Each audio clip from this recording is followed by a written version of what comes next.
Surgical strike और air strike के बाद अब ऑपरेशन सिंदूर आतंक के खिलाफ भारत की नीति है।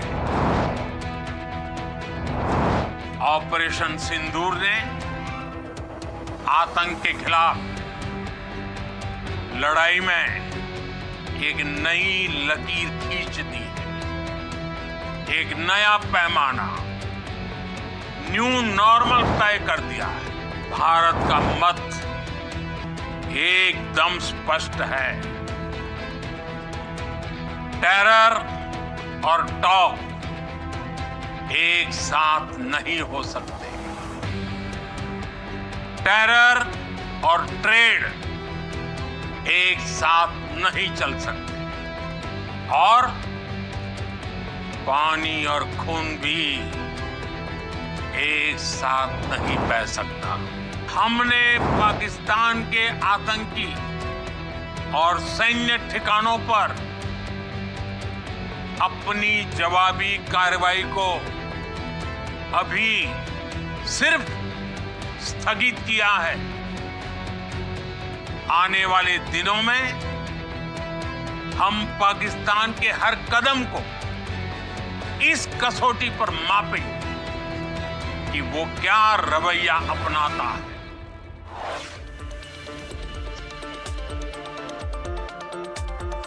Welcome. You're watching India Market Open. Strong words there at 8 p.m. last night from Prime Minister Modi on what are the objectives that India has achieved in Operation Sindoor. Also, clearly stating out the three objectives and achievements that have come into play. Primarily among them being, guys, I thought this was important, and I'm sure we all, saw excerpts or listened to the whole speech, saying no more nuclear blackmail. Yeah, because that is the one sword of Damocles, or whatever you call it, that's hanging over both countries. But then it's very clear message that's gone out, saying that you can't keep tossing that out to the international community, and you will be hit. Terror will be hit.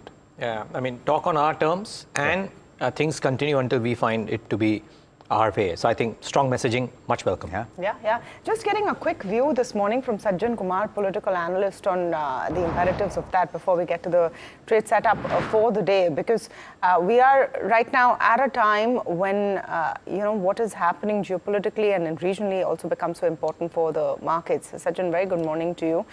Just your take on whether the messaging from the Prime Minister has quelled all of these questions, especially on the role of the United States, who really took the call of ceasefire and what we got from the ceasefire. Yes, precisely. I mean, looking from the generic sentiment of the people, I'm talking about the bottom-up perspective, which I'm more familiar with.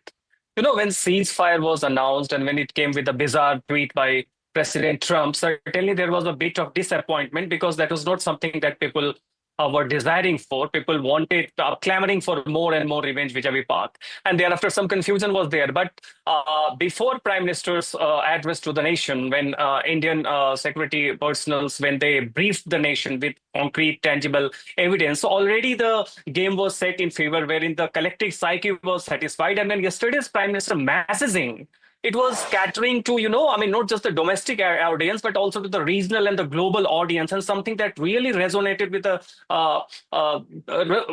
collective psyche of the people. And therefore, what was important and what many of the people liked about the address, that India has finally crossed the Rubicon of being a country which used to pursue a defensive offense to offensive defense, that we will strike first, we will not restrain ourselves.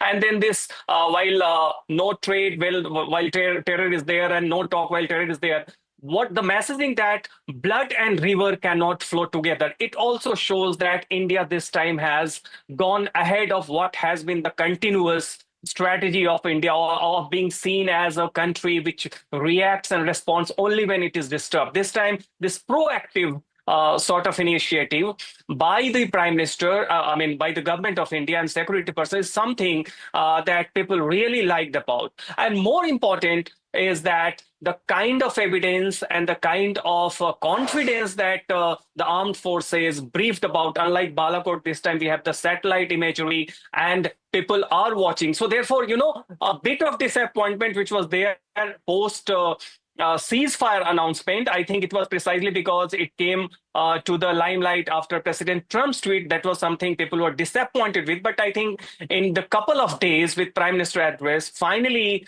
the collective confidence is restored, and certainly it is going to kind of give a moral boost to the collective psyche, be it for the market, be it for the kind of sense of collective Indianness, and certainly politically also it feel more confident. So I think yesterday's messaging was a synchronization with a sense of new doctrine and new normal that Prime Minister addressed. So that certainly has resonated and percolated down. Okay, Yes. so since you're talking about the perception of the masses, Sajjan, not that anything that has been done over the last couple of weeks has to do with the intention of getting a certain mandate.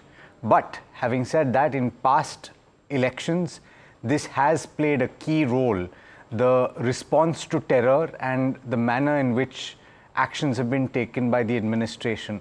What are the implications politically? A quick answer, if you will.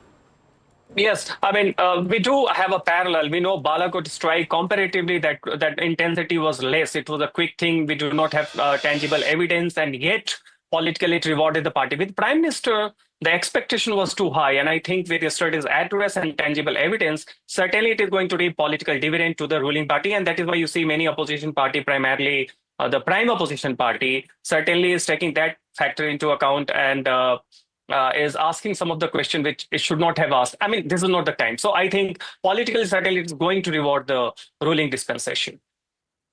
Sajjan, just, a quick political view on what's going on after that big meet yesterday and the big speech yesterday. All right, here are the global cues. Global cues definitely up and up. You're going to see maybe a bit of pressure from the Indian perspective, and just let's pull up the implied. Implied is going to show maybe a bit of a 100-point down after a huge rally yesterday. That's all right. That's all right. That's a bit of cooling off. But if global cues are anything to go by, there's much more steam left because Wall Street has cheered US-China trade deal and cheered and how the Dow was up over 1,000 points. The NASDAQ also up over 800 points. Futures have cooled off a bit, but look at how the markets moved. Nearly 3% on the Dow, S&P 500 as well, about 3%. The NASDAQ up above 4% in yesterday's trade on Wall Street. Now, here's what's happened. Scott Bessent has come and said that US and China have agreed for a 90-day pause. This has come from both sides, of course, after the tariff war. Both countries will be bringing down their tariffs. US will be cutting their tariffs on Chinese import to 30% from 145% for 90 days. China to cut their tariffs on US imports to 10% from 125% for 90 days. So, of course, that's what has really cheered the street. It shows that this trade war will see an end. Now, all eyes on consumer inflation data out today. The April CPI is expected at 2.4%. Bond yields, meanwhile, did jump on US-China trade deal, the 10-year at 4.47%. Gold, meanwhile, has cracked as the US-China have inked the deal. Spot prices at 3,239. So quite a jump there, or quite a downtrend there. Crude prices, on the other hand, have gone up as recession fears have eased. Brent is near $65 levels. So you're seeing a reversal of the trade war play on most asset classes. Asian markets, meanwhile, have started strong as US-China have announced the deal. So you're seeing a spot of green over there. But India, of course, after its run up yesterday, looks like it'll come off. But Kenneth Polkari is joining us, Chief Market Strategist at Slatestone Wealth. Kenneth, very good morning to you from where we are. Thank you so much for speaking with us today.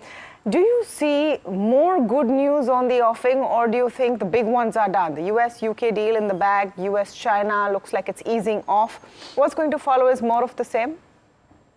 So, listen, I don't think either one of those deals are done. I think while the outline is in place, I think there's much more conversation to have. So I think that will continue to be an ongoing conversation. Scott Bessent, in fact, said it today that he plans on having further conversations in a couple of weeks to get further into these conversations. So yes, I think that's still to come. And then I think there are other deals that are coming. You know, the White House tells us that there's at least 24 to 28 more countries that are lining up ready to sign on the dotted line. We don't know who they are yet. They haven't been made public, but they're all supposedly ready to go. So that will continue to create a very positive atmosphere. But today's action was very dramatic. I think it was a huge sigh of relief because the way we went into it on Friday was that the discussions over the weekend were just trying to de-escalate, trying to, you know, cool the tension. Nobody really expected that they were going to come and announce a deal on Sunday night or Monday morning, which is what they did, which is what caused this very, very dramatic, very welcome. Trust me, I love the fact that stocks are up as much as they were. But again, to your point, like you said, I think there was a massive, you know, boomerang, and it's going to kind of readjust a little bit. But I do think the worst is over for the markets. Okay, the worst is over. So therefore, Kenneth, one can argue that the theme song might just have changed to a song that George Harrison wrote. Here Comes the Sun, I guess. But from a monetary policy standpoint, would you say that there's going to be a prolonged pause? Because most people are now penciling that in fact, that July cut might not come through because the Fed seems to be more cautious than it was before. And you might just see it happen in December. Listen, I'm in the camp that we're not getting any rate cuts this year. I don't think we need it. The robust, the hard macro data does not suggest weakness at all. The soft data, which is like the sentiment data, which is really surveys of opinion, that might be a little bit weaker, but you also have to take into account who are they surveying, right? And so I think you have to be very careful when you think about what the soft data is saying, while the hard data remains strong. I think rates at 4.25% are not usurious, nor do I see them restrictive, because if they were really restrictive, then the robustness that we see in the economic data wouldn't be nearly as strong as it is. So I'm in the camp that we get no rate cut. Now, there's a whole bunch of people here that are, you know, stamping their feet, screaming and yelling that they need a rate cut, they need a rate cut. And a lot of these people are people that came into this industry in, you know, 2007, 2008, when they saw rates at zero for 15 years, and they think that's normal. So they think 4.25 rates are usurious. How could anybody live with 4.25 rates? And so they're stamping their feet. I think the Fed should stand pat until there is a clearer picture on what all this trade stuff is going to do. And look, if the trade agreements happen, and we avoid a recession and the economy remains robust, there's no reason to cut rates. Yep, 4.45%, 10-year plus inflation data today might also be not great. So point well taken. The question, though, Kenneth, going ahead would be that the overarching beliefs in the months of February and March was that the dollar keeps on declining, and at the margin, money keeps moving towards emerging markets. Now, with this trade deal, China presumably becomes more investable again. What's your sense? Do you reckon that emerging markets and China become at the forefront of investors' minds? So listen, I have to be honest with you.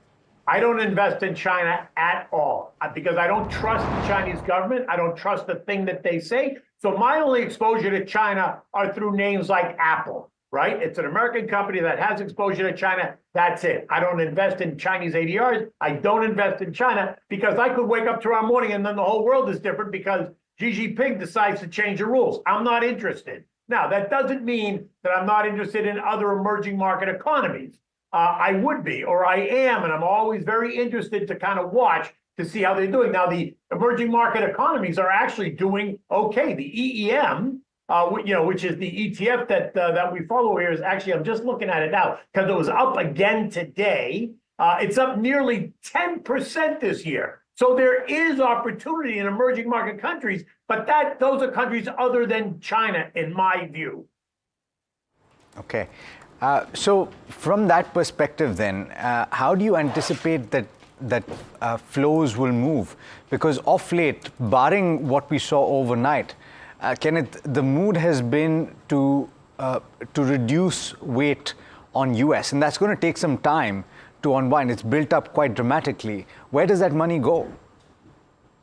Listen, I think that argument, that narrative about sell the US and go to Europe and go to emerging markets and all that stuff, lit up when we had Liberation Day here on April 4th, when the market started to completely fall apart, when nobody expected the trade deals to be chaotic and to create nothing but chaos in the U.S.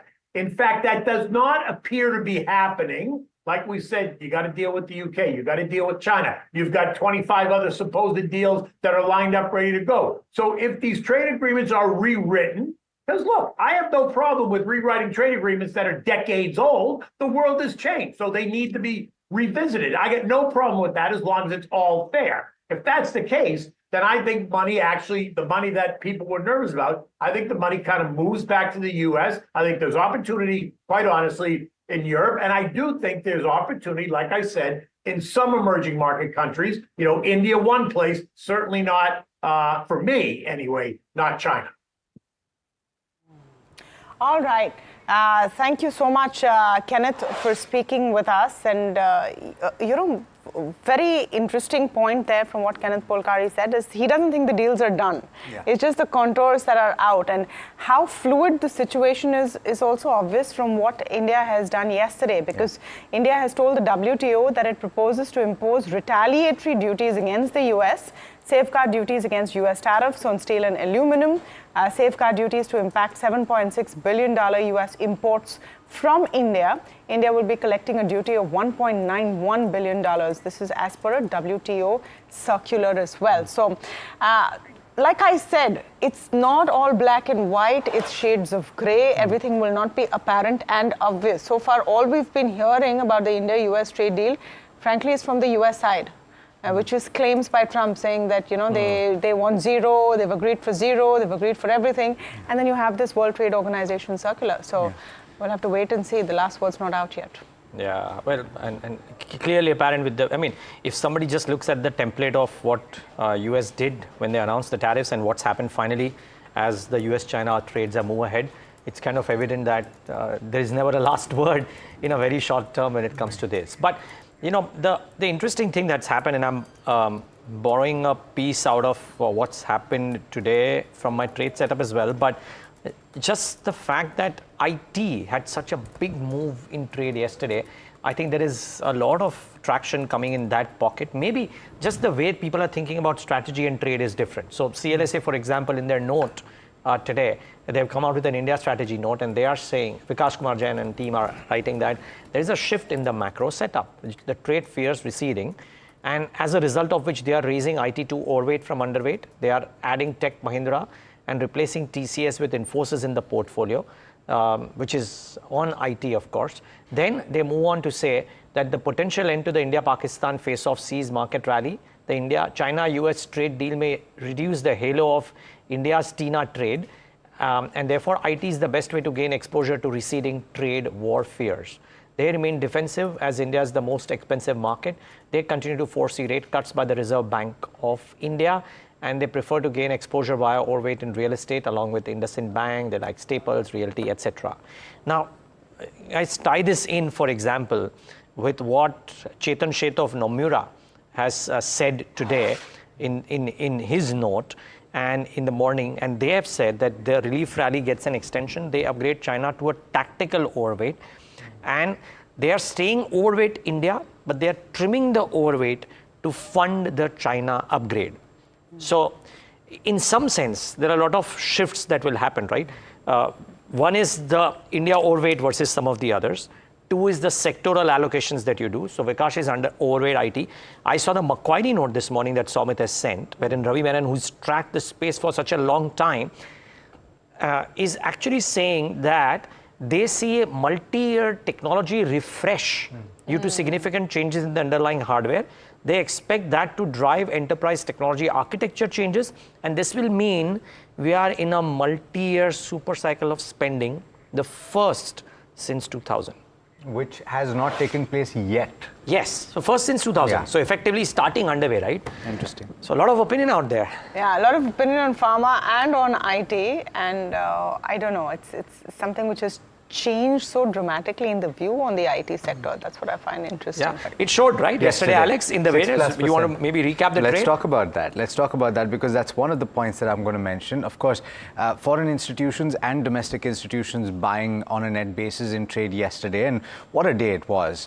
What a start to the to the trading week. Multiple tailwinds propelling Indian equities on Monday. The Nifty 50, in fact, ended nearly 900 points higher at 24,895.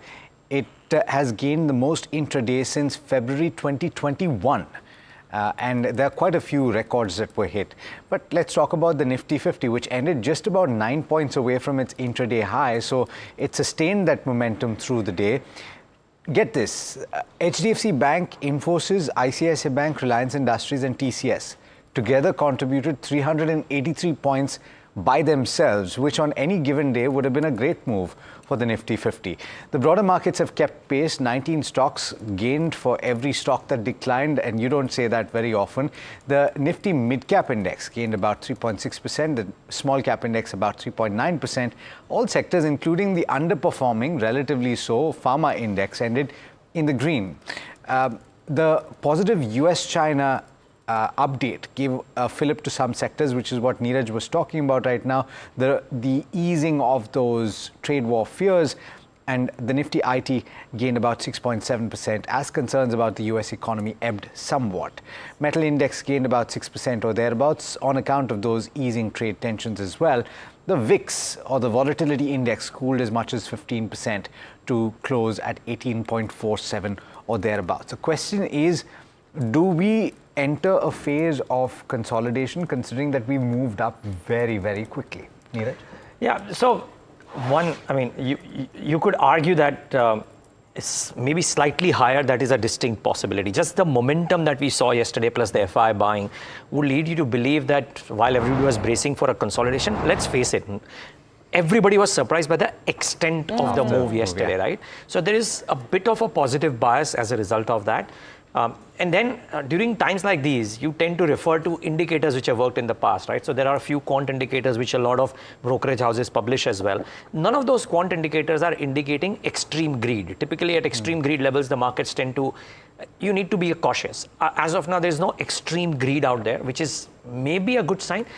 Again, you could argue that, you know, there is no delta that you probably see in earnings in a meaningful way. US inflation is high. If the inflation comes in high today, all of that raises fears about whether rate cuts, etc., will come on. Also, at the margin, things are not necessarily stacked up in favor per se for us. But for now, the momentum likely continue. I think in terms of buckets to watch, right? We were talking yesterday about how some of the state financed sectors are the ones to watch carefully in order to avoid essentially companies which depend on state capex. I think one clear sector which will actually benefit out of the resumed momentum is capital markets. Those stocks got punished, and they always get punished when the markets are in a doldrums. There is a remarkable resurgence that the markets have seen. The stocks in a day rise about 4, 5, 6%. I would reckon there's some more upsides to some of the capital market plays. Because just think about this, guys. I'm taking one example, right? Let's say DAM Capital, right? Clearly no wealth management business, only linked to capital markets and investment banking, listed at 400 or 430. That was 26,200 for the markets. Markets are 6-7% shy of their all-time highs. DAM is at 219. So that's halved. Again, if you argue that even if the listing valuation was expensive, and even if you take the IPO price, it is way lower than that. So a lot of capital market plays got punished. If the market momentum stays okay, then maybe that's a bucket that again comes back into fancy. Remains to be seen. So just about yesterday, the difference between 24,700 and 24,900 was Scott Bessent and the US-China response. We started off strong, just to the point you were making, Neeraj. We started off strong yesterday because, all right, you had ceasefire. No, you had ceasefire, that overhang was done, you know, military superiority, etc., etc. So you started off strong. But then for US-China to also get resolved on one day, that's a double whopper, you know, of good news.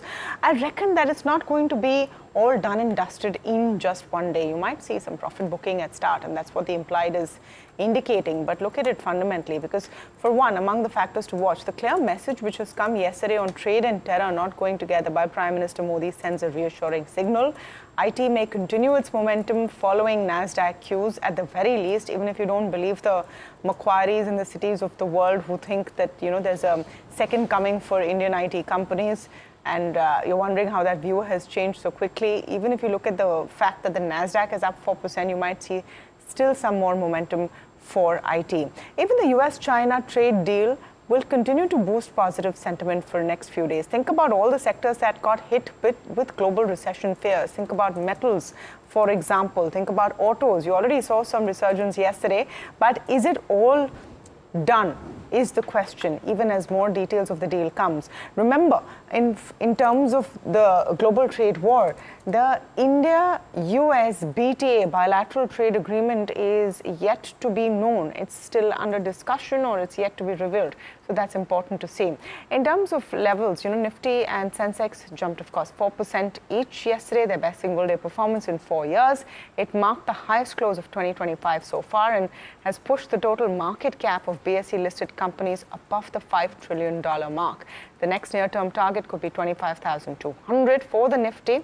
Support levels at 24,590. Given the strong bullish momentum, look for potential buying opportunities on any dips towards the 24,590 support level. A move towards the 25,200 target seems likely. However, be prepared for potential consolidation or profit booking in the near term, which is what the implied is suggesting. As far as Bank Nifty is concerned, resistance at 55,483 and support at 54,789. I don't know if those who were, scared of taking bets last few weeks are really regretting it right now. But Puneet, let's look at the F&O setup and what the indications are there. Well, definitely. Thanks for that. So, a very interesting session yesterday, as you rightly mentioned, best in 4 years. We started before that 24,100, and we mentioned we need a very decisive move above 24,500. We'd seen that yesterday. But going forward, at least the implied open is indicating a negative start. We might need another big push going into for the 25,200 level, as you mentioned. That might come from earnings, which are expected today and over the next day as well. But largely a very positive move seen on the Nifty yesterday. When we look at some of the key for the open interest data as well, both on the calls and put side, we have seen an increased interest yesterday at the 25,000 level, and that is known because of the sharp moves of the index yesterday. We also actually saw one of the biggest moves in 25,500, which is the out of the money call option, a level not seen much before, at least in this year as well. At the 24,500 level, we've seen an increased level of puts now. That has shifted from the 24,000 levels, and that's largely because of the 900-point move that we saw on the Nifty yesterday.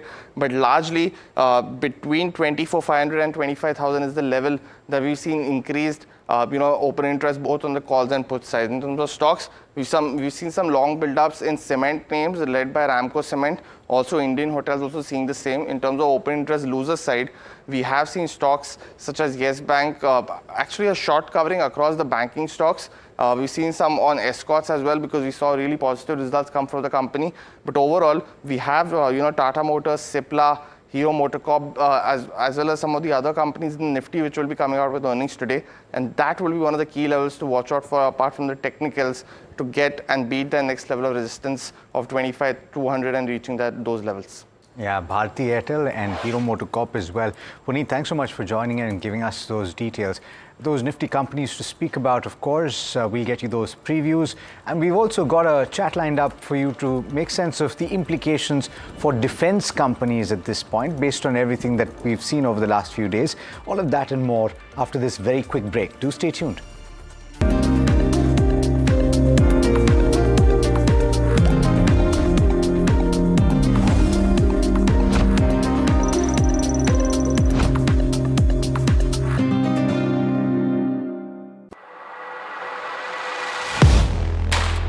Do you really know the company you invest in?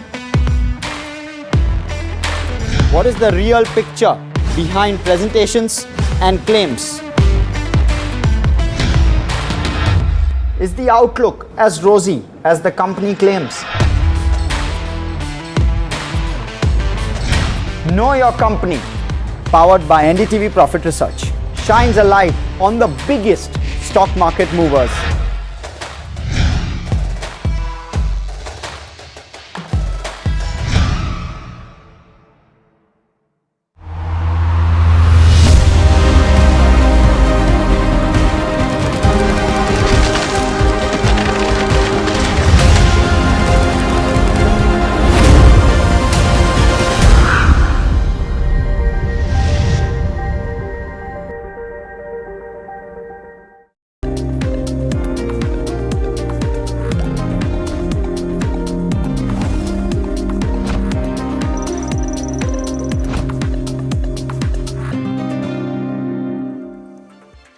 Okay, welcome back. You're watching India Market Open. One sector that we're focusing on this morning are defense stocks. They're continuing strong gains fueled by heightened investor interest following the success of Operation Sindoor.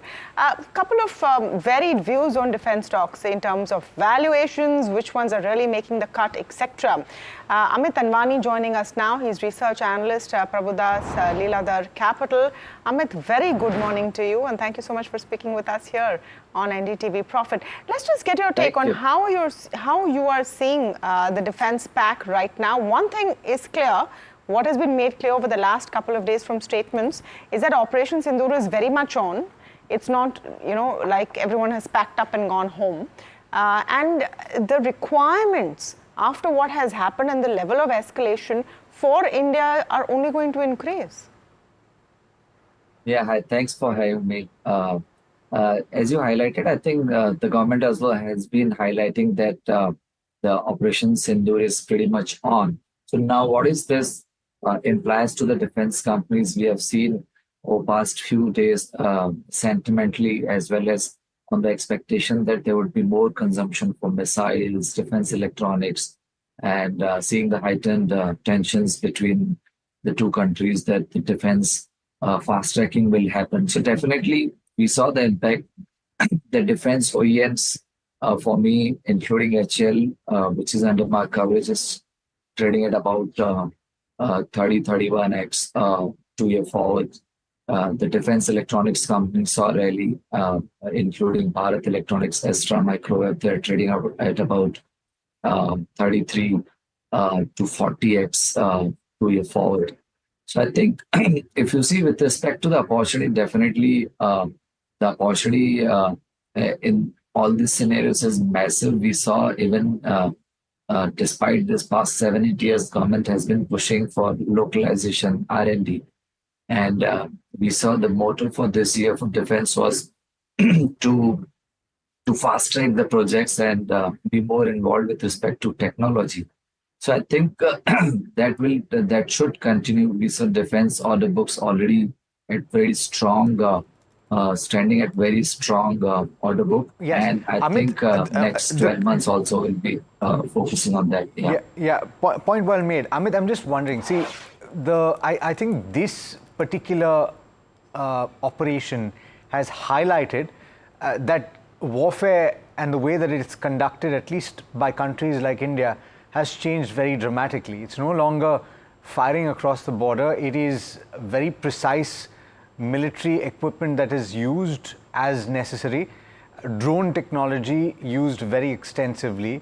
And so from the lens of identifying stocks and companies in India that manufacture this kind of weaponry, this kind of equipment, what stands out to you after what you've seen, Amit, and what would you buy right now? Right, see, basis, as you've highlighted, I think a lot of defense electronics companies could benefit. So if you see drone, obviously, there are few companies who are working, including, I think, Centec and few other companies.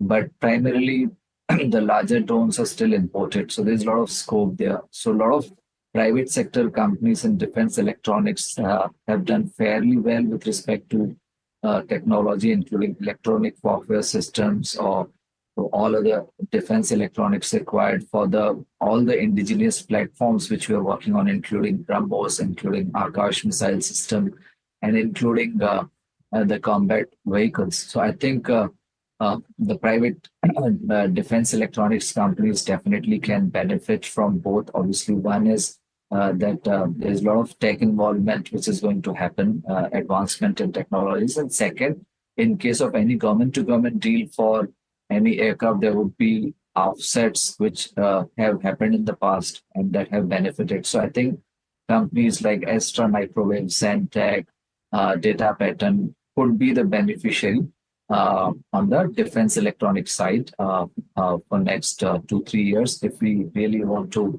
upgrade the technology and increase the defense for that.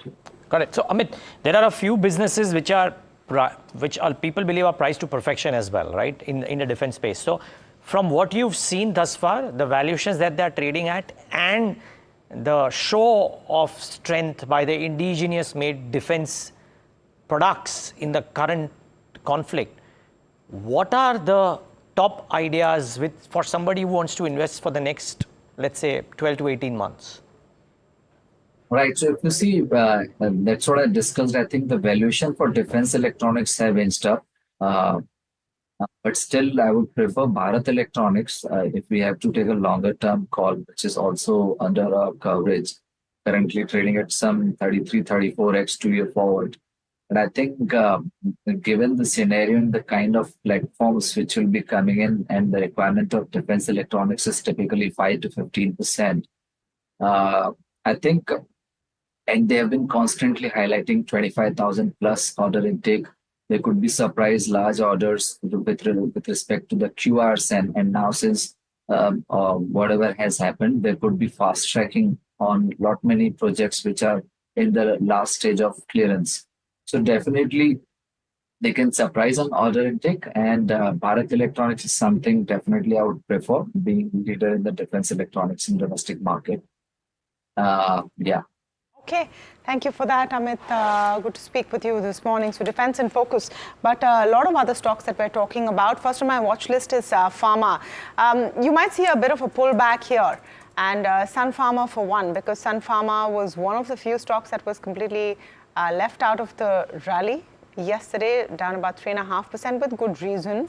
Since, you have the executive order signed by President Trump. He signed it yesterday. There was a speech and everything where he's talked about bringing down pharma prices. But look at what Citi is saying on their thoughts on the potential U.S. executive order to cut U.S. drug prices. They're saying that the reasons behind the high U.S. drug prices lie in the insurance system. And this is what partly reflects the margins taken by the middlemen. Simply lowering headline drug prices may not resolve the issue. Feasibility of such measures is uncertain, and they view such headlines as negative, especially for pharma companies like Sun Pharma, but generics would be least impacted in their view. Macquarie, on the other hand, says most favored nation pricing model for prescription may get resurrected. They're asking that question. They say Sun Pharma sells branded medication in the US market, which could be impacted. Believe such a rule will have minimal impact on generic manufacturers. Generics are much lower priced, of course, than their branded counterparts. So you might see some resurgence in some of those counters today, if at all. Tata Steel is the other one that we're talking about. Tata Steel is a good set of numbers. Net profits have beaten expectations despite revenue and EBITDA miss. Profits have more than doubled. Higher volumes and lower costs have negated lower realization impact. Margins have been aided by lower coking coal consumption cost in India and Netherlands. The FY25 profit was at 3,174 crores. We've taken the yearly number versus loss in FY24. They're progressing with the new electric arc furnace facilities in both India and the UK. So those key numbers also up on your screen. Revenues up 4.79%. At 56,218, a tad below estimates. EBITDA was up 11%, 11.1 at 6,559 crores, also a tad below estimates, but it's an uptick nevertheless. Margins were up by 66 basis points at 11.7%. Net profit was up at 113% at 1,300 crores. Exceptional loss has come down at 388 crores versus loss of 594 crores in the previous year. Other income is at 461 crores versus 175 crores. Of course, there are still, we're still awaiting clarity on one-offs, etc., which would explain what the profit number is looking like. So that's the story with Tata Steel. But with the overall view on US-China easing, focus on metals, Tata Steel is not looking half bad at all. Here's what JP Morgan is saying. They've maintained an overweight with a target price of 180. They say that the Q4 earnings print was largely in line. Net debt reduction should be viewed positively, and Q4 is likely the bottom. They will keenly monitor management commentary on Europe for first quarter of FY26, and the profitability outlook should likely decide the stock price performance today. So watch out for that con call. Jefferies has maintained a buy with a target price of 180. As per their first cut, they think it's an inline quarter. EBITDA per ton has expanded 8% Q on Q, standalone to 12.5K. net debt has fallen, so they're pretty happy with it as well. Third stock on my radar is Krishna Diagnostics. A robust set of numbers. Volume growth is what has pushed the numbers to this level. Revenue is up 12% to 186 crores. EBITDA is up 21% to 53 crores versus 43 crores. Margins have also come up quite robustly. 26.2 was what it was last year, now at 28.4%. Net profit is up 10% to 20.6 crores. They will be paying a final dividend of 2.75 per share. So it's volume growth is the story with Krishna. Yeah, all right. So I've actually picked a couple of stocks from the hospitality space, and a lot of people have been speaking about this space in the context of consumption here in India, and that's how they're choosing to play it. But the first stock I will talk about is Chalet Hotels. The revenues increased by about 25%. The margins have been maintained at about 65 or thereabouts, and that's positive. The PAT number is up as much as 50%, but there is an element of other income here at play, and that has aided PAT. The other income is up by 152% at 15.4 crore rupees or thereabouts. A few elements that you should watch out for in this set of earnings, that the average room rent or the average room rate rather is up by 21%. The same store ARR, which indicates that you're talking about one property and how it performed versus last year, the same property, that average room rate is up by 19%, and that's also quite positive. The occupancy stood at 76%, and that's more or less been maintained. And the revenue per available room has also improved quite considerably at 21% higher. Commercial real estate arm, the revenue increased by 75%, and the EBITDA was up 83%. Margins have come in at 80.4%. All very positive for Chalet Hotels. It did particularly well yesterday. It should be in focus at the start today as well.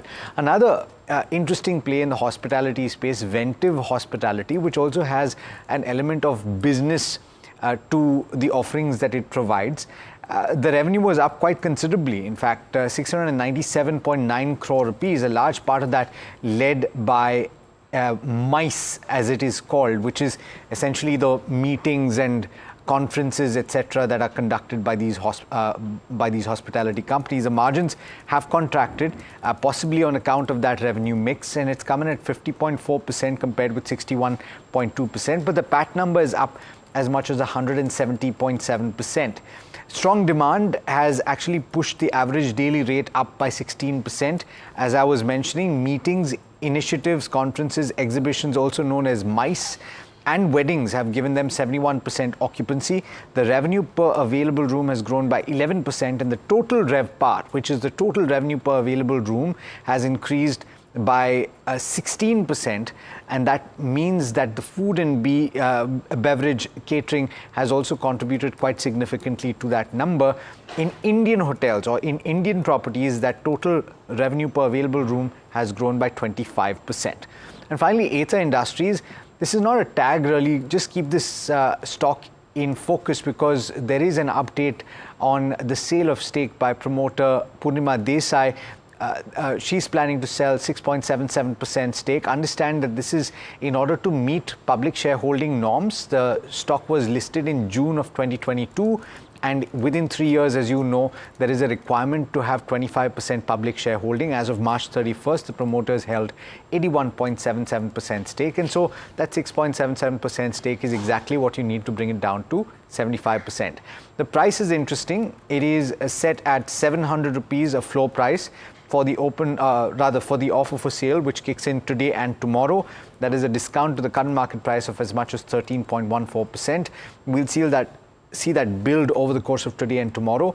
One is the non-retail portion, which is 90% of the offer size. The bidding starts today, and that will play out over the course of the day, and 10% remainder will take place tomorrow. So watch out for that. There's an MSCI rejig announcement coming in on the 14th of May, and I thought that was interesting. Coromandel and Nykaa are going to be added, and the potential inflows are at about 13 times average daily volume. So there are 3 stocks to be added, but these two have a fairly large volume impact. And Thermax is going to be removed. The potential outflow is at about 20 times average daily volume. So maybe Thermax stays under pressure, maybe Coromandel and Nykaa have some optimism for the next couple of days. So keep an eye out for those. Two block deals. You spoke about one promoter sale, but 197 Communications and Fin will sell about 2.6 crore shares, 4% stake. The floor price is at a 6.5% discount. This is one to monitor, but I think the one to keep an eye out for is KFin Tech, because General Atlantic will sell about 1.18 crore shares, which is about a 7% stake. The floor price is at 1025, which is an 8.3% discount. The reason why this is important is because General Atlantic Singapore and General Atlantic Singapore KFT, there are two funds, they collectively held 32.91% stake in KFin Tech. Now they're selling 6.9%. The street would believe that some of the other stakes will come into the market at some point of time. Maybe there is pressure on these. So keep an eye out for these two. And lastly, we were talking about defense and had a defense conversation.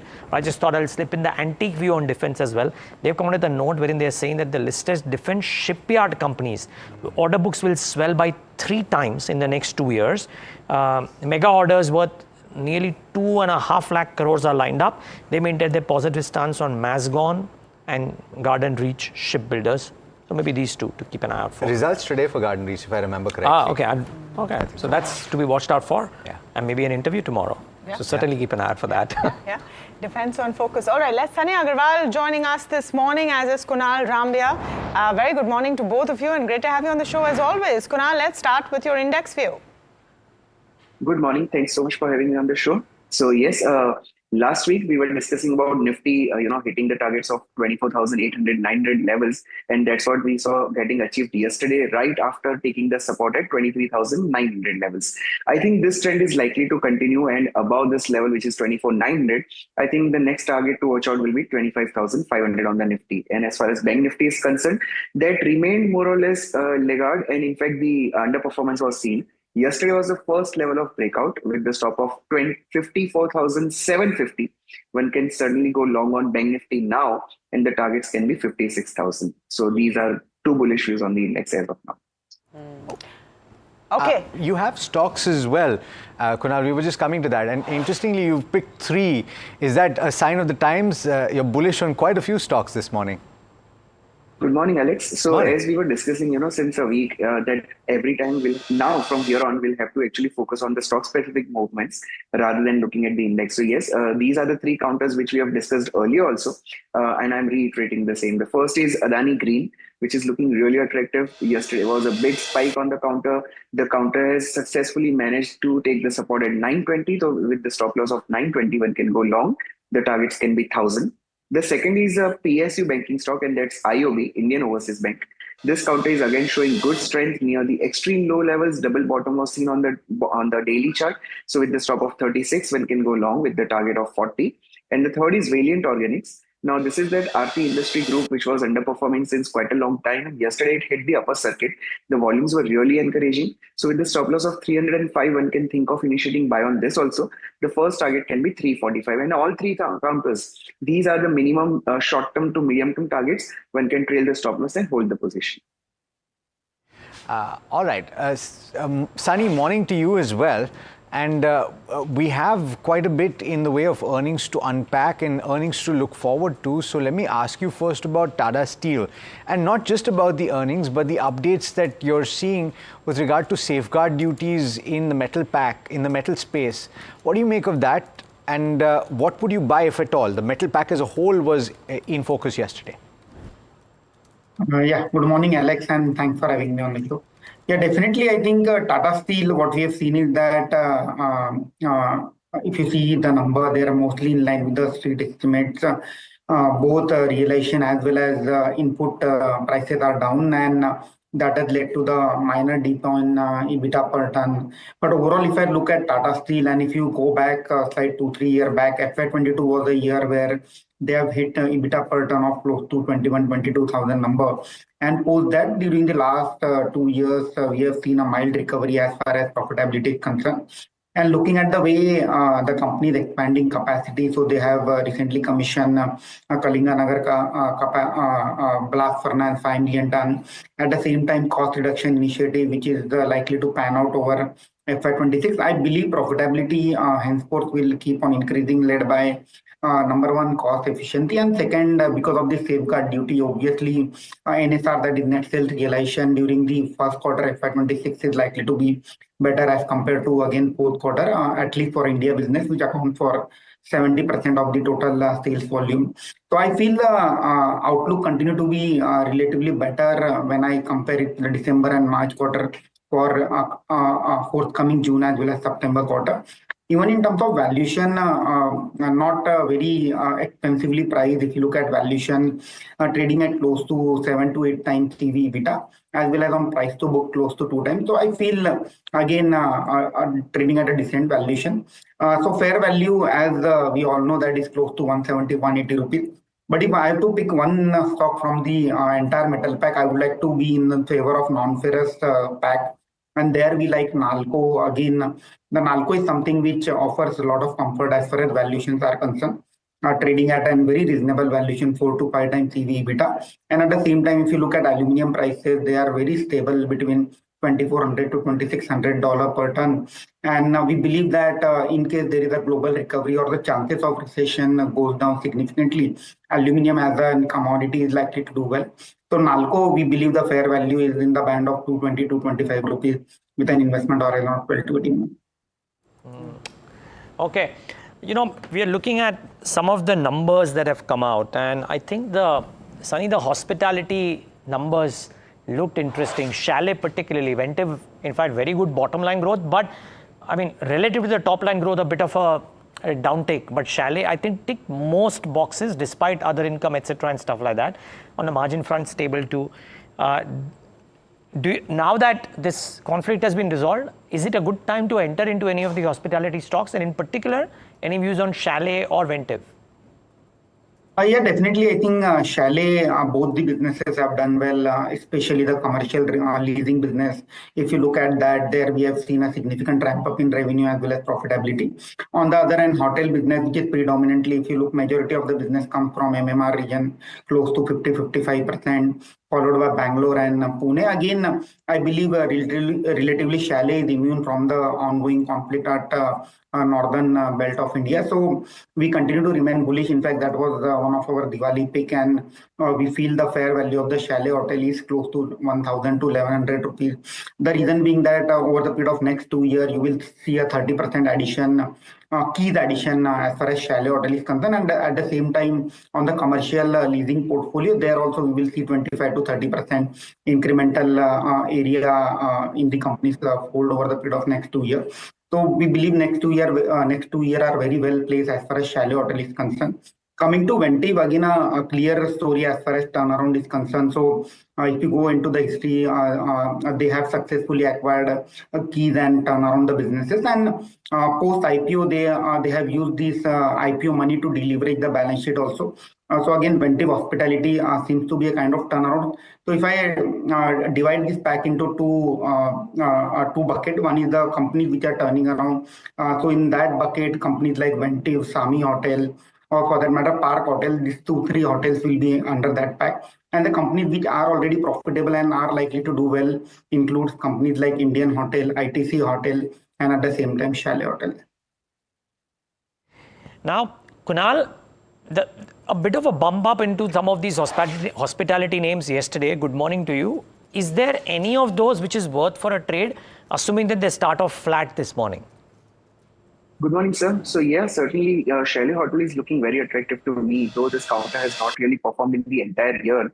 And the broader range on the chart, which I can see, is 750 on the lower side to 995 to 1,000 rupees on the higher side. Yesterday's move is quite attractive, and it's 9% up. I think if I just concentrate on last 3 months data, this is forming a cup and handle formation. The breakout is at 875. So with the breakout above 875 and with the stop loss of 840, one can certainly initiate a buy with the target of 1,000. But again, unless this counter decisively breaks about this 1,000, one should consider this as a short-term trade itself rather than holding it for long term. Right, so that's the view on the hospitality space, specifically on chalet hotels. One earnings that we haven't really spoken about yet, and just a snapshot of it. Sunny, I'm wondering if you've looked at care ratings, because the total income was up about 16%. The PAT number is up as much as 54%, and the stock's been on a tear. Look at that, nearly 20% over the past 1 month. What do you make of the numbers, and what's leading to this? More issuances in the corporate bond space? Yeah, definitely. I think I was going through the press release, and both the businesses, rating as well as non-rating, have done well for the care. And again, it is on the back of basically a robust bond market as well as capital market. So if you look at IPO pipeline, that was very robust till September. So that is one of the reasons where full year FY25 number rating business, both as well as on bond as well as capital market side, has done well. So I feel again post Q4 number valuation seems to be reasonable, trading at 30 times trailing 12-month earning. I feel there is a scope of re-rating as far as this entire credit rating space is concerned, and I feel we continue to remain constructive on care rating with an investment horizon of 6 to 12 months. Okay, we need to slip into a very quick break. Guys, stay on. We'll be right back with the pre-open rates.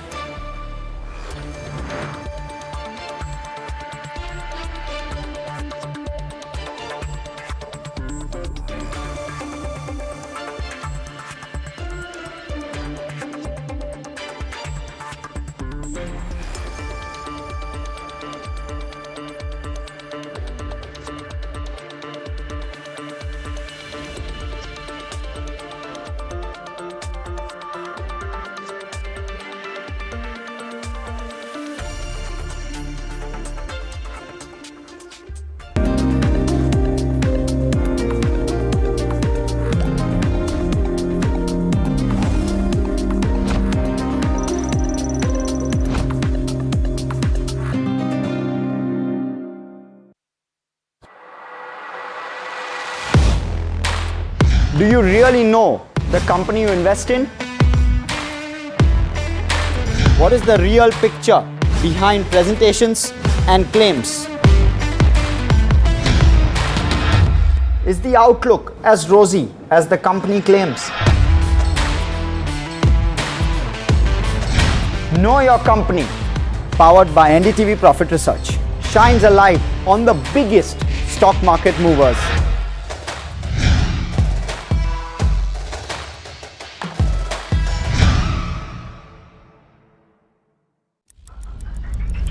Headlines you start your day with.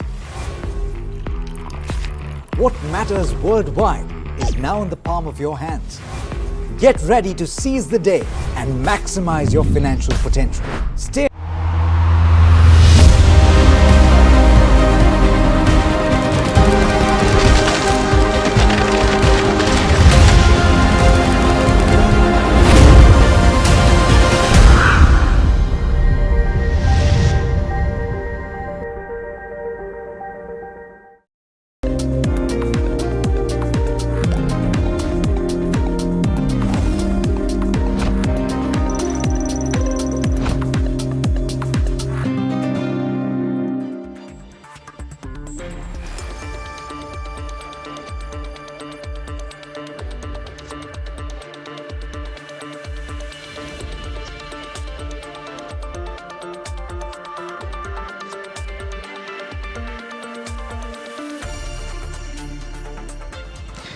All right, welcome back. You're watching India Market Open, and we've spoken about a number of stocks that you should keep on your radar at the start today. Of course, we're winding up to a possible downtick for the benchmark at the start, and that's understandable considering that we moved up as much as 900 points for the Nifty 50 in trade yesterday. Just a bit of a cool off, just a bit of a release of steam might be on the cards. But on that note, Kunal, one pack that really stood out in trade yesterday was the IT pack. We spoke about it, few notes also coming through.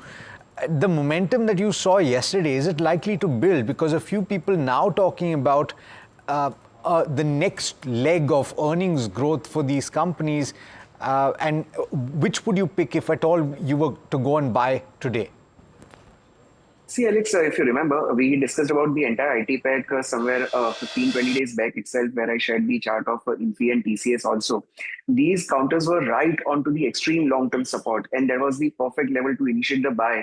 Yesterday, we saw a big uptick, and these counters have now shown the momentum picking up from those extreme low levels. Now, let's just take an example of Infi that's up by around 8%.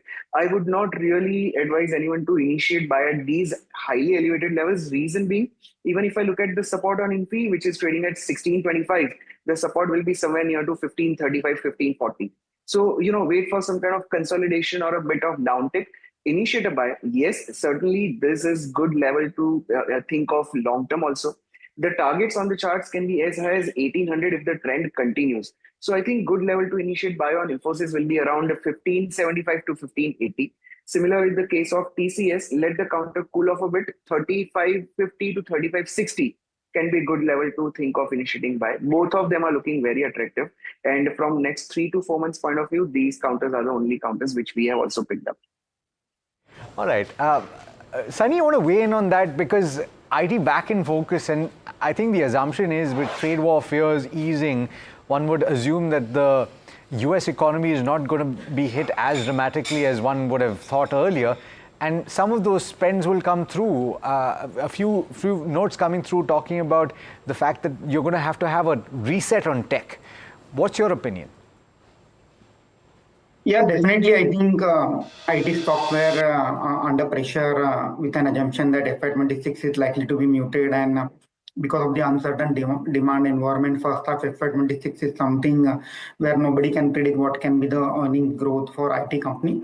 But within IT pack, I feel the few companies were clear outlier. Case in point, Coforge, which has reported a very strong set of numbers, and at the same time, the kind of order wins which we have seen by the Coforge, the kind of order book on which the Coforge is sitting. I think the mid-cap IT is the space where, although the valuations are still expensive, but I feel that backed by the robust earning growth, the companies like Coforge or for that matter Persistent is something which I would like to add in my portfolio. But still, I think there is still a lot of uncertainty in terms of earning growth going forward as far as IT pack is concerned.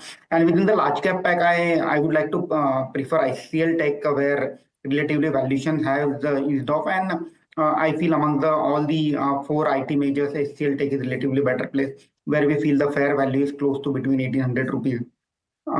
Let's see how the things pan out as far as the global business environment is placed. Okay, the pre-open rates are coming in, and remember these will settle because the implied open earlier was suggesting maybe a start of 130 points lower. For now, we have a quarter of a point uptick. Let's see if this lasts or no. And we will certainly watch out for a lot of individual sectors. But just keep in mind, viewers, that if you are invested or wanting to invest in the markets currently, there are some things to consider. Amongst others, does China, the investment by global investors to China, does it get a bit of a fillip? I think that's the key thing. So Nomura, Chetan Sheth has written a note this morning wherein they are saying that they are upgrading China to a tactical overweight because the US-China agreement on Monday, when tariffs were reduced, came as a significant surprise for the markets and will likely support risk positivity in the near term. Remember, while they are raising China equities to overweight, they are staying overweight on India. So India is not a negative, but they're trimming that overweight to fund the China upgrade. So you got to keep that in mind. Another thing, as Alex was pointing out, or in fact something that we said in the CLSA note from Vikas Jain this morning, that they're saying that the India halo and the TINA halo for India, that there's no alternative but India, gets diminished a little bit because of this as well, and which is all good. The only contra to this, guys, is that for ages I've heard that a lot of times it is never that China versus India or India versus China. If China were to get flows, then EMs, the view around EMs at large improves, and EM dedicated flows into EM dedicated funds go up, which actually result in more flows into India as well. So I mean, it's a bit of a no-go, difficult to point. We've not been speaking about domestic institutions at all. No, which is the legwork for us at all. Right. Let's say the bread and butter is done. The caviar, does it come from FIIs? In what shape and form? But I think you should keep. there's a bit of a false equivalence there between India and China as emerging markets. One, because of the difference in sizes. And the other point that Kenneth Polcari was making this morning. Why would you invest in China when it is just not sure as an investor in terms of what is going to happen? So, I don't think he's the only one out there with that thought. Agree. So, Tamanna, completely by the point, and in individual funds which can take this call 100%. But for funds which are investing in EM as a basket, China weightage at 20%, India weightage at 16, 17%, whatever it is, and for a brief period last year, India actually overtook China as well, right? So that money coming in will come in because they would see that now both the heavyweights are investable. Let's put the marginal dollar which we are hiding in US treasuries into EM funds. So maybe that's a net positive as well. Yeah. Certainly, and certainly. Who knows? I mean, all of this is in the air, right? Your guess is as good as mine in this. And not just treasury, because we've been seeing over barring a few sessions, equity is seeing quite a bit of selling in the US. And where does that money go? A lot of people are talking about Europe, but certainly Asia and certainly India and China now are big talking points. Let's talk about a couple more updates, in fact, and we've got an update on brokerages being cautious on Indian IT. And we've got Puneet joining in to talk about that, because the move yesterday would interest a lot of people, Puneet, but then brokerages are still cautious. Well, definitely, Alex. And what's interesting is that Macquarie's note is more, talking about the change that's happened with the US as the China deal, while the others are highlighting that, the current challenges with the IT sector as well. So it's very interesting of those. We'll just try to highlight a couple of points from each report. Macquarie, they mentioned that, the current pause in US-China tariff lends a support to their thesis, essentially, that they are not likely to see any kind of very sharp cutbacks in the IT spends. They've also mentioned that they have seen, the resolution over 90 days is a positive for between the two countries, and that could give confidence to a lot of companies to embark on large IT programs going forward. They've also said that they're continuing to be optimistic in the medium-term prospects for the sector in US, as well as seeing that they are expecting the enterprise technology software, drive to start now, and that could lead to a super cycle, essentially, that they are calling it the first since the early 2000s. So very positive note, essentially, in terms of what this could be in between US and China. The other two, UBS on IT sector, they mentioned that, they are bracing for macro deterioration, essentially, and that's largely led by the Q4 results, as well as the weak guidance by the company for FY26. They've said that, they're expecting IT services to pair some of the recent gains in the near term, but they are expecting that a major correction in large cap companies could be a positive. So they are positive on Infosys, HCL Tech and TCS.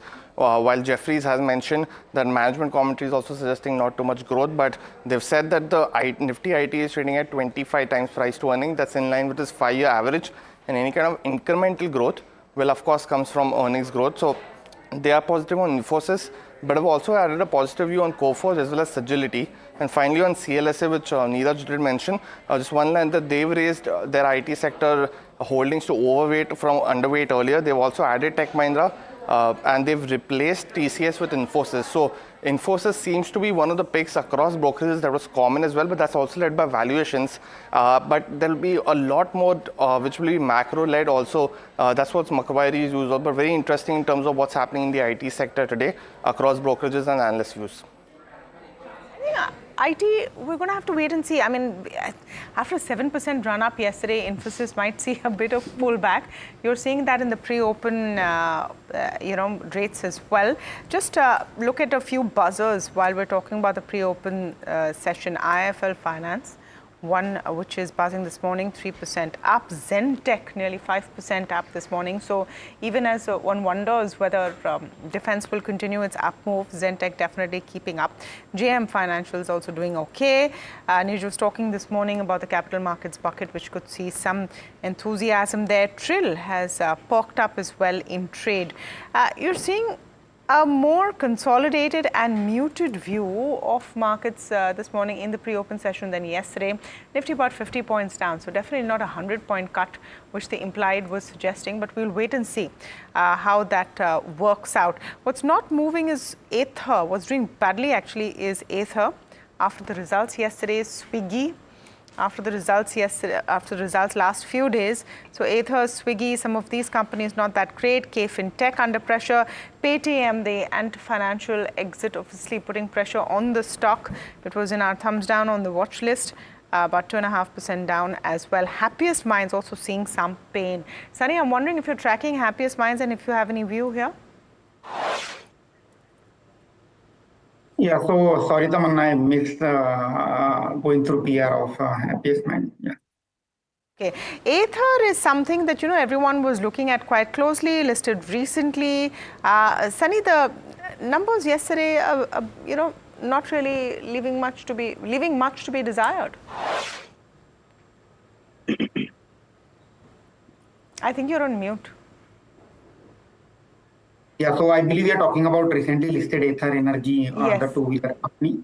Yeah, so even during the IPO, we had an avoid rating on the stock, and the reason being that the electric two-wheeler space is getting hyper competitive. So we have a recent launch by Honda Activa in electric form, which has got a very strong brand pull. And we believe if you look at even Ather portfolio, now they are moving down the price curve. So we believe their margins can be slightly under pressure. So again, I feel the path to profitability is something still 4 to 6 quarters away as far as Ather is concerned. So would like to avoid we would like to stick to the incumbent players like TVS, which is doing well on all the three front, ICE two-wheeler, three-wheeler, as well as on electric two-wheeler pack. So if I have to write two-wheeler electric story, TVS Motor is the one stock which we would like to bet on. Okay.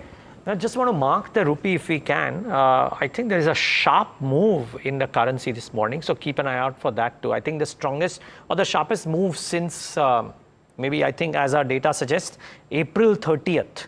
So just bear that in mind, right? Have we recovered some of the losses of the last 1 week? I think that's the key question to ask. Anyway, just keep an eye out for the rupee. We'll talk more about this as well. But time to get in. The key brokerage note for the morning, M&M Finance. Okay, before that, do we do the brokerage note right now? Okay, let's do the M&M Finance note, because M&M, or rather not a note really, but the news around it, because M&M Finance has set the issue price for the 3,000 crore rights issue, and May 14th, I believe, is the date for determining the shareholders will be eligible to receive. Somit joins us to tell us all about this. Somit. Well, yes, M&M Finance has announced this rights issue where they'll be looking to raise close to 3,000 crore rupees. Now, the record date for this rights issue is May 14, which means that 13th May, that is today, is the last day to buy shares of M&M Finance for any shareholder who wants to participate in the rights issue. Now, the rights issue ratio is for every 8 shares, the shareholder will get 1 rights share, and the estimated ex-rights issue price is at around 250 rupees, which will be at a discount of nearly 3% compared to the current market price. Now, the rights issue will open on May 22nd and will remain open till June 6th. Now, what is the sequence of events here? Now, if you are eligible for a rights issue, the rights entitlement will get credited to your demat account on May 21st, and one can trade this rights entitlement from May 22nd to June 3rd. Now, what is this rights entitlement? Rights entitlement is a temporary credit of shares and investors can either choose to keep this rights entitlement and subscribe to the rights issue, or else they can go ahead in the market and sell this rights entitlement to someone else. Now, what should existing or old investors do? Now, they can consider selling this rights entitlement when they get credited to your demat account. Now, the estimated rights entitlement price is expected to be around 63 rupees per rights entitlement, which means that if we assume that an investor holds around 8 shares of M&M Finance, they'll get 1 rights entitlement which will value at close to 63 rupees, and if they choose to sell this would translate into a gain or dividend per share of close to 7.88 rupees per share. This will be the highest ever dividend that M&M Finance will indirectly pay to their existing shareholder. Somit, and this will, yes. No, sorry, because we are slightly short of time. So very quickly in a nutshell, 20 seconds, what should an existing investor do? They can go ahead and sell this rights entitlement. This will lead to a higher dividend for them. So sell the rights entitlement, you are saying, right? Yes. My M&M Finance RE, if you have that in your account, go out and sell it. I think that's the summation of the view. Somit, thank you so much for that. Want to move on to the big brokerage call of this morning as well. HSBC is upgraded IIFL Finance to a buy. Harsh Johnson with the rationale thereof. Harsh, good morning. Good morning. 42% upside is what they see from here. 550 being the target price. They've upgraded the stock in a big fashion. What they've said is gold and microfinance is recovering. The gold loan AUM has rebounded solidly. Mind you, gold loan AUM grew 40% QOQ in Q4. Microfinance is expected to bounce back as well. Credit costs likely to decline going forward, and that will lead to recoveries as well in both earnings as well as growth. So growth already seeing a rebound where gold is concerned. Earnings recovery expected in FY26. Lower cost ratios and credit cost to drive EPS recovery. Structurally lower cost of funds should also drive NII, which is net interest income growth in FY26. They're expecting, or rather HSBC is penciling in an ROE of 13 to 15% versus the guidance of 15 to 16%. Now the one key possible overhang is capital raising, but they believe capital raising is not a negative because it's going to be book value accretive, very, very likely, because currently too the stock trades at 1 time FY27 price to book. They've increased the target multiple from 1.1 times price to book FY27 earlier to 1.5 times, thereby giving this one a 42% upside. Stock they highlight was trading at 1.8 times 2-year average 1-year forward price to book prior to the RBI embargo. So something to look out for. Very strong upside from here is what HSBC sees. Okay. Okay, thanks for that, Harsh. So watch out for this one. 1 minute, 20 seconds left. So Kunal, I'm going to come to you. A word on IIFL Finance and then your top call for the morning. So on for IIFL Finance, I think this is a continuation of the breakout which we saw yesterday. So with the stop loss of around 375, one can certainly initiate a buy with the target of 430. And I think Adani Green is looking attractive to me right now. With the stop of 925, I think one can go long if the 15 minutes sustains at the higher level with a target of 975 to 980. Okay. 30 seconds. Ventive Hospitality seems to be a big mover in trade today. Kunal, would you trade it at all? It seems to be up 8%. Let's see how the rates settle though. Absolutely. It's coming out of that massive consolidation which we saw since listing, and the breakout was placed at 800. It's opening at 840. So yeah, it's a beginning of a new rally from here. Buy on dip can be good strategy as of now. Okay, buy on dips on Ventive, but wonder Chalet and what Chalet is doing, because that's the other one which came out with a good set of numbers, and I wonder if that stock too is moving up. Actually, not as much, about a couple of percentage points. Remember, this was something that I think Kunal said that he would go out and buy. But anyways, let's try and get the key movers in this morning. We'll probably have a start which is not as good as yesterday's. IT will certainly not have a 6% up move. I'll be really surprised if it does again. But the key to watch out for is that do we build up from the big momentum yesterday or do we consolidate? And here come the first trades.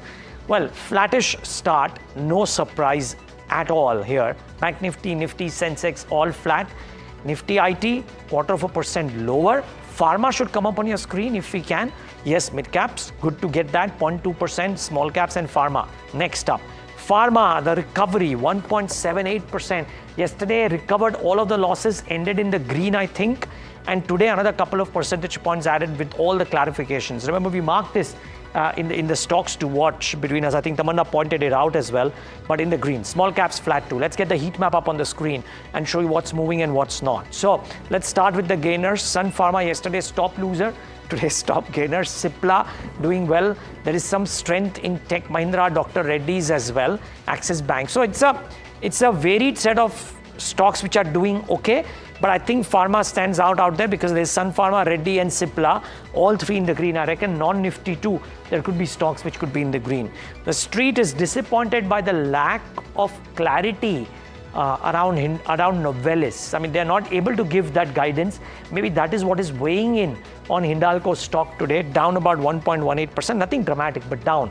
A clutch of IT names in action, HCL Tech, Wipro, TCS, etc. Some bit of profit booking, I believe, that we're seeing even in Adani Enterprises. Maybe it's the profit booking move that I believe is happening right now, because yesterday these were the top performers. Well, that's the summation really. It's a flattish start, Tamanna. Pharma on the upside, Tech and Hindalco on the downside. I think it's a breather after that huge hangover per se, after the huge party on the street yesterday, and maybe that's also required because you need to see what valuations are coming in. You need to see the next leg and the next trigger after what has been a very hectic weekend, and that's what you saw pairing out on Monday. But look at the broader markets. Let's just pull up the broader markets very quickly before we get to the sectoral heat map and see what's happening there. Remember, your implied was indicating a negative start. That's not what what you're seeing in the markets right now. You're still seeing a positive flow there, even if it's 0.25% up. The small cap doing even better relatively. Just about 0.25% up as well. Bank Nifty completely flat. I would say flat to positive is the overall mood, and that will be seen more clearly when you pull up the sectoral heat map on the kind of morning that we seem to be having. Nifty Pharma, Nifty Healthcare, all the way, and we talked about it on our watch list as well. A pullback there once it's becoming clear that maybe there is more bluster in the claim that pharmaceutical and drug prices will come down overnight in the United States and the impact that they will have. Because where is that price coming from? It's the middleman, it's the insurance company. So what is going to be the impact there? Sun Pharma, of course, leading there on the Nifty Pharma as well. Healthcare stocks are doing well. Defense stocks continue to rise. Remember, we took that stance and we told you very clearly that defense is going to continue to have a boost because we ain't done yet with Operation Sindoor. And of course, India will continue to buffer up.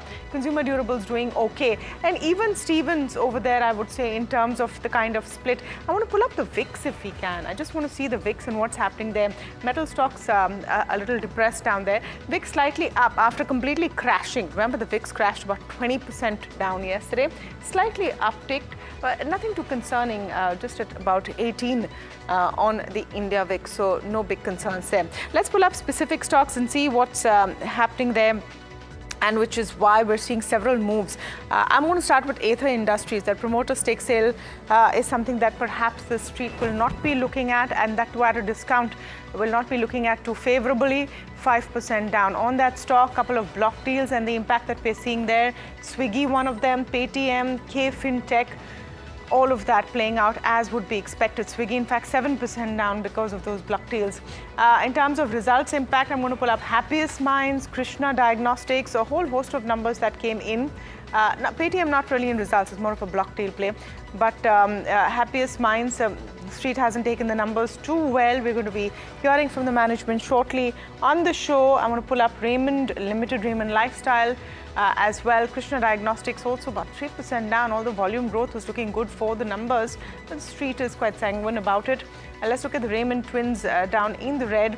Lifestyle seeing a bigger hit than Raymond. We'll be speaking with the management shortly as well. Kim's as well. Let me just pull up Kim's. Also, in terms of results, what's happening there? Kim's in the green. So is Ventive. Robust set of numbers on Alex's watch list this morning. What about brokerage impact? We picked up IIFL Finance on our big brokerage call this morning. HSBC is upgraded to a buy. That stock about 4% up. So that's the long and short of it. A lot of block deals in focus, some result focus as well. I wouldn't say that the euphoria has continued, but it's definitely not a complete reversal of mode. You said it, Tamanna. And a couple of these talking points stand out. Of course, since the open, you've given up a little bit of ground for the benchmark Nifty 50. It's down about 1/3% or so. So perhaps it'll take a little while for that dust to settle and for you to get a sense of which direction we're moving. But there are individual talking points to make as well. We did speak about the India VIX, and Tamanna pointed this out. It is now moving a little bit higher. If we can pull up the intraday chart for the VIX, it is at 18.7. So I want to get a sense from Kunal whether this is something that he's watching in the near term. Of course, it's not near those heady numbers of 21 or thereabouts, but it's still relatively elevated. So one, from a trading perspective, would you be watching the VIX, and what level would give you comfort? Certainly, Alex. So from the option buyer's perspective, I think these levels are really looking attractive.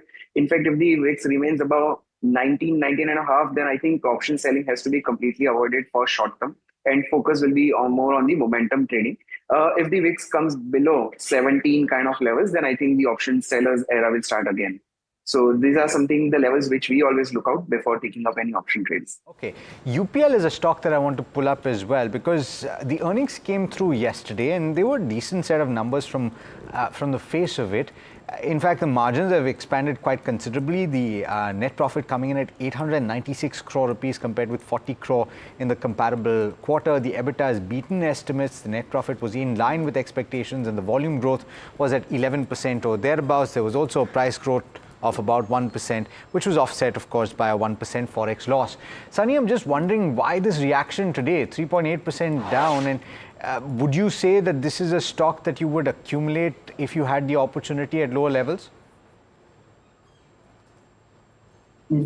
I believe again this reaction is because of kind of a muted growth guidance, and at the same time, just we were listening to the other agrochemical companies' commentary also that still the global agrochemical pricing environment is still weaker. So China is having a surplus capacity, and that is leading to a kind of weaker pricing environment as far as global agrochemical players are concerned. So maybe that may be the one of the reason we are seeing a kind of muted reaction as far as UPL is concerned. And again, companies which are exposed on global agrochemical space, they are something we would not like to focus on.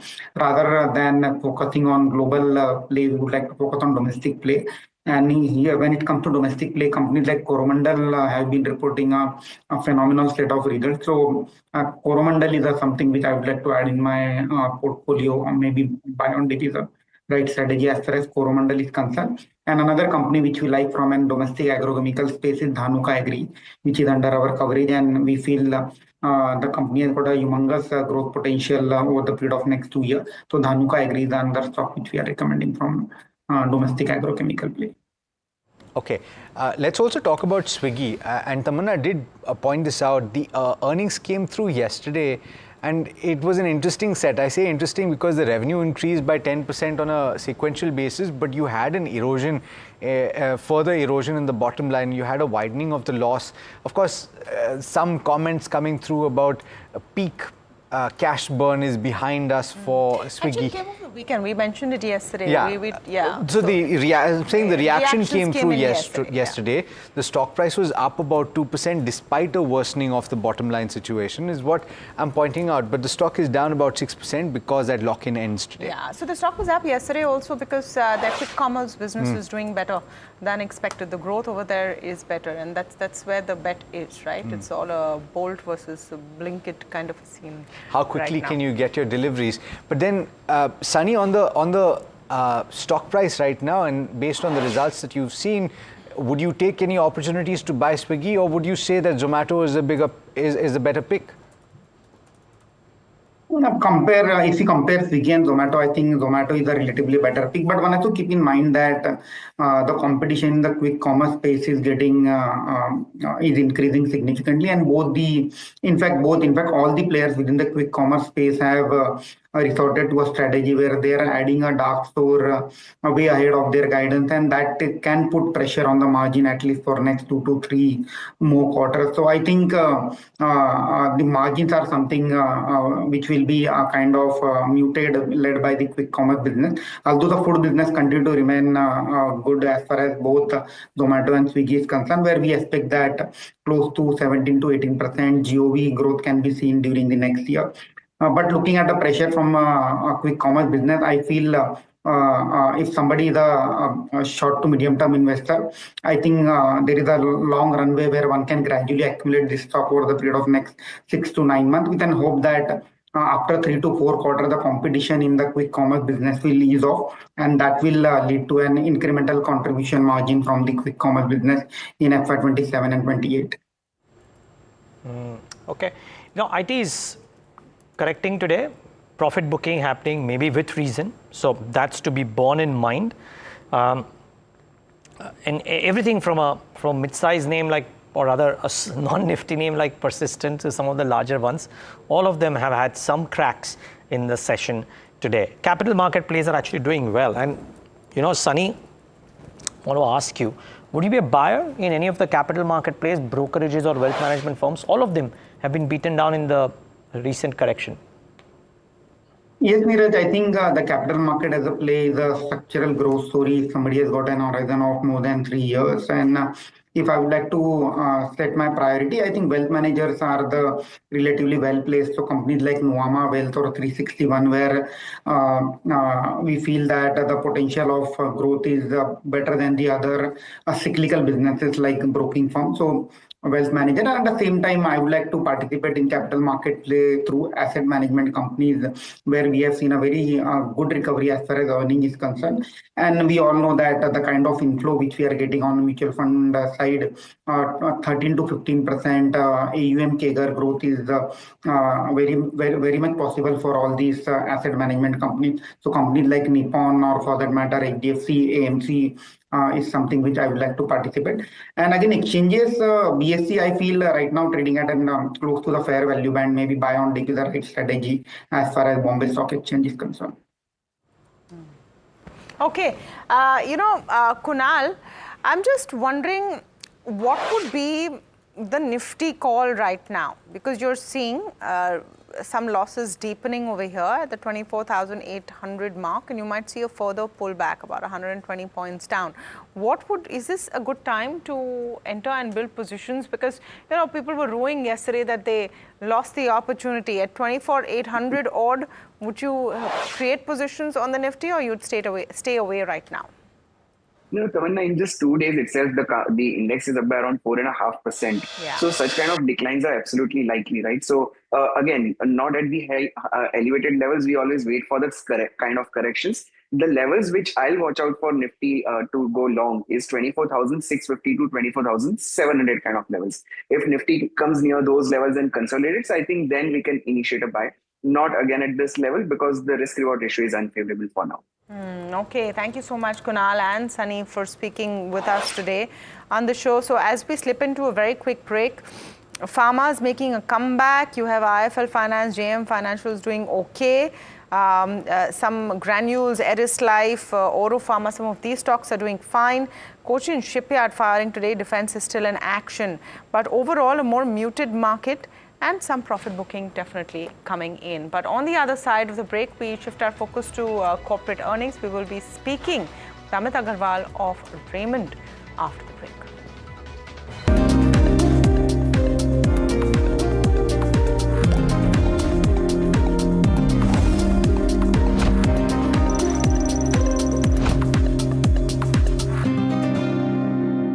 Gold plus optimistic reflective glass लगाओ, धूप की गर्मी को दूर भगाओ और बिजली का बिल भी बचाओ।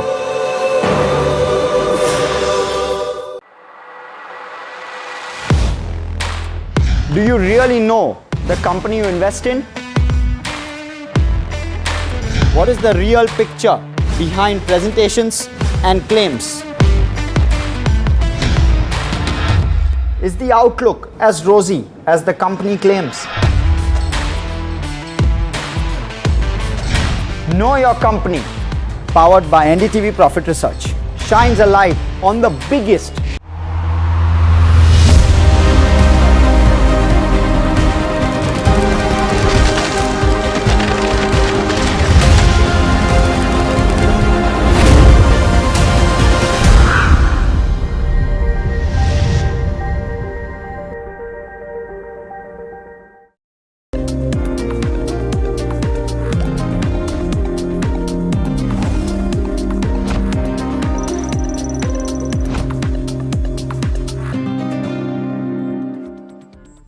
Welcome back. Raymond and Raymond Lifestyle are the next stocks in focus. The companies came out with their fourth quarter numbers. While Raymond saw its revenue and profit doubling, the lifestyle business saw its revenue dipping.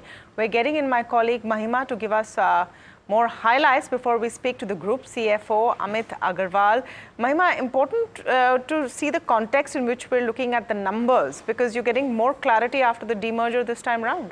Absolutely, and that's as you rightly pointed out, Raymond Lifestyle, it's been a tough quarter overall in terms of the EBITDA. It's been impacted by overall higher retail store addition plus an adverse sales mix. In terms of the overall quarter, it was also impacted by a ransomware attack which disrupted the operation and supply chain as well for Raymond Lifestyle. And high inflation is kind of leading to a weaker urban demand overall. In terms of why EBITDA was down, there has been some moving parts there. Other expenses were up 31%, which included around 14 lakhs as recorded as loss of sale of subsidiary. Manufacturing and operating expenses increased by 28%. Stock in trade was also up 23%. Depreciation also up 36%. This is on account of higher store addition.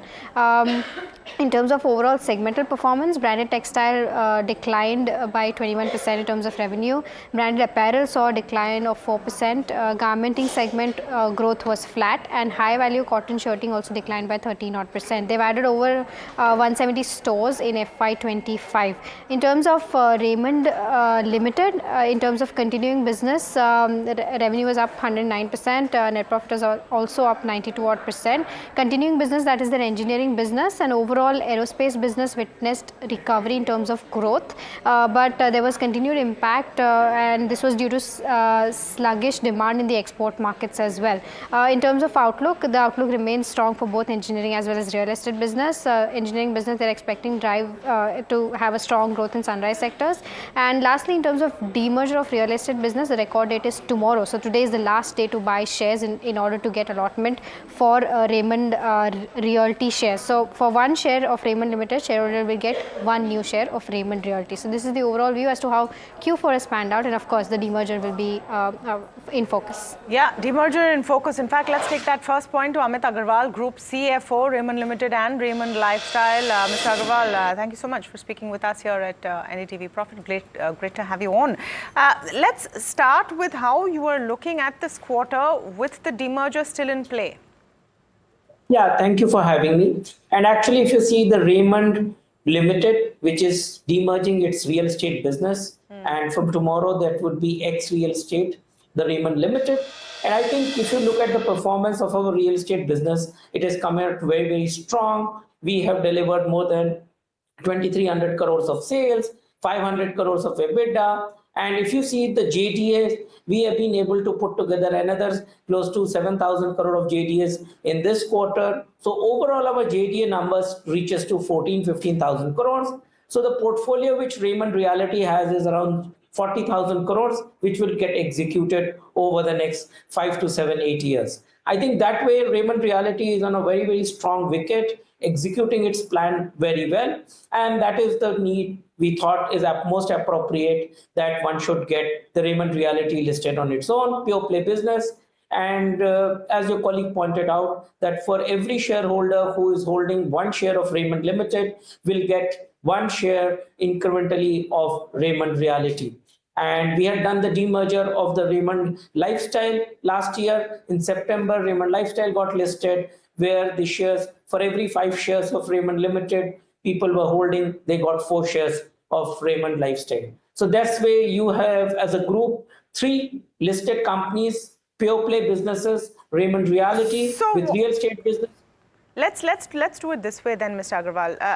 Let's look at the individual verticals one by one, because that would give most clarity to our viewers on how these individual businesses are performing. And of course, they will then going forward have an opportunity to have participation in each of them as 3 listed verticals. Let's talk about Raymond Lifestyle first, because the quarter is showing pain.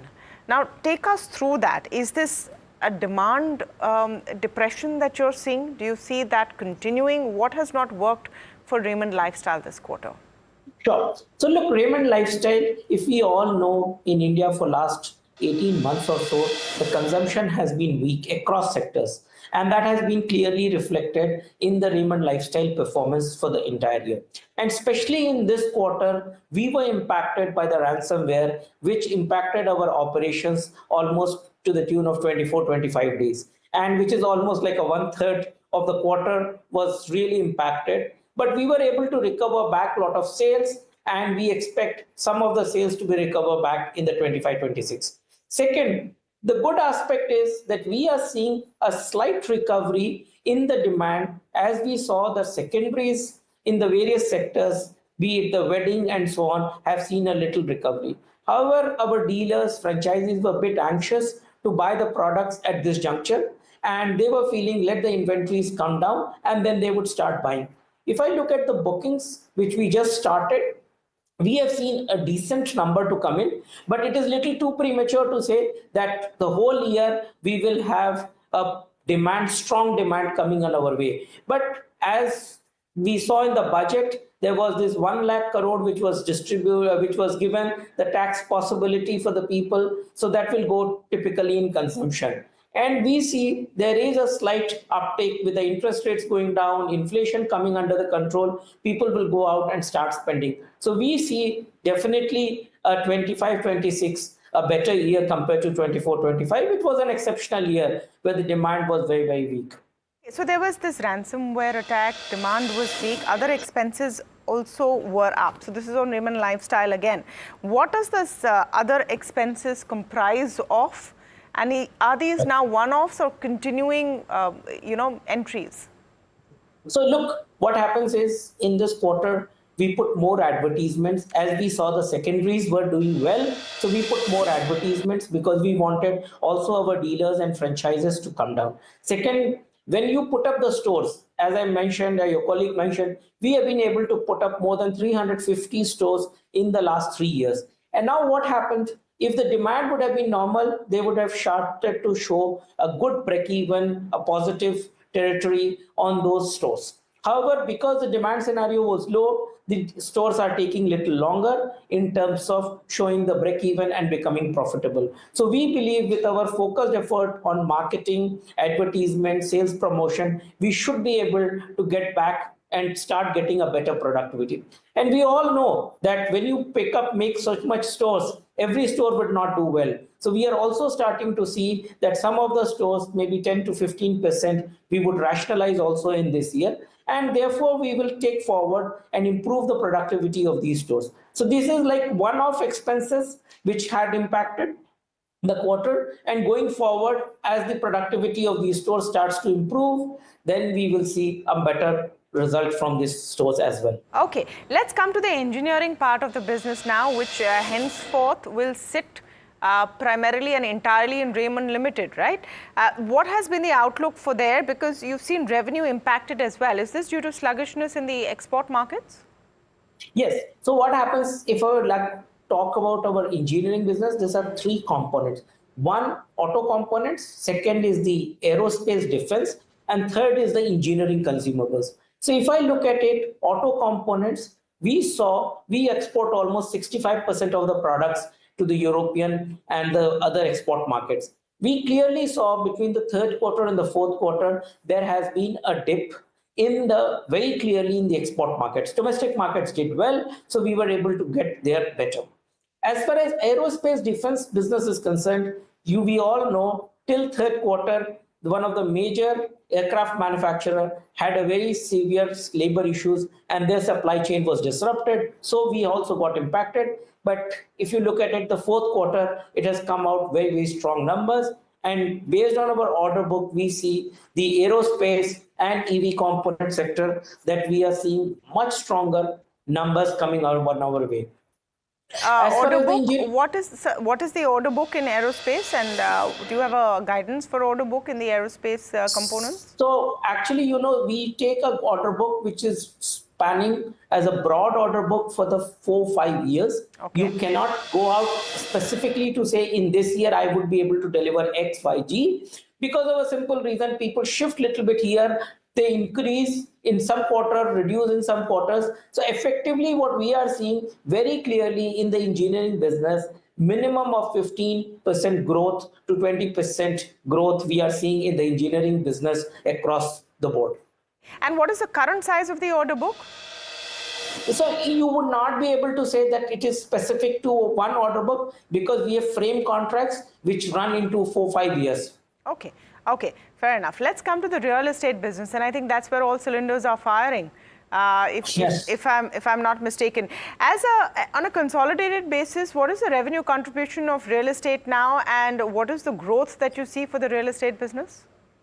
So if you see 25, we delivered 2,300 crores of revenue, 500 crore plus EBITDA, and we have got a lot more launches going planned in this year. So that will enable and push the revenue forward. Again, in this business, we have given clearly the guidance that it will have more than 20% growth year on year. And as I've spoken earlier on your channel, that we believe in the next 3 years, this revenue can easily hit 4 to 4,500 crores over the next 3 years.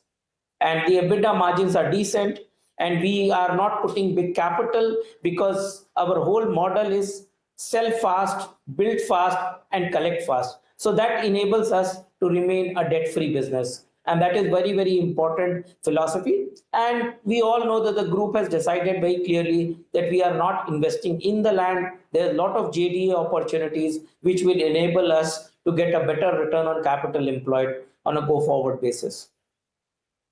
In terms of margin outlook, and I don't know to what extent you're comfortable giving us a guidance, Mr. Agarwal, margins for the real estate business specifically, you saw about 25% in this quarter, if I'm not mistaken.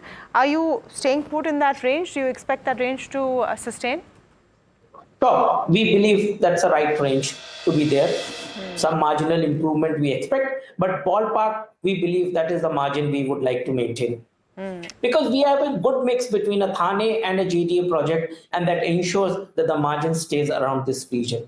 What is the expansion looking like for this particular business in terms of GDV value as well? So look, we have got Thane land, which is 100-acre land, where we are constructing right now 40 acres, which is almost 9,000 crore worth of projects being executed, still potential of going another 16,000 crores on the 60-acre land, which would get developed maybe possibly over the 8 years or so. And if I look at the JDAs, which we have already signed to the tune of 15,000 crores, where again, it is a horizon of 5 to 6 years. So clearly we have a potential of 40,000 crores, which is already signed, closed, which would get executed over the next 7-8 years. So that itself gives you at least 5,000 crore per revenue. But you will continue to sign more and more JDAs, and that is the philosophy of the company. So if I look in this year, we have signed more than 10,000 crore worth of JDAs. So that ensures that as a business, we have a right model in place. People are picking up. And if I look at the JDA opportunity in Mumbai itself, we, on a ballpark number, it's a very, very large opportunity. Practically every building, every third, fourth building is going to be redeveloped. And that is exactly our raw material, so to speak, in order to take forward this business. The only I would say, I get your point completely, Mr. Agarwal. The only, I would say, downside of the redevelopment model or the JDA model is, licenses, clearances, and all of the bureaucratic red tape that it sometimes gets stuck in. Have you faced that thus far? What is your strategy there? That's a bit of an uncertainty if I look at it from an investor point of view. Sure, but you see, fundamentally what we do is when we sign a JDA project, we are very clear. We are not putting in money for the project till such time we have got practically all approvals on a go forward basis. Absolutely very, very clear. So our plan is very clear. We have partners in the JDA projects who will ensure that the approvals get placed and help us in terms of moving forward. Otherwise, we are not putting the money. So you look at the Bandra, which we have launched the project in Nirmal Nagar. What we did was we got it signed, we got all the approvals, and then we started the project. And from thereafter, our philosophy is very simple. Once you get all the approvals in place, you construct fast and sell fast. And that is clearly demonstrated in the Nirmal Nagar project, which was again an SRA project where we got all the approvals, started the project, sold very well. Almost 40% of the project is already sold. And we are coming up with the basement, 3 basements is coming up the ground. Okay. So we feel confident. We remain confident on achieving this. All right. Raymond has a strong set of numbers. Lifestyle has had a weak quarter, but the outlook for this financial year remains positive. Thank you so much, Amit Agarwal, Group CFO, Raymond Limited, and Raymond Lifestyle, for that extensive conversation on the outlook for the 3 verticals of the business, which are now being demerged. We'll take a very short break, but we're coming right back with all the buzzers this morning. And yes, markets overall going through a bit of consolidation, but yet quite a few winners there. We're spotting them for you after this break.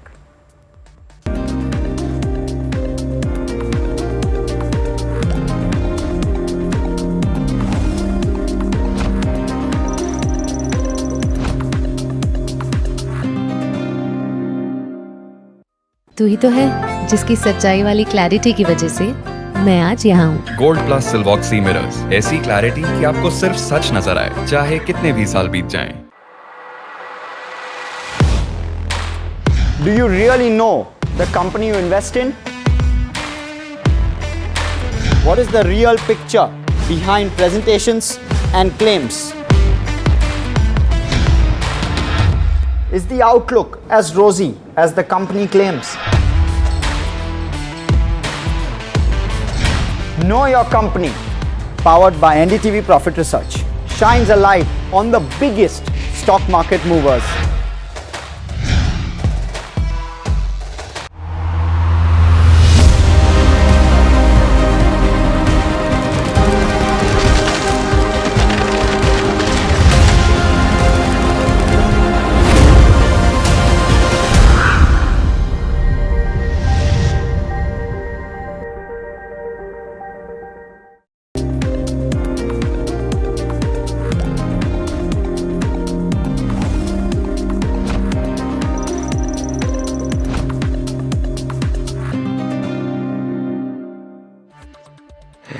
All right, a bit of pressure on the markets for sure. The Sensex is down about 1%, 777, counting 1.23% for the Nifty. It's not alarming. We've had such a stupendous rally yesterday that all of this will be seen as a corrective move, naturally so. No big change in volatility. And the key thing is, viewers, that the Nifty small cap 250 is up 0.45%. So therein lies the flavor of the market, that the broader end of the spectrum is actually doing well. Now look at some of the stocks, capital market plays, right? We were talking about it from a Motilal Oswal to a JM Financial to an MK. I think all of these are probably looking good. I know that JM Financial is, I know MK is, I think Motilal Oswal also should be doing okay. JM is off the highs of the day, but still doing okay. MK shares and stockbrokers up about 4%. I would reckon DAM Capital could be in the green as well. And do watch out for Motilal Oswal. That's the other one that I want to pull up. And let's see if that one is doing okay for itself or no. Motilal Oswal is not, but some of the others are. Then there are select names in the construction space and logistics space. Zinka Logistics is up about 3%, and it's had a good move over the last 2-3 days. So keep an eye out for that. I think Garuda Construction, something that Utpal Sheth of Trust Group bought into recently, is also doing well for itself, so keep in mind. The losers, if you will, would be around IT. I think that's a bucket that is sulking big time today, 1.34% now lower, and certainly something that you want to keep an eye out for. I just want to mark out Tanla as well. Promoter buying. Yeah, promoter buying, and so just contrasted with Aether Industries where there's promoter selling. So promoter buying being seen as a big sort of confidence booster. The Sari Uday Kumar Reddy has bought 18.62 lakh shares. That's at 1.38% stake at 470.15 apiece. Small Cap World Fund Inc. has sold 16.3 lakh shares at 470.15 apiece. So a lot of block deals in focus today. Swiggy, of course, with lock-in exiting has been under pressure as well. So that's why you're seeing Swiggy down, Paytm, some of these will be in focus. But meanwhile, let's look at Happiest Mind. Venkatraman Narayanan, MD and CFO of Happiest Minds Technology, and of course, Joseph Anantraju, the co-chairman and CEO of Happiest Minds Technologies, spoke to our colleague. Take a listen. Hello and welcome to NDTV Profit. A very good morning to all the viewers. I'm Hiral Tatia, and one stock that is in focus today is Happiest Mind Technologies, and on the back of earnings. To discuss more, joining us on the show is Mr. Venkatraman Narayanan, MD and CFO, as well as Joseph Anantraju, co-chairman and CEO. Welcome to the show, gentlemen, and a pleasure to speak to you as always. Overall, if we see in terms of where earnings are concerned, a revenue growth of around 2.5%, a slight bit of a dip coming in terms of the EBIT margins, and the profits are down 32%. Do understand that there is a PAT and EBIT that has been impacted by a one-off this time around. If you could help us understand what is that exceptional item and bad debt, which is remeasured the fair value of the contingent consideration, and there is a change of around 23 crores and a bad debt of around 12 crores during the quarter. If you could help us understand what is it with regards to. Yeah. Good morning. So what I'll do is I'll just cover the highlights of the financials. Like you rightly pointed out, we have shown very good revenue growth, be it in rupees or in constant currency, very much 1.1% for the quarter, year over year 28%, and for the full year to full year about 26%. As far as EBITDA is concerned, we are at about 19.3% this quarter compared to 21.1% in the previous quarter. There is a drop. This drop is primarily on account of the bad debt provision that you referred to. That was about 12.5 crores and a one-off event. You adjust for that, we are pretty much at a similar number as the previous quarter of 21.1%. For the year, we are showed a EBITDA of 21.4% versus 24.6%. If you adjust for the bad debt, we are at about 22%. And just to refresh your memory, our guidance for EBITDA for the year was 20 to 22%, and we are very much in line with that, with and without the bad debt provision that we talked about. As far as this bad debt is concerned, it was one of our larger customers. It was a win that we had in Q3. It was smartly ramping up, but they had a substantial part of their forecasted business was to come from the US government, as we understand. And that, for some reason, did not happen. And it could be because of the change in dispensation or whatever. And so they had to they reneged on their payment obligation, which meant we had to stop work. We stopped work. We stopped work in Q4. It was ramping up very nicely. A run rate of about $1 million, $1.5 million is what we were at for that customer. But notwithstanding that, we have still shown a revenue growth, which is what I want to highlight. So we lost a run rate of about $1.5 million. We covered it up with business growth and showed a revenue growth. Coming below that to PAT, as I had said in the past, we have noise from accounting for earnout and the non-cash charges which come from acquisitions. Typically, to see the health of a company, you should remove the noise, the accounting noise that comes from all of these items, which is what we have attempted to do through this number called adjusted PAT. So if you look at adjusted PAT, we are at about 9.9% compared to 10.7% in the previous quarter. The simple explanation is the bad debt and slightly higher tax provisions that we have made this quarter. Year over year, we have got 11.4% of adjusted PAT versus 14.9%. The difference, as I've said in all my previous calls, are because of the investments that we have made. We have made close to 40 crores of investments in the new unit of GBS and the new sales. That and the bad debt, if you reverse most of it, we are back to about 13%, which is very similar in terms of the profit profile that we showed in FY24.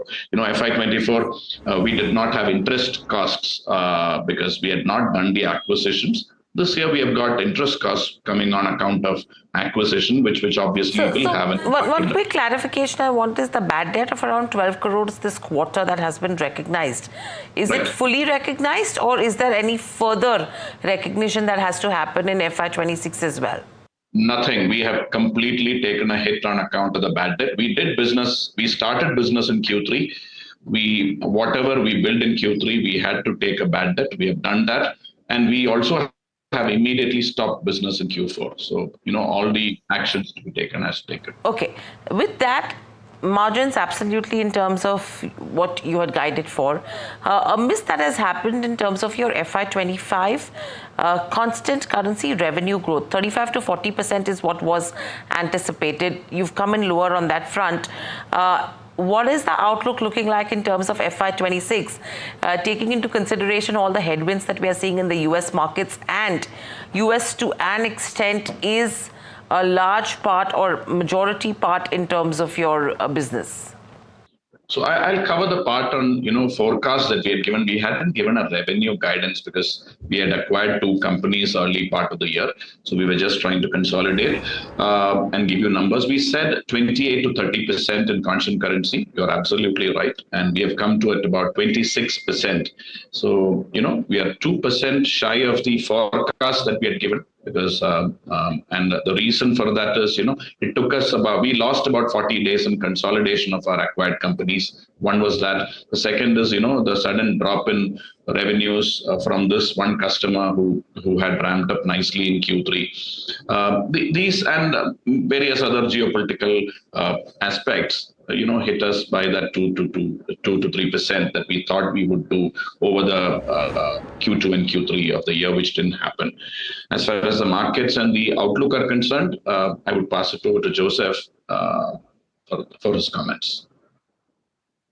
In our recent press conference, we had given a guidance that for this year we would do double-digit growth, and we are still holding on to that. The pipeline that we have gives us the confidence. We have several large deals, and as far as US is concerned, from a market perspective, I think things, as you would have read, I think one of the huge uncertainties was the tariffs with China, between China and US. That seems to be settling down, and I think that will give a lot of the manufacturers and other verticals that have their presence in China much more clarity, because the uncertainty was what was holding people back. So I expect that to ease up, and several of the other country-to-country deals should get done. Our expectation is that by end of Q1 or Q2, we should see things settling down. As far as customers are concerned, I think by and large, we have not seen any customers pull back. They may have paused some of their investments or slowed it down, but we've not seen any pullback. And as far as our pipeline and our projections go, we are quite confident about the double-digit growth that we projected. Okay, so with that, if you have to talk about PureSoft as well as the other acquisitions that have been made, I think there was a delay in terms of finalization, and hence the revenue accretion has gone lower in the fourth quarter. Assuming all of them now will be 100% in terms of FY26, what's the quantum that you're expecting in terms of contribution from the 3 to 4 acquisitions that have been made? We don't give a breakup of that in our financials because it's consolidated now. We have been working together over the last 11 months, and things have almost kind of integrated. Aureus is integrated, Pure Software is almost integrated, and the couple of customer acquisitions that we did in the Middle East, all of them are nicely integrated. So now it's a one company forward for FY26, and the growth numbers that Joseph talked about is on that basis.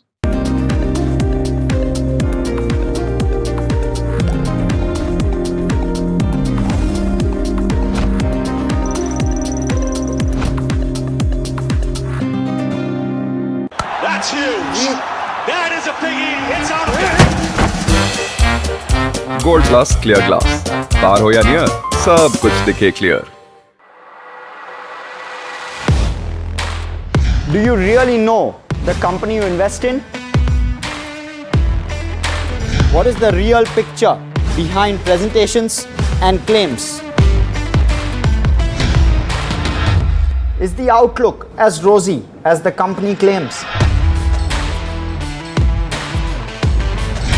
Know Your Company, powered by NDTV Profit Research, shines a light on the biggest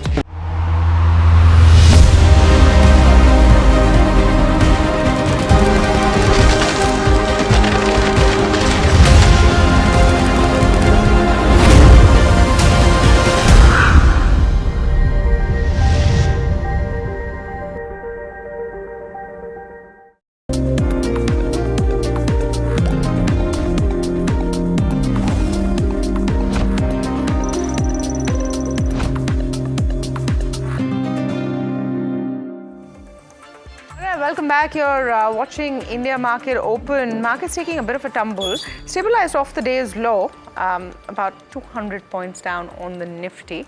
So off the day's low, definitely. But to be expected, I would say, after the phenomenal run that you saw yesterday, nearly 4% up. So after all of that euphoria, that froth needed to have come off. Let's just take you through what is hurting the most? I would say it's IT. Again, look at it in context of a 6% run up yesterday, and which is why you're seeing some pain in IT. Where you're seeing an up move and a recovery is definitely in pharma stocks. Pull up the Nifty Pharma, pull up the healthcare index as well, and that's where you're seeing very clear recovery coming in. Sun Pharma, just let me, there you have all the individual stocks there, but I just want to pull up Sun Pharma individually if we can. Dr. Reddy's, of course, up 3.5%, but Sun Pharma, since it was the biggest loser yesterday, even when the rest of the markets are rallying, has seen some upside off the day's high. But here's the reason why, the significant update for the entire industry. US President Donald Trump has said that the prices of prescription drugs in the US will be cut by 30 to 80%. Could this spell trouble for Indian pharma companies? This is why you were seeing concern yesterday. India, the world's pharmacy, churning out nearly half the generic drugs that fill America's prescriptions. But the new US tariffs could put that in jeopardy. The United States will no longer subsidize the health care of foreign countries, which is what we were doing. We're subsidizing others' health care. Countries where they paid a small fraction of what, for the same drug, that what we pay many, many times more for. Trump has announced a new executive order to significantly reduce prescription drug prices in US. Now the plan aims for a potential reduction of prescription drug prices to 30 to 80%. Now the pricing is based on most favored nations policy principle. Now Trump will link US drug costs to lowest prices paid by other countries. Now this will provide immediate relief from high medication cost in US according to Trump, which will ensure a fairness for American citizens. US President Donald Trump is pushing what he calls major tariffs on imported pharmaceuticals, aiming to bring drug manufacturing back home. The problem? The US relies on India for affordable generics, and the tariffs could mean higher prices or even shortages. And now the order would primarily affect drug administered in doctor's office, and this will apply to medications covered under Medicare Part B, which includes your expensive treatments like cancer medications. And he claims to save trillions of dollars, and this could force pharma companies to raise prices in other countries.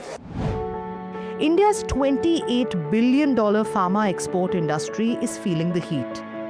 With the US buying a third of India's drugs, companies face a tough choice: absorb the costs or pass them on. When we think about Indian companies, we are largely going to be affected by how the generic pricing environment changes out there. In my mind, I feel that the domestic pharmaceutical companies, they have created very strong competitiveness. I keep saying that both in terms of their chemistry skills or in terms of their cost competitiveness. India's hoping trade talks can win exemptions, leaning on its role as a global generics powerhouse. Without a deal, the ripple effects could reshape drug supply chains worldwide. India has proposed zero tariffs on certain sectors.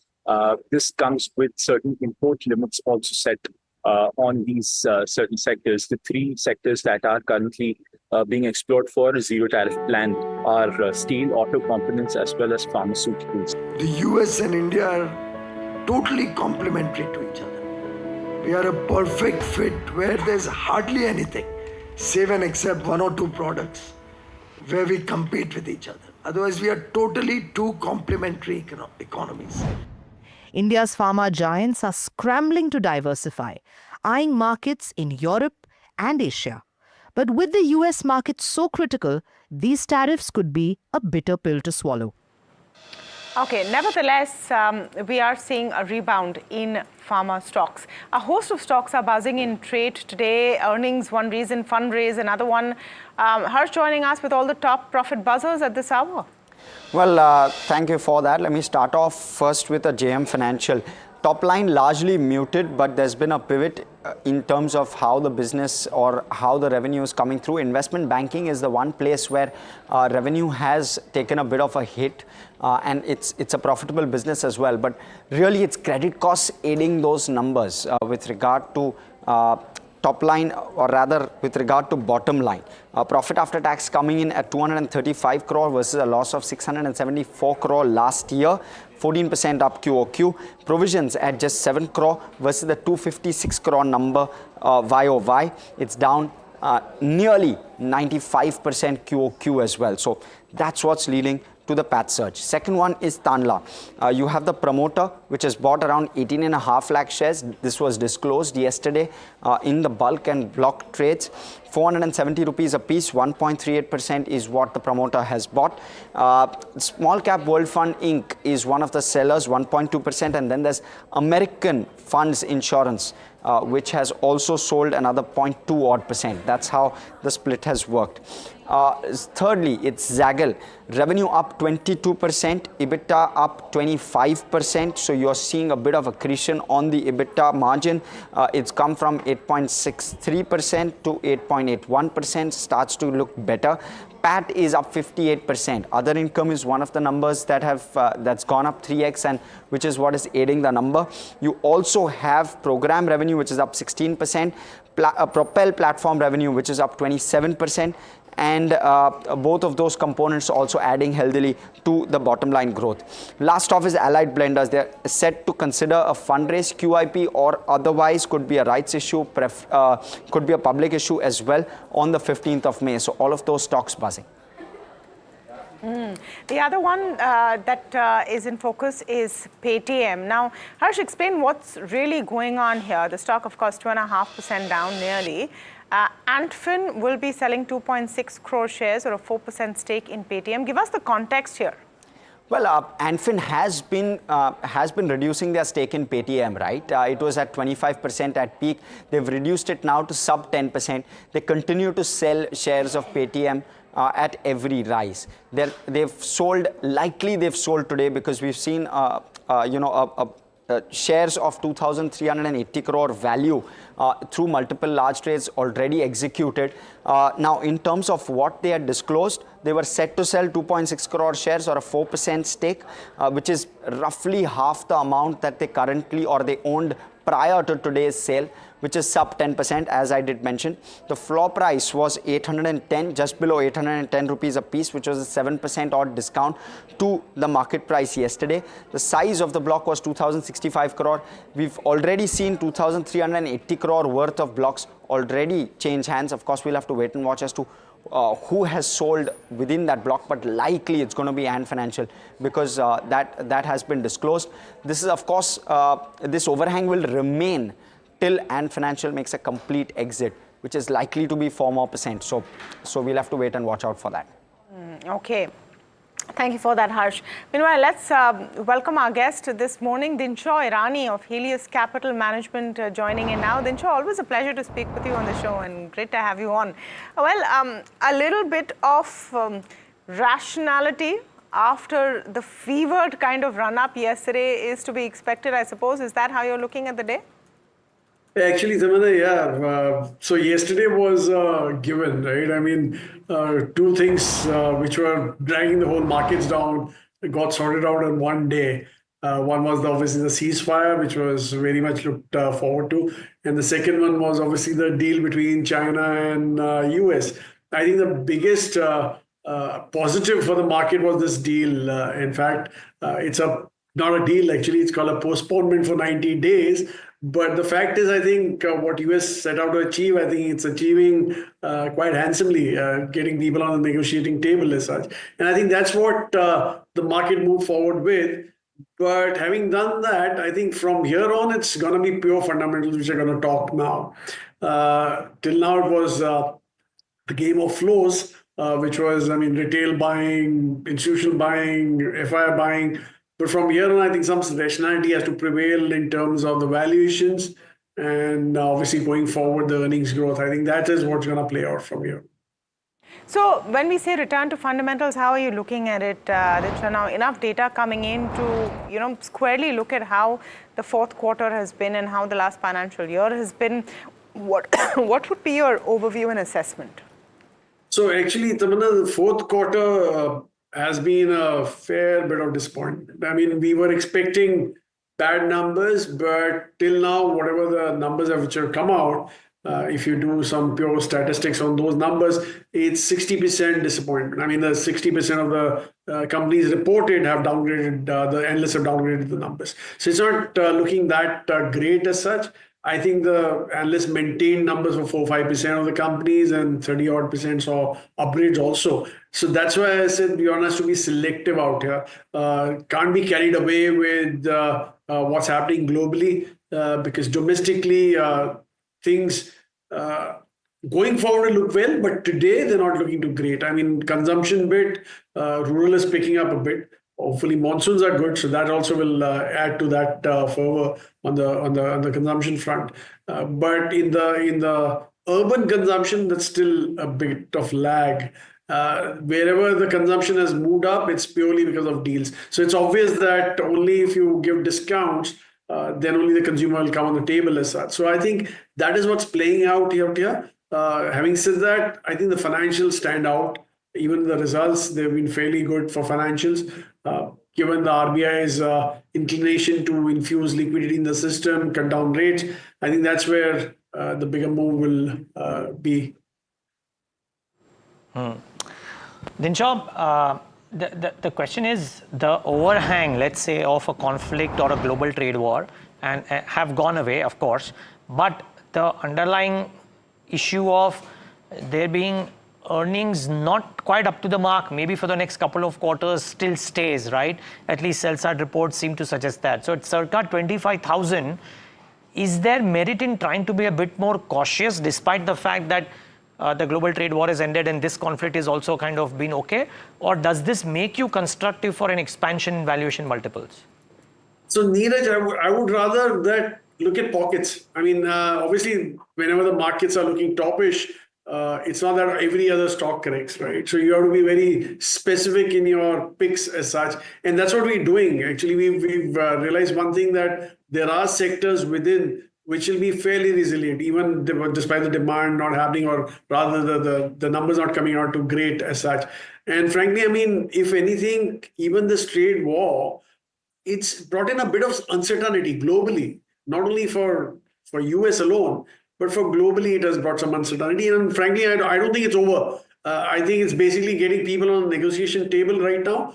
And as and when the trade deals happen, if you look at what happened with the US and UK trade pact, 10% is a given. So obviously, it's going to be a far cry from the 3% that people were talking about and going to 10. So it's not that clear a path anyways. So having said that, one has to now look internally. I mean, what India is offering in terms of, say, earnings growth, I think certain sectors do stand out despite this volatility in the global markets. I think India has a fair bit of sectors which can offer that kind of a growth, and one has to go with those. Obviously, one has to trim sectors where the run-up has been for no obvious reason, but the fact that there was a relief rally which has happened, and there again the valuations are pretty stretched.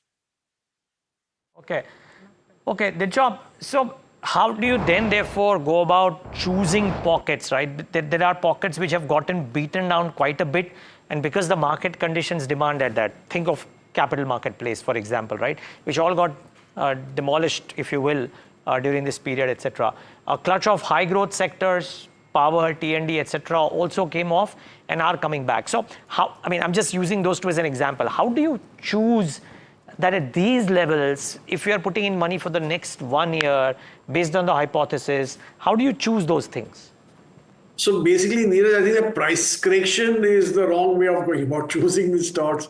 Obviously, one has to look at what fundamentally happened. But the stock, rather the sectors that you mentioned, I think there's a fundamental backing to them. However, like the capital marketplace, it's the valuations are a fair bit stretched out there. I don't think the future growth rates are going to support those. But having said that, I think the sectors like BFSI, we're very, very bullish on those, and we remain so. As I said, that with RBI now realizing that one has to infuse liquidity, and that was the biggest constraint for the sector because they couldn't raise money at the right price as such. And with liquidity coming in, now they can raise money at their own price. Obviously, rate cuts are happening. That's an overhang. But the fact is that demand also moves up with that. Demand for credit rather moves up with the rate cuts coming in. So there's a double-edged sword for these guys. So that is one benefit, big benefit there. That's for the banking, the lending side per se. And mind you, in the lending space, the NBFCs are the biggest gainers because they are on a very short cycle basis. They raise money and stuff like that. So for a cutting, interest rate cuts are positives for those guys as such. So I think that is one area one has to look at. In the services space, we are very gung-ho on the asset managers, we being one, not because of that alone, but the fact is that that is where the real money is coming in as such, and they're making hand over fist money as such. And obviously, the other services part that we gung-ho about are the mortgage companies, the housing finance companies. I think they're doing fairly well given the rate sensitive sector that real estate is. So that's on the financial bit. Coming to the non-financial part, I think tourism is one sector which suffered quite a bit because of the war. As such, not war, but the limited conflict between India and Pakistan. We, in fact, use that opportunity to add to our portfolio as such, and I think that's done fairly well for us. Another part that we like is healthcare, but mainly the hospital part of the healthcare, not the pharma companies, and especially the US-focused pharma companies. Today there's a relief rally in pharma, mainly because of what Trump said, but frankly, I mean, I don't think even, with all due respects, the President of the United States knows what exactly he's trying to convey. So maybe there's a confusion there, and we would rather stay away from pharma, the US-focused pharma place, I just over want the Indian place. I want to just drill down on that a little bit more. What is the confusion? He's pretty clear that he wants pharma prices down. Today, brokerage notes are suggesting that that is easier said than done. You have to first cut out what the middleman, and that is the insurance companies, are getting. Why do you think there's any ambiguity there? So basically, I think the ambiguity is that he's trying to target the middlemen, right? And mind you, Tamanna, this has been on for a while. I mean, it's a catch-22, right? I mean, you try to cut out the middleman will cut out the margins of the pharma companies, and he'll still make his own margins. You need those guys out there. And he's not the first president who's tried that. I mean, he tried that in his first term. Obama tried it earlier, and nobody succeeded with this. So it's not gonna be that easy a game to play out for the middlemen. And secondly, why I said the confusion was, is it only for the patented companies? Because the statement that he made was his friend bought the fat drug in UK and paid only $88 while he pays $1,300 in India. So it's obvious that I think there's a bit of a ambiguity there. Is it only branded products, patented products, or it's going to be only also branded generics which are going to be impacted? So I think it's better to stay away from the US-focused pharma plays as of now. Okay, so in that case, what you're saying is underlining what you're seeing on the street today, right? The sense that this is easier said than done. They can't really do much about it. Do you think that pharma then is something you'll completely stay away from for a bit, or you'd focus on specific counters? So basically, the US-focused pharma plays, which are totally dependent on US 60-70% turnover is coming from there. I think that's where we'll stay away from. We'll obviously look at the domestic plays because, as I said, that domestic, if your per capita GDPs are going to grow, the bigger spends will happen on healthcare also. And obviously, pharma is a big portion of that as such. So I think that is where we're more comfortable with rather than across the board comfort in pharma per se. No, so, okay, so that's the story with pharma. Give me a sense on this US-China trade deal. Have we seen most of the euphoria around it priced in, or is there more to follow? Because we know the broad contours of the deal, but there seems to be some uncertainty on whether it will finally actually go through and look like this or not. How do you see the situation? So, Tamanna, look at it this way, that I think that was a given that the deal will happen. The fact is that the move down by the US itself shows the desperation for that deal per se. I mean, they've cut it down from 125 or 130 or whatever that joking number was to 30%, but that 30 also they said that 20 is for fentanyl, which anyway will go away in a couple of days because China will say we're not doing anything, we're not going to do anything on it. I mean, we're going to come down heavily on fentanyl and that 20%. So it's a 10-10 kind of a deal. By the way, a 10% deal with China and a 10% deal with India itself is a very big negative for India because all along we thought that China will be slightly higher on the duty structure, and India will benefit because of that, and maybe will be becoming the sourcing base for US as such. I don't think that's going to happen with a 10-10 kind of deal, and I think more or less the whole idea of this tariff war was to get people on the table with negotiating with the US, and they've done a fantastic job there. But with China, I think they basically lost it out. They realized that he's too big. I mean, 35% of global manufacturing in certain areas, he is 95% of global manufacturing. So obviously, there's no way out for US but to depend on China. Got it. Okay. Dinshop, what happens to the themes that were the favorites before Jan 20th, if you will, and where the roadmap of growth was set out for multiple years? So let's say power and all forms of power expenditure, right? Power generation, T&D, etc. Two, I mean, this conflict has brought out defense, but defense was supposed to be a multi-year theme any which ways, right? So what happens to some of these multi-year themes wherein the government has targets? There is probably defined capex from the central government, not the states, central government for these schemes. Do you bet on them still, or are you a bit cautious? No, Neeraj, actually, we are very comfortable with the power sector per se. I think that's one area that has been totally neglected. Given the kind of growth that India is going to see, there's going to be a lot of demand for power going forward. And one can see it, right? I mean, if you see the peak to trough rates within the day itself, these are in multiples. Normally, it never used to happen in multiples. It was like percentages as such. So now it's like obvious that peak demand is far higher than what the supply is all about. So it's a matter of time before you can start wondering what's going to happen to that sector. So we are again, the point here is that one has to be clear the growth is there, but at what valuation are you trying to capture that growth, right? So there's only limited amount of players that one can play with in the power segment as such. So that's why we have, if you look at our portfolio, you will get to see a couple of names that we are having in power. There are a couple of names that we have in equipment plays as such. So that's what we've done there. China plus one was another theme that was being looked forward to.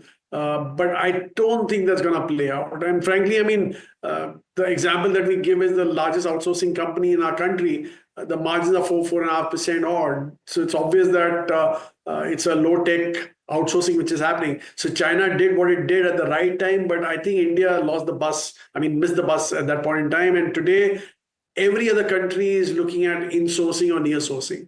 They're not looking at outsourcing of high-tech products. They're looking at only outsourcing of low-tech products. I mean, assembly jobs and stuff like that.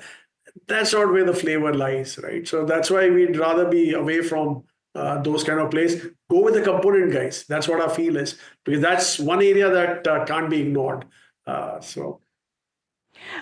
In terms of autos, do you think that there is a set of momentum which is still to be really priced in, especially if you look at rural tractor makers? That part of the story has been lying dormant for a bit. Is that where you would look at fresh interest?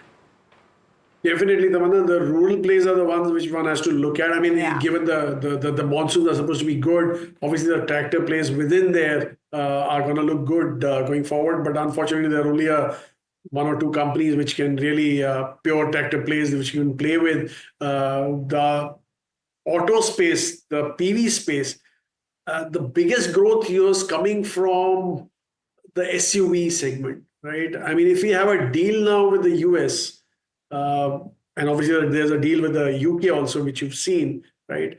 Mainly on the EV side, that's where the real growth was coming from.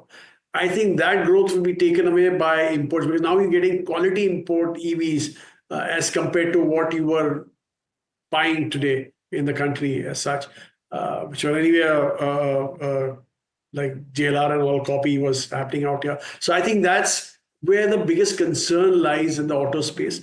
Apart from that, in two-wheelers, again, entry-level two-wheelers, they look pretty decent given the fact that the kind of sops that this budget gave to consumer, as and when he comes in, these are the kind of things he'll look at, low ticket items where he can really spend on discretionary spends and stuff like that. So that's where you can probably look at within the two-wheeler space. So. And what about defense, Dinshaw? Obviously, with geopolitical situation, the regional situation, only on a pause rather than this all being wrapped up. It's far from that state.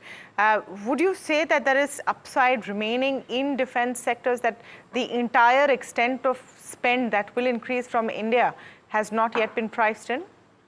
So basically, Tamanna, this limited conflict that we had proved that India is far superior in terms of its defense products. I mean, the indigenously built defense products.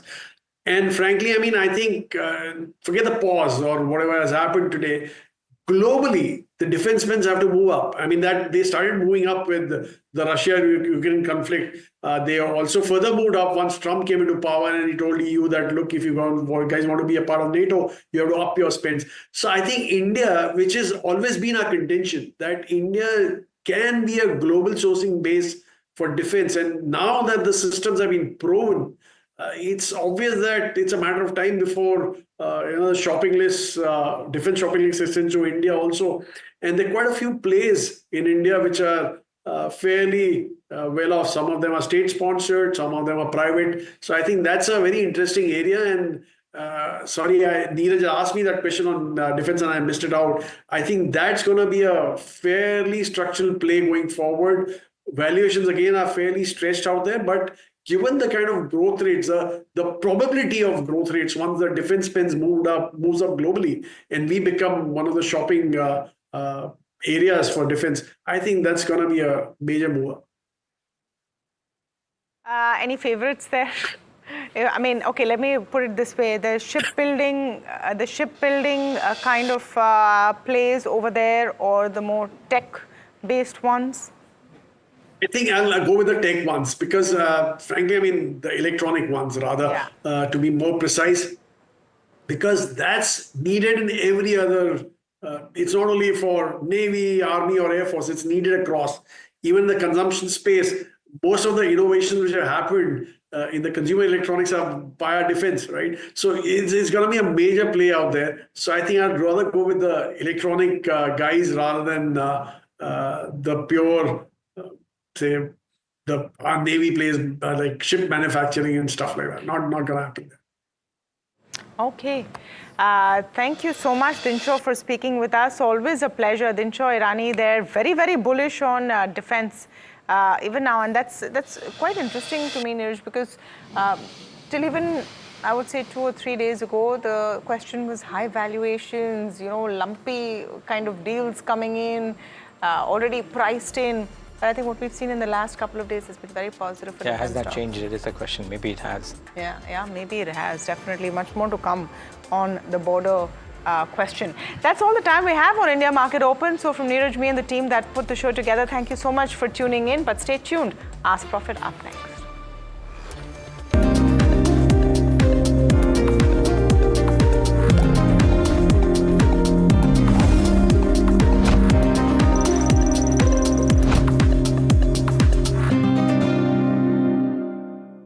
Gold plus optimistic reflective glass लगाओ, धूप की गर्मी को दूर भगाओ और बिजली का बिल भी बचाओ।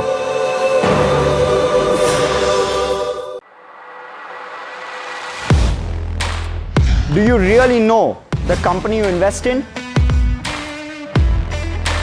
What is the real picture behind presentations and claims? Is the outlook as rosy as the company claims? Know Your Company, powered by NDTV Profit Research, shines a light on the biggest stock market movers.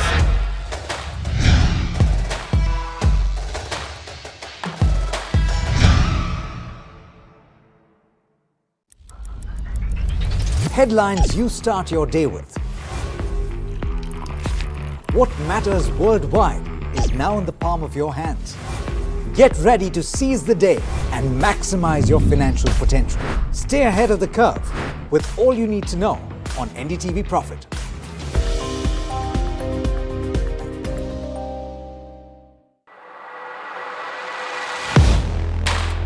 Do you really know the company you invest in?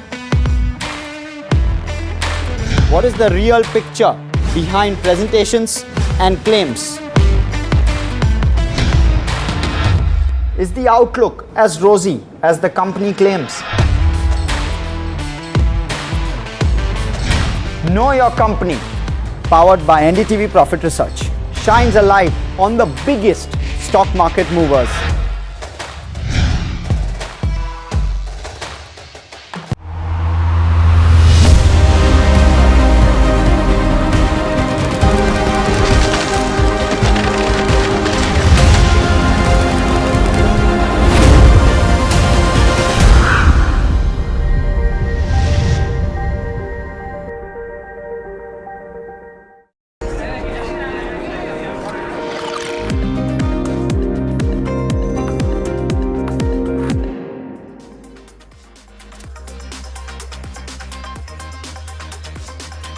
Hi, good morning. Thanks so much for tuning in. You're watching Ask Profit. My name is Alex Matthew. With me is Mahima Vajrajani, and we'll take you through the next 1 hour of trade. It's not as much excitement as you saw yesterday, and that's understandable, Mahima, because yesterday on the benchmark level itself, we moved up 900 points. Yeah. So it was expected that we would see a little bit of a cool off, and that cool off has come through. In fact, early on in the session, we managed to trade in positive territory, but that was a very short period of time. There is selling that is in evidence, and there are a few pockets where profits are being booked because we've moved up very, very quickly over the course of the last couple of weeks, notwithstanding that 1 week of uncertainty where you saw the markets move a little bit sideways. But you have 24,670 or thereabouts on the benchmark Nifty 50. Let's take a look at the broader markets as well to see where they're at. In fact, the broader markets are in the green. You have the mid-cap index that's up about 0.4%, and the small-cap index that is up about 0.7%. And as a result of which, I wouldn't be surprised if the advanced decline ratio is not too terrible at this point. In fact, it is positive. It is, in fact, quite positive in favor of the advances. Let's take a look at the contributors on the Nifty 50, just to give you a sense of what is moving. And you have a couple of the pharma names that are contributing, but not too much. In fact, the heavyweights. And these are the same names that had led to a considerable up move in trade yesterday, the likes of HDFC Bank, Infosys, ICICI Bank, Reliance Industries, and one more entity. I had looked at it, they contributed over 350 points just by themselves. So a little bit of a cool off for some of these stocks is warranted and par for the course. But let's look broader and see a few names that are moving in trade today. And I'm sure that Mahima has more on her list. But a few stocks that are moving quite dramatically. One is Tanla Platforms, where you're seeing a promoter buy that has taken place in a block that took place not too long back. It was something that we had talked about in the opening. It's up about 9% or thereabouts. Something like Aether Industries, where there's also promoters selling in order to meet the public shareholding norms. That offer for sale starts today, and the floor price was a 13% discount to yesterday's closing price. That gets taken place over the course of today and tomorrow, the offer for sale. And so it has come off the low point of the day and is moving higher. A couple of other names that you should watch out for. One is Ventive Hospitality, and this is a stock that was up about 7% or thereabouts in early trade, but it's given up quite a bit of ground. The earnings were quite good. In fact, the revenue growth was very substantial, but the margin picture has deteriorated a little bit. But you have a healthy growth in the bottom line as well on account of the top line growth that the company witnessed. And Chalet has actually moved into the red. It is down about 2% or so from what so it's recovered a little bit from the low point, but it's still down about 1%. despite a reasonably good quarter in the fourth quarter. Absolutely. For something like a chalet, occupancy was at 76%. For Very Ventive good. also at 71%. Good set of numbers. In terms of one more block deal by promoter, KFin Tech is also in focus on the back of that. There is Paytm also, where Antfin is set to sell around 4% stake. Both of these counters, in focus on the back of stake sales and block deals. Some other counters which are doing well, there is Aarti Drugs up 6.5%, KPI Green up 6%, Sterlite up 6%. India Glycols, Reddington, I believe, on ahead of its earnings is buzzing today. Something like a Godfrey Phillips is also doing well. Some counters under pressure. UPL saw a good uptick yesterday in trade post its earnings, but today it's seeing profit booking down by about 4% odd. KFin Tech, Alex mentioned earlier, Chambal Fertilizers down by about 3% odd. Welspun Living, a lot of these textile companies are seeing profit booking now. After the UK FTA announcement, these textiles did soar, but now seeing profit booking. Welspun Living, KPR Mills are some of the counters seeing that kind of pressure.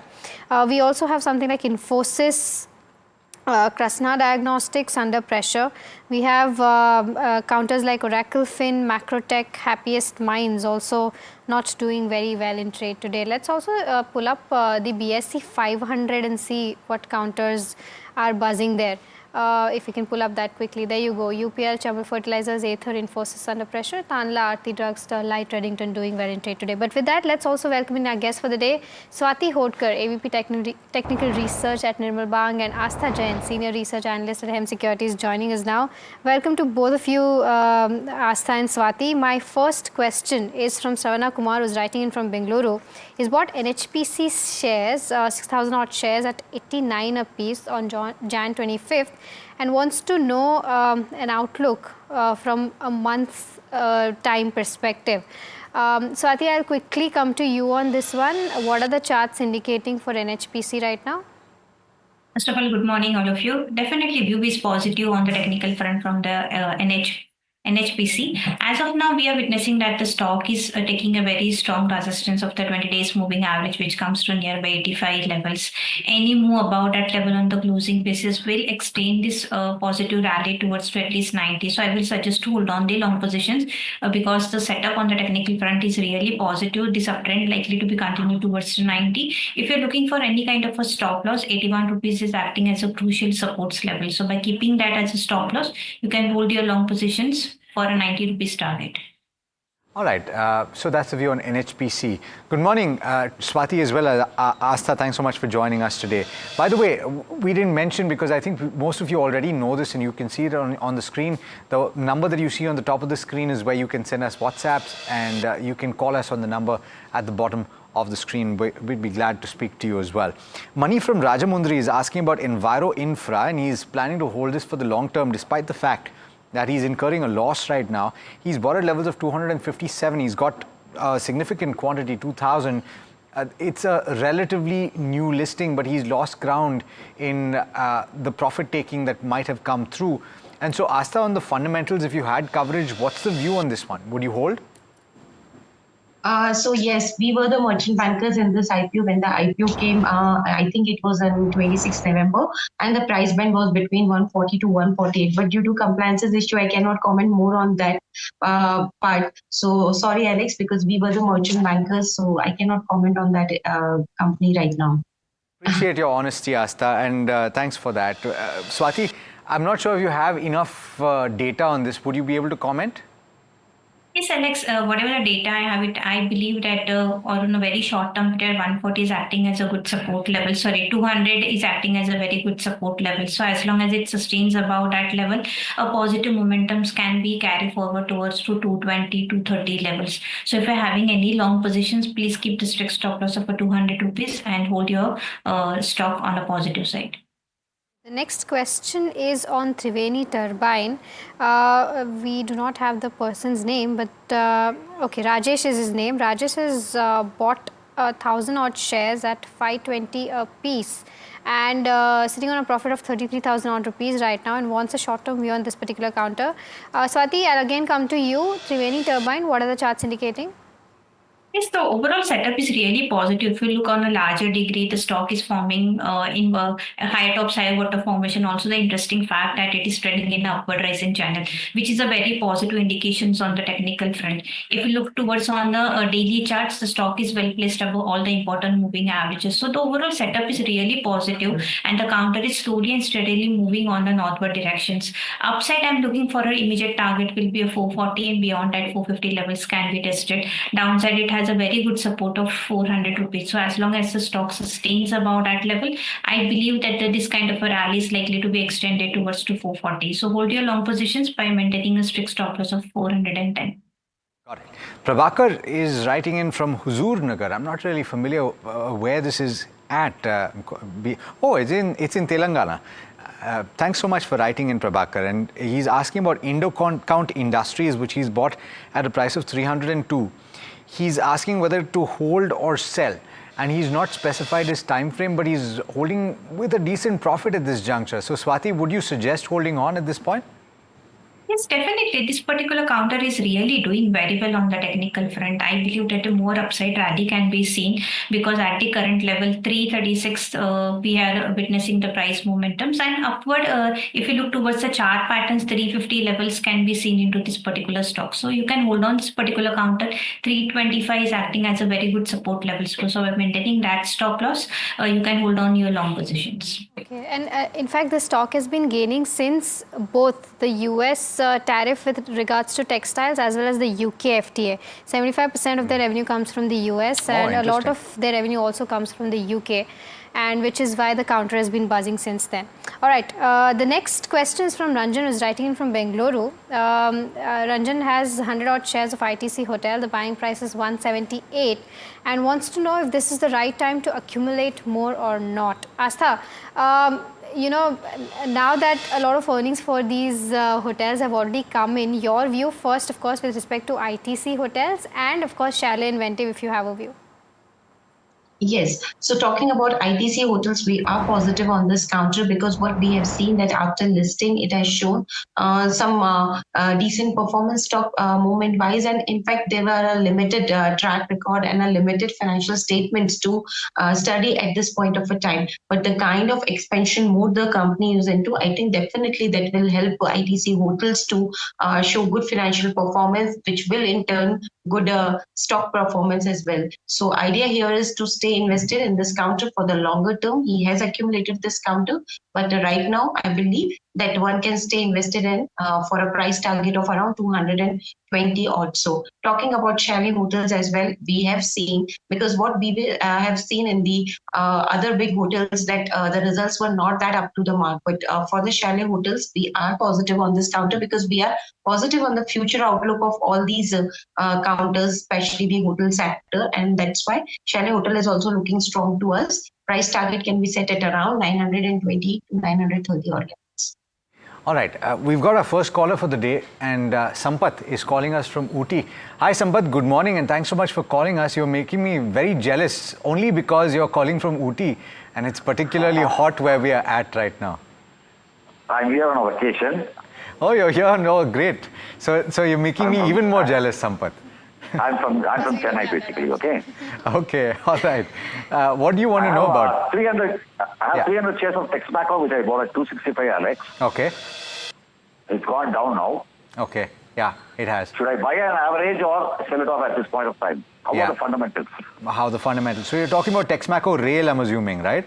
Yeah, that's it. Yeah, right. Okay. Right. You're right. Okay. All right. So it's gone through a little bit of a correction, and let's get a fundamental view. Asta, if you can. He's lost quite a considerable amount of value. He's bought at levels of 265. The stock is trading at 144. Last 6 months down about 28% or thereabouts. Would you hold on to this? What's the view?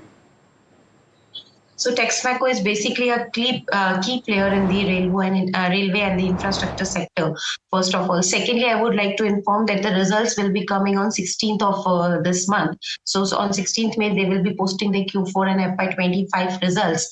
And thirdly, I think they have won one large order, and it was in recent talks. So, I mean, the kind of sector they are into, the kind of company this is into, because it is a part of some big group. I think this stock is has a potential to move upwards from here, and there is a reason to stay invested in this counter at least till the results come. So idea here is to continue hold this counter with a price target of around 170 and keep a close eye on the results as well, as which will be announced on 16th May. And I think from there the picture will become more clearer. Okay, so that's the view with regards to where Texmaco stands. Our next question is from Sanjay, who's writing in from Delhi. He's holding 12,500 odd shares of Ratan India Power, bought at 15.04 a piece. Wants to know whether he should hold, sell or add more at the current levels. Swati, I'll come to you on this one. What's the view like where charts are concerned from Ratan India Power?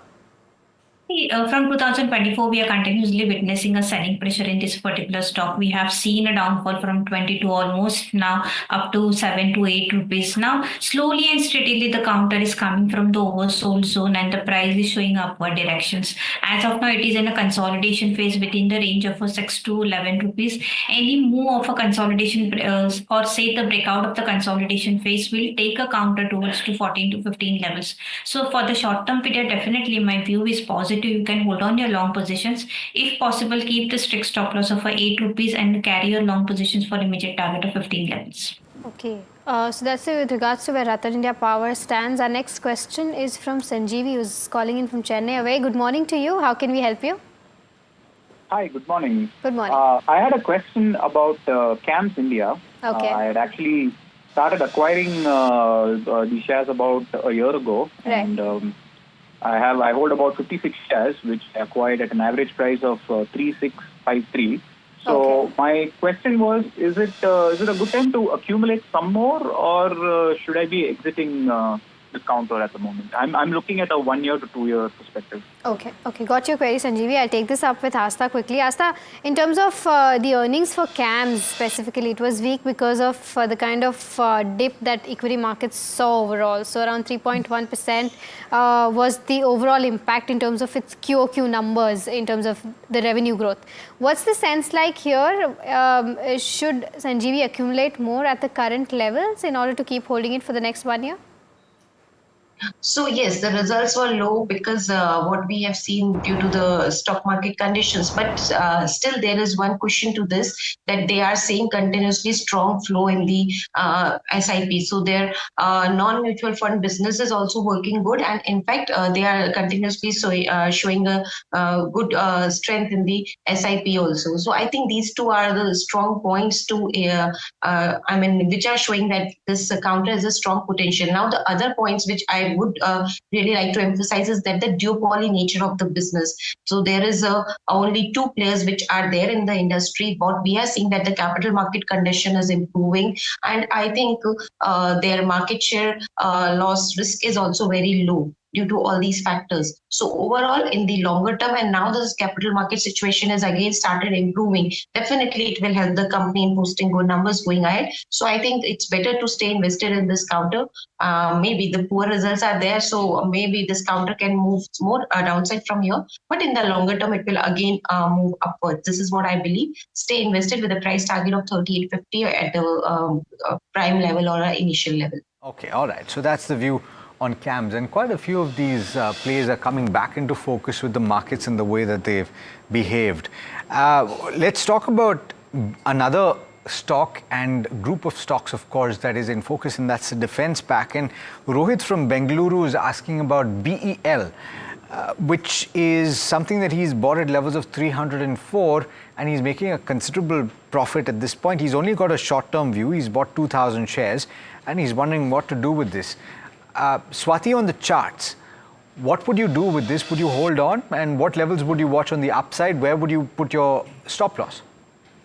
Definitely, Alex, this particular counter as well as the sector is really performing very well from the last few trading sessions. If you look towards the BEL from the last 4 to 5 weeks, it's continuously giving a very positive returns. Now it is close near to its all-time high, which comes to nearby to 340. I believe looking towards the momentum or the strength of this particular counter, the stock is likely to test the new highs, which might take a stock towards 350 to 360 levels on the higher sides. So definitely you should hold on your long position because the price is moving on a higher side side along with the volumes. So whenever the price and the volumes goes in hand to hand, the strength of the particular stocks gives a very positive sentiments in this particular stock.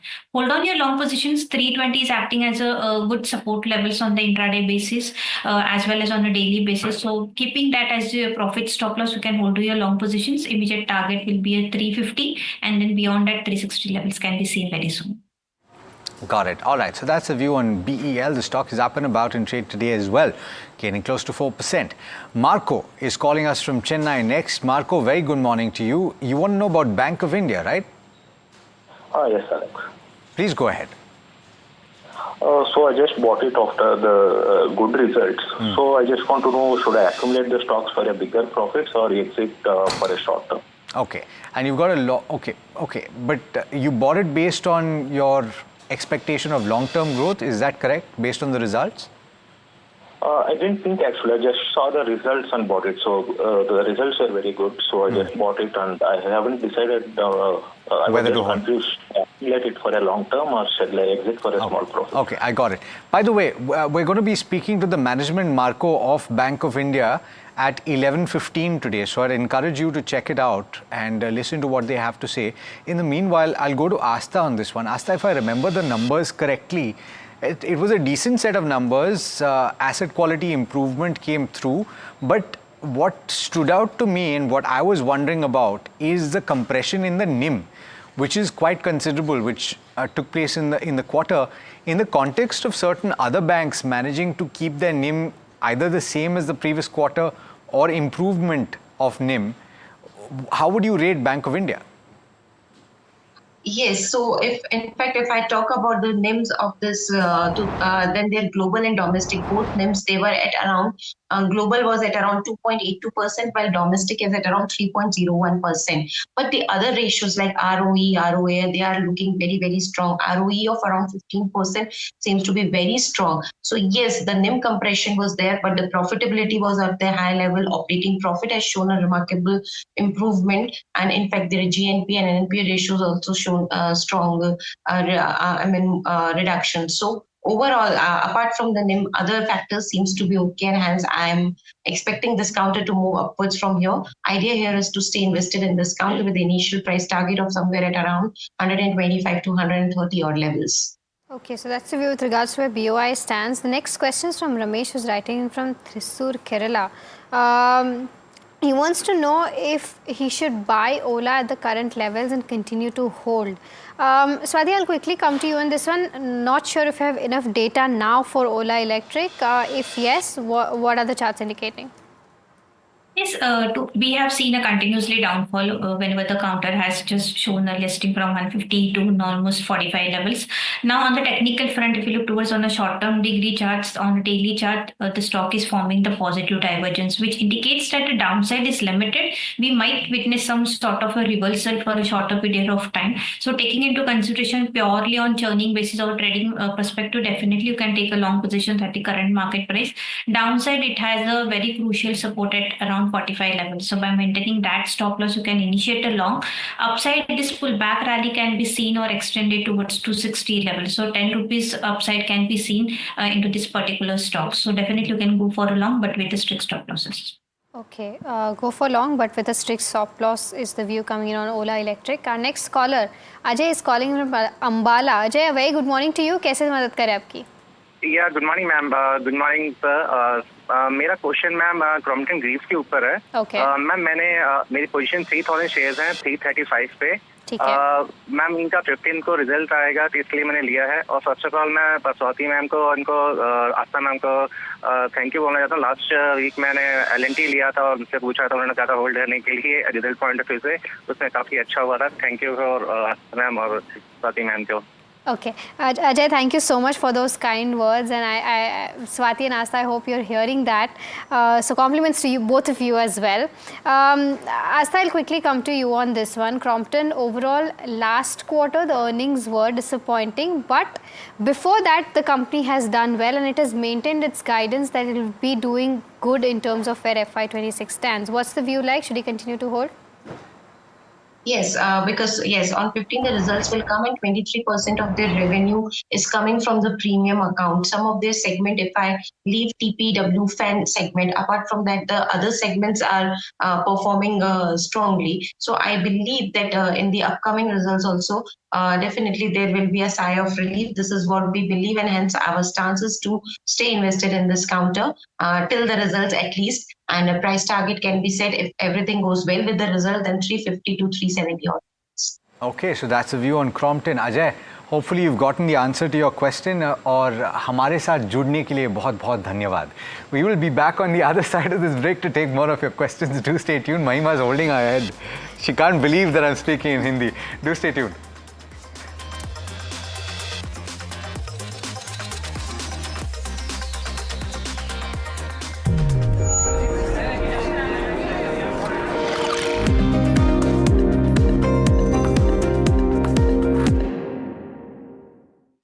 तू ही तो है जिसकी सच्चाई वाली clarity की वजह से मैं आज यहाँ हूँ। गोल्ड प्लस सिल्वॉक्सी मिरर्स, ऐसी क्लैरिटी कि आपको सिर्फ सच नजर आए, चाहे कितने भी साल बीत जाएं।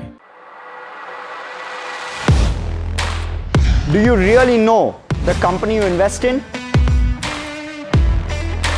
What is the real picture behind presentations and claims?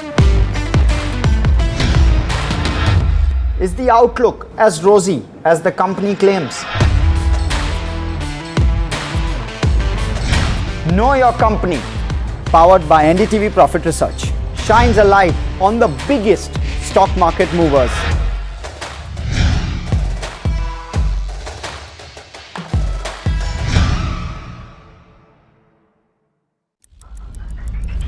Headlines you start your day with.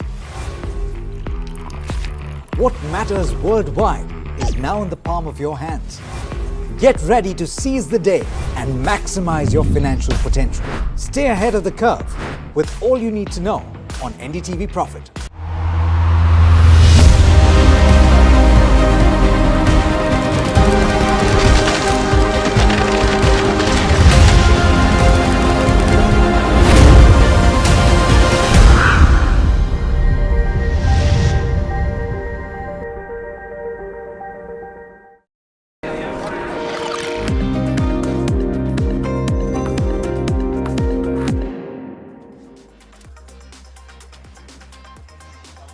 Welcome back. You're watching Ask Profit, a show that gets all your stock-related queries answered. Viewers just tuning in, you can either call us or WhatsApp us on the number that's flashing on your screens right now. All right, the next question is from Nagakumar, who's writing in from Hyderabad. He wants to know whether he can invest into 100 shares of Siemens India at the current price. The current price right now is 2,921. Or should I wait for Siemens Energy to be listed, which will be a better counter to invest in is his question. Asa, I'll come to you quickly. What's the view like? I mean, both in terms of, their working are very different. What should he do? Should he invest partially in both of these companies or one particular company? Right. So talking about Siemens and Siemens Energy, basically the merger happened, and now Siemens is set to announce its earnings today. That is 13th of May, if I remember it correctly. So rather than doing anything now, just wait for the Siemens earning, updates, and then make entry into this counter, because both the counters are looking good to us, Siemens and Siemens Energy. But my idea here is to see the results, to review the results, and then make entry into this counter.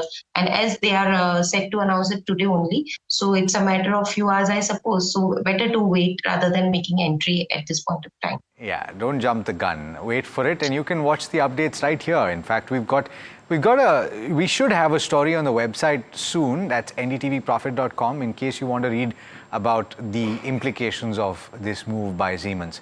We've got Suresh joining us from Hyderabad. And hi, Suresh. Thanks so much for calling us. How can we help you? Hi, thanks for this call. My pleasure. I'm very good. I'm very big fan of you for your smiley face. That's very kind of you. Thank you so much. Yeah, I'm holding Anup Engineering around 30K at 3,300 rupees. Okay. In yesterday's price, I took a position in yesterday's price.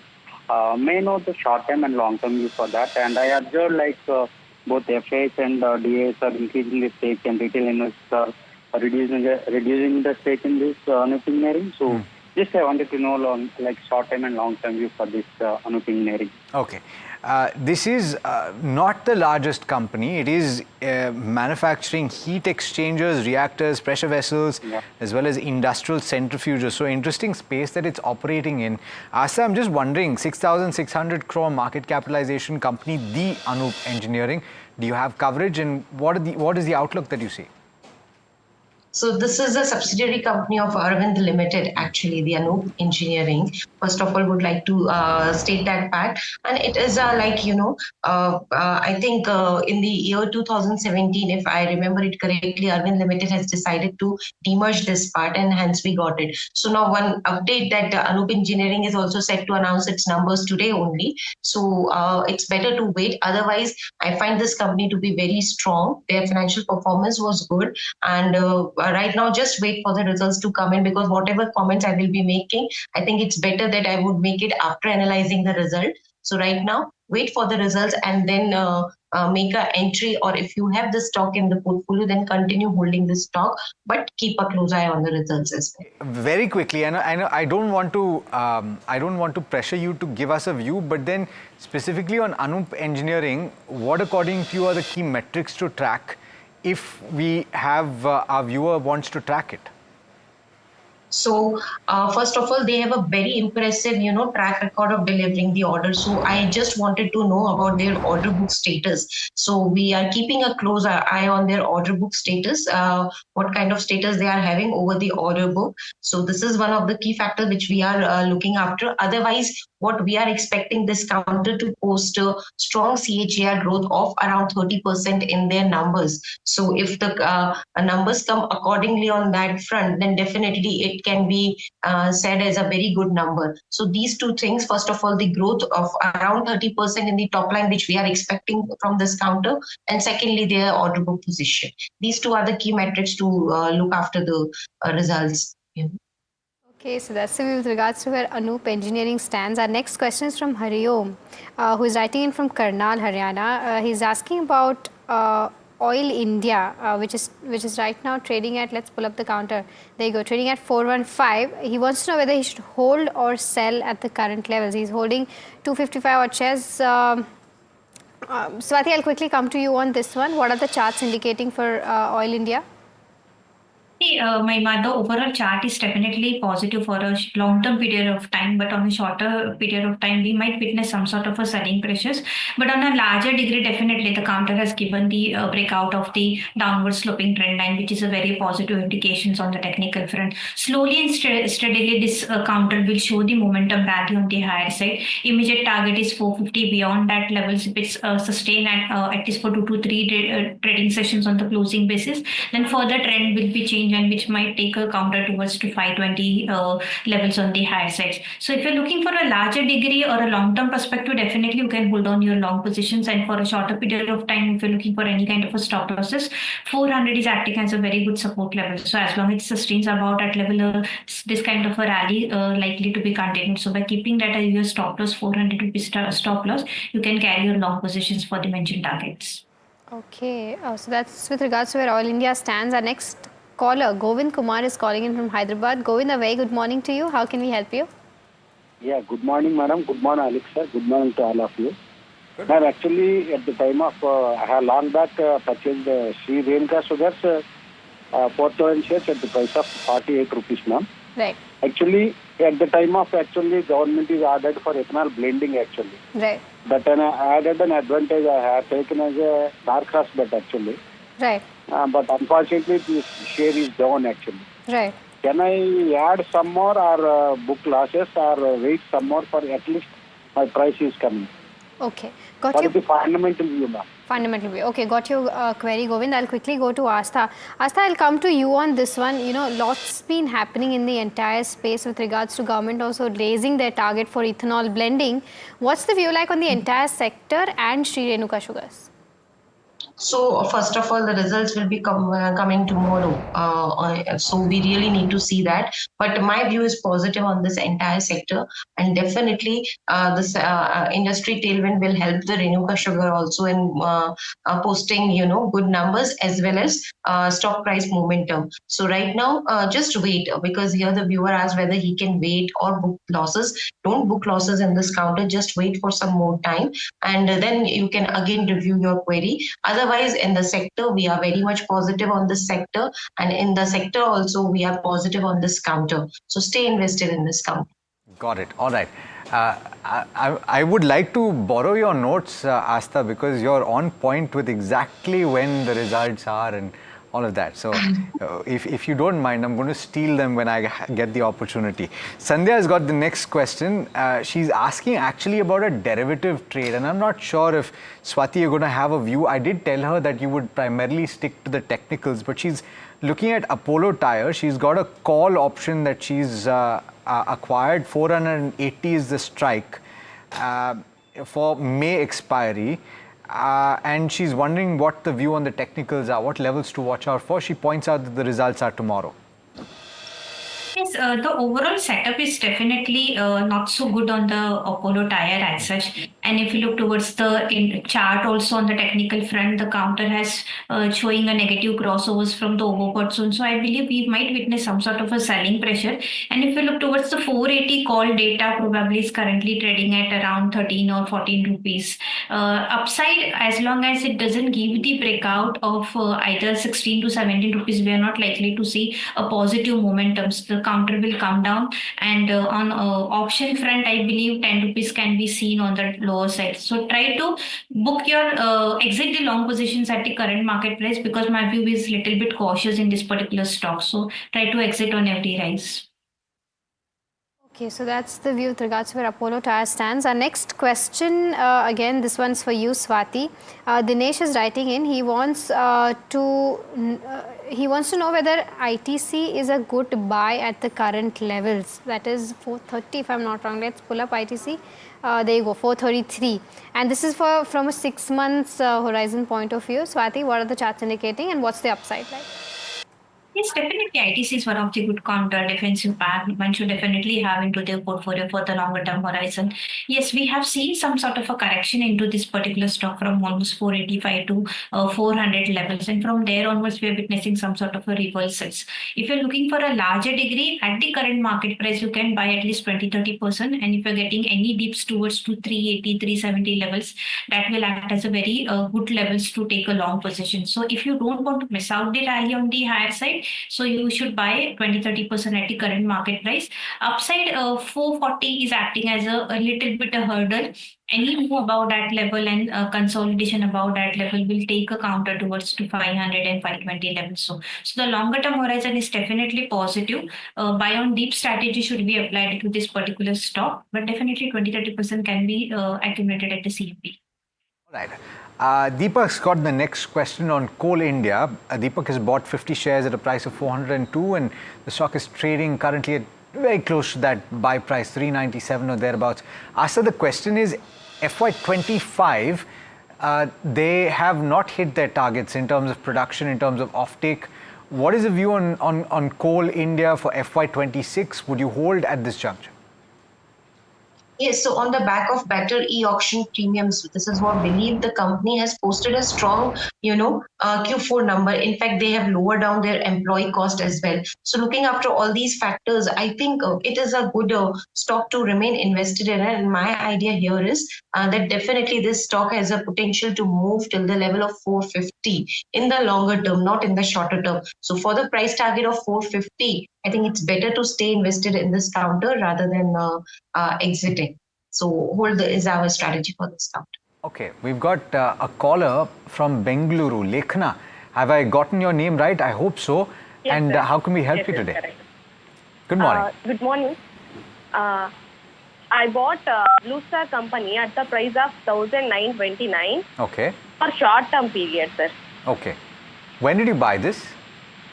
Recently, sir. Okay. 15 days back. Okay. Okay. And so when you say short-term, how have you defined that, Lekhana? For summer, right? That's Okay, just why for I the summer. buy Okay. asset. Okay, understood. And so did you have a target in mind for Blue Star? Did you? No, sir. Okay, all right. No. Let me help you then. Let me give you a sense of what the technicals are suggesting. And I'll come back to you, Swati, on this one. Blue Star, results are out and it's been a little bit volatile in the recent past. Would you suggest holding on, and what levels would you watch for? I will suggest to hold down at the current market price, but the overall view is little bit cautious. Looking towards the chart setup, the counter is continuously facing a very strong resistance, and we are hitting a profit bookings on every rise. The counter is not able to give the breakouts of the short-term moving average as well. But since for a shorter period of time, the counter is trading in the oversold zone, so the downside is limited from the current market price. I will suggest to bear more loss, not to exit the this particular stock at the current levels, because you will face a huge losses. But if you're getting any rise towards to 1800 or 1900, so because the counter always tests the 20-day moving average and then again it's coming down, so on every rise you should exit it, and I will not suggest to hold on these long positions for a longer period of time. So sell on rise strategy should be employed in this particular stock.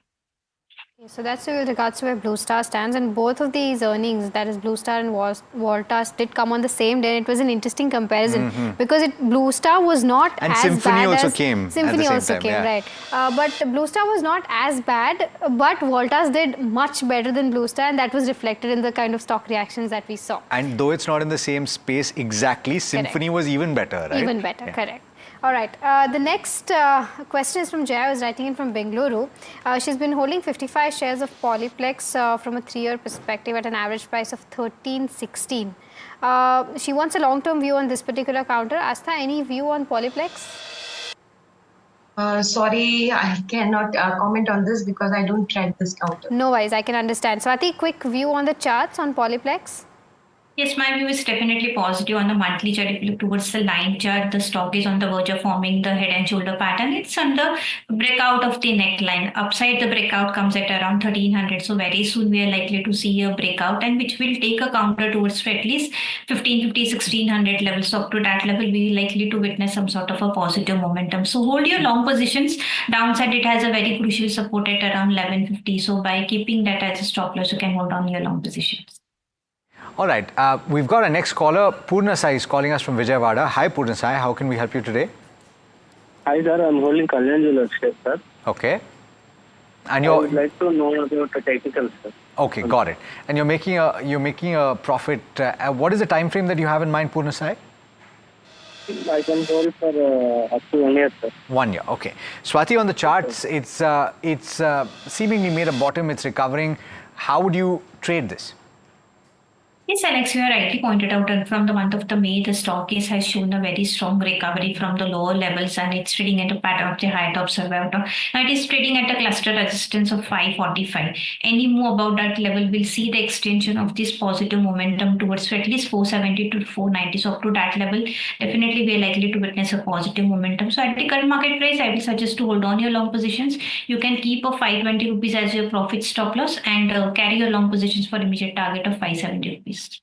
That's it with regards to Kalyan Jewellers. The next question is from Atul Kumar from Aligarh. He has 20 odd shares of Premier Explosive bought at 725 a piece and wants a view on this. Ask a quick view on this particular counter. I think one can remain invested in this counter for the price target of around 470. So we are positive on this counter, and our idea here is to stay invested. We got time for a couple more questions before we go to Bank of India. Skipper is the name of the counter, and we've got Niranjan from Karnataka asking whether he can enter at this level. If I remember correctly, the numbers were good on the fundamentals, but let me get a technical check. Swati, what's the view?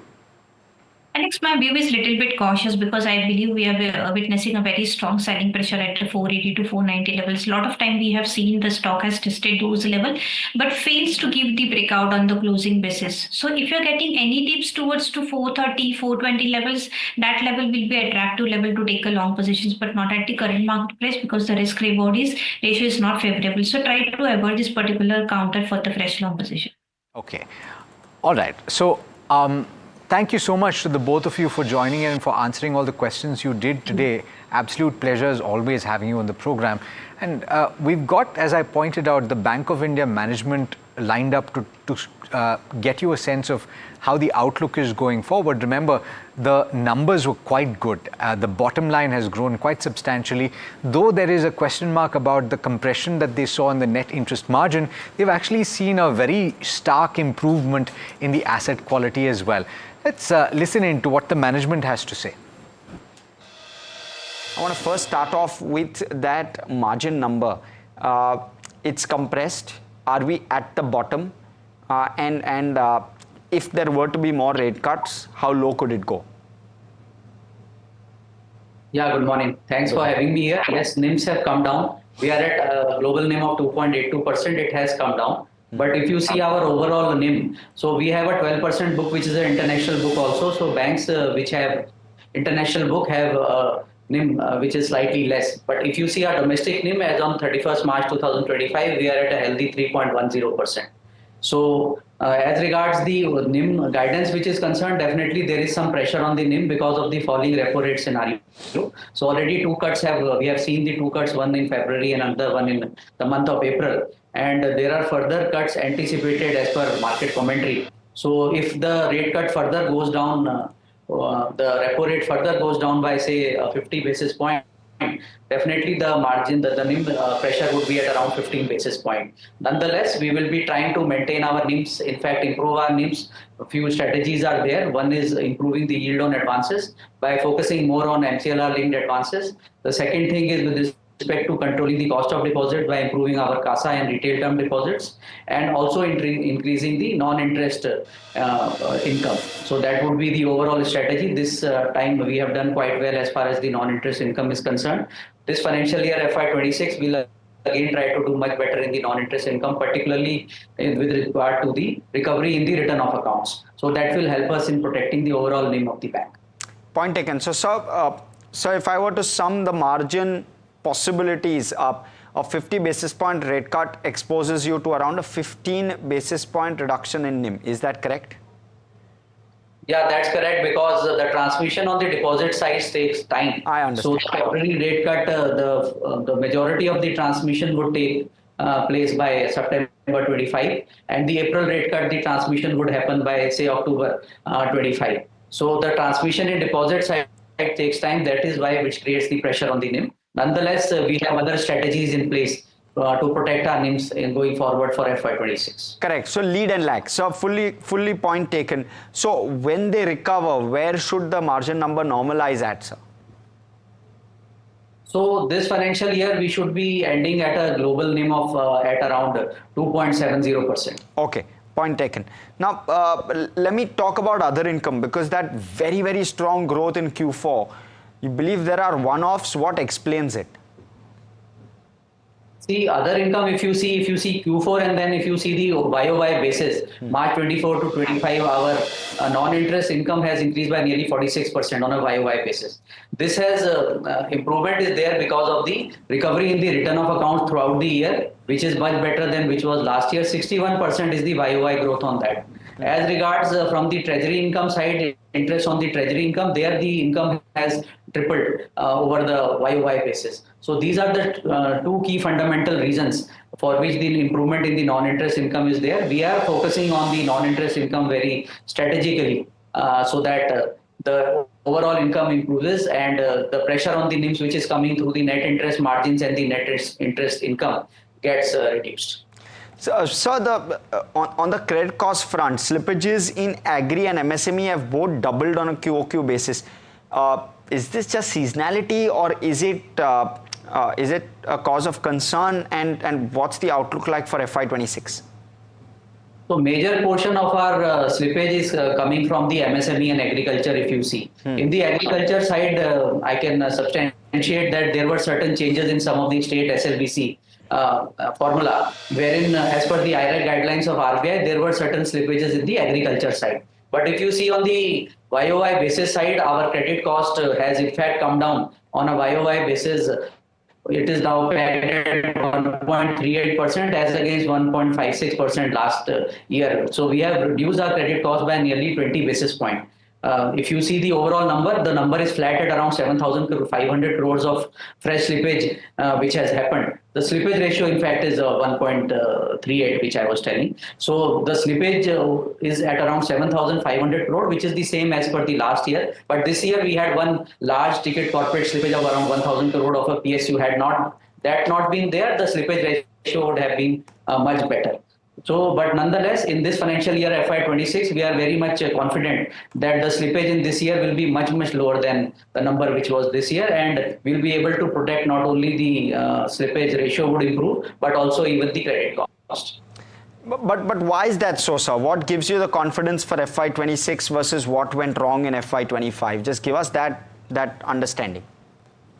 So as I explained earlier, 1,000 crore was one single PSU which was there, right? Okay. So had that not been there, our slippage would have been only 6,500 crores as against 7,500 crores. That is one point. Second point is that if you see our SMA numbers 5 crores and above, the SMA number which was last year 7,100 crore in March 24, it has come down to 4,900 crores in March 25. There also to the total standard book of the bank, this above 5 crore SMA is only 0.92%. So the credit call, otherwise the book asset quality is okay, fine with us, and the lumpiness in the SMA book is also because of few accounts which are of this one state PSUs. There also in all those 4 accounts we have state government guarantees, and we do not see any delinquency coming in that. So this year we are very confident that the slippage whatever happened this year FY25, it will be much lower than this number.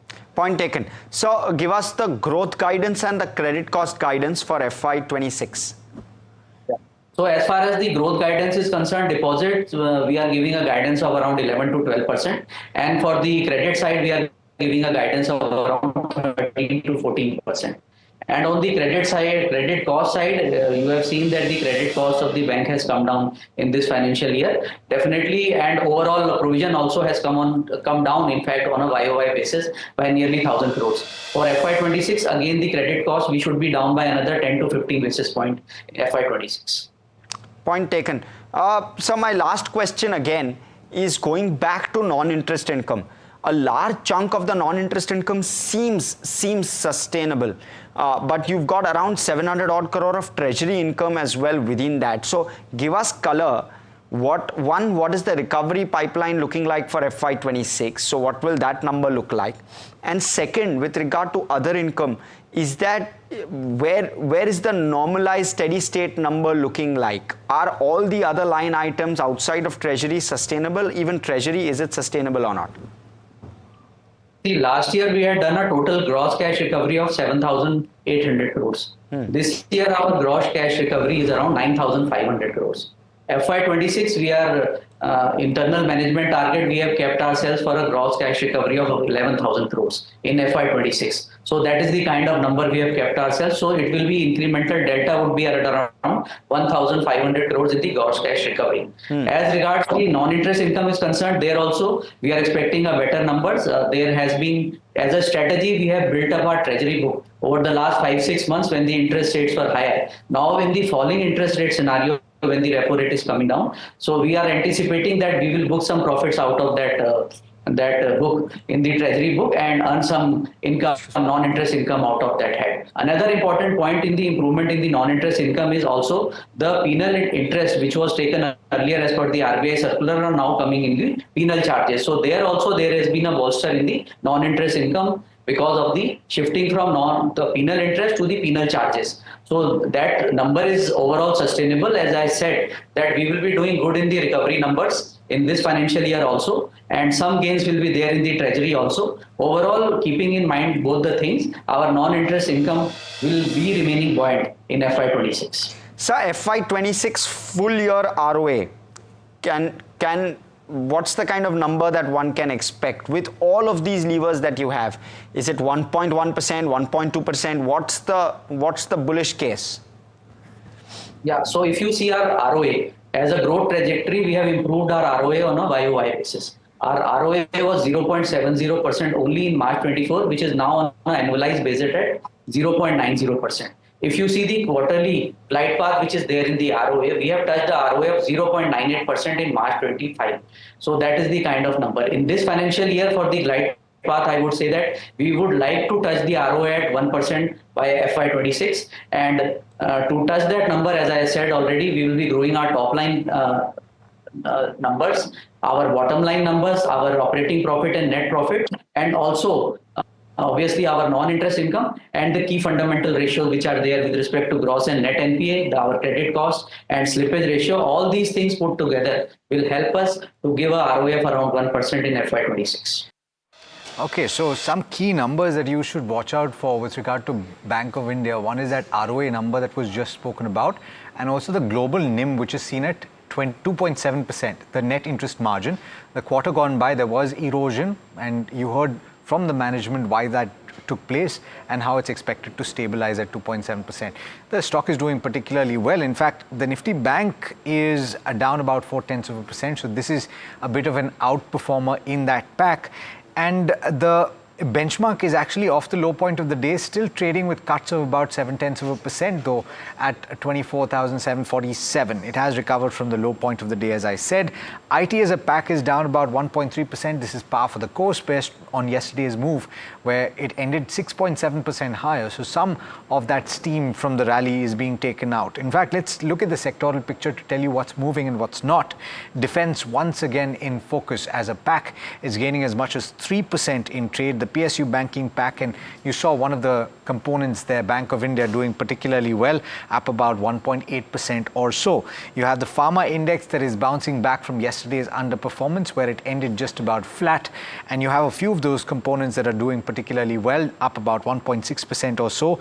Energy as a pack is just about holding on, but you have IT that is the worst performer, down about 1% or thereabouts, and you have Realty as a pack that is also not doing too well at this point, down about 0.7%. If you pull up the contributors on the Nifty 50, you will see that the heavyweights that pulled quite a bit of ground yesterday are actually leading the declines and contributing to most of the declines at this point. Infi, HDFC Bank, ICICI Bank, as well as Bharti Airtel, which by the way posts its numbers today in focus. There are in fact a couple more Nifty 50 companies that post their numbers today. Among them, Hero MotoCorp as well as Tata Motors should be kept on your radar. And if I'm not mistaken, Cipla as well is going to be posting its numbers later today. We've got all of that and more lined up over the course of the day, but starting with Know Your Company, that's up next. Do stay tuned. This is NDTV Profit.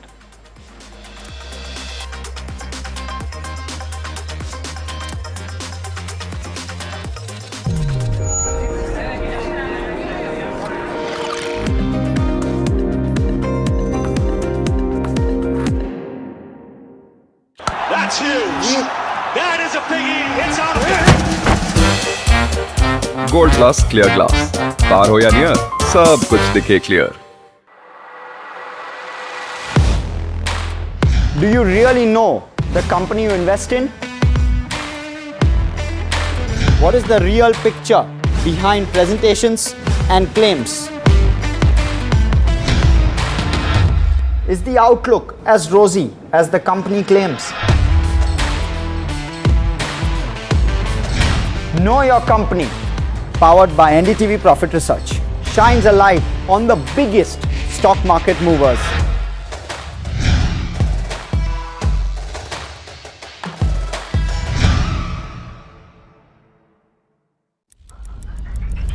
Headlines you start your day with. What matters worldwide is now in the palm of your hands. Get ready to seize the day and maximize your financial potential. Stay ahead of the curve with all you need to know on NDTV Profit.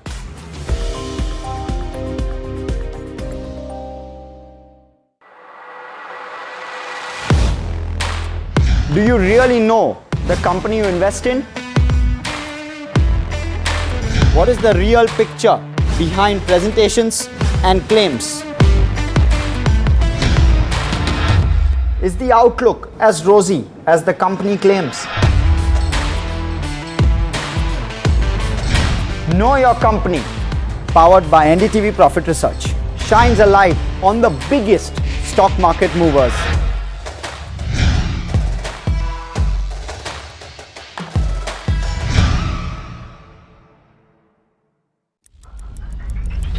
headlines you start your day with. What matters worldwide is now in the palm of your hands. Get ready to seize the day and maximize your financial potential. Stay ahead of the curve with all you need to know on NDTV Profit.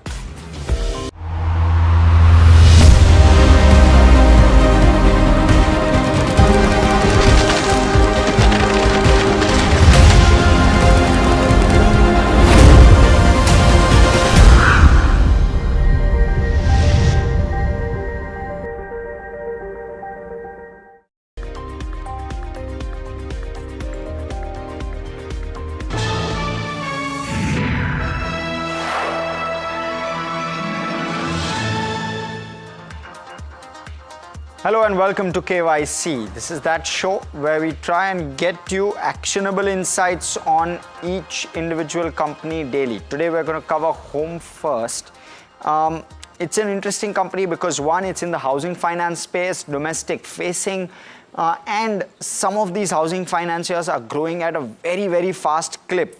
So you want to first off check whether that kind of growth clip is sustainable or not. And that's the first piece what I'd want to know about this company. Can the growth clip sustain? 33% is what they've grown over the last 3 years. Can that kind of a number sustain? Maybe over the next 3 to 5 years is really the question. What helps them stand out? Because credit costs haven't gone up substantially despite that AUM inch up. So you want to understand what helps them stand out or whether this is only a cycle with regard to credit costs. Can the cost to income fall? Is there scope for that? It's fallen over the last 3 years. Is there scope for further improvement on the cost to income front, which could well aid the return on assets number? What happens when private equity funds choose to exit? Now, mind you, there's a ton of private equity investors within the company. What happens when they decide, well, we want to exit? It could well pressure the counter, and therefore investors need to be mindful of how the private equity investors are choosing to exit. Now, one other piece with very much linked to the return on assets is the top line and spreads. The spread is generally the difference between the lending versus the borrowing rate for an NBFC. This one is seeing a shrink with regard to spreads. So is maintaining spreads a challenge? One thing is margins, the other thing is spreads. Spreads is on an ongoing basis and therefore is not impacted by the capital structure. I will explain this in greater detail, but is maintaining spreads a challenge? And last up is with regard to geographic expansion. They're currently in a limited geography, just about 13 states. As they grow, is there an intent to increase their geographic presence, and therefore does that pose a risk to asset quality? We'll talk about all of this and more, but first off, we'll look at one, what this company does exactly, and we'll try and break it down. And second, we'll look at all the metrics which we always speak about. So let me first start off with about the company. The company was incorporated on the 3rd of February 2010 in Bengaluru. It listed itself on exchanges in 2021. Between those two, converted itself into a public limited company in March of 2018. So that's how the journey has been. Listed in 2021, currently operates to 361 touch points, 155 branches, 13 states and union territories, larger focus on tier 2 and tier 3 cities. That's how they are spread. There you go, tier 2, tier 3 city focus. So that's how they are spread. Now in terms of milestones and journey, again, we'll reboot. Commenced operations in 2010 after National Housing Bank registration that they got. They thereafter secured minority stakes from Bessemer Venture Partners and Tata Capital Growth Fund in each of the years, 2011 and 2013. Thereafter, they turned profitable only in 2014. They established a foothold in the affordable housing finance space. True North acquired a majority stake for over 600 crore with Aether Mauritius, which is a GIC affiliate, joining as a co-investor in the promoter group. They are still within that promoter group and they still on a combined basis own 13% of Home First Finance. Warburg thereafter came in, acquired a 25% stake at 700 crore, and this was largely, of course, all of this was pre-IPO, so something to keep in mind. They signed co-lending partnerships with Union Bank of India in December 2021. They also launched their IPO in 2021. It was a 1154 crore IPO and subscribed 26 times, so plenty of interest. It also opened at a premium of 20% to the issue price. In 2021-22, they signed partnerships, Central Bank of India as well as Union Bank of India. Both of those partnerships coming through, they expanded reach thereafter because they signed these partnerships. The AUM crossed 10,000 crore in May of 2024. That's the other milestone. They raised 280 crore from IFC for green affordable housing finance also in 2024.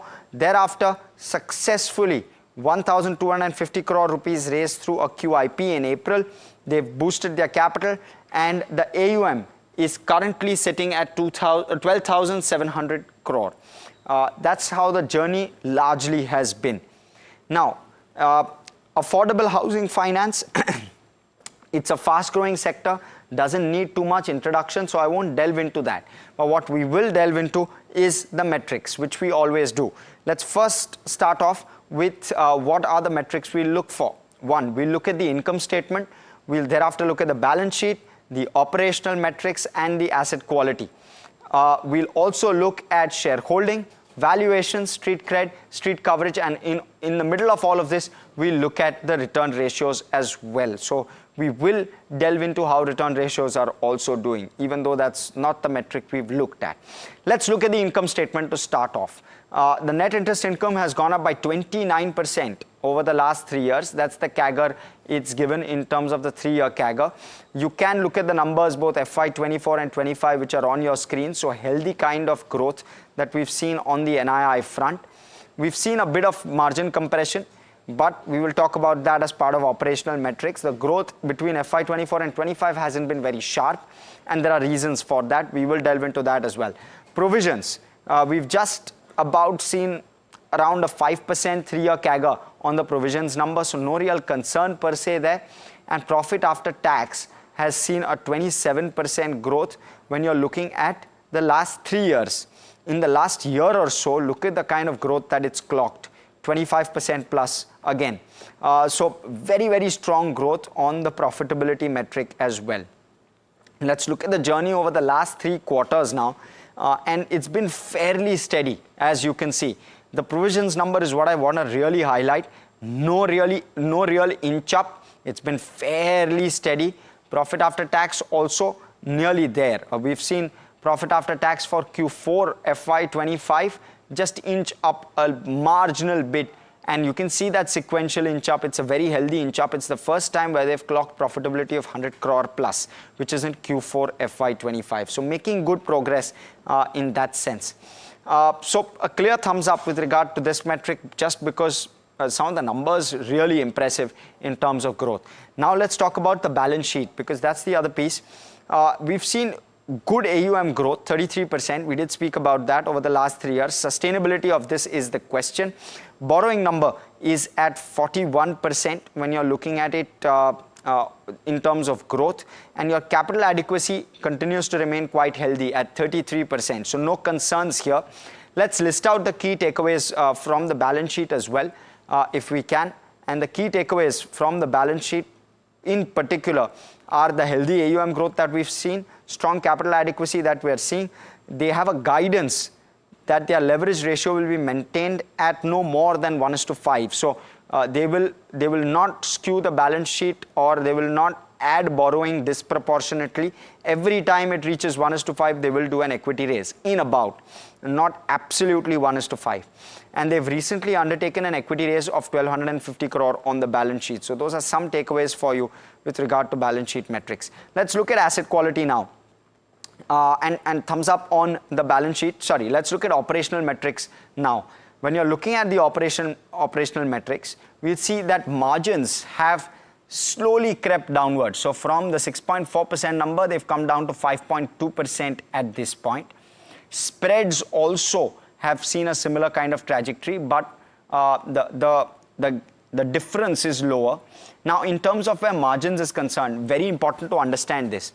The margin number is linked to the net interest income number. The net interest income number is linked to the interest expenditure number. The interest expenditure number is linked to the borrowing that the company does to do onward lending. Whenever a capital raise comes in, an equity capital raise comes in, you have to borrow less in that particular year, right? Or in the subsequent year as well, because you have adequate capital. If you do not do an equity raise, then you have to do a debt raise to ensure that growth comes in. Now, whenever there is an equity raise, the equity that comes in as capital then goes out and earns you interest income. But there is no interest expenditure linked to this interest income. And therefore, you will see interest expense remain flat, but interest income go up, which means your margins will see a bit of a lift. And that will only be temporary. Your normalized margin will very quickly be reached as that capital gets completely utilized, and you have to thereafter raise debt to ensure that your 1:5 leverage starts to kick in.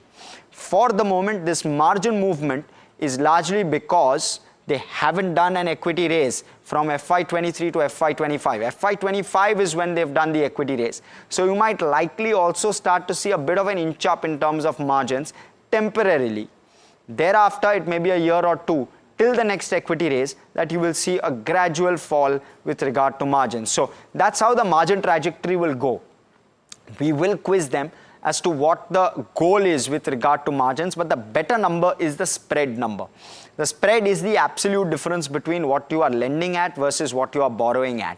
And therefore, that spread number is what is relevant.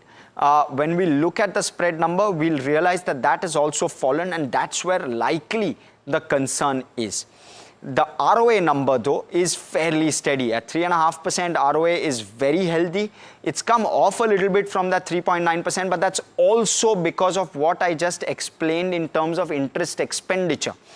The ROA, which is the profitability, is linked to the interest expenditure, and as the interest expenditure has gone up, right, because they have not done any equity raise over the last 2 to 3 years, because the interest expenditure has gone up, you've seen an ROA dilution, and therefore you will see that also as a very, very normalized piece. It's within the realms of the way Home First does its business, and therefore no concerns at all.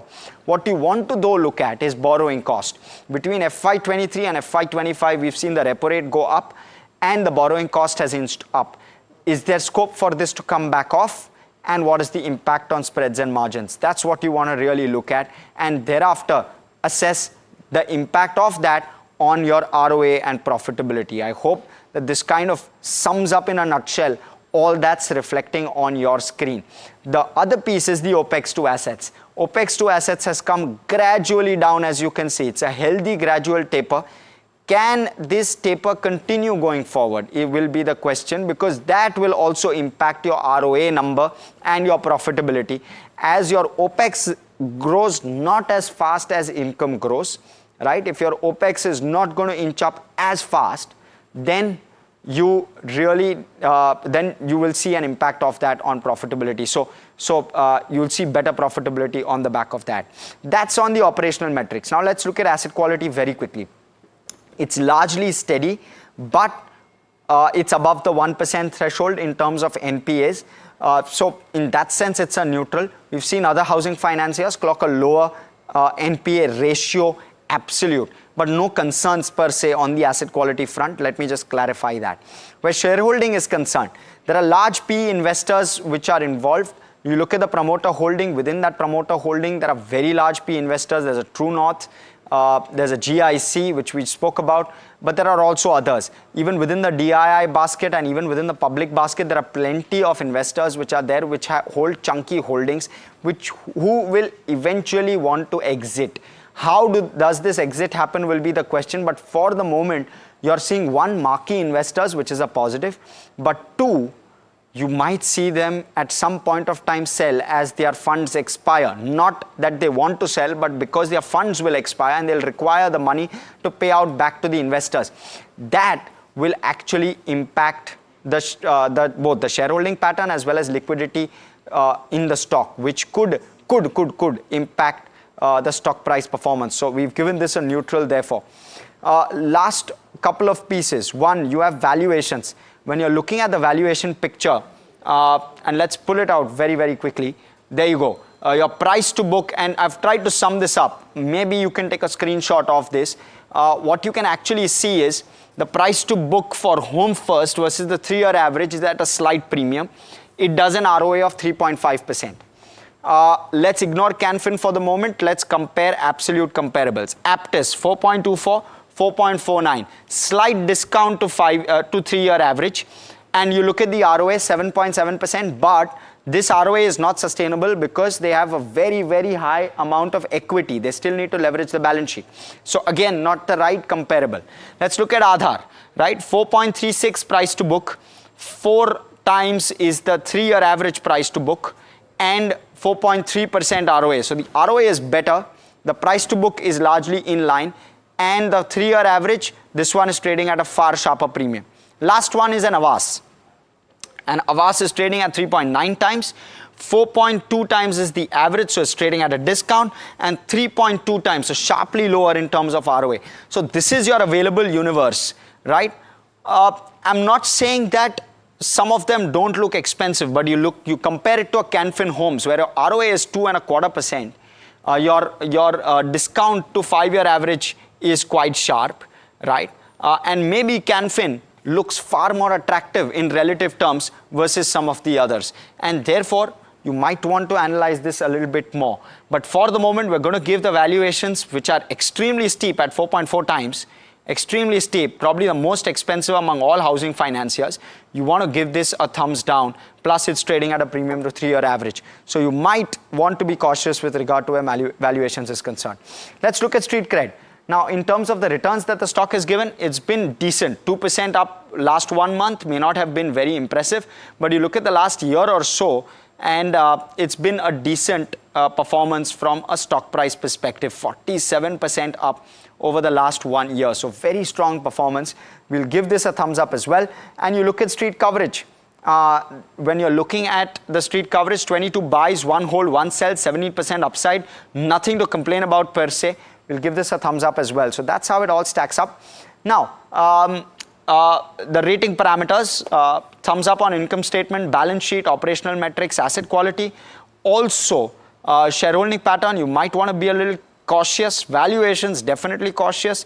Street cred, thumbs up. Street coverage, thumbs up. It sums up a 6 out of 8 on our KYC ratings. Not bad at all.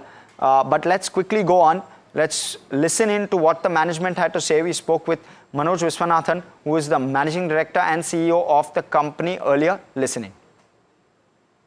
This year we ended the year at 12,700 crores of income. And we have set a target for ourselves for FY27. That is a kind of a round number of 20,000 is what we have set for ourselves as far as FY27 is concerned. And then a slightly longer term, that is FY30, our target is around between 35 to 40,000, depending on how tailwinds are, how the economy is going, etc. So that is broadly our plan.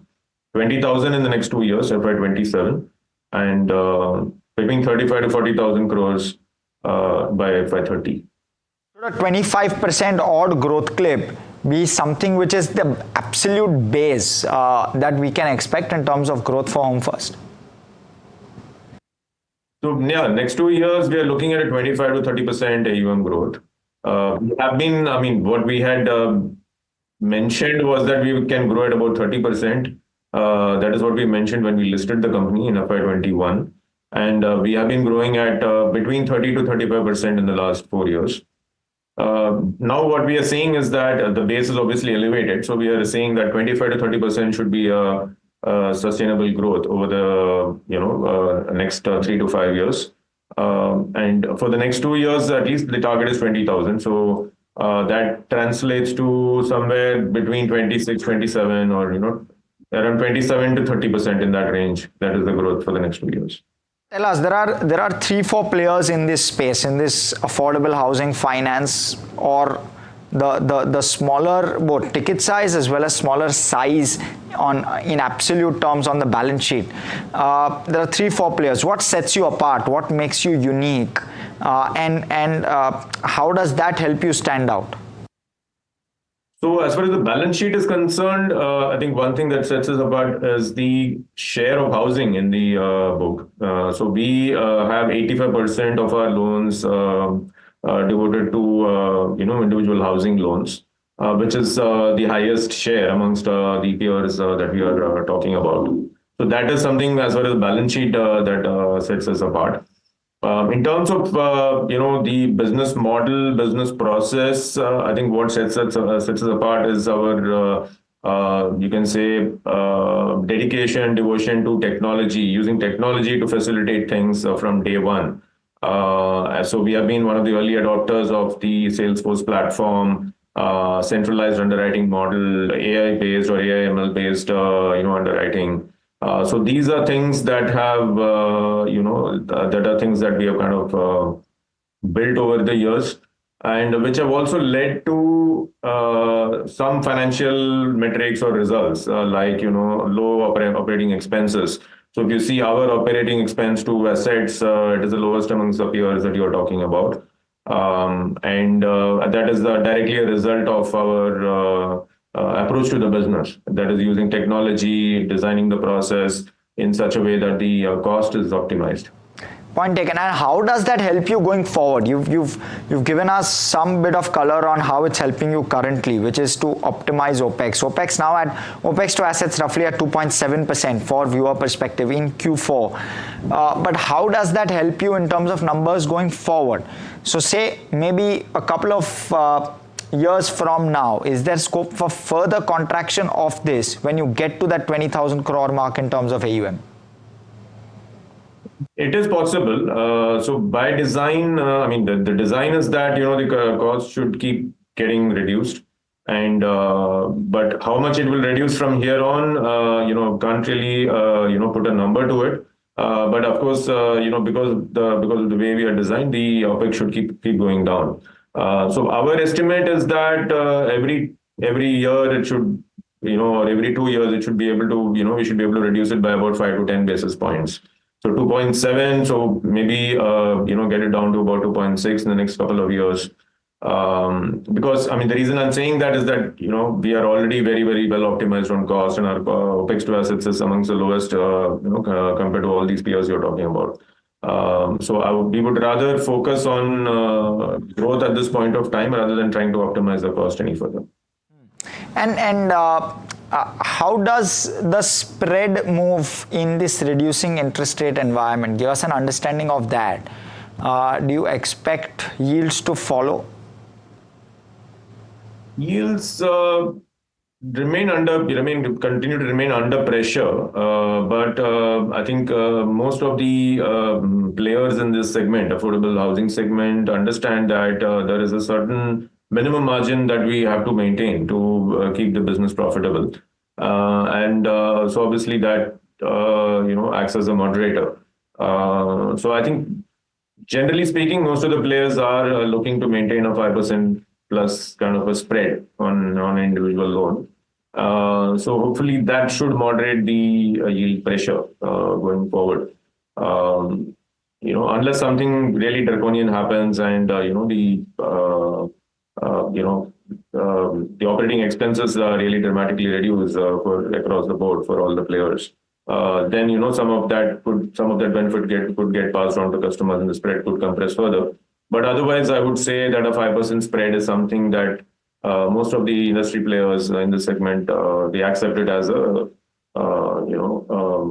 reasonable spread that needs to be maintained. Right. You have a fairly good visibility on the glide path with regard to AUM. You've done a 1,250 crore fundraise. How long does that last you for? At what level of AUM will you again look for an equity raise? And how many years ahead are we seeing no equity dilution for? So we are clearly on track to hit till FY29. So the 1250 crore raise should keep us. I mean, it will basically now. I mean, it's a function of leverage, right? So we were already hitting a 5 times leverage, so hence we raised the capital. So it will be again another at least 4 years before we start hitting that 5 times leverage number. So maybe FY29 is when we can start thinking about the next capital raise, but we should be good till then. And before I talk about credit cost, tell us about both the interest expense part of it, because that will start to climb in relative terms, and your ROAs. So therefore, what is the band of ROA that you'd like to operate in, and does it get better? Does it get slightly trimmed down, given that you'll have this capital of equity and debt which will play on the P&L as well? So we have always articulated that ROA is probably not the right metric because the ROAs tend to fluctuate depending upon the leverage. So when the leverage comes down, like now it would, because we have just raised the capital, the ROAs tend to expand because the NIMs tend to expand because the debt on the balance sheet is proportionately lesser, because of the capital raise. So the NIM tends to expand and the ROA also tends to expand a little bit. So the ROA would, I mean, in our mind, the ROA would fluctuate between 3 to 4 depending upon the leverage. So in the years when the capital has just been raised, so the ROA would be closer to 4. And as we kind of head towards the higher leverage of about 5 times, the ROA would tend towards 3. So which is why we are more we anchor ourselves more to the ROE number. And our aim is that we want to. So we actually exited with an ROE of 17% last quarter. And our aim is that between capital raises, we should be able to deliver a 16 to 16.5% average ROE for the shareholders.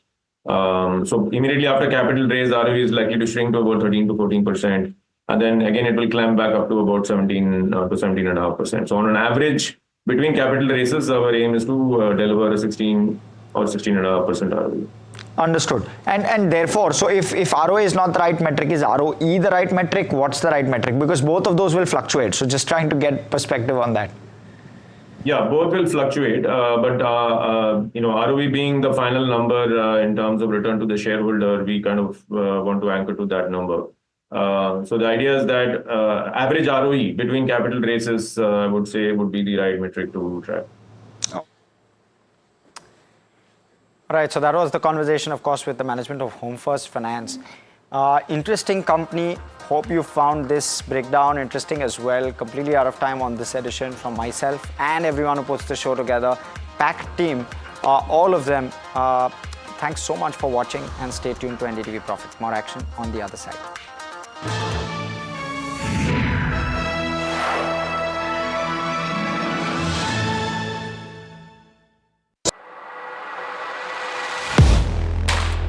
Do you really know the company you invest in? What is the real picture behind presentations and claims? Is the outlook as rosy as the company claims? Know Your Company, powered by NDTV Profit Research, shines a light on the biggest stock market movers.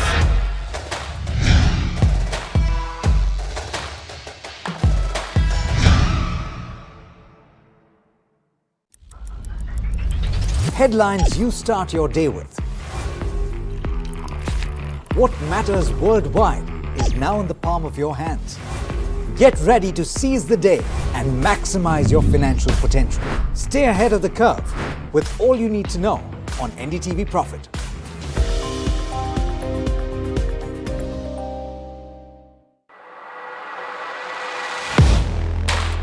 Do you really know the company you invest in? What is the real picture behind presentations and claims? Is the outlook as rosy as the company claims? Know Your Company, powered by NDTV Profit Research, shines a light on the biggest stock market movers.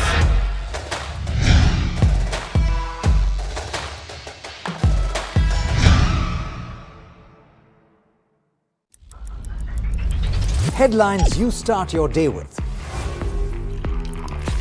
What matters worldwide is now in the palm of your hands.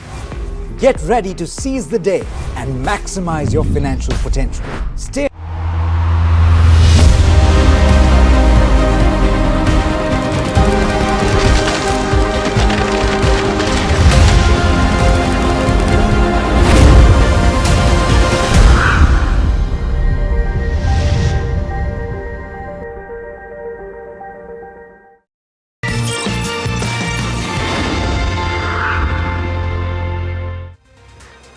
Hello and welcome to Markets at 12. I am Puneet Zaveri. Let's first take how the markets are doing today because we've seen a very interesting session today. We saw roughly 900 point up move yesterday in the Nifty. We started yesterday at 24,100, ended almost very close to 25,000, somewhere around the 24,900 mark, and that was a big boost to the overall market as well.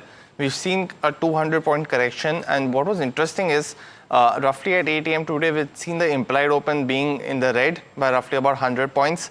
That was almost flat at market opening, and we've seen the market open slightly downward, but then trend upwards as well. Now again, we are seeing that selling pressure again. So from a day's high of about 24,973, we have seen roughly 250 odd points being given up by the markets. And while that was anticipated, the ride has been quite entertaining to say the least. Let's first look at some of the key contributors on the Nifty as well, and then we'll pull up the Nifty heat map as well, because while we're seeing some key moves by HDFC Bank and Infosys on the downside, and we will talk about IT in a bit. Let's also look at the heat map for the Nifty, because we have seen some strong moves coming in on the Nifty as well, specifically apart from these other stocks. Let's pull that up as well. Seeing some moves today in the market, largely a reddish green. We are seeing some top moves. Infosys definitely on the negative side, and let's pull up Nifty IT and the key contributors for Nifty IT as well, because we have seen Macquarie come out with a very interesting note today. They have mentioned that the US-China trade deal could actually positively impact the market, but overall, we've seen UBS, Jefferies, as well as CLSA come out with a note saying that this does not, in terms of quarter four earnings, that was largely negative for the IT sector. And we're seeing that pressure today across the IT space, except for something like a Tech Mahindra, and that's largely positive because of valuations. But overall, we have seen the Nifty IT being in the red today, backed by fundamentals of quarter four earnings. They are anticipating quarter one also to be very soft. So that will again be a key issue.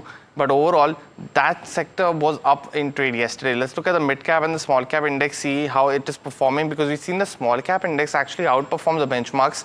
Mid-cap has now turned into the green. From a low of about 20,285, it's up 200 points, up almost 120 points on the small-cap as well, was already in the green today. So it's maintained its green trajectory.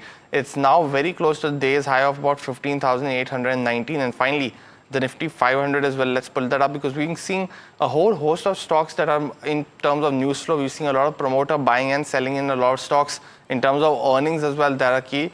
Tanla is definitely one of them. It's a very interesting play that the promoter has decided to come on and buy a very big stake, or roughly about a 1.3% stake that the promoter has bought. Seeing the defense names also being very positive, Bharat Dynamics being one of them. Schaeffler also, continuing its positive momentum post its earnings.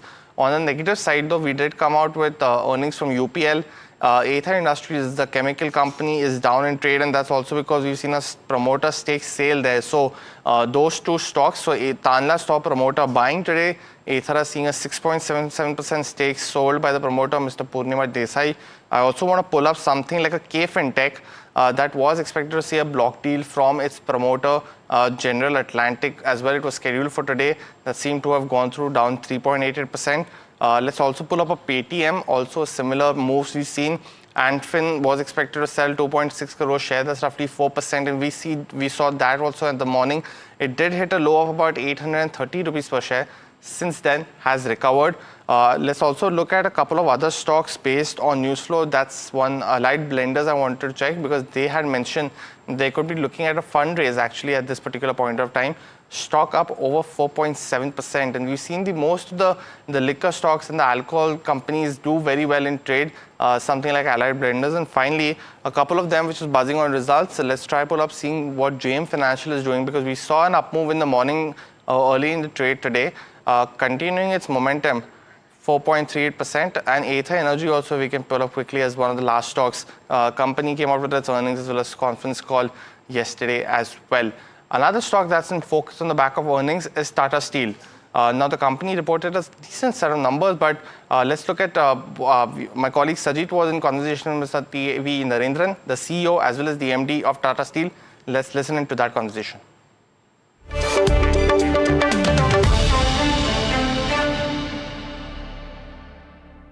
To begin with, sir, a good set of numbers that came in. Revenues up nearly 4.8%, and you had a net profit which has doubled on a year-to-year basis. Can you take us through the realization picture during the quarter in Q4? Yeah, thank you, Sajid, for having me on the show. Yeah, Q4 was more about cost takeouts. Revenues were quite flat. The revenues improved significantly in Q4 compared to Q3. But I think we've been doing a lot of work on cost takeouts both in India and in Europe, and some of that played out. And that's a benefit that you see in the numbers for Q4. But overall, the market situation is getting a bit better. In India, the safeguard duties have helped. And in Europe as well, the spreads have improved a bit because the raw material prices have come off, and steel prices are reasonably stable. So we're looking at this trajectory continuing going forward. Sir, during the year, you brought in the Kalinganagar new furnace into play.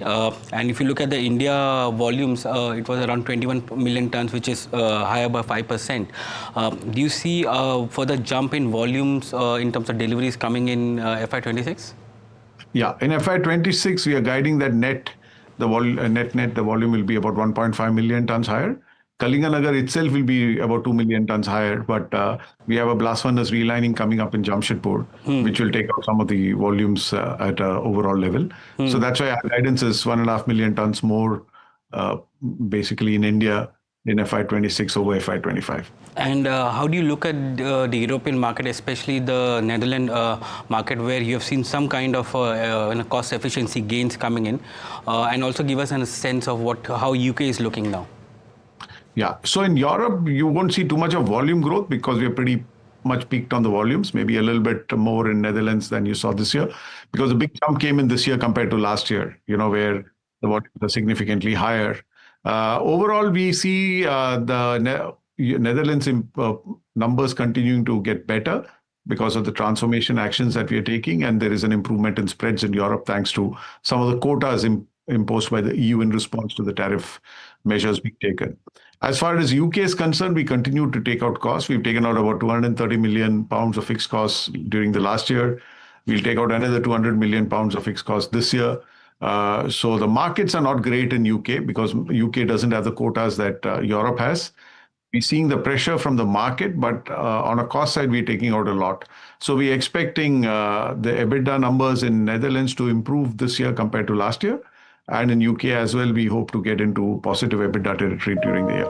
Okay, you may not be positive, but in terms of EBITDA, you will be positive in FY26. Absolutely. What's happening to the entire revamp which is coming up in the UK? Have you started the work? What kind of investments is going to come in from you? Yeah, so as we announced last year, it's a 1.25 billion pound project, out of which we're getting a 500 million grant from the UK government. The balance 750 million pounds will be put in by us. So over the last 6 months, we were working on the planning permissions, which we've got. I think by end of June, we will have all the permissions that we seek. We hope to start construction and do the groundbreaking and start construction in July. We've already placed a lot of orders for the equipment supply, and we are on track to get it up and running by FY27. Sir, how do you look at the entire market as a whole, domestic market and globally? We're seeing a lot of disruption which is coming in with respect to tariff between US, China. Now it's gone for a pause for 90 days. How do you see the entire market dynamics changing? Is it from a pricing point of view and from a volume point of view? So steel is a global industry. Not only does steel, about 400 million tons of steel go across borders, about 2 billion tons of raw materials for making steel goes across borders. So we are very geopolitically plugged in. Also, all our customers are global industries, automobile, packaging, appliances, so on and so forth, construction, etc. So whatever happens in the world has a big impact on us. So the tariff situation was not very helpful because most of our customers are part of global value chains and uncertainty doesn't help. But now that we are seeing some sort of stabilization on that, settling down of tariffs, signing of bilateral trade deals, I think we expect that the fragility that the market was encountering over the last few months will not be there going forward. So we are positive about it because tariffs also would have had inflationary pressures, which would have put pressure on interest rates, which doesn't help us again because we are a capital-intensive industry. So overall, I see the situation improving in the last maybe 2-3 weeks than we felt in the first week of April. There are two trade deals that are in focus. One is the India-UK trade deal, and the other one is UK-US trade deal. How does this benefit you in any way? Well, for us, India-UK does not have much of an impact on steel. The UK-US, we sell about 80 to 100,000 tons of steel from the UK to the US. So that had a little bit of doubt about it, but that's gone off with this. It's not yet a formal trade deal. I think it's some sort of an agreement between the UK and the US, and that's beneficial to us. Again, more importantly, bringing down the import duties on automobile exports from UK to US is helpful for us indirectly because we sell to the auto industry in the UK as well. So overall, like I said, lower tariffs is, or stability in tariffs is good for our business. Sir, in FY25, you did a capex of nearly 16,000 crores. Is there a guidance that you have for FY26 and 27? It will be in that range. It will be about 15,000 crore plus. It will be 15,200, 15,300 crores. And where are you going to put in that capex in? 80% of that will be in India because we will be completing the Kalinganagar expansion. We have a electric arc furnace coming up in Ludhiana, which should also get ready during the year. And then the other sustenance capex in India. Also the investments that we are making in mining because mining, particularly iron ore mining, continues to grow to feed our growing steel business. What would be the total capacity once the entire capex is through in India? In India will be about 25 million tons with the Kalinganagar expansion included. And then after that, next year, it will move to 26 million because we'll have the Ludhiana plant up next year. I mean, by the end of this financial year. In one of the statements, you had mentioned that you're investing nearly $2.5 billion in T Steel as a measure to infuse capital into some of the step-down subsidiaries.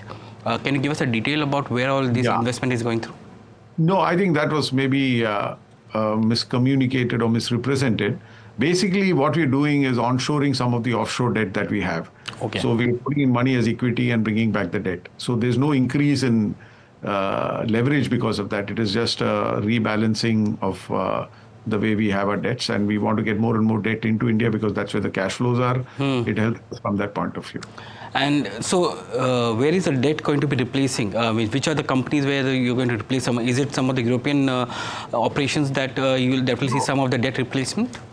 No, not. It's more in the holding. The T Steel Holding is a company in Singapore through which we had made a lot of the investments. So we are just basically replacing the debt lying there with equity that we are putting in from here and carrying debt in the Indian balance sheet.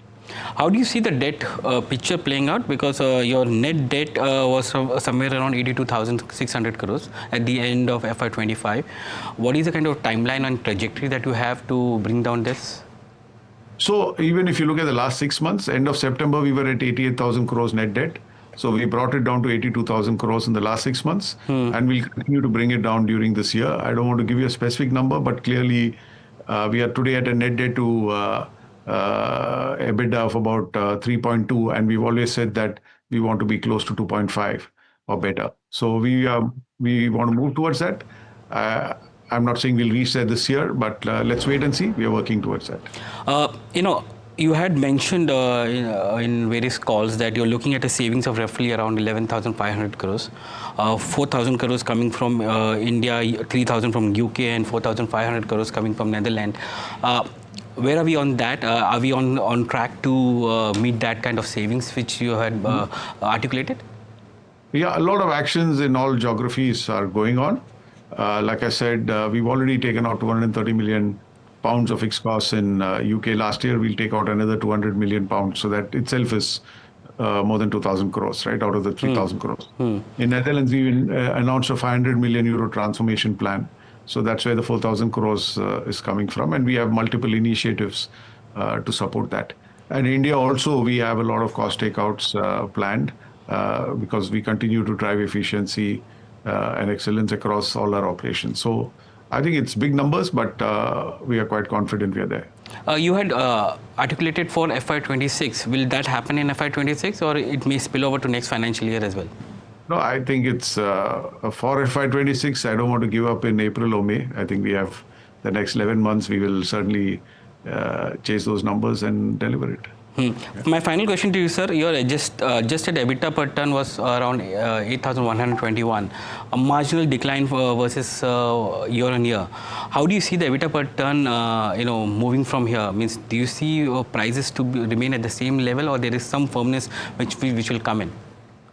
So if you look at our Q4 numbers itself, the EBITDA per ton is much better. This 8,100 is more reflective of the full year, right?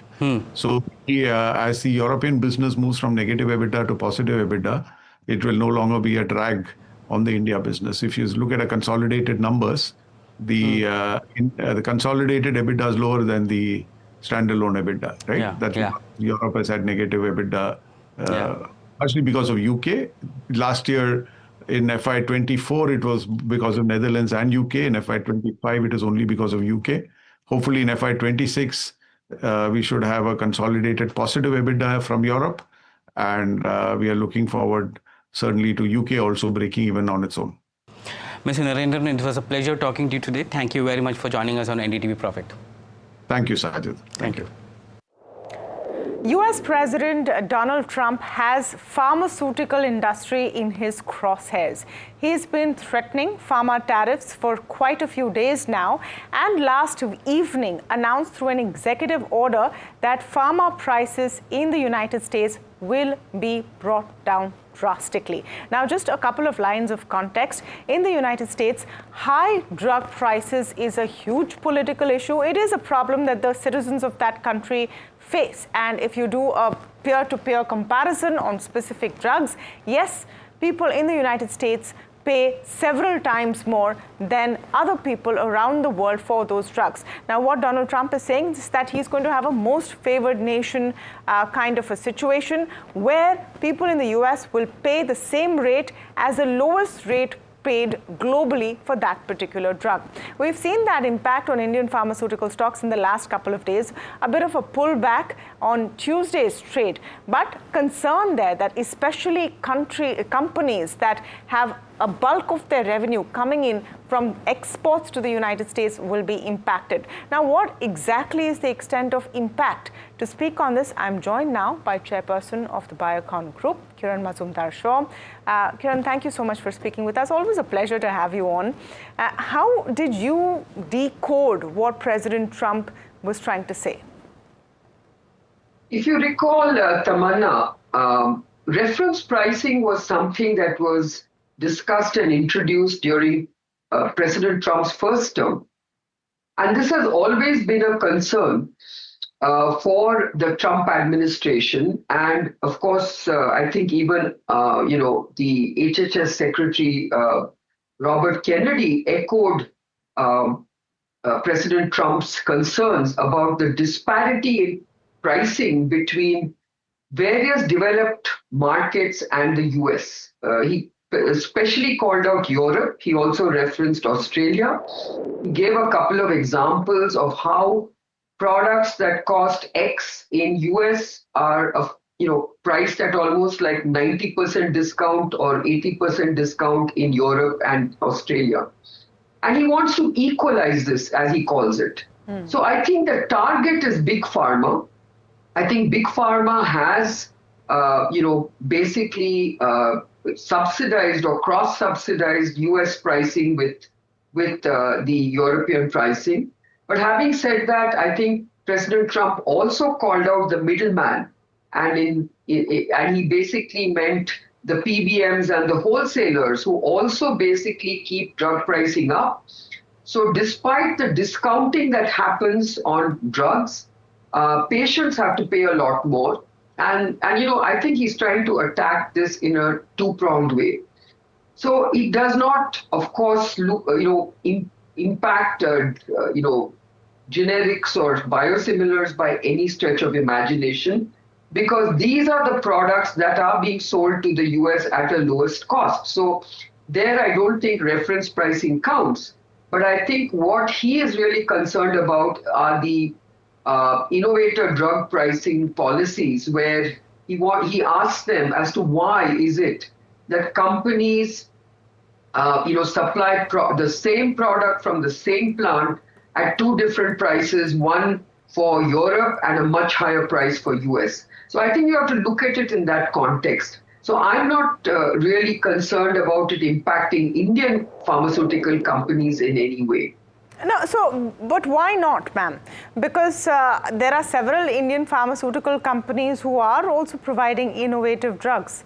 It's not only generics. So yeah, but those are basically APIs, okay? And APIs will not fall under the reference pricing, category. Generally, you look at reference pricing for drug products. So I just believe that the real challenge is going to be for the big pharma as a whole. And if you saw some of the comments and reactions from big pharma, you can see what it means for them.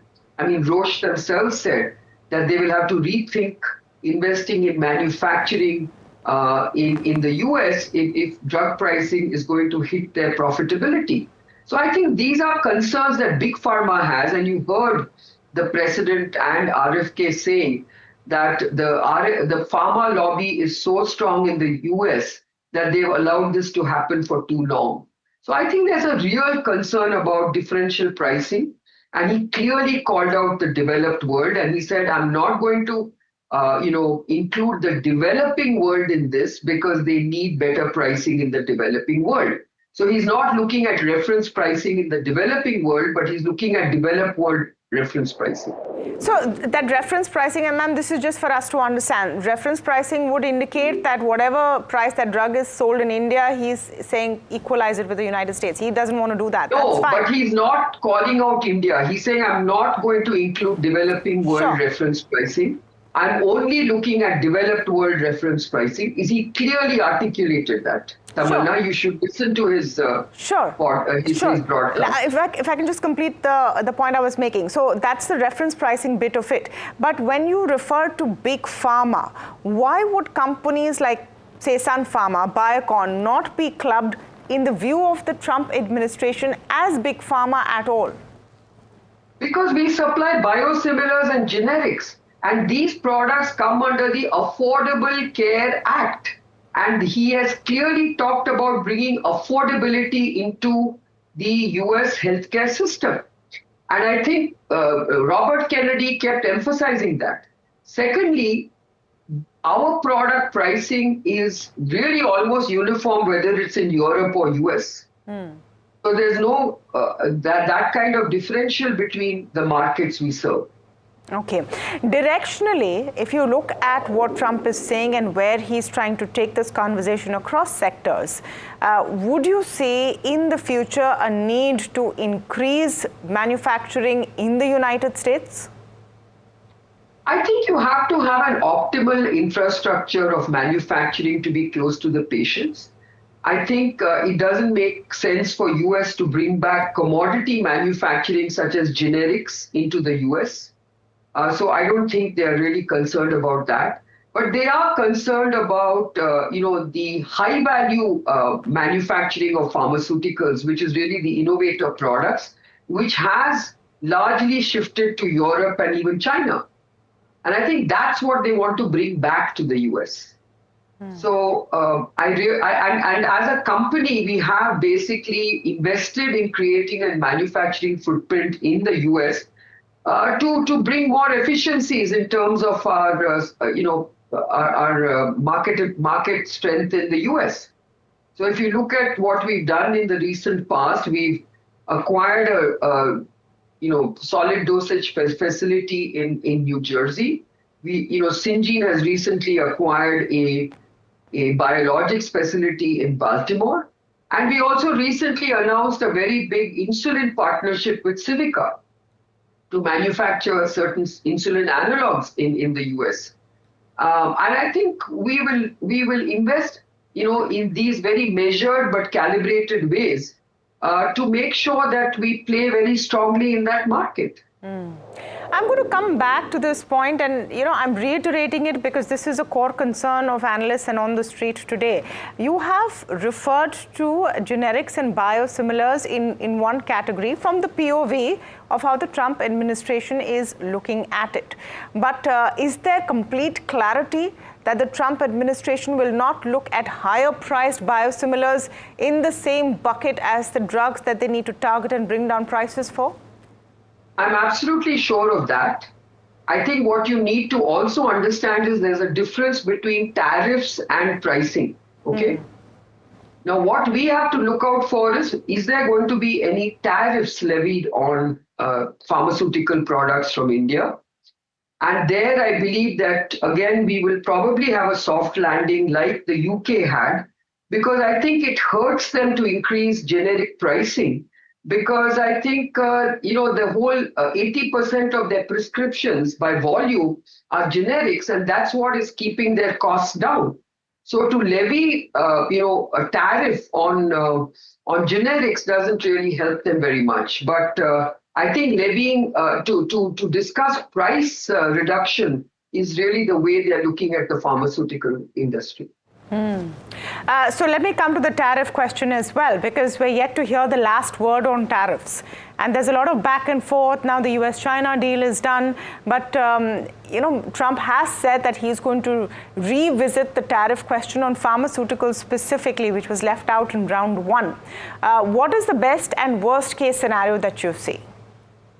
My guess is that they feel that they get a lot more benefit in drug price negotiations and reductions, because that's really the bulk of their drug costs in the US. It doesn't really help them to levy tariffs on pharmaceutical products, because there's a much more effective way of getting drug pricing down. So that's my take on that. Of course, there are many other segments that they will try to levy a tariff on, because they're very concerned about automobiles, they're very concerned about agriculture, and many other such products. But I don't really believe that the pharmaceutical industry really will give them a huge benefit of levying tariffs. So I think they are really focusing on drug pricing to reduce the bill of healthcare. And I think that's the right approach they've taken.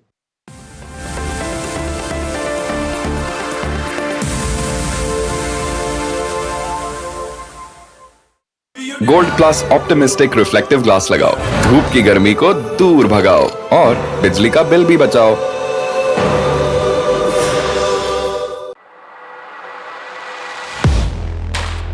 Do you really know the company you invest in? What is the real picture behind presentations and claims?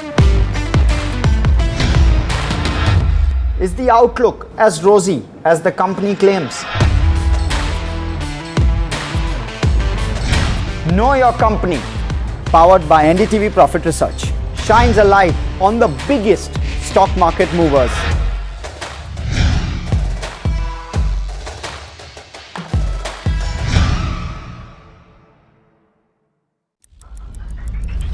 Headlines you start your day with. What matters worldwide is now in the palm of your hands. Get ready to seize the day and maximize your financial potential. Stay ahead of the curve with all you need to know on NDTV Profit.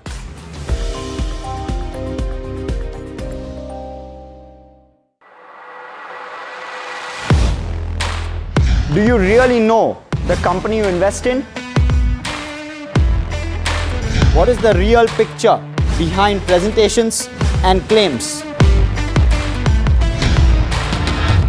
Is the outlook as rosy as the company claims? Know Your Company, powered by NDTV Profit Research, shines a light on the biggest stock market movers.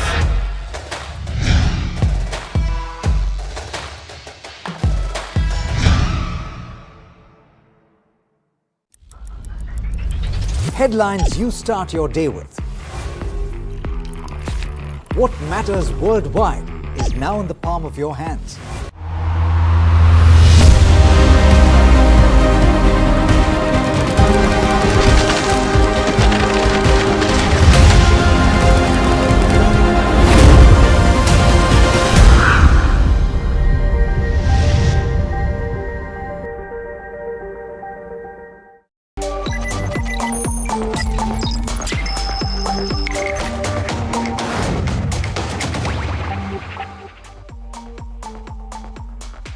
Hello and welcome to Profit Buzzers. This is Anushri Vakharia and with me is Hiral Dadia.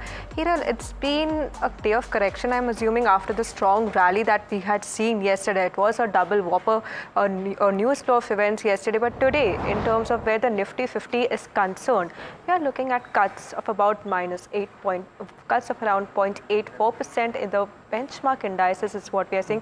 In fact, let's pull out the contribution table to see where we are seeing more pressure coming in from HDFC Bank in pauses, ICICI Bank under pressure in trade today. Do note that yesterday it was the day of IT. A lot of these IT counters were buzzing on the back of what had happened over in the global side as well.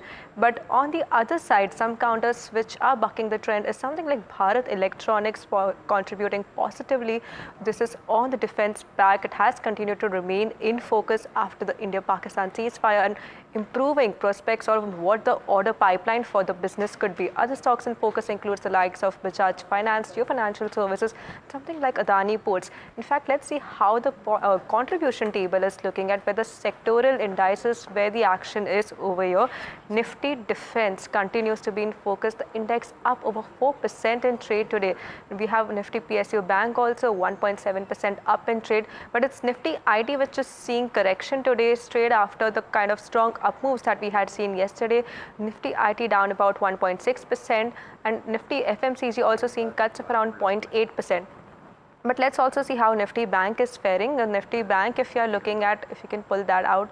So Nifty Bank, we are seeing cuts again over here of around 0.5%. So this is overall what's happening on the benchmark indices. But let's also take a look across the broader markets. Let's see how that is faring. So let's talk about Nifty Midcap 150.5% up in trade, doing fairly better than how the benchmark indices are. But if we talk about the Nifty Small Cap 250, let's pull out Nifty Small Cap 250 up over 0.8% in trade today. So this is overall the kind of moves that we are looking at. Let's pull out BSE 500 also to see some of the buzzing stocks in focus over here. If we pull out a BSE 500, we are seeing Tanla Platform rallies, Bharat Dynamics in focus, seeing gains of over 7 to 9%, but it's something like UPL, Chambal Fertilizers and Ather which are seeing some bit of pressure, seeing cuts of around 4% in trade today. So this is overall the picture that we are seeing for the broader and the benchmark indices. But let's talk about markets and let's welcome in our guest for today. That's Raghavendra Kedia, founder of Prosperity Advisors. Raghavendra, now yesterday we had seen strong up moves in the market, a strong rally boosted by a couple of events that had taken place on the domestic and on the global side. It's a fairly, it's a day of correction. We are looking at cuts of around 0.4%. I want to get your perspective on the overall markets. What's your view? Good afternoon, Anushri. Broadly, we believe that there is a significant time correction in the market and that Nifty will hover around levels of 24,800, 25,000 on the higher side and 23,000 on the lower side. So we believe a seesaw movement in the market might continue. We are largely on the higher side of the market on the range, and so some profit booking is expected. We believe that a 4 to 5% correction in broader market indices, say Nifty 50 and the Bank Nifty, is highly possible. And we believe that traders can look at current levels to book profit. So broadly, it's a range-bound market with a negative bias from current levels. Right. So range-bound market from current levels. That is what is on the cards. But moving on, Ather Energy, that's a stock that is in focus, and this is a newly listed electric two-wheeler company that has seen their revenues going up, but the losses are also coming in. They have narrowed, but the stock is taking a beating, down to the tune of almost 1.5%. Puneet joins us with the details. Puneet, what is it that is not working for Ather, because the stock has been under pressure? Well, definitely, we were expecting that the company will report losses similar to its previous quarter. The previous quarter earnings were mentioned in the company's RHP during its time of IPO. And the key aspect to look at was what was the key commentary as well. So while the revenues were roughly about 29% in this particular quarter, we have seen an EBITDA loss of 172 crores. While that is lower on a year-on-year basis versus 239 crores, it has inched up quarter on quarter versus 141 crores in the previous one. In terms of net loss as well, they've reported a net loss of 234 crores, and that's again slightly inched up from the previous quarter of 198 crores, and that's because of higher marketing expenses for its new scooter, the Rista, which is being launched, as well as increased cost for adding distribution centers in the non-South markets, because they roughly get 61% of the company's sales from the South Indian market. So that they are trying to diversify in West as well as North India, and those costs getting added in this particular quarter. What's important is the conference call, and there are 5 key highlights that I just want to talk about. First one's, of course, that they are adding stores in the non-South market. They've added 143 stores in this particular year, and that's taking the total to 351 stores. Now, while that is much lower than its peers, which are operating at 800 to 900 stores, the growth has been there for the company. So it's a very big positive. They've also said that now they have the capacity to add roughly 2 stores a day, which can essentially add roughly 800 stores over the next year itself. One thing to watch for. The second key aspect, management is expecting that it will be the new Rista launch will be in North India now as well as West India, and that will help the product over the next 1.5 years. And they see that this could be a strong growth area, and it won't have any kind of effect before in terms of product stagnation essentially.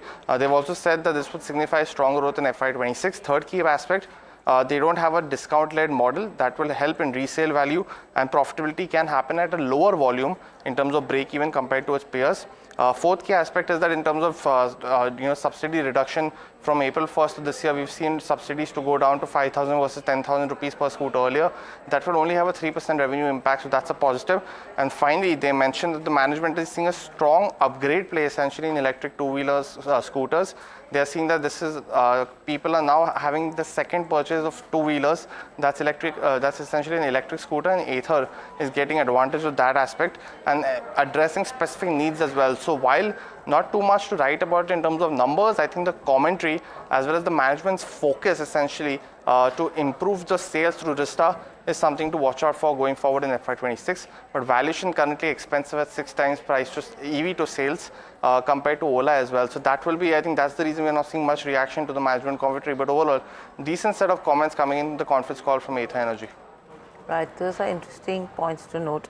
Raghavendra, how are you looking at Ather Energy if you have to look at and compare it with other two-wheeler EV makers as well? Because from a market share perspective, it's the 4th in terms of order.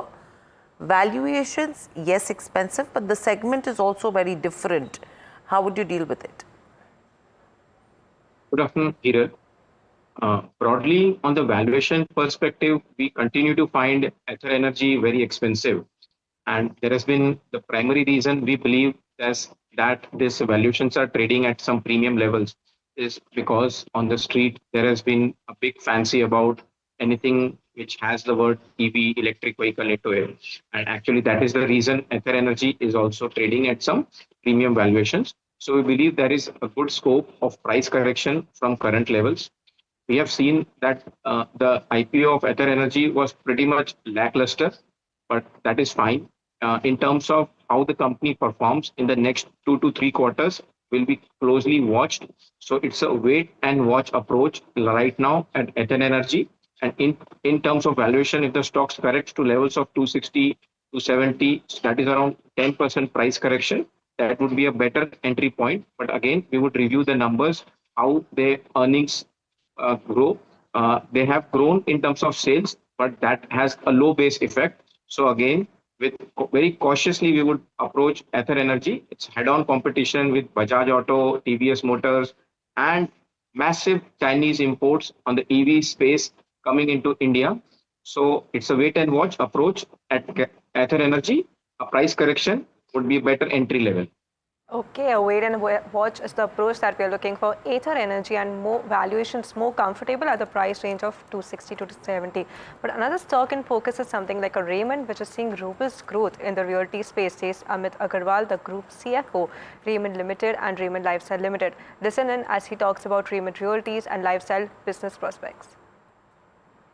If you look at the performance of our real estate business, it has come out very, very strong. We have delivered more than 2,300 crores of sales, 500 crores of EBITDA. And if you see the JDAs, we have been able to put together another close to 7,000 crore of JDAs in this quarter. So overall, our JDA numbers reaches to 15,000 crores. So the portfolio which Raymond Realty has is around 40,000 crores, which will get executed over the next 5 to 7, 8 years. I think that way Raymond Realty is on a very, very strong wicket. Let's talk about Raymond Lifestyle first, because the quarter is showing pain. Now, take us through that. Is this a demand depression that you're seeing? Do you see that continuing? What has not worked for Raymond Lifestyle this quarter? Sure. So look, Raymond Lifestyle, if we all know, in India for last 18 months or so, the consumption has been weak across sectors. And that has been clearly reflected in the Raymond Lifestyle performance for the entire year. And especially in this quarter, we were impacted by the ransomware, which impacted our operations almost to the tune of 24, 25 days. And which is almost like a 1/3 of the quarter was really impacted. But we were able to recover back a lot of sales, and we expect some of the sales to be recovered back in the 25-26. Second, the good aspect is that we are seeing a slight recovery in the demand as we saw the secondaries in the various sectors, be it the wedding and so on, have seen a little recovery. However, our dealers, franchisees were a bit anxious to buy the products at this juncture, and they were feeling let the inventories come down and then they would start buying. Now, do note that the real estate business of the company, that's Raymond Realty, the demerger data set, the demerger record data set for tomorrow, that's May 14. But do note, coming back to Raghavendra on Raymond, what is your outlook on this company's business prospects now? If you're looking at Raymond Lifestyle, Raymond Realty, your overall outlook on the different segments of the business? So we would like both Raymond Lifestyle and Raymond Realty post the demerger. We believe that there will be a significant value unlocking in the entire stock, where the realty business could see its multiples being compared to a Godrej Properties or a Lodha Developers or some immediate peers, especially in the metropolitan space. And again, on the lifestyle business, we would see that stocks have textile stocks, which have actually showroom kind of a retail business. In terms of consumer space interaction, the lifestyle business would also significantly see multiples going up when you compare it to a Welspun or a Trident. So basically, we would wait for the stocks to get demerged, and then the SOTP, some of the parts valuation would unlock, and that would be a better play to play the entire stock. But looking at the specific earnings right now, it's very impressive. So this is something that definitely we could have on radar. And if the stocks correct significantly to levels of around 1,400, then playing on the demerger, we could actually look at Raymond's at levels of 1,400 for a good entry in terms of the special situation of the demerger value unlocking in the weeks ahead. So that's with regards to where Raymond goes. But another stock that is buzzing on the back of earnings is Care Ratings, JM Financial and IIFL, three stocks that are in focus. Care 13.5% up move. Let's pull up a JM Financial as well as IIFL as well and see what these counters are doing in trade. JM Financial has cooled off but seeing good amount of strength in today's session, and IIFL. Harsh is standing by to tell us more. Harsh, what has worked for all of these names on the back of earnings or news from the financial space? Well, hi. Thanks for this. So, first off, I want to talk about CARE ratings. Very strong set of numbers, especially on the bottom line. I'll quickly pull them out. 22% revenue growth, EBITDA up 63%. Why was the EBITDA up? One, it was aided by a lower other business expenditure. And that kind of aided the number with regard to where EBITDA is concerned. Margins up 1100 bips on a YOY basis and PAT up 77% on a YOY basis. So very strong numbers. PAT is now at 43 crore versus the 24 crore number same time last year. In terms of segments, the ratings business is up 25%. Other businesses also seeing a decentish kind of EBIT. They've turned profitable from a loss. Let me just put it at that. And in terms of other expenses, they fell 15%. Other income was up 47% on the back of treasury gains. And there was strong growth, of course. So all of those factors aided the numbers for something like a CARE ratings. Now, let me also look at JM Financial. Now, JM Financial, very different set of numbers. Flat on the top line. But when you're looking at the provisions number, the credit costs have come off very, very sharply. And that's what's aided the profit after tax number. I'll quickly read them out. Total income was up 20% YOY. But in terms of the merchant banking business, which is the investment banking business, the revenues were muted and that contributes significantly to profitability as well. And therefore, profits in that segment, in that vertical has taken a hit. Outside of that, you saw provisions at just 7 crore versus the 256 crore number same time last year. It's also down 94% sequentially, and therefore you are seeing the profit after tax jump. It was a loss of nearly 700 crore same time last year. Currently sits at a profit of 235 crore. So that's the other plus. Something to keep in mind again where JM Financial is concerned. Last off, I want to also talk about IIFL. We've had an HSBC note signaling a 42% upside. They've upgraded the stock. Gold and microfinance recovering is what they are banking on. Credit costs likely to decline. They're expecting ROE of 13 to 15%. Management has guided for 15 to 16% ROE.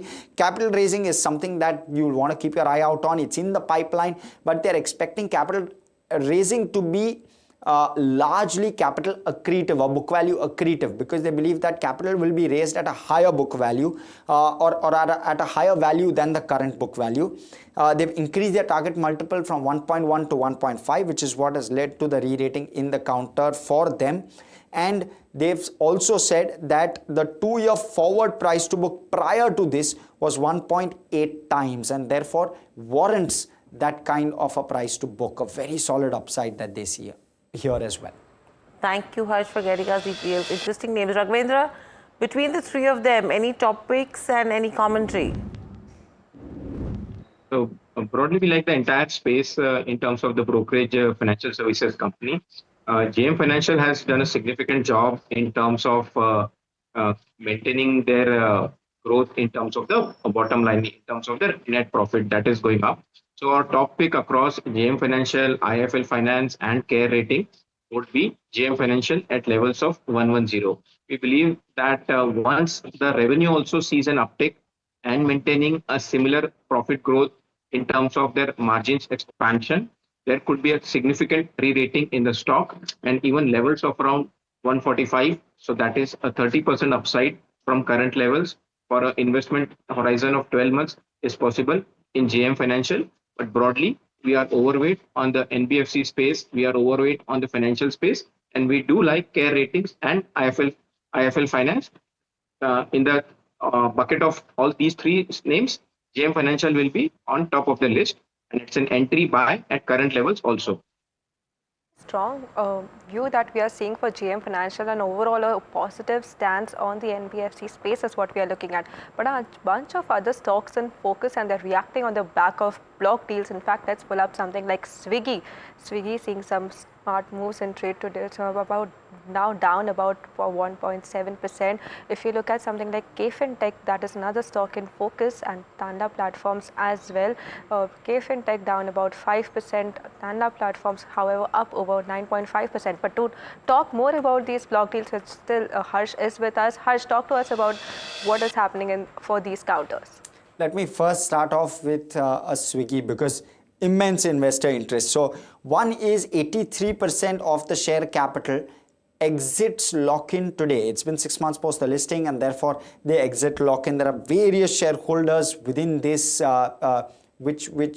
are now entitled to sell their stake, and they've entered at various price points, but majorly all of them have entered below the current market price, and therefore the current market price looking lucrative enough for them to sell. Some of them, and we've listed all of those on your screen as we speak, some of them actually sold in the IPO as well, and the IPO price was 390, and therefore this current market price, the stock trades at a considerable discount to that, and therefore some may be reluctant to sell this, but others may not, and therefore we've seen a 1% equity traded in 4 blocks today, and therefore the stock is in focus. But that's on Swiggy. Let me talk about KFin Tech. Block deal by promoter. General Atlantic is the promoter, owned roughly a 33% stake in the company at the end of March quarter.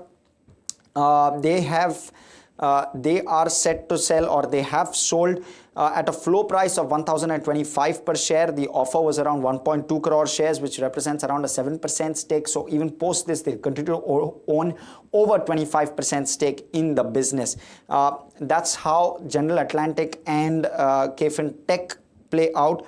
Now, last one is in terms of a Tanla Platforms, and again a very interesting one, because you have the promoter Dasari Uday Kumar Reddy, who's bought 18.62 lakh shares, 1.4% of the share capital. Small Cap World Fund Inc. was one of the sellers, 1.21%, and American Funds Insurance was the other one. They've sold around 0.2%, and they've sold it at 470 rupees a piece. Stock again in focus, because very interesting that the promoter is buying. Okay, well, thank you for that, Harsh. Now, coming to you, Raghavendra, some interesting names that we've seen. Harsh talked about something like a Tanla Platforms, wherein there was a significant promoter buying which has taken place. Any of these stocks which are in your radar, something from Swiggy, KFin, Paytm, or Tanla Platforms? So, Anushri, they have different reasons why we like or dislike. But before we discuss broadly any exit from the promoter group, we rather take it as a negative cue and disappointing, like a yellow flag, where some promoters are actually pulling off their money from the company. Broadly, we do like Paytm 197 communication at current levels. We believe that worst is over for the stock. There is a possibility that Paytm could be a takeover candidate across the big names which would like to expand their fintech business in India. So that is one positive undercurrent that could play into Paytm in the months ahead.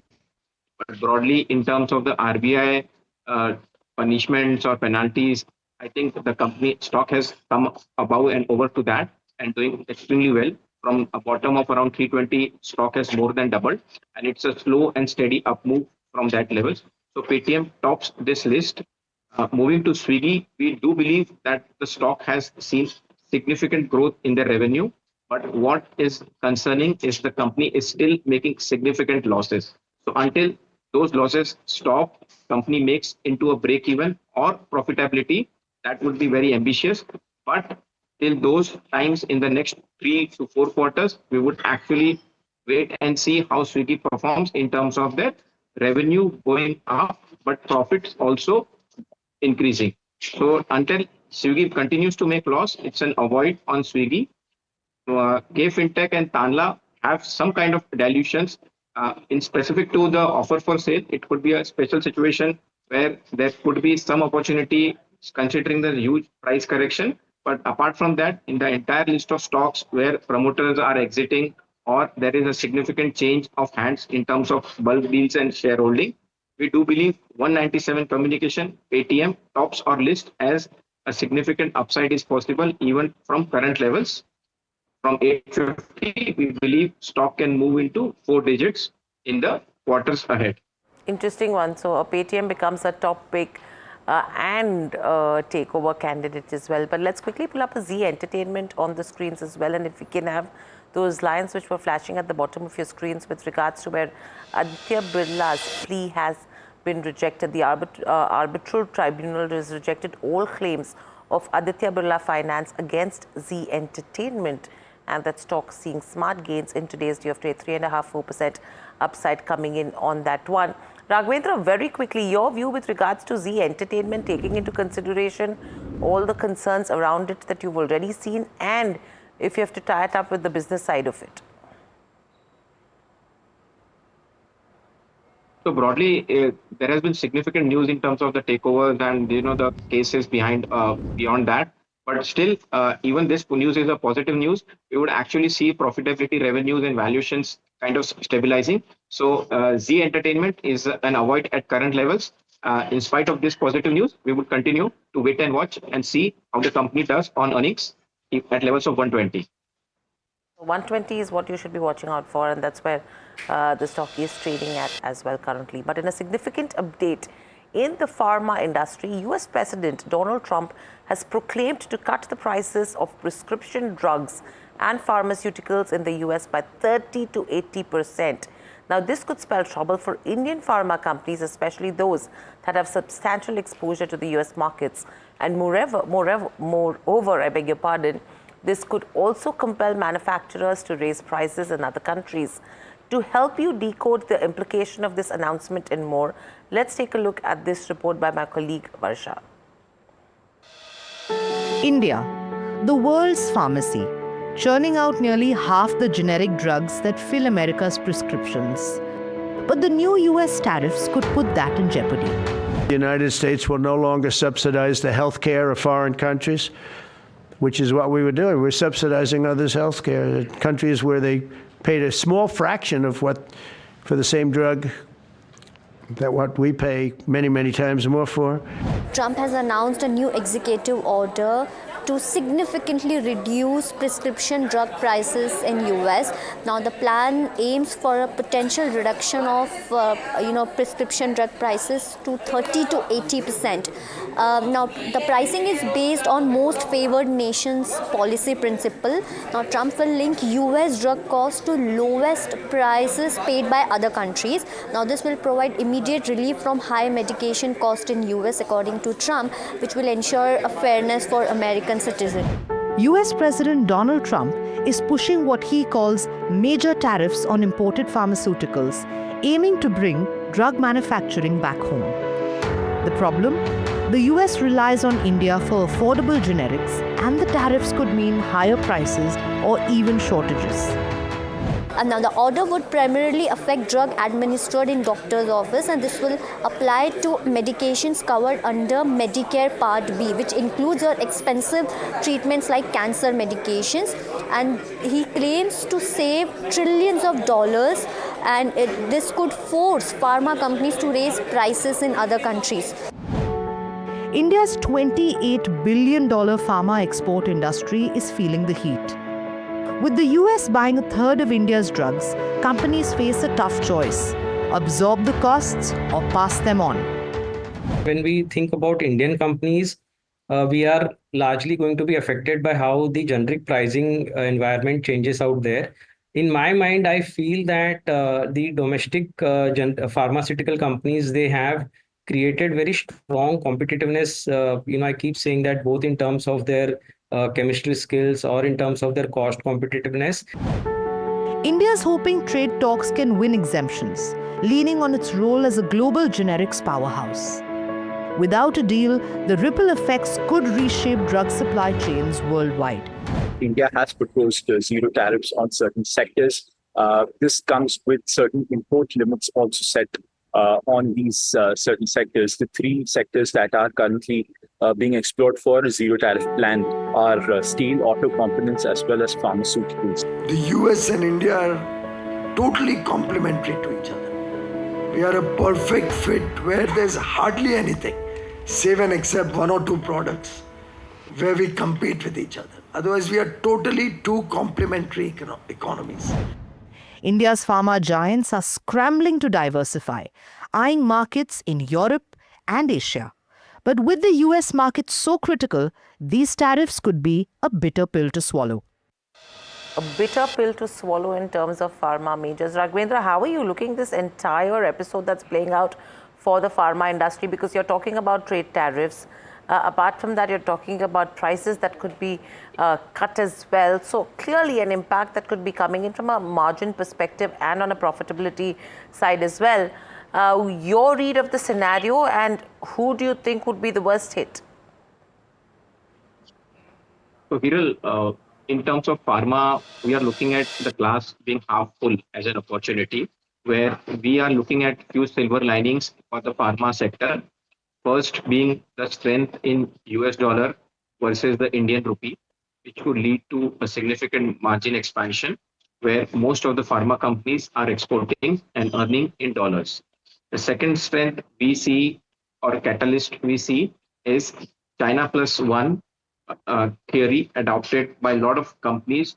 So they would actually try to source their requirements from anybody but China, and Indian large cap pharma companies should be benefiting out of this China plus one overall approach. Plus, we believe that in terms of the tariff negotiations, pharma sector could be on top of the list, which could be least impacted. And there is a narrative also coming up where a zero tariff change would be possible specific to the pharma sector exporting into US. So if that happens, sector is significantly beaten down, and we believe large cap names in the pharma sector, Sun Pharma, Dr. Reddy, Cipla, these can be looked upon as great buying opportunities for trading pop once the tariff uncertainty is settled, once the companies report their numbers with some dollar benefits in terms of FX gains, once this China plus one approach comes. So overall, we are bullish on the entire pharma space, and we believe a bullish undercurrent could continue in the weeks ahead. Right. So, well, that's the view that we are seeing for the pharma space. But let's shift focus to the auto space. Tata Motors will be in focus after the fourth quarter earnings. Puneet joins us with more details on this. Well, thank you for that. It's expected to be a very interesting quarter for Tata Motors, because while there might be a very weakness essentially in the company's quarter four earnings, I think one of the biggest reprieves will be the UK and the US FTA.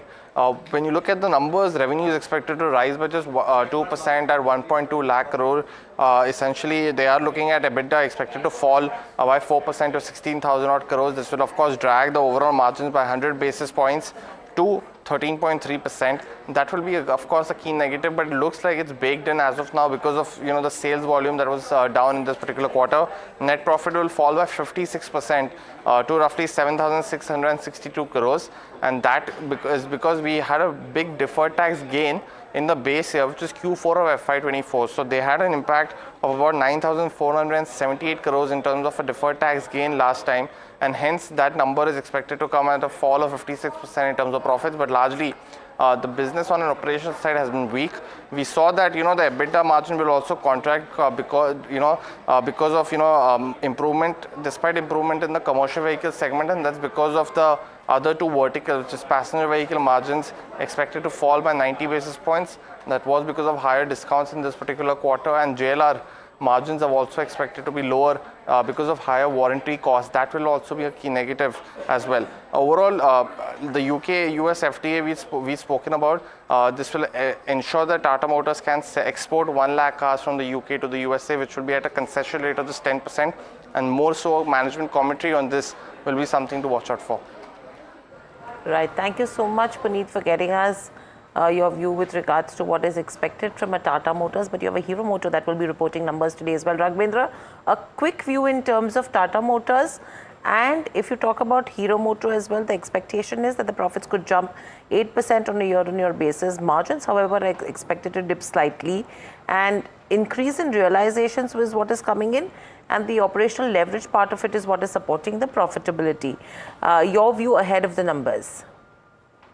So let me start with Tata Motors. We are bullish at current levels. I think all the negatives are factored in, and going ahead, the demerger of the commercial vehicles and PV passenger vehicle business would be a big positive catalyst.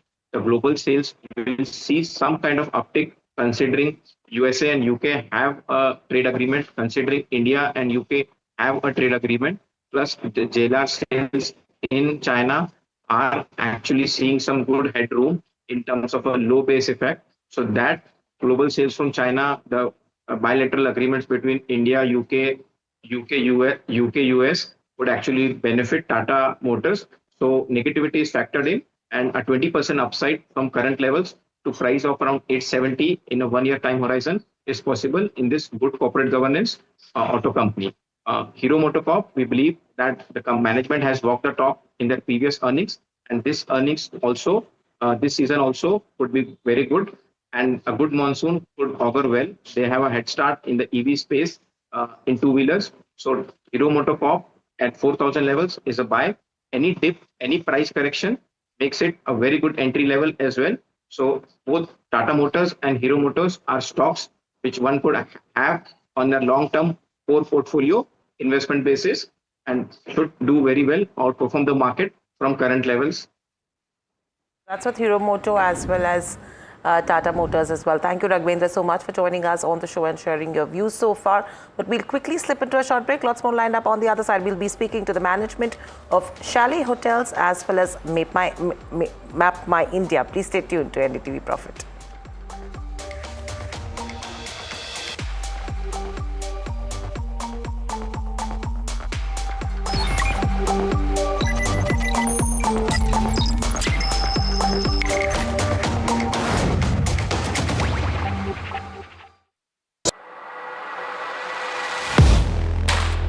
Do you really know the company you invest in? What is the real picture behind presentations and claims? Is the outlook as rosy as the company claims? Know Your Company, powered by NDTV Profit Research, shines a light on the biggest stock market movers.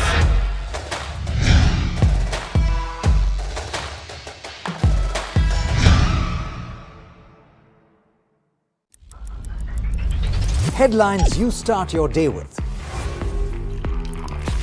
What matters worldwide is now in the palm of your hands. Get ready to seize the day and maximize your financial potential. Stay ahead of the curve with all you need to know on NDTV Profit.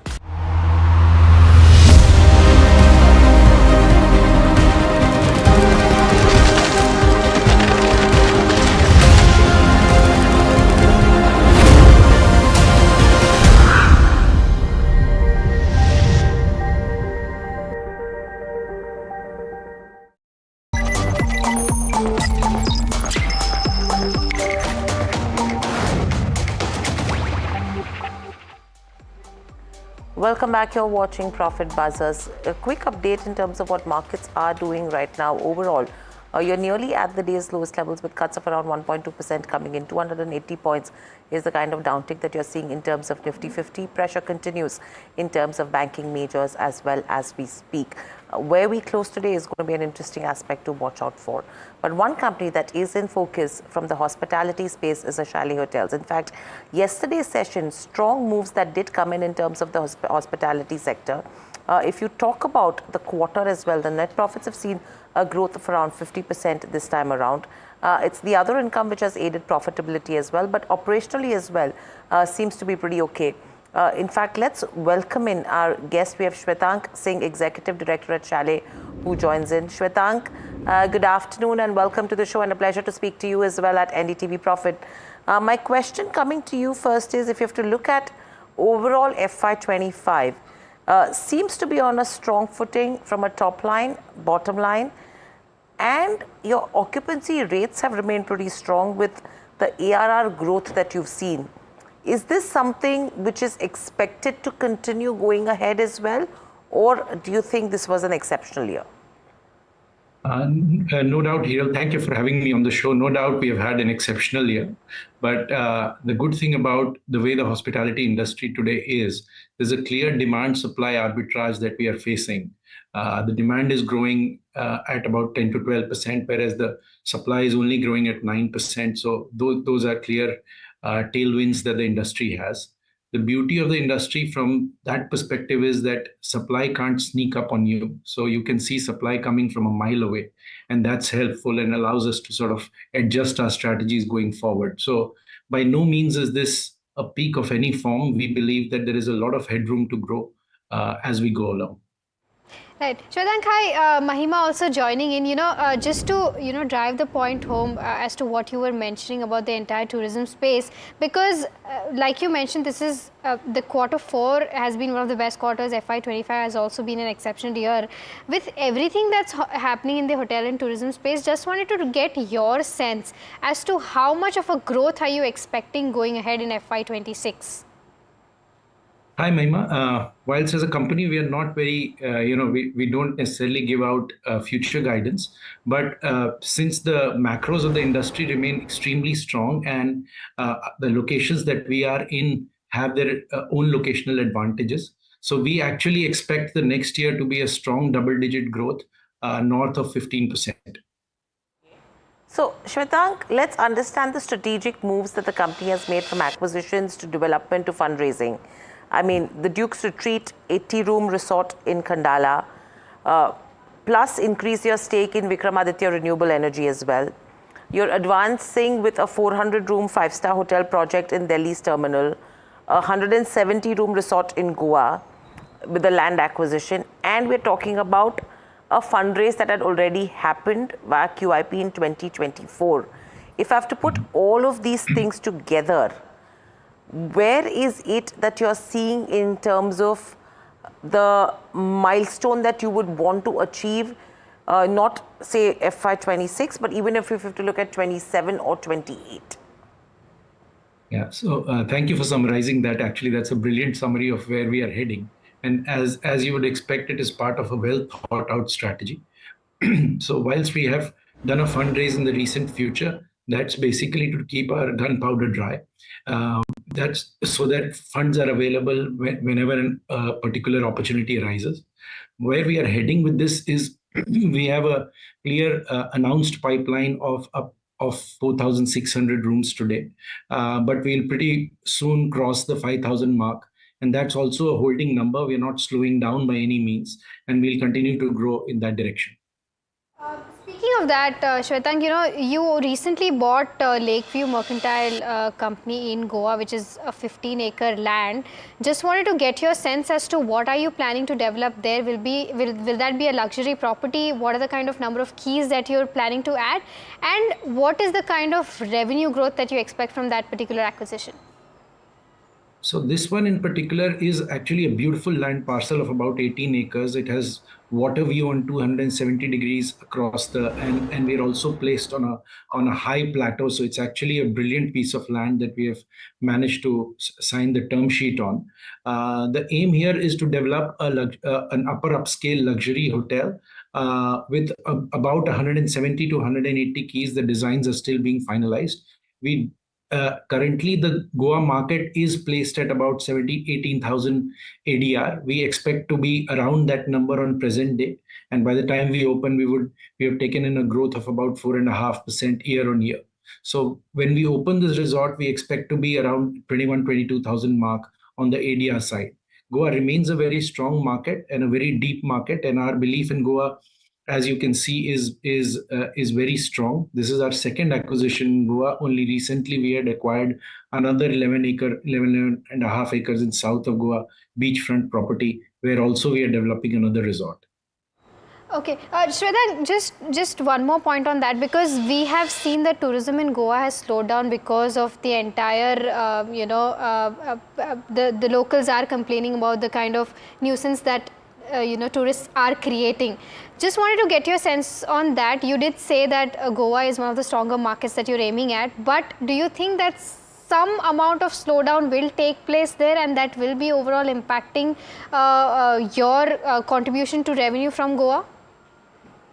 So if you see the numbers of Goa last year versus this year, it hasn't degrown, it has slowed down. But the good thing is that if you were to slice and dice that data, what you'll realize is that the good hotels are still growing. We intend to be definitely in that bracket.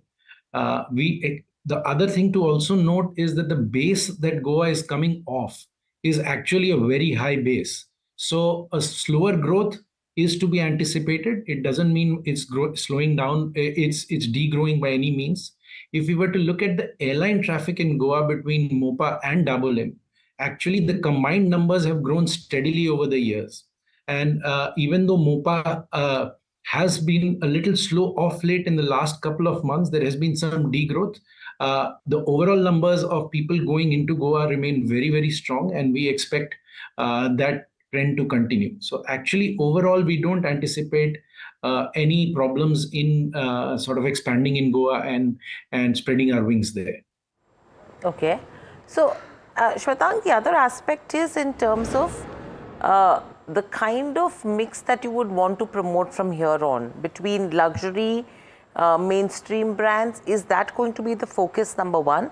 And two, going ahead, what is the kind of additions that you're expected to see as well, apart from what you're already developing? So as a strategy, we have always believed in upscale, upper upscale and luxury segment. We believe there's money to be made there, and we have proven over the years that we've made some good money in particularly being in that segment. So we don't have any current sort of strategy to move away from this existing thought process. Going forward, also we'll continue to be in that space. If you see the Taj at Dial is in that space. The Hyatt Regency in Airoli is in the upper upscale space, and the others also that we are developing in Goa will continue to be in the upper upscale and luxury space. So that's the space that we believe is most rife and will grow very strongly. Any new geographies that you're planning to foray into, Shwetank? So our stated strategy on the development side has been very clear. We believe in big box hotels in key markets, and therefore, if you see our existing hotels are also in Mumbai, in particular, with very large hotels, and also in Bangalore and Hyderabad. Our second stated strategy has been, because we wanted some geographical diversification, is to go in leisure destinations, but they have to be drivable distances within from a major airport. And if you see our acquisition at Courtyard in Aravali, about 1.5 hours from the Delhi airport, the recent one in Himalayas, Rishikesh, about 45 minutes from Dehradun. So that's been our stated strategy, and that will continue to be the way we look at this expansion plan of ours. Okay, and in terms of something that I observed in your presentation as well, a slight shift in terms of where the pipeline execution lies, right? The balance of Duke's room will open in first half of FY26, which is supposed to get over by FY25, and the Hyatt Navi Mumbai is expected to now open in FY27, and this has gone from pipeline to unapproved due to change in regulations. Correct me if I'm wrong here, but what has gone wrong there? I mean, what's happening exactly there? And in terms of this particular delay, any sort of impact that you're seeing on your business? So let me go with Hyatt Regency first. So what has happened there is that there has been a change in regulation from the NGT side, and what the government has asked for is that any approvals that come within 5-kilometer radius of a protected forest has to go through to the center for clearance from an MOEF perspective. Now, what that has done is suddenly it has created a huge pipeline of projects that remain unapproved because these files are going to Mumbai, to center. Just to give you an example, in Mumbai alone, there are circa 200 files that are waiting for approval at the center. So actually, it has come at an unfortunate time for us, and that is what has delayed the hotel. In terms of Dukes, which was your earlier observation, yes, there has been a slight delay, but it is a difficult territory, and we are working on a steep gradient. What has also not been very helpful is that if we look at inclement weather conditions, particularly rainfall last year was actually 6x the long-term average of the rainfall that one would anticipate in Dukes. So we lost about 40-45 days of work there. All put together, there has been a slight delay in Dukes, but now we are in good shape, and we will soon be opening up our banquet and the rooms along with that. Already 73 rooms are operational. What we have also done is actually upgraded the product, and we are positioning it higher than what we had earlier anticipated in the feasibility. So what was earlier sort of targeted at the 8,000, 9,000 mark, we are now comfortably looking at a 15,000, 16,000 mark. So all in all, it's actually worked in our favor. Hyatt Airoli has been a disappointment, but we intend to come back very quickly on it as soon as we get our approvals in place. Right, so that's going to be an interesting one to watch out for. But thank you so much for joining us on the show and sharing the views. So that's the management of Chalet Hotels. Mahima, interesting point is strong 25. Trajectory looks pretty strong as well, taking into consideration the kind of projects that they've taken up. Funds absolutely in place as per dry powder to get that expansion. It's just about how the occupancy and your room rates continue to drive it, and their segment absolutely clear in terms of the strategy that they have to look at super luxury to some extent. So that's with regards to Chalet. But thank you for joining us as well to speak to the management and Mahima, as we know, tracks hotels pretty closely. But moving on, the other stock is a mapping company, that's Map My India, which that's how people know it as the stock is also trading at the day's highest levels as we speak. That's CE Info Systems. My colleague Puneet spoke to the management of Map My India, and overall, let's quickly hear out what they had to say as well on the back of the numbers. Just want to start off first with this particular quarter, because we've seen the growth momentum essentially continue for the company. I just wanted to first start with the map-led business that's seen a 62% growth in Q4. Growth for FY25 has also been strong. Do you expect this momentum to continue in the next year? I'll say the momentum will continue at a similar pace going forward overall in the business.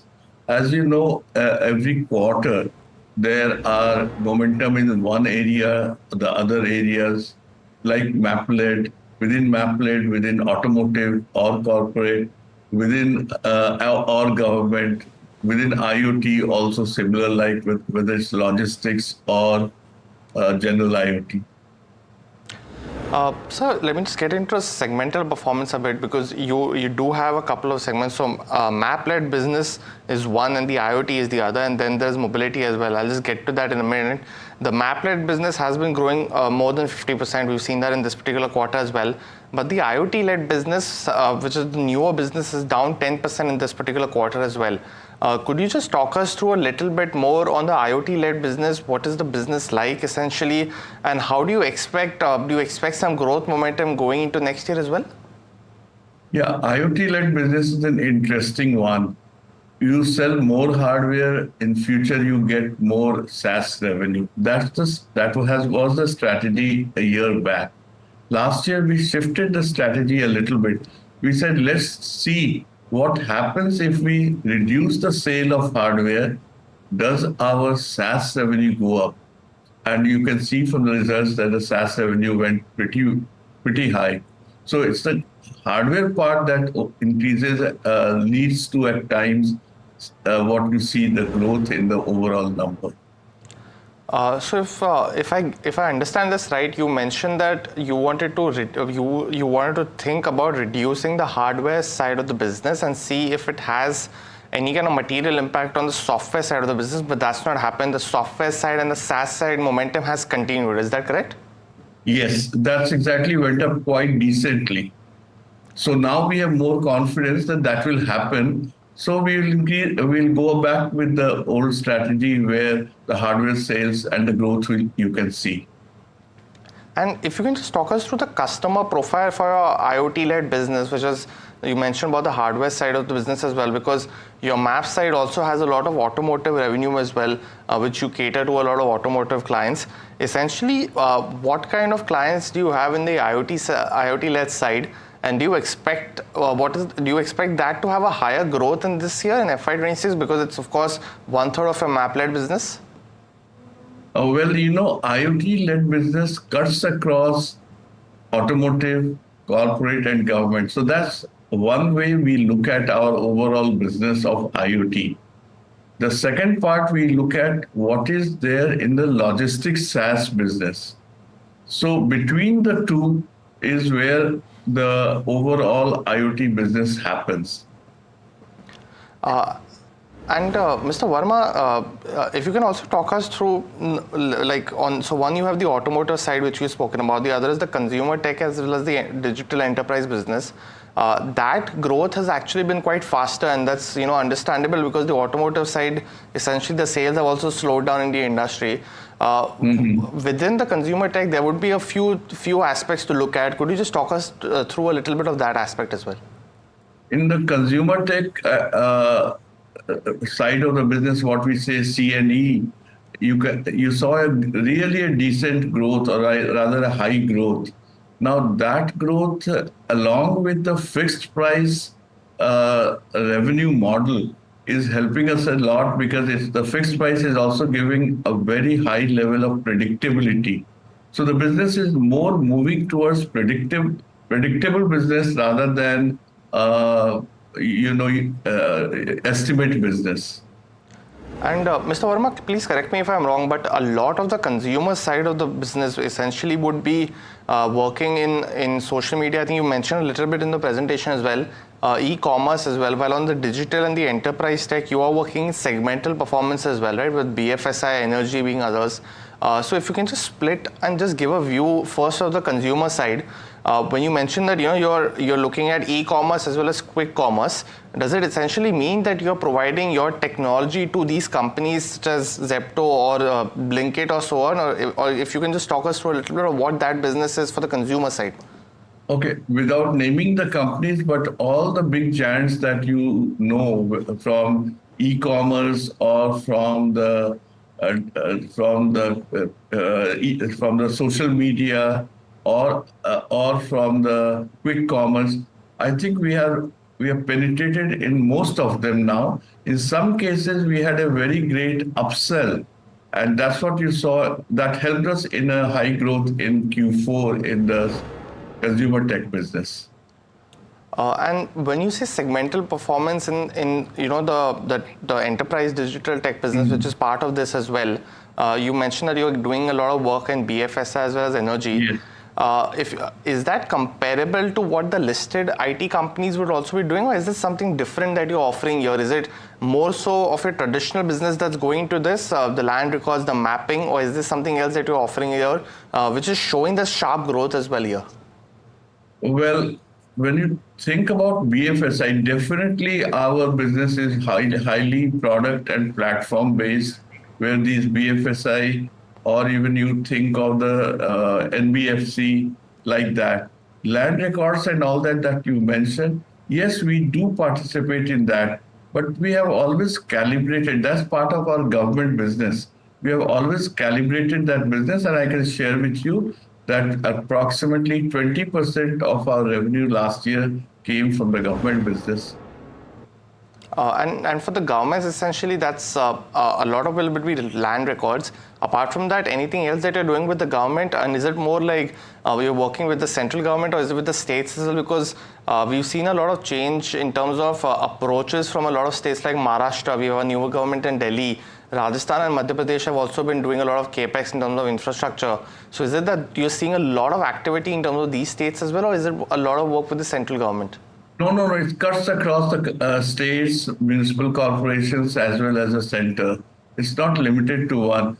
It's also, you might have seen our presentation where we have talked about, creating the government business under the banner of what we are rechristened as Mappls DT.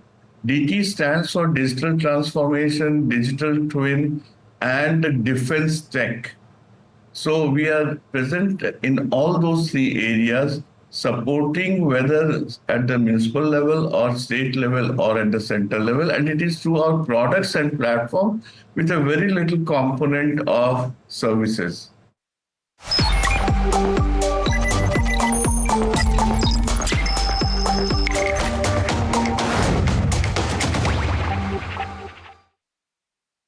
तू ही तो है जिसकी सच्चाई वाली clarity की वजह से मैं आज यहाँ हूँ। गोल्ड प्लस सिल्वॉक्सी मिरर्स, ऐसी क्लैरिटी कि आपको सिर्फ सच नजर आए, चाहे कितने भी साल बीत जाएं। Do you really know the company you invest in? What is the real picture behind presentations and claims? Is the outlook as rosy as the company claims? Know Your Company, powered by NDTV Profit Research, shines a light on the biggest stock market movers.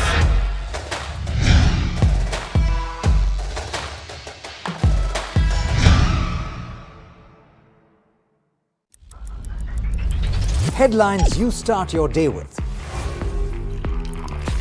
What matters worldwide is now in the palm of your hands. Get ready to seize the day and maximize your financial potential. Stay ahead of the curve with all you need to know on NDTV Profit.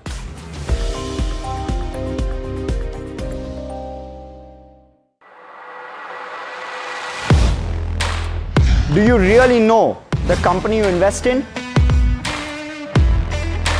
What is the real picture behind presentations and claims? Is the outlook as rosy as the company claims? Know Your Company, powered by NDTV Profit Research, shines a light on the biggest stock market movers.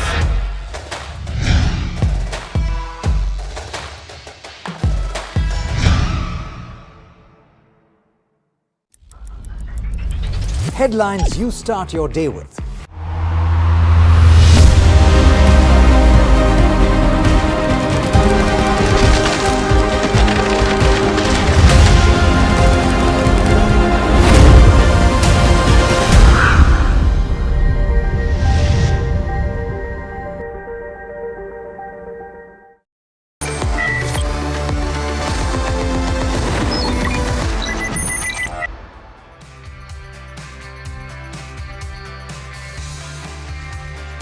Hello and welcome. You're watching Top Trades on NDTV Profit with me, Somit Sarkar, and my co-anchor Puneet. Well, Puneet, if you look at the markets, the benchmark seems to be taking a breather, but the broader markets, they continue to outperform.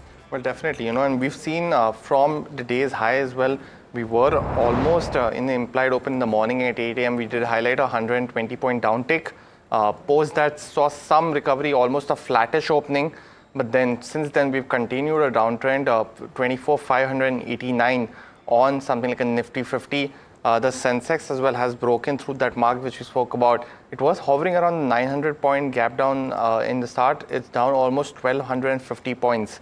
The mid cap and the small cap index as well continuing to hold some positive momentum, but it has tapered down since the last couple of hours. I think at 12 o'clock we did highlight it was up 120 points. It's down up. It's up almost just 35 points now on the mid cap 150. The small cap as well. It is trending in the green. But off the highs by roughly about 80 odd points for the small cap 250. Let's look at the NSE 500 finally, because we've seen a lot of stocks react today, both in terms of earnings as well as a lot of buying and selling in terms of promoters as well. So we've seen something like a K Fintech see almost 10% in terms of stake sale and promoter stake essentially being changed there, changing hands. Rallis is up almost 10%. Bharat Dynamics is the other one, which is in the green today. On the negatives, and if you can pull the BSE 500 again, we are seeing some pressure on Aether Industries. We've seen a promoter stake sale there as well. On the other side, some pressure seen on something like an SRF. But that's essentially how the markets are. Let me now welcome in Sneha Podar, who's the Vice President Research at essentially wealth management at MOFSL. Sneha, good afternoon. Thanks so much for joining the show. And just want to start off first your view on the markets, because we've seen roughly almost a 300-point down move now. How are you anticipating the benchmark indices to go compared with the broader markets? Okay, very good afternoon. And what we believe is that given the sharp rally that we saw yesterday, the markets are likely to, though remain positive throughout the week, but it would likely consolidate in a broad range. The overall global cues seems to be quite positive with the easing of the trade tensions between US and China, and overall the de-escalation that we've seen in the geopolitical tensions. So both these will keep the overall sentiments positive.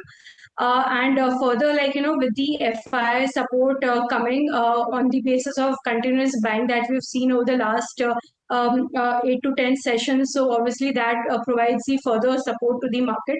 So overall trend remains positive for the market, but then given the sharp up move that we've seen in the recent, so the market is likely to witness some sort of profit booking and consolidate in a range before making a fresh up move. Right. Multiple stocks that remain in focus. They have been buzzing in trade. It's Care Rating, JM Financial and IIFL Finance. What is the rationale behind these moves in these stocks? Let's go across to Harsh. First off, I want to talk about Care Ratings. Very strong set of numbers, especially on the bottom line. I'll quickly pull them out. 22% revenue growth, EBITDA up 63%. Why was the EBITDA up?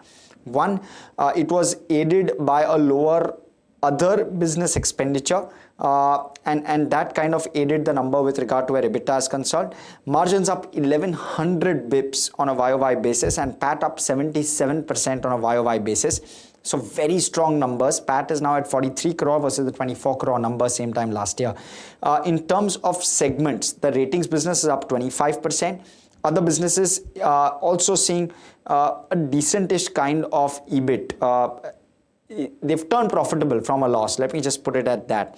And in terms of other expenses, they fell 15%. Other income was up 47% on the back of treasury gains. And there was strong growth, of course. So all of those factors aided the numbers for something like a Care Ratings. Now let me also look at JM Financial. Now JM Financial, very different set of numbers. Flat on the top line. But when you're looking at the provisions number, the credit costs have come off very, very sharply.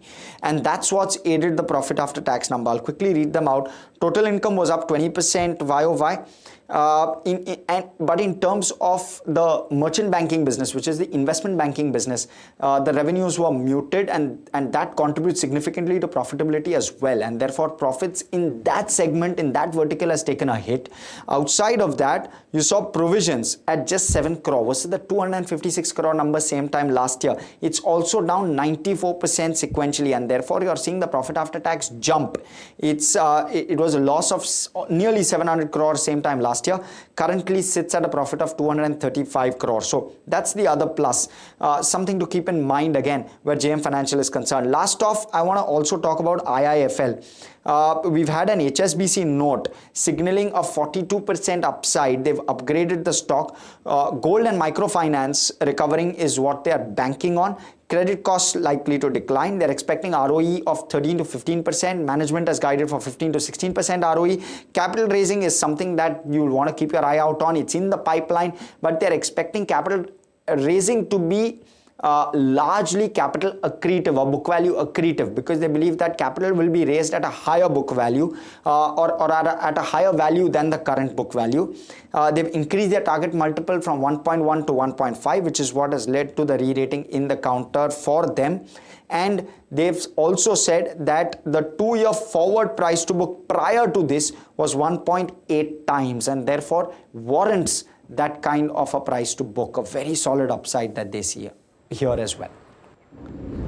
Sneha, Sneha, coming to you on these stocks, any coverage on Care Ratings, IIFL Finance, on JM Financial, any views on these stocks? No, we do not cover these stocks, but with respect to overall broking industry, the broking companies, I can just share a view that the numbers coming in Q4 was expected to be weak, given the overall the weakness in the cash market as well as the F&O market because of the regulatory changes. So the overall market environment was known, and thus the results were are coming in line with what the street expectation is. But then going ahead, what we believe is that gradually as the market recovers and the overall market activity recovers, the companies especially with the F&O exposure, they'll use the corrective pricing lever, and they'll try to revive their overall revenue growth and protect the overall profitability. So we can gradually from Q2 onwards, we can expect the recovery to start for these broking companies, and the other products that these companies have in terms of diversification, that is whether it's into the gold loans or into fixed deposits or the wealth management, the AMC business. So these will provide some sort of stability to the overall revenue growth that is expected to start recovering from Q2 onwards. So the current valuations are pretty attractive for these stocks, and one can actually do the cherry picking and start accumulating such stocks in their portfolio. Got the views, Sneha. Another stock that's in focus today is Zagel Prepaid. After the company came out with its quarter four earnings, revenue was up 22% in this particular quarter, coming in at 412 crores. We also saw a 25% up move on the EBITDA, with the overall margins up 17 basis points to come at 8.81%. We've also seen the profit actually handsomely grow by 50%, coming in at 31 crores versus 19 crores in the same time last year. And the big jump in net profit is, of course, led by the business fundamentals, but also a higher other income that's reported in this particular quarter. We've seen the other income go up almost 3.5 times in this particular quarter, and hence we're seeing that kind of growth. But we've also seen the margin expand both on a YOY and a quarter-to-quarter basis as well, and hence that's positive 5% up move on something like a Zagel. The other aspect to note about Zagel is, of course, it doesn't have a direct peer in the listed stock exchange. They do provide a lot of services, both in terms of program revenues as well as in terms of gift cards to corporates. But a lot of B2B work is happening with something like a Zagel does.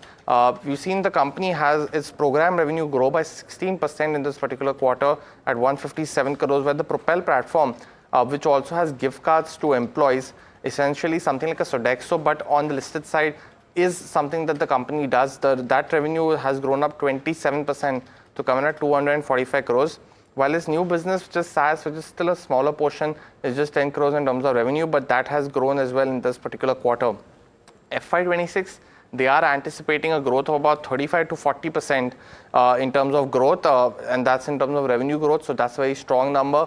And the other aspect is the EBITDA margin in the range of 10 to 11% from the current 8.8 to 9% range.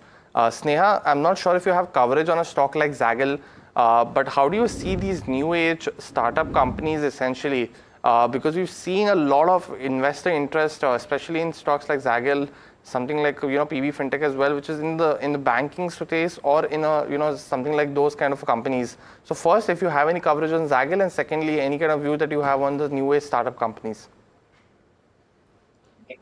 We do not have coverage on Zagel, but overall, in general, these startup companies, there's a lot of potential because they tap the new age themes which are emerging.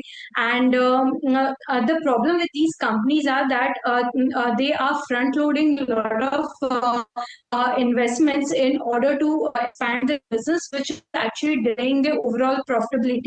So that is a problem that we've seen with Zomato, Swiggy, or the Paytm, Policy Bazaar kind of companies. So all these companies, they are front loading their investments. Now, but the kind of potential that they have in terms of market penetration, that is really huge. So it's really need to be seen which company's model actually emerges as a successful business model, and that will be known probably over the next 2 to 3 years time frame. For example, Paytm, if we talk about, there were a lot of regulatory hurdles and corporate governance issues that cropped up, but then the company actually cleaned up its book and tackled all the regulatory issues that were highlighted, and now it is again back on its growth path. So ideally, from FY26 onwards, from last few quarters, we've started some improvement seen in the overall profitability, and FY26 should be a turnaround year for them. So we are hoping that a few models from these startups will emerge as winners going ahead, but it's really difficult to say at this stage which will turn out to be the winners. Right. Cipla is the stock that has come out with its numbers. The revenues seem to be pretty much ahead of what in fact, it was in line with what the street was expecting. 6,730 crore rupees is the revenue that has come in, pretty much in line with NDTV Profit estimates. The revenue has, the net profit number has come in 200 crore ahead of the street estimates. But again, the EBITDA is pretty much in line with what the street was expecting at close to 1,500 crore rupees. The margins have come in at close to 22.8%. The street was expecting this number to be close to 23.2%. So not a big miss that has come in on the margin front, pretty much in line. And again, ahead of what more than what the company had reported in the previous year. 6,730 crore is the revenue. 6,700 is what the street was anticipating. 1,534 is the EBITDA number. 1,556 was the estimate. 22.8% is the margin. 23.2 is what the street was estimating, and the net profit number that has come in at close to 1,200 crore rupees as against 1,000 crore rupees what the street was anticipating for Cipla. Moving on, a host of stocks that we need to keep an eye out for on the back of index changes that is expected to announce in the remaining part of the month of May. In fact, MSCI will be coming out with its announcement tomorrow, that is May 14th, and the flows regarding the same are expected to happen on May 38th. So what stocks will get added? Coromandel International, Paytm and Nykaa is what the street is anticipating would get added into the MSCI standard index, and the inflows in these stocks could be anywhere between 170 to 200 million US dollars, while Thermax is the stock that could move out of the MSCI standard index, and that could lead to an outflow of close to 126 million US dollars. Apart from that, if you look at FTSE, now that FTSE index changes announcement would come in on May 23rd, while the flows regarding the same are expected to happen on June 20th. Now, Hyundai, Vishal Megamart, Swiggy, NTPC and Vari Energies are the stock that we need to keep an eye out for, because these stocks could see an inflow of anywhere between 44 to 131 million US dollars. And lastly, when it comes to Sensex changes, the announcement is expected on May 23rd and flows on June 20th. Trent and BL are expected to get added into the Sensex index, while Nestle and IndusInd Bank would move out. Now, BL and Trent could see an inflow of anywhere between 275 to 280 million US dollars, while Nestle and IndusInd Bank could see outflows of anywhere between 135 to 210 million US dollars. Coming to you, Sneha, this index changes, anything that we need to keep an eye out for? There are a host of stocks, I understand. One stock in particular I would want to understand from you is Nykaa. Now, that could get added to the MSCI standard index. 170, 175 million US dollars of inflows are expected. What is your view when it comes to Nykaa? Okay, on Nykaa, we are not really very confident because the kind of competition that the company is facing, both with regards to online and the offline format that they have. So we are a little skeptical on it, though they have shown improvement in terms of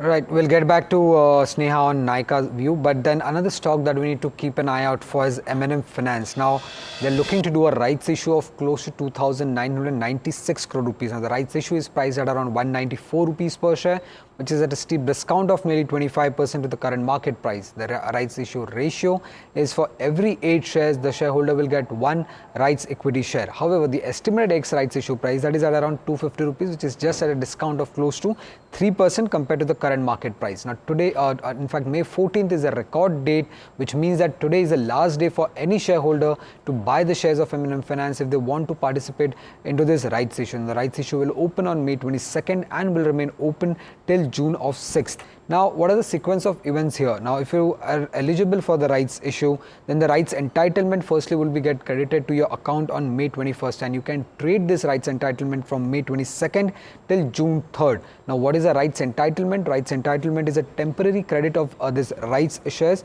and investors can either choose to keep this rights entitlement and subscribe to the rights issue, or else they can go ahead and sell this rights entitlement in the market.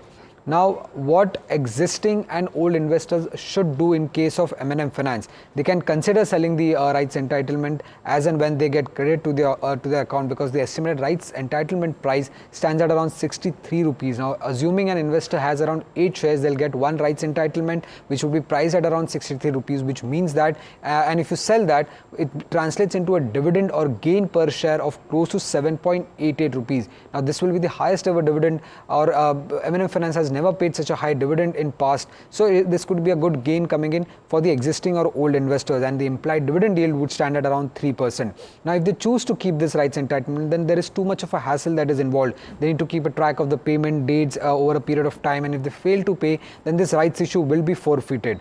And what can new investors do in case of this M&M Finance rights issue? Well, there is no trading opportunity as the entitlement is not too much in favor. You spend a lot more to get a very limited amount of shares. You're buying 8 shares and you're just getting 1 share. So there is no much of an arbitrage left here. And so hardly any gains if one buys fresh M&M Finance shares for arbitrage. So no arbitrage opportunity here, but old investors can go ahead and sell the rights entitlement. Well, thanks for that, Somit. Actually, a very interesting point, essentially, in terms of M&M Finance as well as the right entitlement that is there. The other one, a couple of stocks I want to mention specifically from the auto pack. One is Hero MotoCorp. The company is expected to come out with its earnings today. And while we've seen the quarterly sales come in at a very tepid growth rate, revenues also just expected to rise by 2% in this particular quarter. Margins are expected to fall by 10 basis points to come in at 14.2%. With the overall profits as well expected to rise by 10%. Now, revenue growth is expected to help because of higher realizations that the company had in this particular quarter. They've also taken a price increase, so that will be visible in the revenue growth number as well. The other key aspect is the EBITDA margin. That is contracting despite having a higher revenue growth, and that's because of higher marketing expenses in this particular quarter. We also had the Bharat Mobility Auto Expo in January this year. They've also had a couple of launches in the 125 and the 160cc space of scooters. So that will impact the EBITDA margin, while the overall profit will be supported by operating leverage, and hence we are seeing that beat of 10% as well. So talking about the sales number as well, it was very typical, just 0.7% growth for something like a Hero. 13.8 lakh units is what they've sold, was 13.9 in the same quarter last year. We've also seen that the sales have actually deteriorated by 42% in the month of April compared to April of 2024.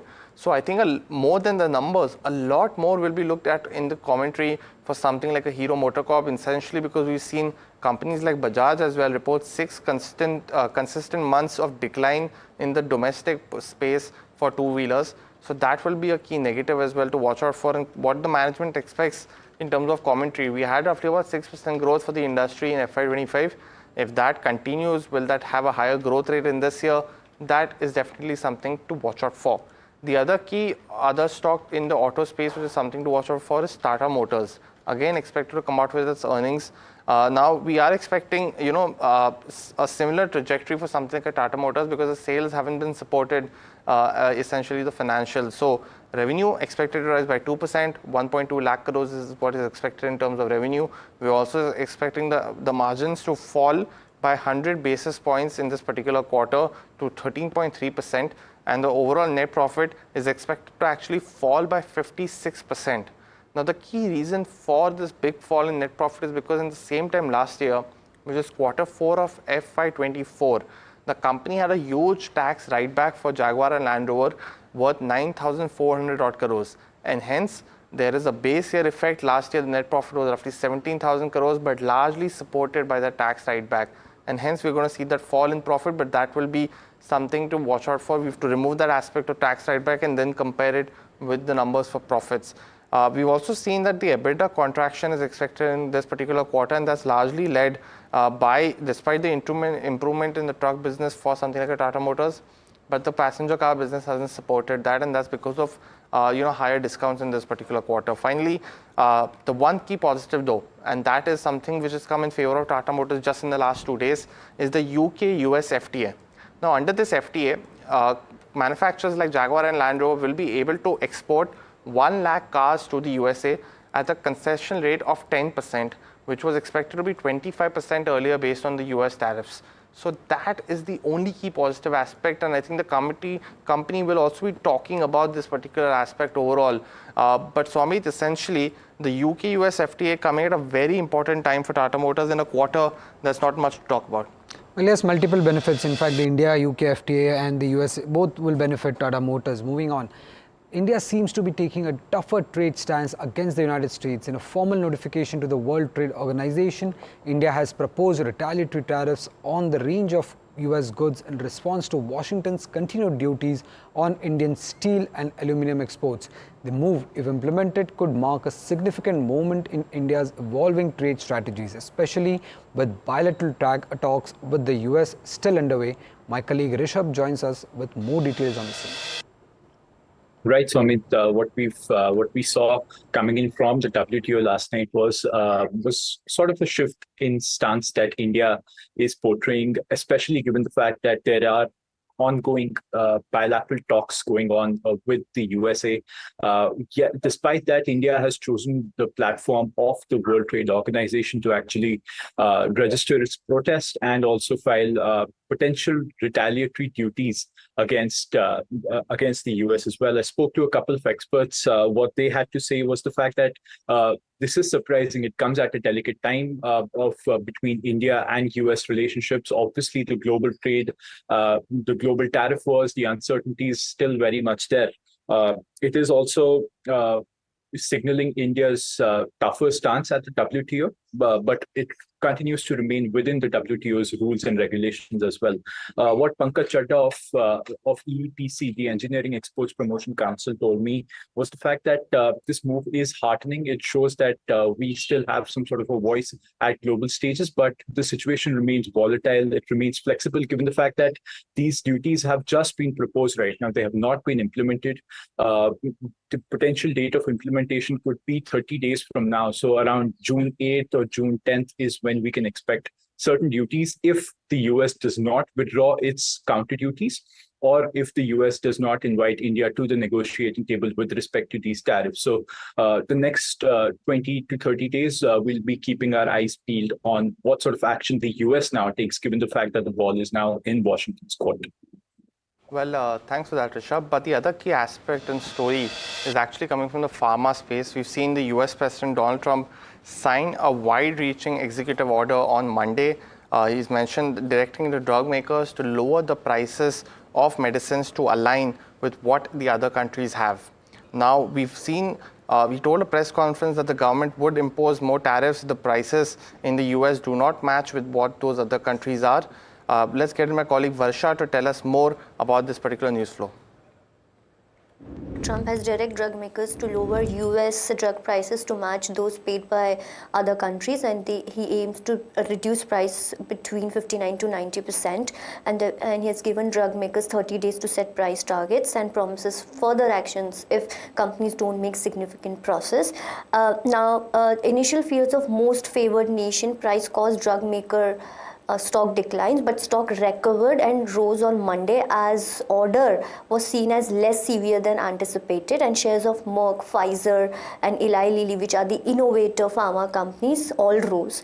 If drug makers don't comply, government will use rule making to enforce international pricing, according to Trump, and he'll consider importing drugs from other developed nations, and he'll consider export restrictions, and he has directed FTC to consider enforcement action against anti-competitive prices. Let's see what are the brokerages' view on that. Citi says that executive order to cut US drug prices, and the reasons behind high drug prices lie in the insurance system and partly reflect the margins taken by middlemen, and simply lowering headline drug prices may not resolve the issue, according to Citi, and view such headlines as negative, especially for pharma companies like Sun Pharma.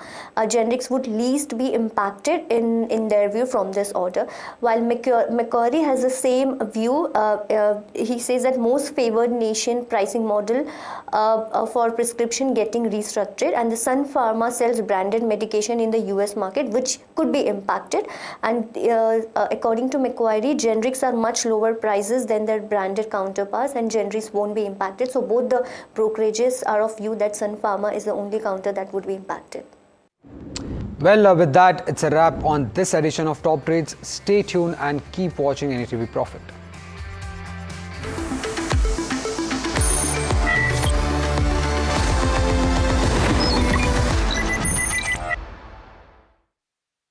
That's huge. That is a biggie. It's on. Gold glass clear glass, far हो या near, सब कुछ दिखे clear. Do you really know the company you invest in? What is the real picture behind presentations and claims? Is the outlook as rosy as the company claims? Know Your Company, powered by NDTV Profit Research, shines a light on the biggest stock market movers.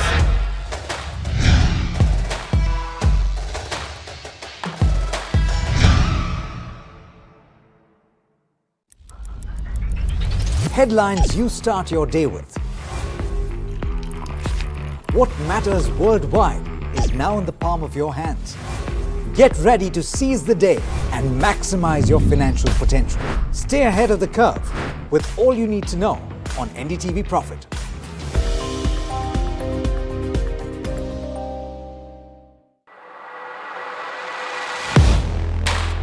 Do you really know the company you invest in? What is the real picture behind presentations and claims? Is the outlook as rosy as the company claims? Know Your Company, powered by NDTV Profit Research, shines a light on the biggest stock market movers.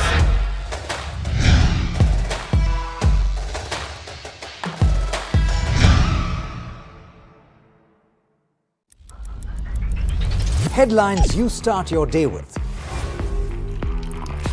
What matters worldwide is now in the palm of your hands. Get ready to seize the day and maximize your financial potential. Stay ahead of the curve with all you need to know on NDTV Profit.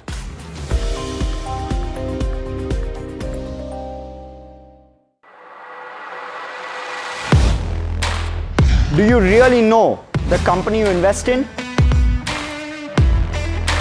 What is the real picture behind presentations and claims? Is the outlook as rosy as the company claims? Know Your Company.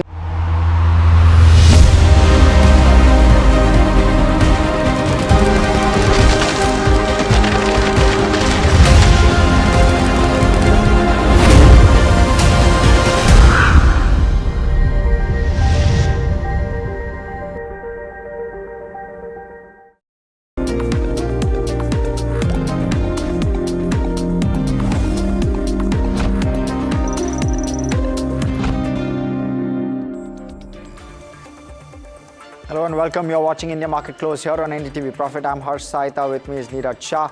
Let's talk about where the Nifty is at the benchmark. Seeing a bit of pressure today, but when you contextualize it over the last couple of days, we saw a 900-point rally yesterday. So this bit of cool off of around 300, 350 points won't really bother investors as much. Hopefully, 1.4% lower on the index. So clearly some bit of pressure. Let's look at it intraday and let's see how the trajectory has been. Well, we're sitting at the low point of the day and we started off at the high point of the day. So there's been a bit of a decline, especially over the last hour or two, and a gradual one on the index at least. Let's look at the contributors, and some of yesterday's positive contributors are contributing negatively. So HDFC Bank contributed 110 positive points yesterday, Infi around 90 odd positive points. So a couple of those stocks in focus. Bharti, obviously results awaited, those will come shortly post market close today. But what's doing well is defense, and BEL right at the top. When we are looking at the heat map as well, likely you'll see BEL being one of the top gainers. There you go. You see that 4% higher on a BEL. Dr. Reddy is also doing well. Some flavor of pharma and some defensives coming into play, including the defense sector as a whole, which is really shining in trade today. Outside of that, you're seeing pressure on IT as well. Infosys, TCS, HCL, Tech, all of those in that bottom basket of stocks within the Nifty 50. Even a Wipro is down to 2.5%. So those are the pockets of pressure. Let's look at the sectors as well before I toss it to Neeraj for broader markets. That's how the sectors are evolving. Pharma is doing well.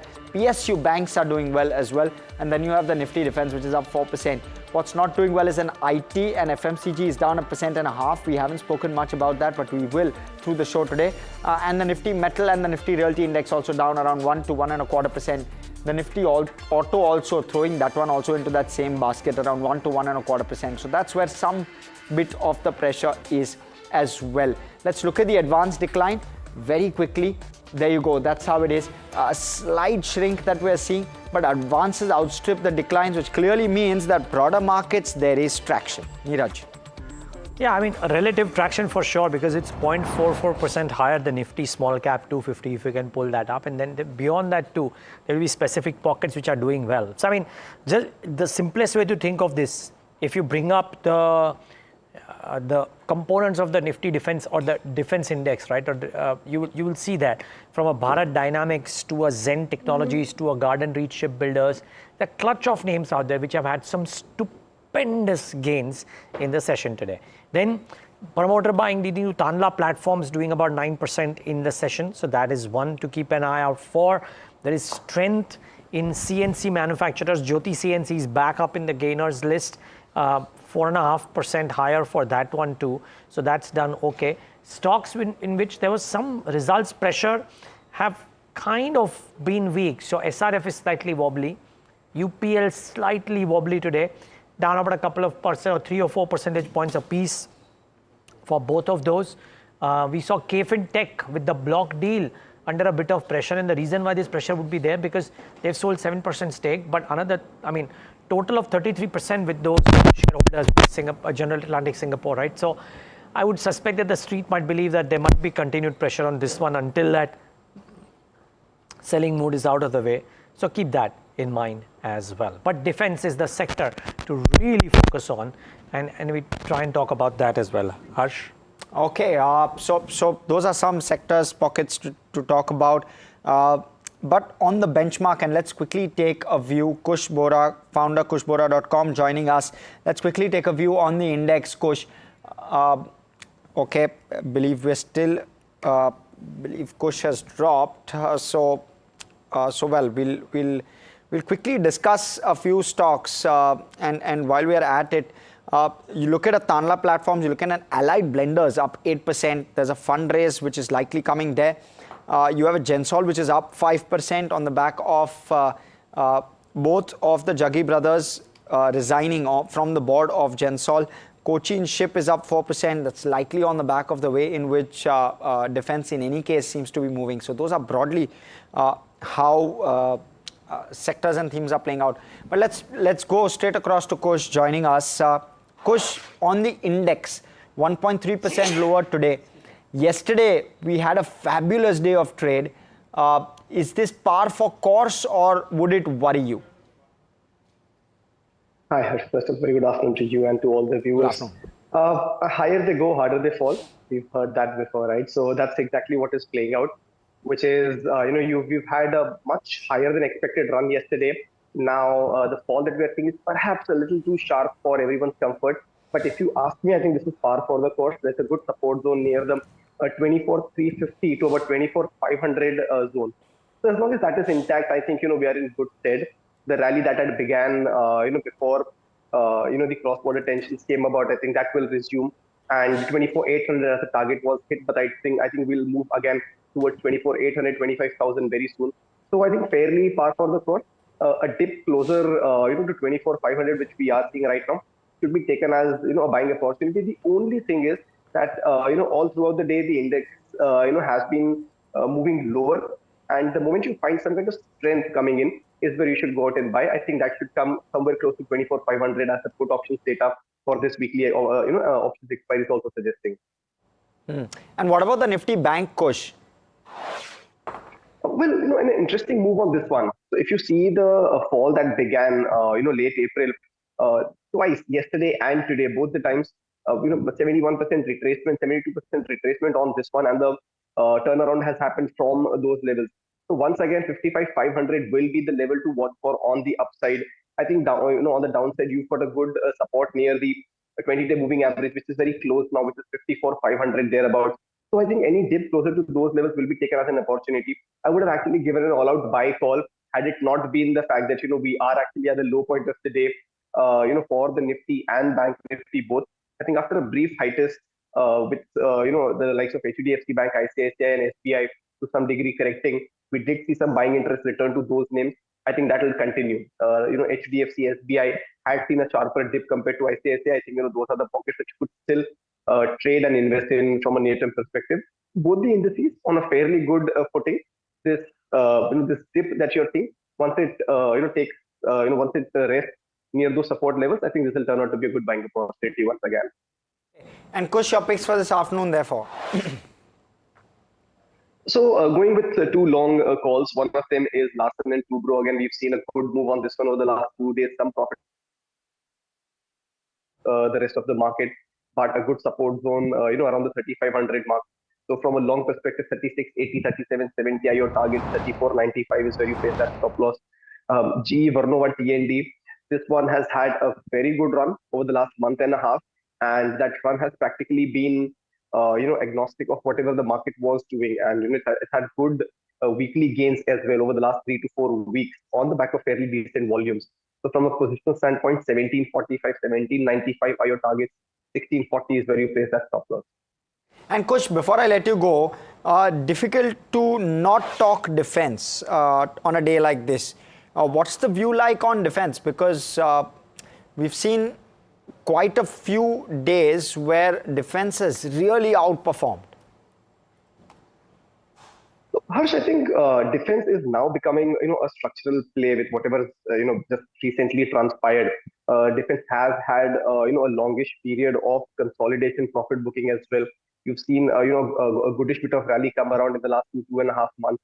I think now with whatever profit booking had to come in yesterday, I think from today onwards there could be a new rally that will emerge in some of these names, including the likes of HAL, BEL, BDL. All of these will also start seeing some traction.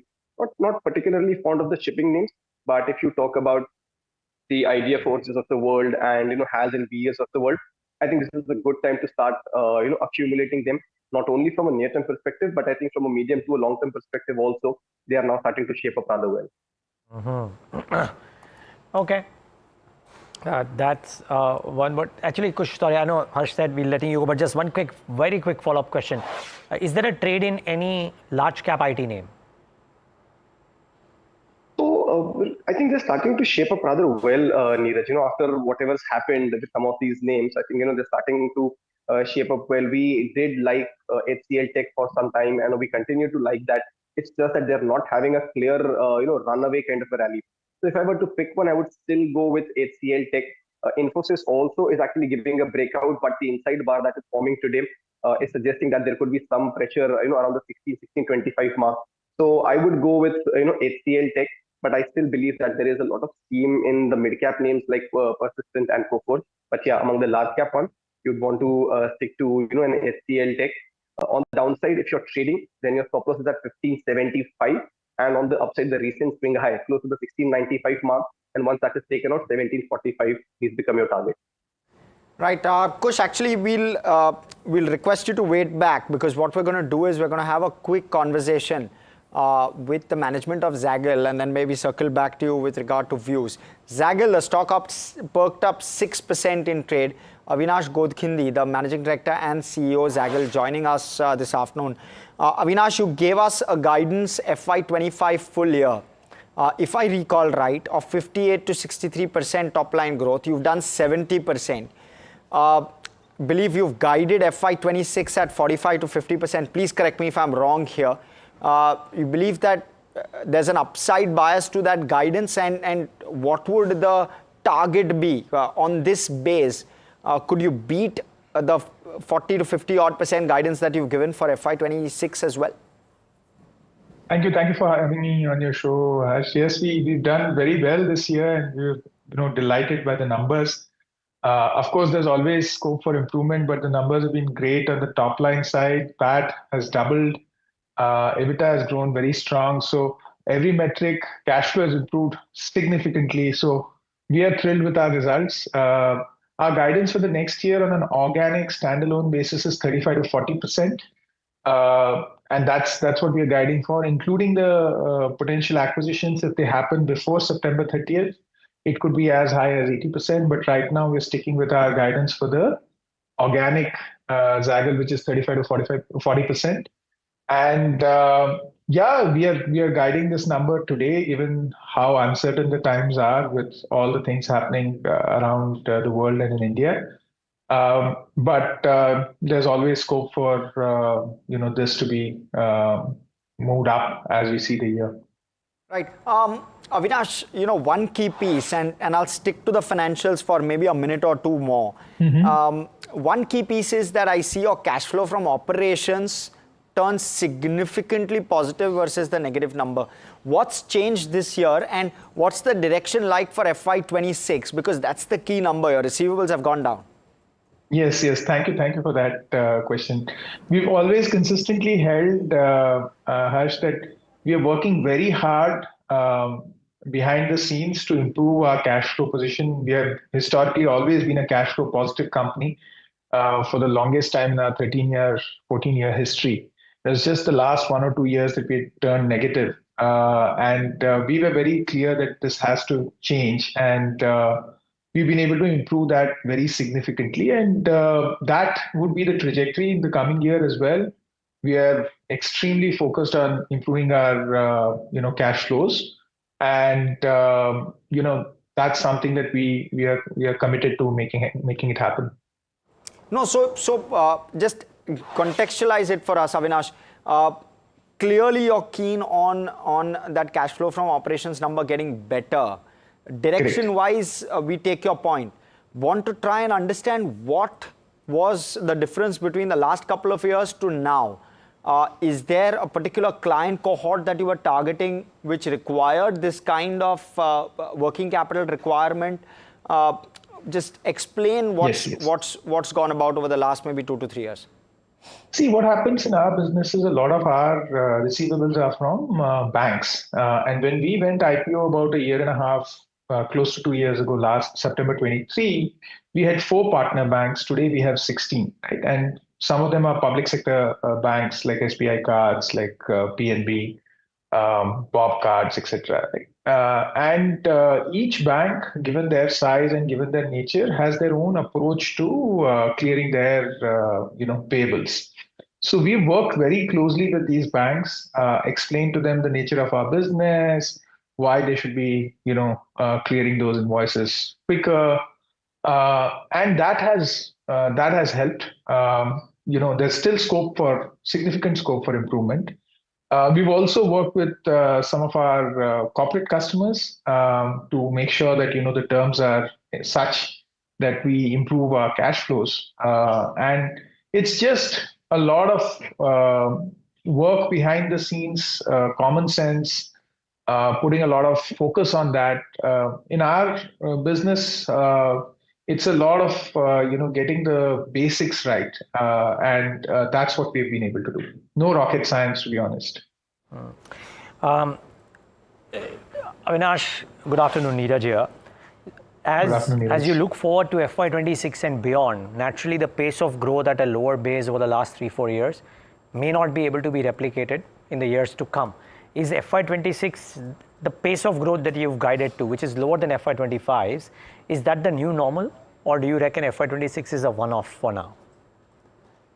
See, Neeraj, one thing is the guidance that we've given right now, 2 important factors. One, it's on a standalone basis. In the console basis, if the acquisitions that we are looking at, if they close in the first couple of quarters, then you'll see a much higher growth. So our growth strategy is both organic and inorganic. The second thing, of course, is we are being conservative. We are being cautious given the environment and given the fact that it's beginning of the year. We like to under-promise and over-deliver, and that's what we are trying to do. So if you recall last year as well, when we started off the year, our guidance was about 45 to 50%, right? And we consistently saw traction kick in.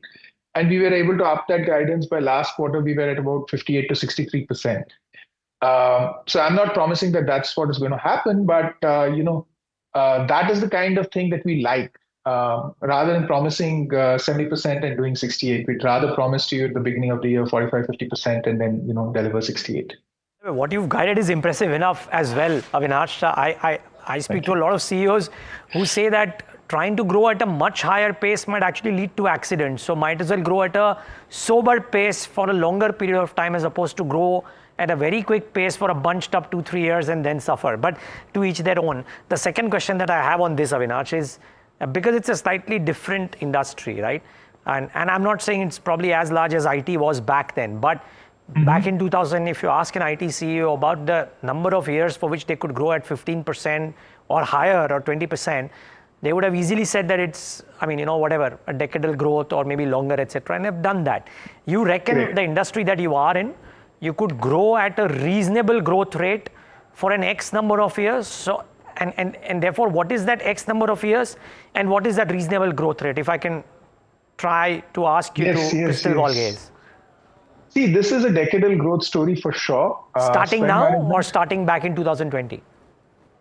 I would say starting in the last couple of years for Zagel, post-IPO, right? And spend management as a category is a category. See, 30 years ago, ERPs were unknown. 20 years ago, HRMS. 10 years ago, CRM. Today, these are all established categories for corporate, solutions or softwares, right? So spend management 10 years down the line, we strongly believe in India would be a story that everybody knows. And just like in ERP, you talk of SAP, Oracle. In the same way, in spend management, when people talk of spend management, they'll say Zagel. That's our goal. That's what our belief is. That's what we are working towards, and that's what we are seeing. So we are category leaders in India. We are growing globally. We've also, in the analyst call, announced our partnership with Mesh Payments, which is a US-based T&E company where we will serve their large companies in India here.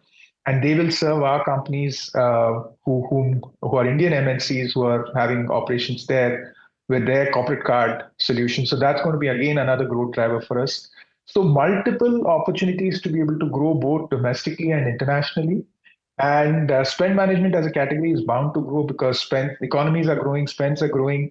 More and more of these spends are getting digitized, and AI is really changing the game, right? And AI is going to make sure that all of us are much more focused on efficiency, optimization, and that really helps our business. Avinash, I'll go back to your guidance and your numbers. 1,300 crore in terms of top line today. If you do an 80%, it's roughly 2,400 crore next year. I also understand that factoring in an 80% growth rate will likely mean that there will be acquisitions along the way as well. Are these acquisitions likely to be margin neutral at the very worst for you? Is that how I could term it? So, Harsh, our guidance to the street right now is to look at the 35-40%, growth organic. As and when the acquisitions close, obviously those numbers will add, and if they close before 30th September, we'll be able to add that. But yes, these will be, EBITDA accretive apart from, some extraordinary opportunity that comes our way. It's an offer or an opportunity too good to refuse. By and large, we are looking at EBITDA accretive, opportunities. And that's a focus area where multiples are much more attractive for us. That's how we're looking at these opportunities. And that's why it's taking a little while to close these deals. We raised our QIP in December.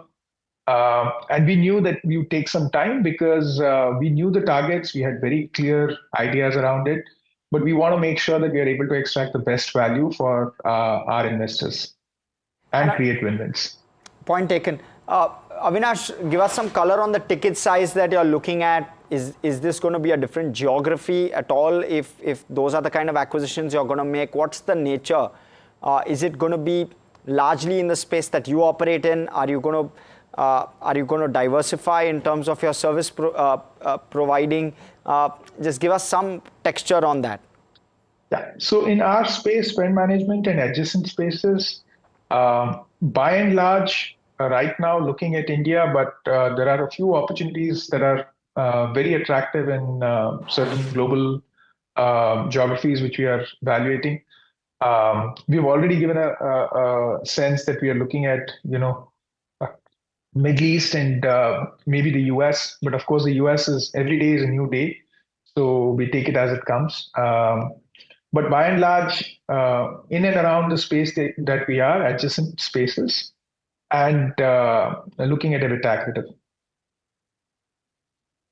And Avinash, you've also guided that your margin starts to hit mid-teens maybe in 2 to 3 years from now. At least that was the last guidance. I unfortunately have not been able to attend your con call, so not sure if that guidance has changed. Just give us some perspective on that and the journey, maybe over the next 2 to 3 years. Could you give us some perspective as to how you expect your margins to grow on a current steady state basis? I mean, if you acquire, of course, that may be subject to change.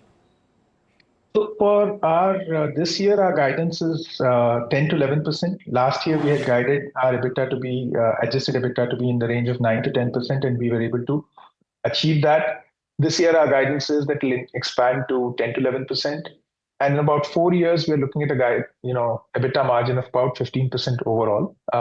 That's how that trajectory would move. And obviously, it wouldn't be a step up. It would be it would be year on year improving by about a percentage point, give or take. But which is very interesting, because if you, let's say, grow at whatever rate you grow, you said it's a decadal opportunity, and you grow anywhere between 25 and 50%, right? Let's assume CAGR. But if at the same time, parallelly, if your margins are growing, then you are effectively telling us that your bottom line growth for the next 5 years, considering that you move margins from 9% currently to 15%, could actually grow much, much better than what your top line growth will be. Yeah, possible. Yes, that's what we are aiming for. That's what we are seeing. Absolutely. Yeah. Sorry, I haven't looked at the this thing, but I presume the business like yours doesn't got too much of debt, right? The debt numbers will not be too heavy per se.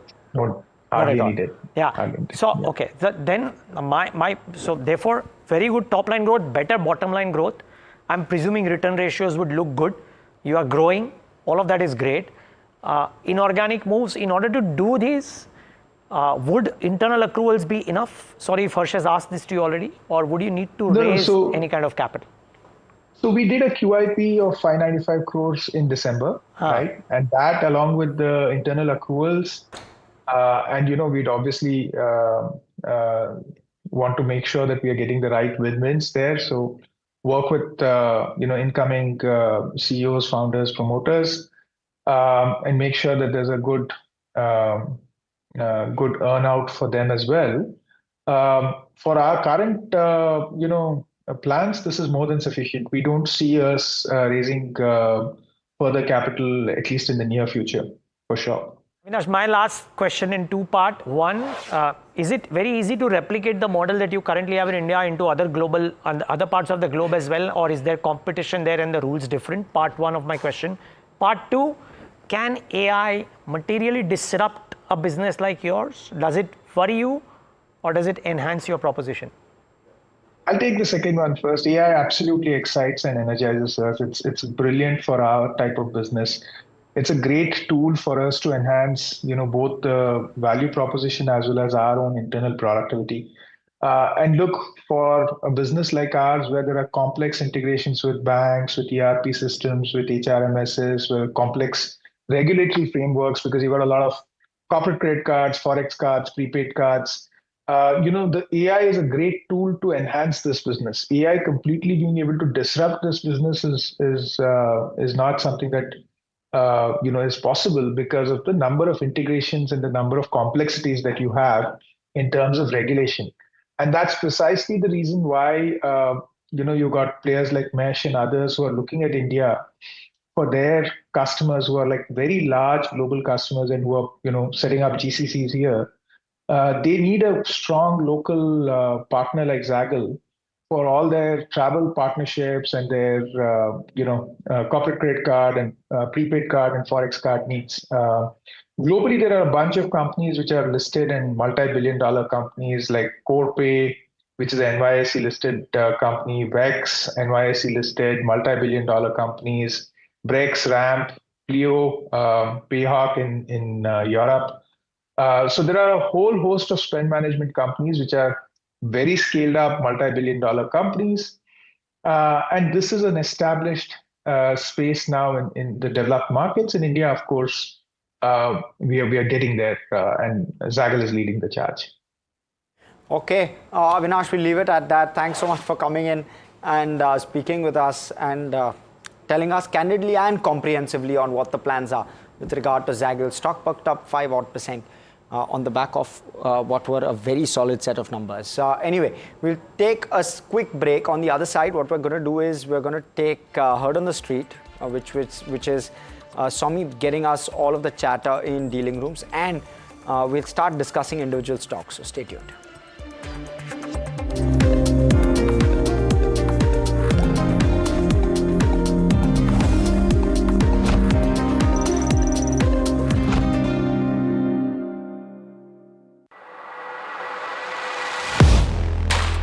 Do you really know the company you invest in? What is the real picture behind presentations and claims? Is the outlook as rosy as the company claims? Know Your Company, powered by NDTV Profit Research, shines a light on the biggest stock market movers.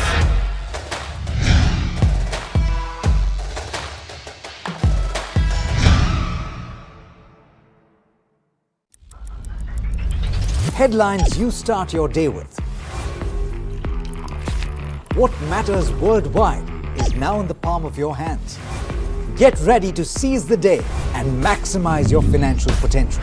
Stay ahead of the curve with all you need to know on NDTV Profit.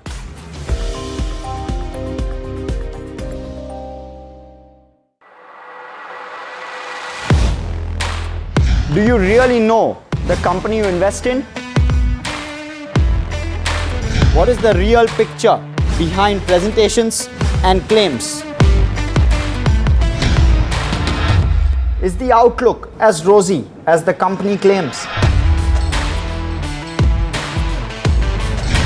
Know Your Company, powered by NDTV Profit Research, shines a light on the biggest stock market movers.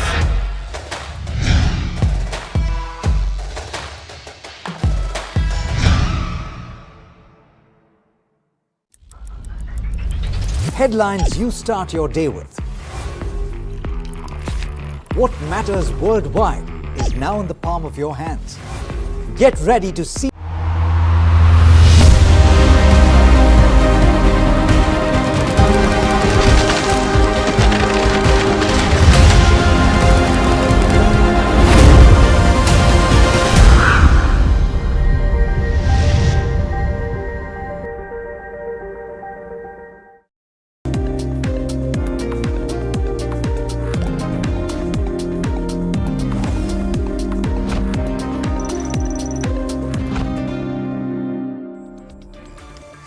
Welcome back. Thanks for staying with us on India Market Close. Gale's numbers at the bottom of your screen. EBITDA up 13%, top line up just about 2%.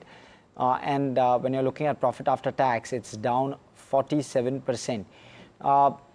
In terms of its estimates, the numbers largely looking in line. But what we're going to do is, before I get ahead of myself, I'm just going to wait for Somit to get back on exactly how he's viewing the numbers. So we'll wait for that. The stock just hit the low point of the day and has rebounded from there. So seeing that movement with regard to where stock price is concerned.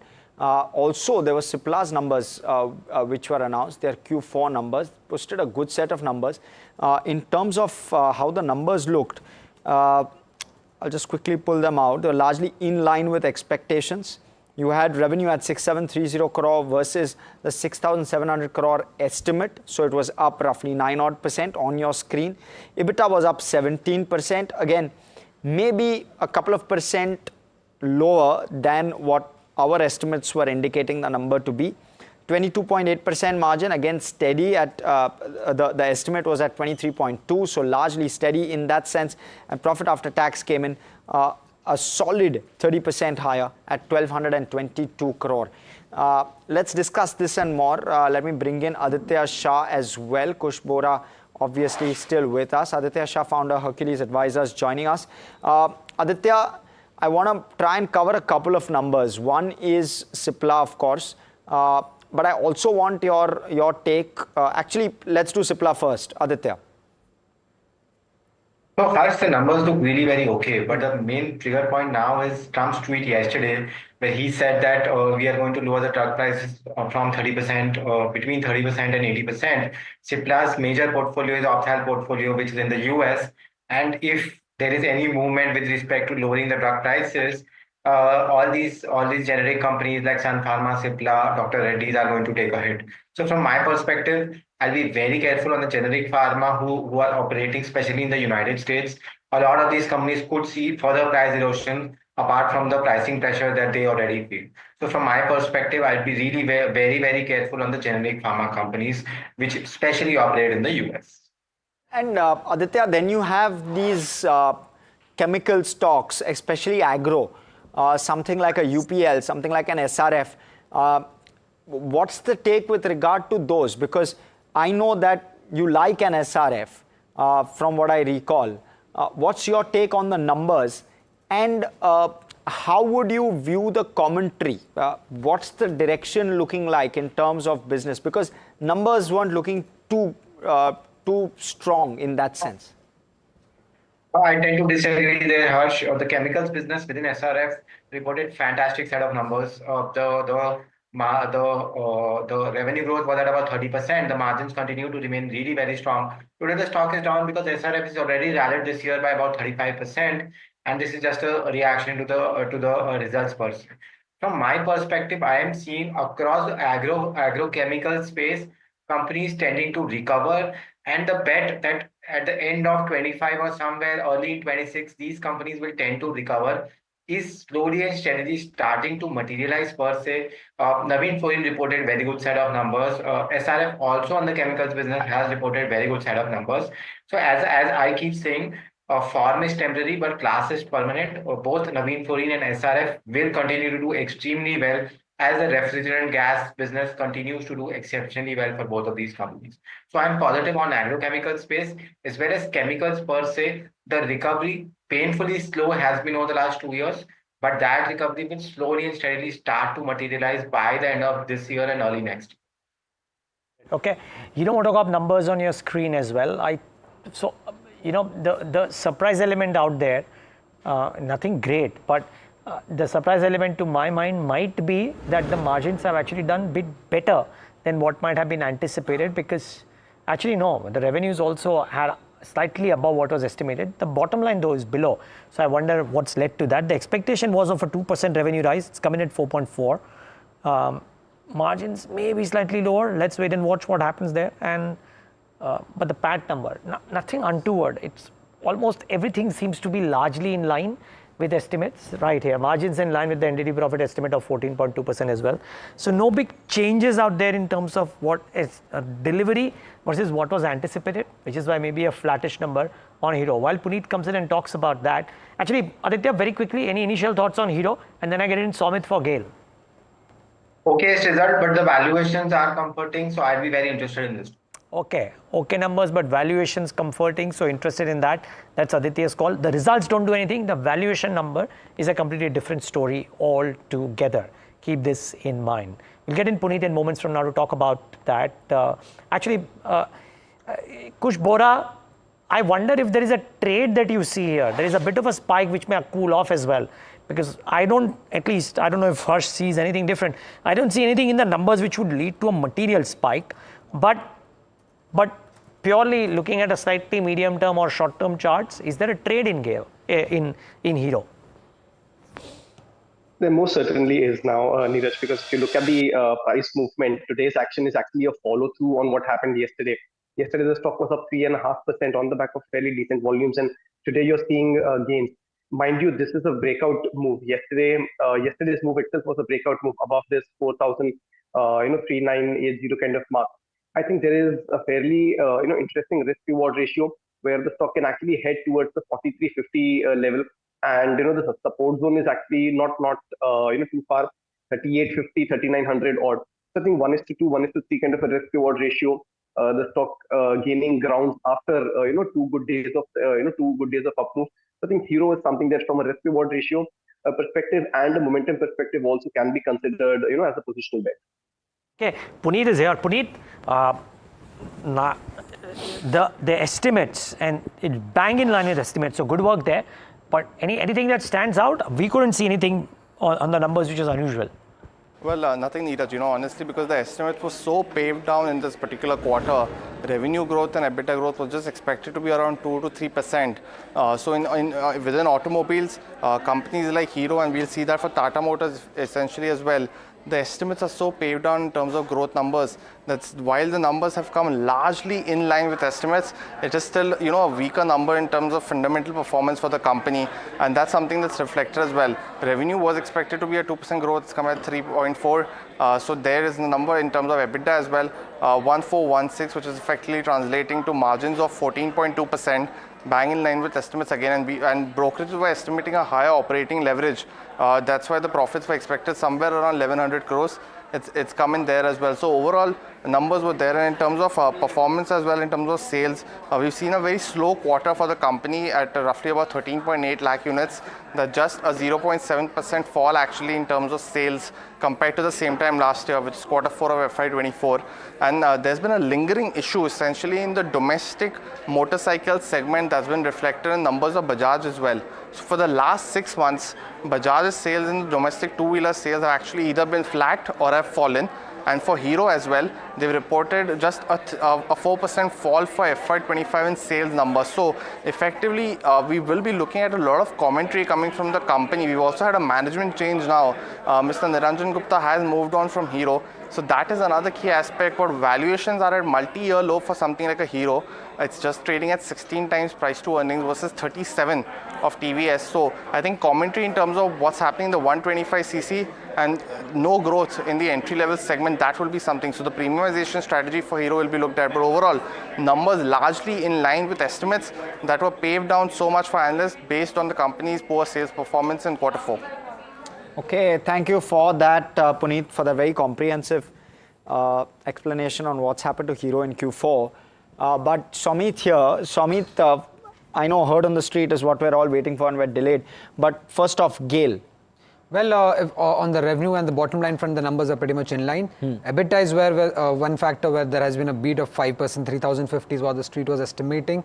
The company has reported an EBITDA of 3,200 crore. Mainly, this beat must have come in from the gas transmission and the gas marketing business of GAIL. These are the two businesses which have been firing for GAIL for the entire part of the FY25, and in Q4 also they have delivered. Now, what is important to track from GAIL is what is their FY26 guidance.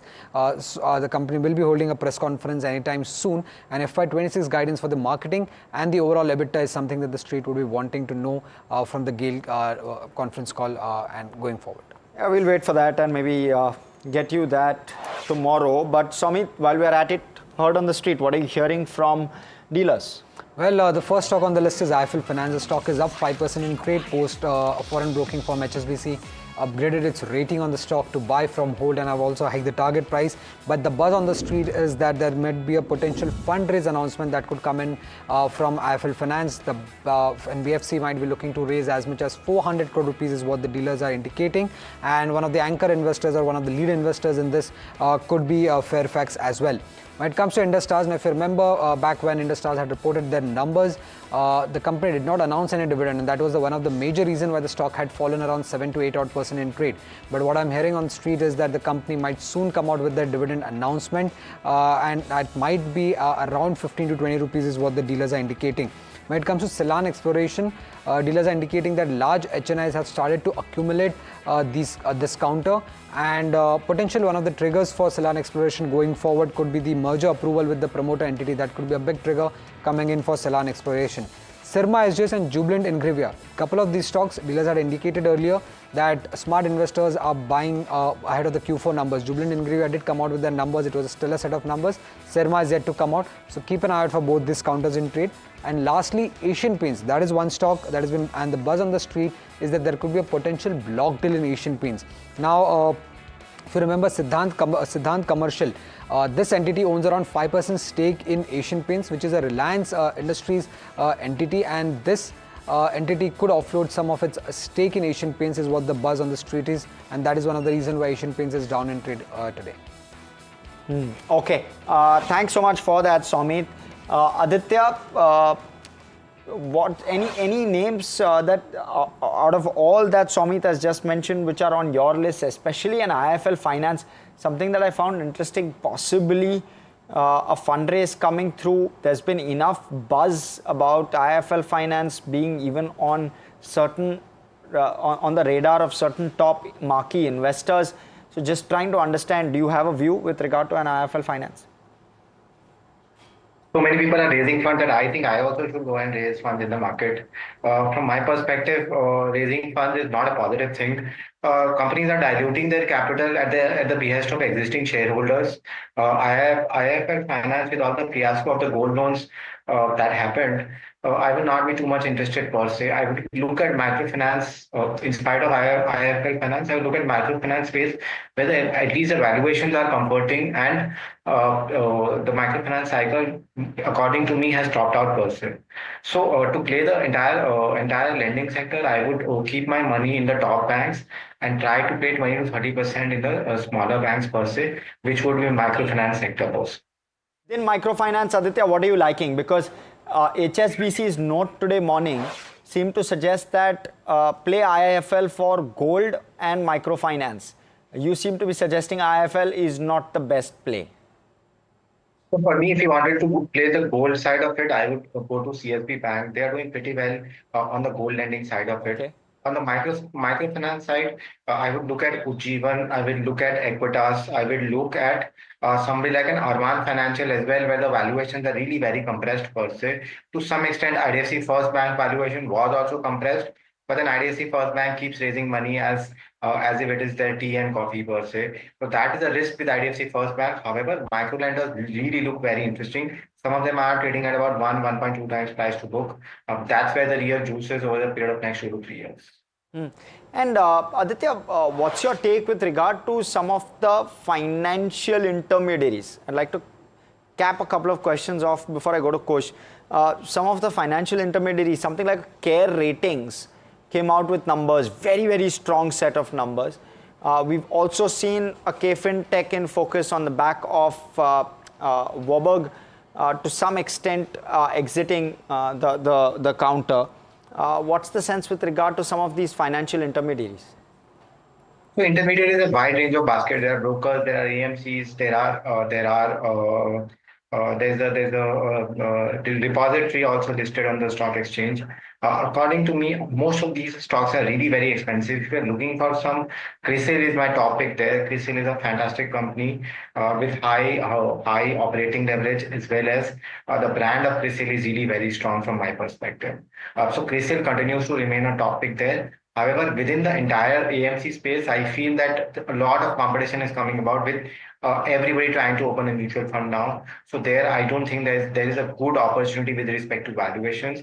Similarly, within the broker basket, we've seen Angel One reporting a really very poor set of numbers.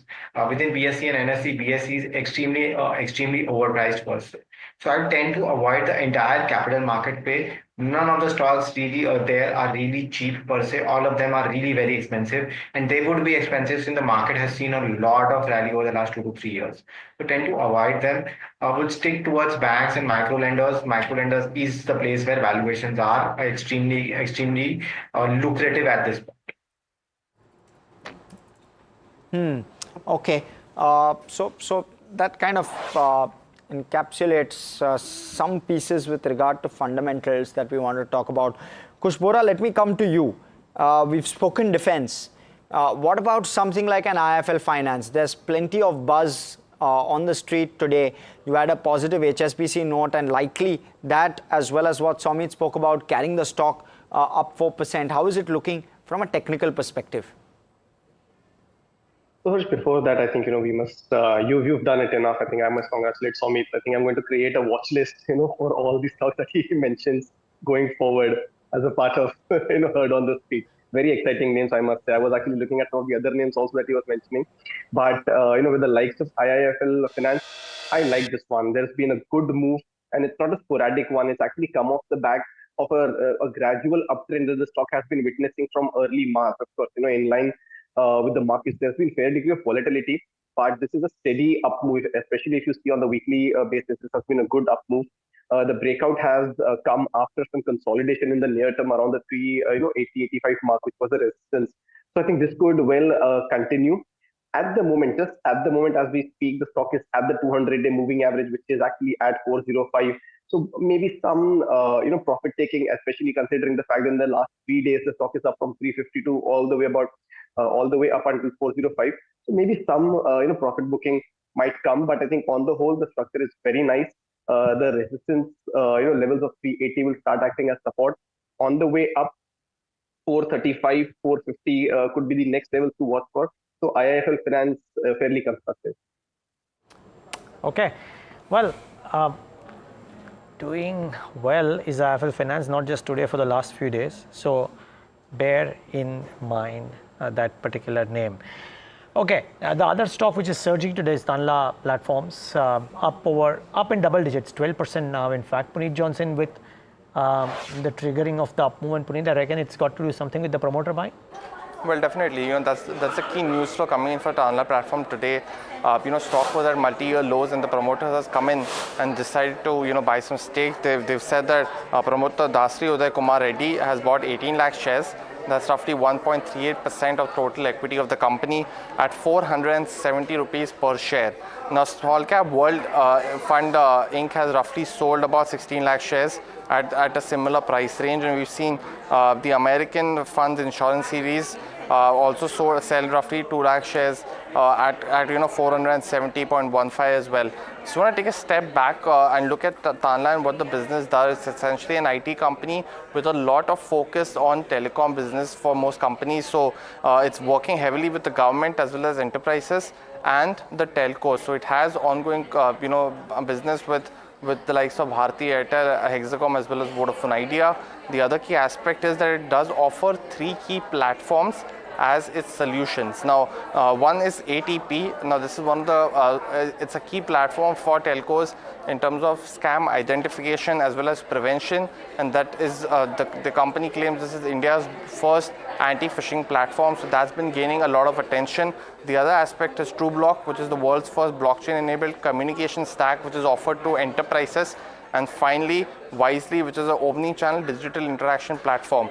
All of these is mostly held for communications with enterprises as well as with telecom companies, which use for maintaining or getting that information out. And that is one of the key moats of something like Tanla. It doesn't have a direct competitor essentially in this business, but it is offering its niche in the telecom space for IT.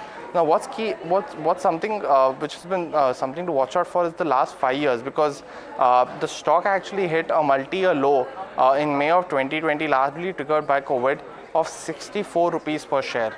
If you look at since then, the stock hit an high of over 2,000 rupees in January 2022, and since then has corrected 70% again. So we've seen a lot of volatility in the stock or prices of something like a Tanla, and the revenue growth CAGR has also been just 4 to 5% in the last 3 years. So essentially it's a stock that's at a multi-year low essentially in terms of stock price as well as financial performance. But looking forward, they are looking to work with a lot of OTT platforms, and they have roughly 29% revenue coming from the OTTs, and that is a high growth segment right now. So that is something to watch out for. The other aspect is the stock valuations is just trading at 11 times price to earnings for FY26, much lower than the 24-30 times price to earnings for the IT companies. So that's a lowdown on Tanla. It's been very volatile over the last 3 years, but definitely a stock to keep on radar after the promoter buying. Okay, well, certainly strong up move today, 11.5%, 12%. Keep an eye out for that. Puneet, thanks for bringing that out in great detail. Now, Tanla Platforms is one. Let me try and look at other pockets of strength, if you will, in the session today. As we speak, by the way, the small cap index is surging. If I'm not wrong, this could well be the high point of the day for the small cap 250 at 0.75%. Not necessarily the high point, but a bit of a recovery from the last 1 hour lows for sure, very close to the high point of the day. So the broader markets continue to do well, even as the Sensex and the Nifty IT are sulking a bit. Aditya,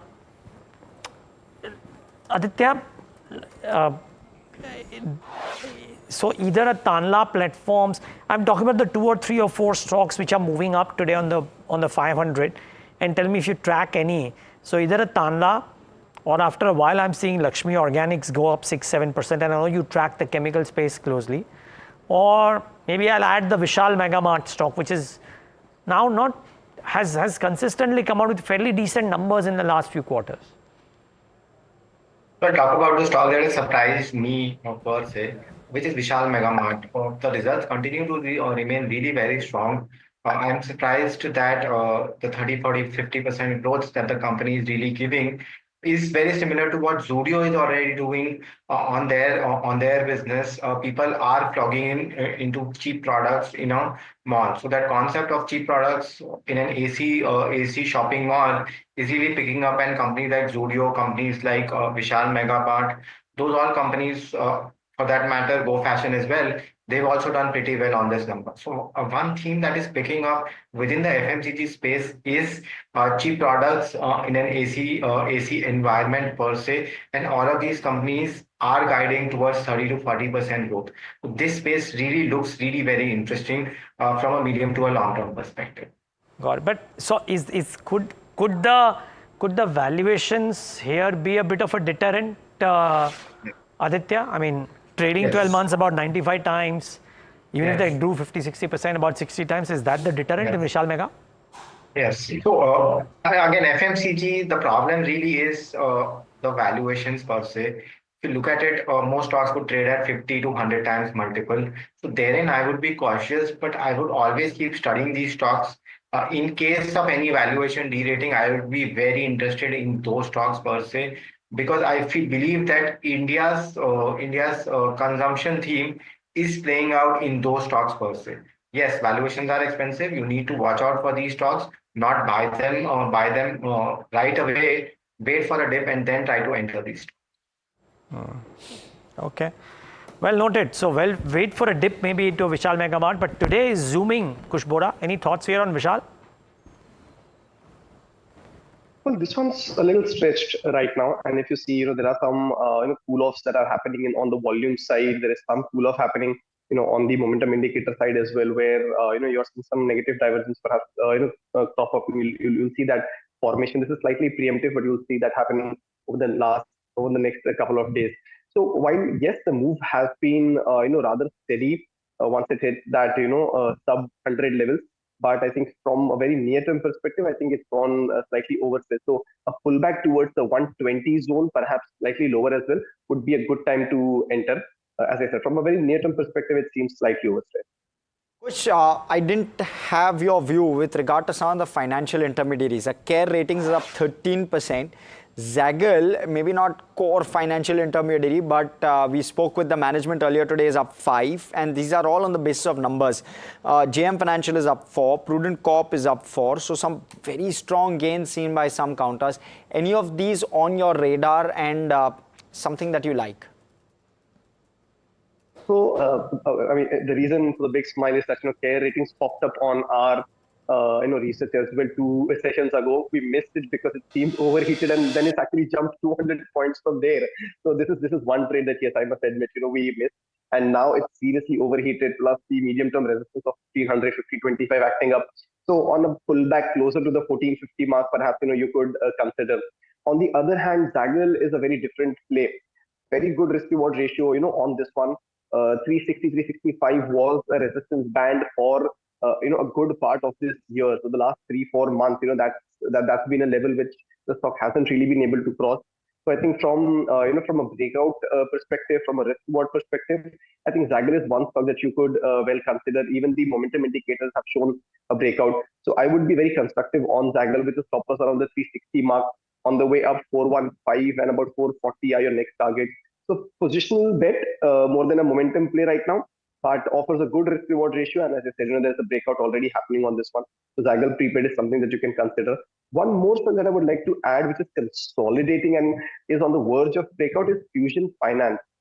It's not done anything for the last 6-7 months or so, but the volume patterns that I've been tracking on this one are starting to show signs of accumulation. and it's gearing up for a big move. 180 is a bit of a resistance for this one, but I think once it crosses that level, I think you will see this one boom past. So fairly constructive on Fusion Finance. 2.5% higher on a Hero Moto as well. Aditya Shah, the other set of stocks which were buzzing yesterday as well as are doing decently well today are the hospitality counters and ITC hotels, Mahindra Holidays, and IHCL, of course, then the larger ones, IHCL, EIH. Any of these that you like? Do you find value in these? And if so, if not, how would you play the space? Definitely no value per se. Indian Hotels is continuing to do exceptionally well. Their results were fantastic to say the least. But the stock is really very expensive. So if in this space you want to play something, there's a smaller stock known as Samahi Hotels or Chalet Hotels. Those stocks look really very interesting per se. Within this space, stocks are expensive. Again, if you look at the airline business, only stock to invest there is Indigo, and that too is really very expensive. If somebody wants to take a contra bet, then SpiceJet could be interesting contingent on the fact that they turn around their business, which looks really very unlikely at this stage. So if I were to take a bet, I will look at Samahi or Chalet Hotels per se. But however, it is not necessary to invest in this space per se. There are many other sectors available at decent valuations per se. Okay. Would you play hospitality, Kush, and if so, how? Not really, Harsh. I mean, I've been tracking some of these names and they haven't really given those breakout kind of moves. A sideways consolidation at best on some of these names. Perhaps, what Aditya mentioned as Sami, but there too, the 200-day moving average resistance is proving to be a stiff one. It's just, marginally above that. But at the moment, most of these names seem to be in a consolidative phase, so not very constructive on these. Especially now when the mid cap and the small cap segment has started to pick up. There are a lot of other names, including the ones that we've discussed, are doing well. I wouldn't want to go into a consolidative kind of a move right now. So I'll wait and watch on these, but no picks on the hospitality space just yet. Okay. Now, to our brokerage note of the day, we had Motilal Oswal initiating coverage on Jindal Stainless. Buy rating, target price 770. So considerable upside from here as well, over 20%. Anushi joins in with a detailed outline on what the note seems to be suggesting. Anushi. Right, Harsh. So it's a 26% of an upside that we are seeing for Jindal Stainless, and this is what Motilal Oswal has come out with its report. They've initiated a buy call on this stock. A lot of the play that is there for the key rationale is on the basis of the expansions that the company is making. So the strategic expansion that they are making are believed to strengthen its global leadership going forward. In fact, the expansion is underway to cater to the robust demand that the company is currently having.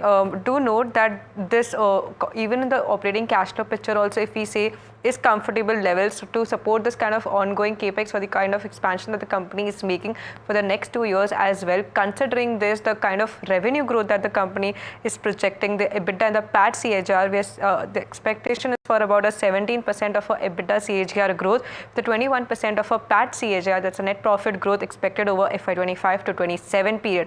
However, the key risk here would remain on the sector-related specifics. That's a nickel price volatility, the rise in imports and domestic demand situation slowdown. So it's mainly on favorable operating cash flow pictures, the kind of projections that are there for EBITDA and PAT, and how the expansion is expected to create demand forward for the business. So Jindal Stainless and focus on the back of this note.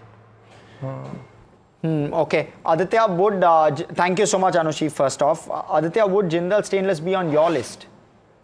No, definitely not. The stock price has rallied over the last 3 to 4 years from about 100, 150 rupees to about 700 rupees. Of course, it is the number one stainless steel player in the country, but the valuations now do not warrant any investment at this stage. This on top of the fact that today on steel products, India has imposed some duty on US at a time when tariffs are there and at a time when it is not clear how tariff wars will play out. I tend to avoid the metal sector first. So according to me, valuations are expensive. Times are not very clear, so I tend to avoid this. And Kush, your take? No, from my perspective, the view slightly differs. There is a breakout momentum play to be had on this one. There's a falling trendline resistance on the weekly setup that has been breached. Volumes also, if you see, are on the higher side, and the moving average crossed and sustained over the last two and a half, about 3 sessions or so. So I think higher levels are very much in play. 645, 665 are the levels to watch for on the upside, and on the downside, about 600 is where you place that stop loss. So yes, from a momentum play perspective, you could consider Jindal Steel. Okay, Kush, we'll let you go on that note as well, because we're going to also slip into a very, very short break. On the other side, we'll get you top BTST ideas and we'll continue to talk stocks. Stay tuned.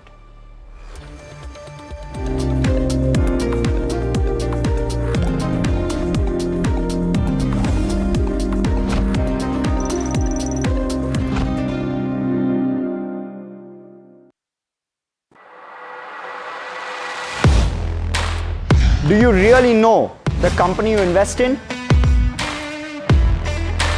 What is the real picture behind presentations and claims? Is the outlook as rosy as the company claims? Know Your Company, powered by NDTV Profit Research, shines a light on the biggest stock market movers.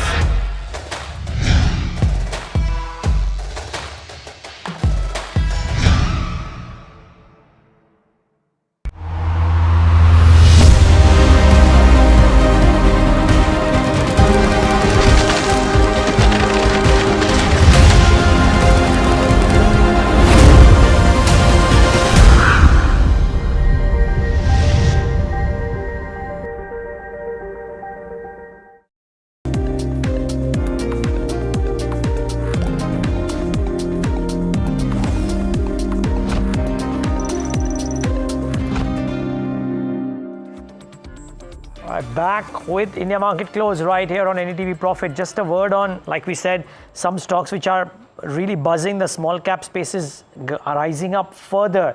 And from amongst other stocks that are making a move, watch out for the CNC stocks. Jyoti CNC has had a very good move today. And we've spoken about defense names. Zentech is on a roll. Yet another 5% up move for that stock. It's locked on upper circuit yet again, was up in the similar fashion yesterday. The other one which we kind of spoke about well, was KFin Tech. The fact that they've got so much of the shareholders have a fair degree of equity and they've sold only 6.5% or maybe more. Let's assume they've exercised the higher portion and sold maybe about 10%. Even then, I think because the funds General Atlantic have 32%, KFin Tech is under pressure because the street will believe that this will consistently keep on coming out with some sales. Okay, MRF is a counter that we are following closely. Let's get in Puneet to talk the bull versus bear case. Puneet. Well, thank you for that. So, tire space as a whole, we've seen the results from CIAT also come in very, very positive. We're expecting some corporate action in Apollo Tyres, as my colleague Swami highlighted yesterday. MRF, after the company came out with its earnings, has been on the up move. Stocks up almost 24% in the last 1 month, and that was largely, looks like, anticipating a positive Q4 number. Margins were up 337 basis points on a quarter-on-quarter basis in a time when the natural rubber prices have been high. Margins have been affected over the last 3 quarters, but Q4 saw the first positive reversal of the same. On the other hand, revenue has largely remained stable and stagnant actually in FY25, and that is backed by slower demand as well. So slower demand as well as higher natural rubber prices were impacting both revenue and margins. That seemed to be expecting to go better going forward as well. In terms of the second bull and bear case, the key aspect was the strong outlook for both the OEM segment for the company as well as the replacement and the export market. The company did highlight in its Q4 earnings that they are anticipating some revival of growth essentially in the replacement market, which is majority of this new sales, which is 70 to 80% of new sales, and that is one of the key commentaries in this particular result. Rubber prices will also take a couple of more quarters. That's what the management highlighted. It is lower compared to the previous quarter, which was a high essentially of the last year. But over the next 2 quarters as well, it might impact margins. So demand will be something to watch out for as well. In terms of the third bull and bear case, and here we saw the disparity between brokerages as well. CLSA actually raised their target price after Q4 earnings by roughly 30% to 1,68,000 odd. and that is not something that Kotak is very bullish on. They feel that the current valuations are still expensive for MRF, and they have a target price of 1,15,000 as of now. So when you finally look at the valuations, currently trading at 22 times price to earning on a 1 year forward basis, that is comparable to largely in line with its peers. But MRF is the leader in the spaces that it operates, so it could be some valuation premium that it could command.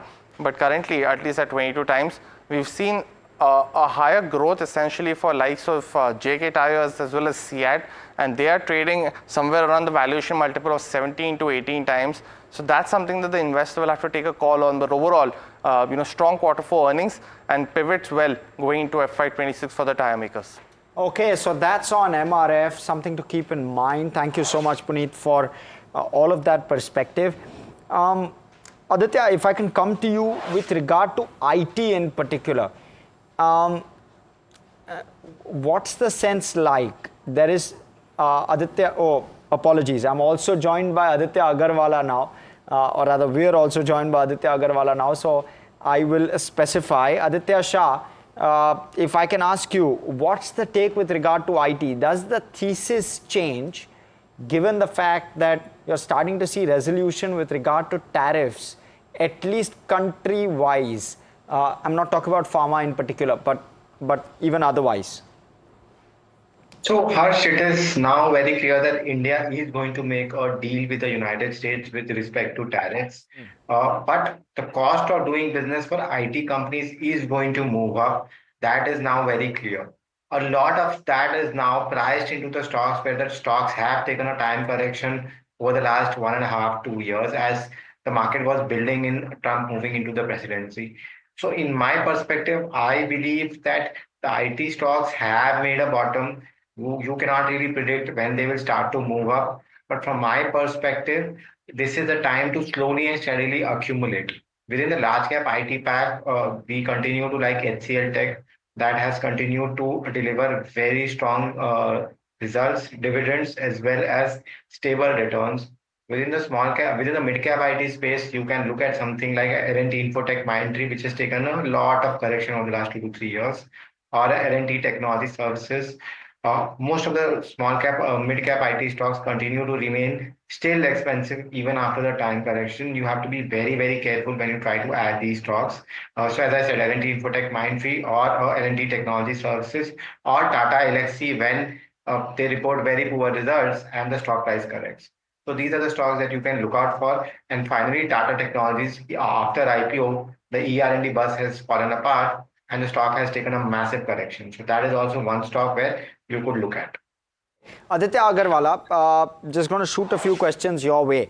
First off, with regard to the index and the Bank Nifty, the Nifty 50 and the Bank Nifty, how are you viewing the developments over the last 2 days? How are charts therefore looking, and what are the levels you're looking out for now? Hi Harsh, good afternoon, thanks for having the show.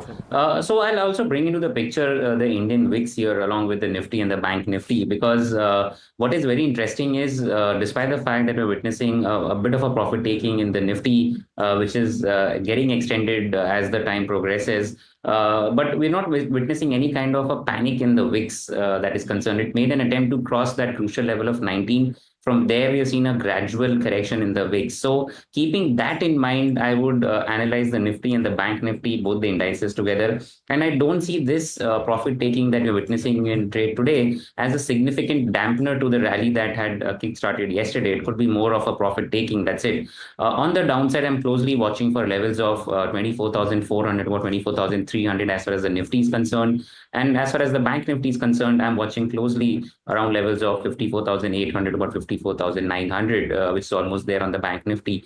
So give or take another 50-60 point, I think both the Nifty and the Bank Nifty should start look good to go fresh long as far as both the indices are concerned. And clearly with mid cap and small cap end of the market outperforming, it is visible that maybe this is just a profit taking, nothing much to worry about with today's profit taking. Yeah, nothing to worry about for sure in today's days of profit taking. The question, Aditya, is what to do with some of the large cap IT or mid cap IT names which have had a stupendous rally and a bit of a pause today. So is this pause giving you a chance that you would go out and log into some of these? And if so, which ones? Absolutely, Neeraj. Good afternoon. Good afternoon. So I would look at mid-cap IT stocks. They are a little favorite for me at the moment. And if I peg them in a ranking order, maybe I'll go for a Coforge as the top bet for me. I think this is one stock which has come off its lows significantly, and almost we can call it a V-shaped recovery in the stock. And today what we are witnessing is it witnessed a breakout from a consolidation in trade yesterday, and it's come down just to test that breakout level, which is closer to about 8,100 odd levels, and from there it's witnessing some kind of a buying activity. So the stock is a little soft in trade today. I would definitely go ahead, initiate a fresh long in Coforge at current levels. Look for a target of 9,000 and above. You could have to spend at least a month or so here, and maybe a stop loss of sub 8,000 is also something that I would be looking at. The second stock, which is not very much talked about at the moment, is Birlasoft. Again, the stock has come off the cliff significantly, and it's formed a good base around these areas. And what is very interesting is back-to-back two trading sessions, we're witnessing very good volumes in this stock. Though the stock has not seen any kind of run-up in price, but volume is suggesting that there is good buying happening in the stock at these levels. So Birlasoft is also one stock that I would want to put in my portfolio, hold it for some time, because I'm looking at a target of 510 here. Neeraj, 510 is what I'm looking at in Birlasoft, with a stop loss just around 400 odd levels, offers an excellent risk to reward. So Coforge and Birlasoft, these are the two stocks for me within the mid cap space which stand out, and I think definitely one should create a portfolio of these two stocks. Okay. Yeah, I mean,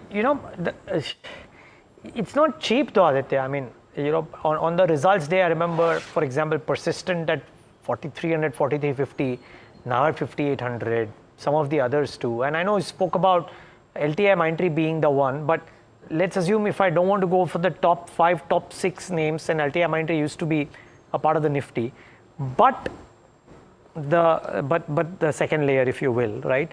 Does a product or an ERD company like Persistent, KPIT, do they come into the fray at all? These two names? That's for me? Yeah, Aditya Shah. Yeah, so as I said, the ER&D space, we've seen Tata Technologies take a 50% correction from the top. So that looks really very interesting for me. The valuations there have weathered down, and the growth should come back in the next 2 to 3 years. So Tata Technologies looks really very interesting. That is something within the ER&D space that you should watch out for.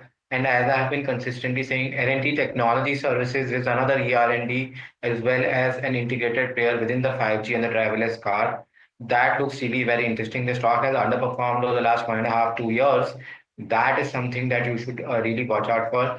KPIT, if you talk about KPIT or Coforge or Persistent Systems, strictly not ER&D players, but those stocks are really very expensive to buy. Sorry, you're saying KPIT is not an ER&D player, Aditya? It is, but it is very expensive to buy. Okay. Yeah, fair call. Okay, fine. The valuations are, of course, expensive. Okay. Point well noted. Yeah, and I do remember that you spoke about some of these others, which is why I just wanted to speak about the two specific points. But okay, I get your point that they are expensive in nature, and therefore you'll likely maybe stay away. Aditya Agarwala, the other bucket which showed remarkable recovery yesterday was pharmaceuticals, right? Intraday recovery, very good. Today, arguably at the start of the day, it was the sector of the day with the kind of moves that it made. Large cap or mid-sized ones, is there a trade in any of them? Definitely, Neeraj, but it's a selective stock basket that I would look at within the pharma space, not the entire pack. Maybe a DV's lab is something which is looking very interesting to me at current levels. One can definitely initiate a fresh long here.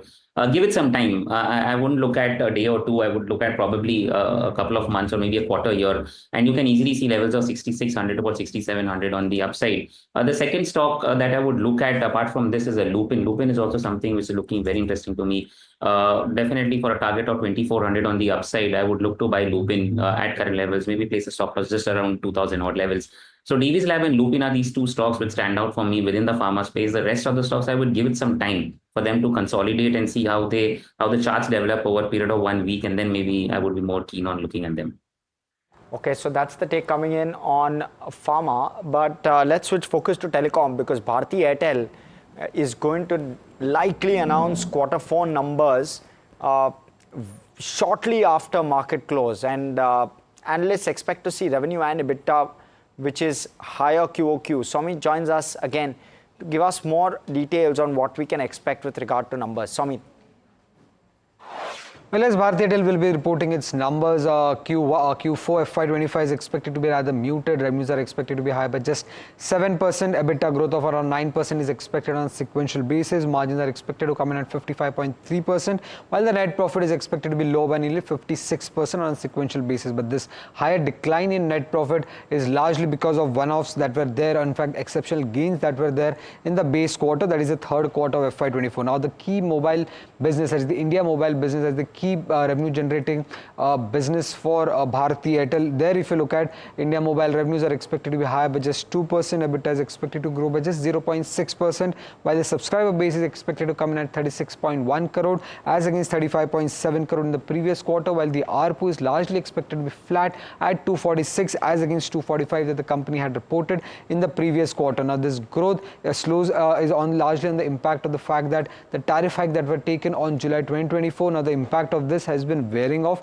and hence we are seeing a slowdown in the number in the fourth quarter of FY24. Apart from that, India mobile business revenue growth is the slowest that we are seeing since the fourth quarter of FY23, and this whatever growth, however, the company will report will largely be on the back of subscriber addition. ARPU growth is also limited because of the fact that there were lesser number of days in the fourth quarter as compared to third quarter. There were two less days on a sequential basis. Now, if you look at the other segments of Bharti Airtel, enterprise segment will report a steady set of numbers. Margins are expected to be higher for the enterprise segment. Home broadband will benefit on the back of healthy subscriber addition, while DTH business revenue is expected to be muted in the fourth quarter of FY24. Now, given the improvement in cash profile of Bharti Airtel, the street will closely monitor for any dividend announcement that could come in from Bharti Airtel side. So that will be an important thing to track for Bharti Airtel. Apart from that, Airtel Africa had reported a strong set of numbers, but the numbers were reported last week itself. Apart from that, the key things to watch from Bharti Airtel numbers would be the capex outlay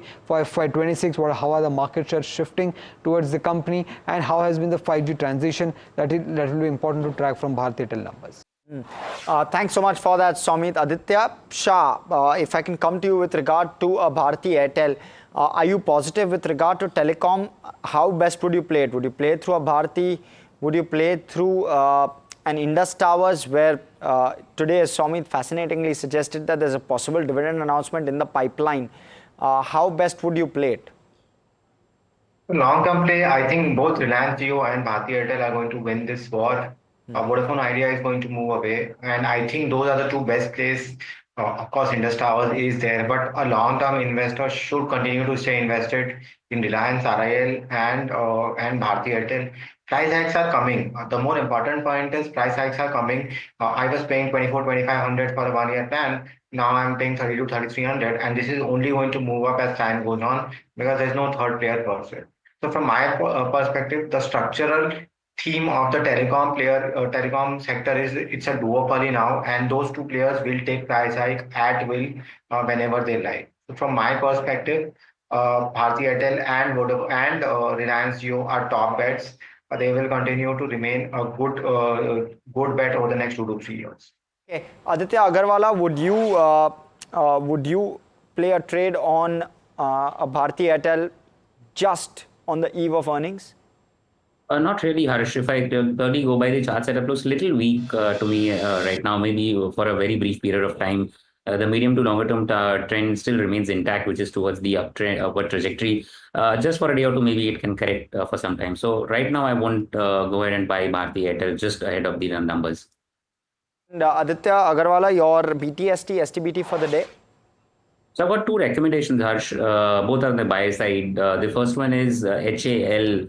We clearly have seen the kind of up move in defense stocks after yesterday's bit of a correction. So HAL for me is a buy at current levels for a target of 5,100. The stop loss at 4,400 on the downside. The second is Bajaj Auto. The two-wheeler space is looking very interesting to me now, both Bajaj and Hero. Going with the Bajaj Auto at current levels, breaking out of a consolidation zone for a target of 8,600, a stop loss at 7,860 on the downside. I want to quickly take a question with Aditya Shah as well with regard to defense. Aditya, does anything change materially with regard to where defense is concerned? And what and how would you play defense? There are certain software-based companies within defense simulators, etc. And then you have, of course, the core hardware companies and PSUs.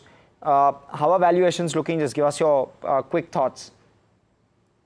Harsh, one of the most important points to keep in mind is defense is a structural story for the next 10, 15, 20 years, and not a story for the next 1 or 2 years per se. So that needs to be kept in mind. Valuations across the sector continue to remain really very expensive because we have now defense-oriented mutual funds per se as well, and people are running behind the defense stocks.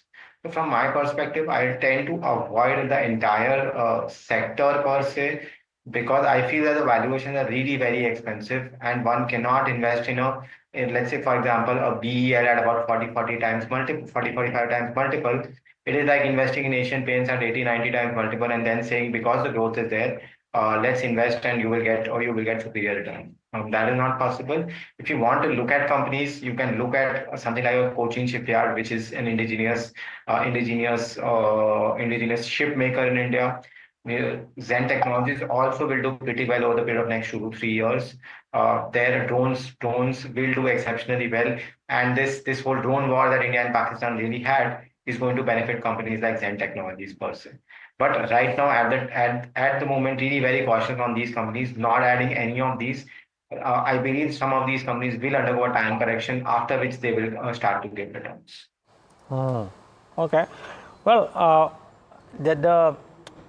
the thing is, not all the earnings have been great either, right? And in fact, when we spoke to Dinshaw Irani of Helios earlier in the day, I think he was speaking about how Q4 earnings have been a bit of a disappointment. Hear out his views on that, as well as some additions, views on consumption space.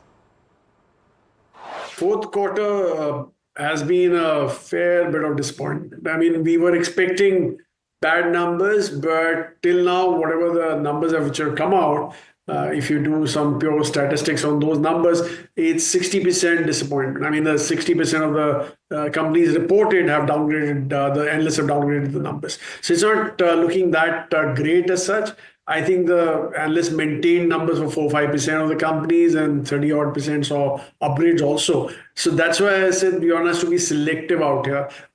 Can't be carried away with what's happening globally because domestically things going forward look well, but today they're not looking too great. I mean, consumption bit, rural is picking up a bit. Hopefully monsoons are good, so that also will add to that fervor on the consumption front. But in the urban consumption, that's still a bit of lag. Yep, there is a bit of a lag for sure out there. Actually, Aditya Shah, does FMCG come into the realms of investing at all, or avoid it for the time being? A lot of talk, right, around that uptick in salary and how it will boost consumption, etc., etc. So the only place where FMCG is doing pretty well, as we discussed, was the clothes theme per se, which is doing pretty well, where companies are reporting revenue growth of about 30 to 50%. Other than that, all companies are reporting single-digit volume growth, and the entire sector is very expensive. You get multiples of 40 to 70 here. So I tend to avoid this sector per se. If there's a turnaround story, one exception here and there, but as a sector per se, I tend to avoid the entire sector. Forbes has shot up in trade today, a large price movement. I mean, movement is about average daily movement usually is not so much, but there's a sharp rise there. So keep an eye out for this one. J&K Bank, I believe, is up 5% as well. So that's the other one to keep an eye out for. The one that is really surprised me is Allied Blenders. We spoke about it in the morning that the fundraise might help the stock. But look at the surge there, 8.5% for this one. Any of these three names, J&K, Allied Blenders, Eureka Forbes, Aditya Agarwala? Maybe just Allied Blenders is something that I could look at. That is one stock which looks like can have more upside, more room on the upside. So maybe for a target of 450, one can look at buying with a stop loss at 370 on the downside. Aditya Agarwala also wonder what's happening with the Suvain Life. Stock is up 13% in trade. Absolutely. In fact, it's not only today, definitely it's up on massive volumes. But if you take a look at Harsh, last few trading sessions, stock has been outperforming significantly, and it's a fresh breakout on massive volumes. So I think if you already have it, yes, definitely continue to hold the stock. You can see levels of 190 to about 195 in the near term. If you are looking for a fresh entry, maybe wait it out for tomorrow's opening. If it just maybe slightly opens closer to about 165, then you will get a better entry point. Again, for a target of 190 to about 195 on the upside, you can buy. But definitely, this move that we are witnessing in trade today with volume is likely to continue in the coming trading sessions. A very strong looking chart, without a doubt. Okay. Aditya Shah, Allied Blenders or any of the liquor play? So Allied vendors will not be tracking, so will not be able to comment. On the liquor play, again, my topic continues to remain United Spirits with the management change that has happened and the UK trade deal that we have done. United Spirits continues to remain my topic. Thank you both Adityas for joining us this afternoon. Thank you gentlemen for giving us those views and coming in and speaking with us. Let's quickly look at how the Nifty is settling in at on this Tuesday. A third of the gains that we made yesterday may be shaved off today, and that's essentially the texture of the market. I would look at it as that because we gained a very solid 900 points yesterday. So this bit of cool off likely not as negative, but 1.4% lower on the Nifty 50 index, 350 points shaved off. Let's look at it intraday as well.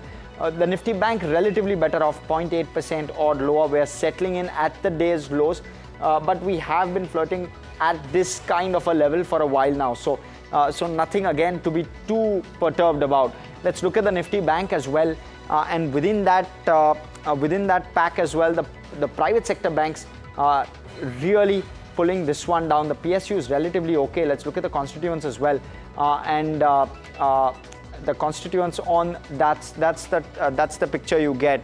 Look at some of the private sector banks there, 2.5% and 1 to 2.5% odd for those top 5 private sector banks. Let's also look at the heat map on the Nifty 50 and get some color around what's playing out. Defense, of course, is the theme to see and to look out for today. Hero Moto was the other one, strong set of numbers. Cipla also came out with numbers, so those stocks reacting on the back of that. IT down, banks down, so that's where some of the pressure is. Some of the big gainers of yesterday reversing a bit in trade today. The contributors reflect that. Roughly half of the positive points contributed by HDFC, contributing negatively today to the index, and therefore, and similar for Infosys as well. So you're seeing some bit of pressure. Even ICICI Bank to some extent seeing that bit of pullback. But defense is definitely the theme. Sectors very quickly, and defense up top 4% higher in trade. Along with it, the PSU banking index and the Nifty Pharma, which didn't do much yesterday. We've closed for the day.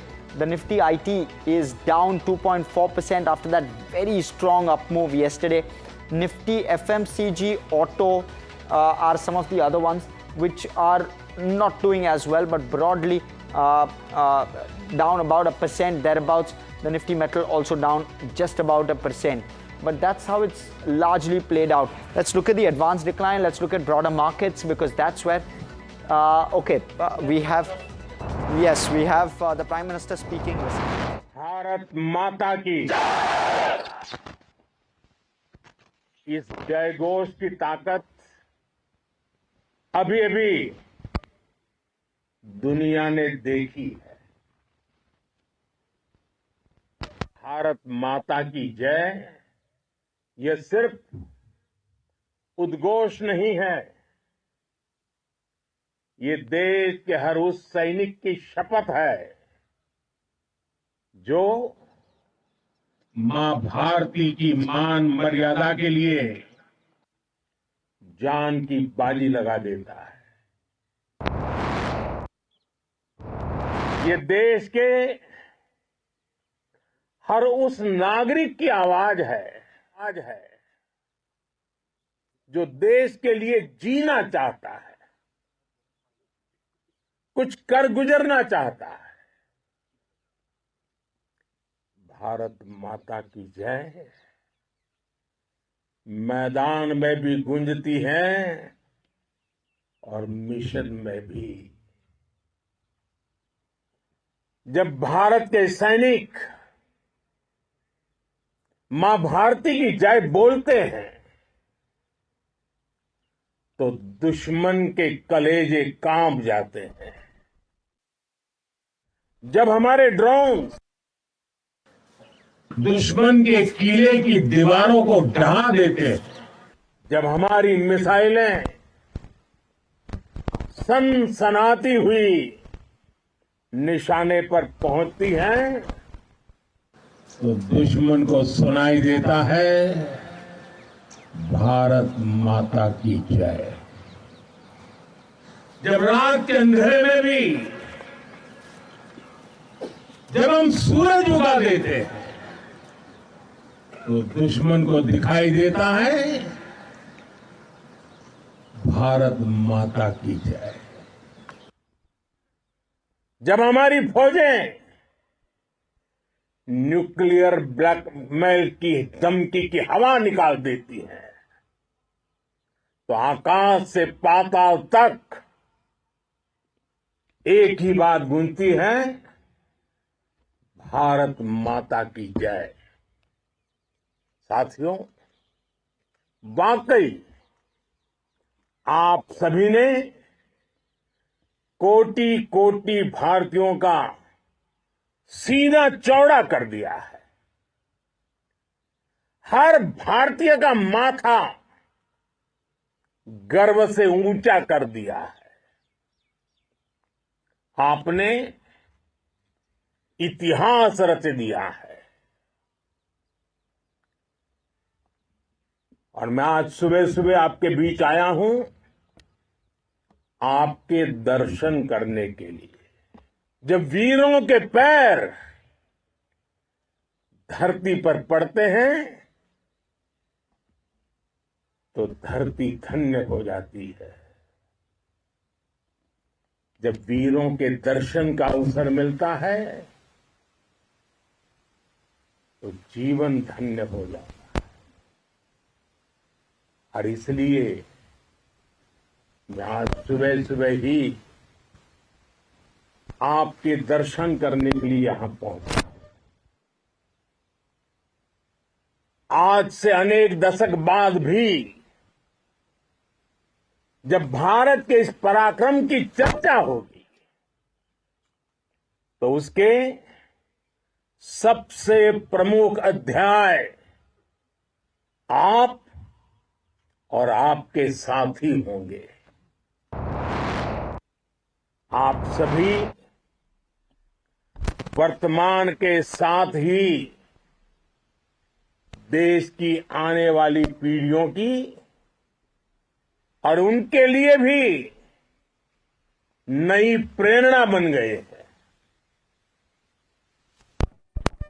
मैं वीरों की इस धरती से आज air force, navy और army के सभी जाबाजों, बीएसएफ के अपने शूरवीरों को सैल्यूट करता हूं।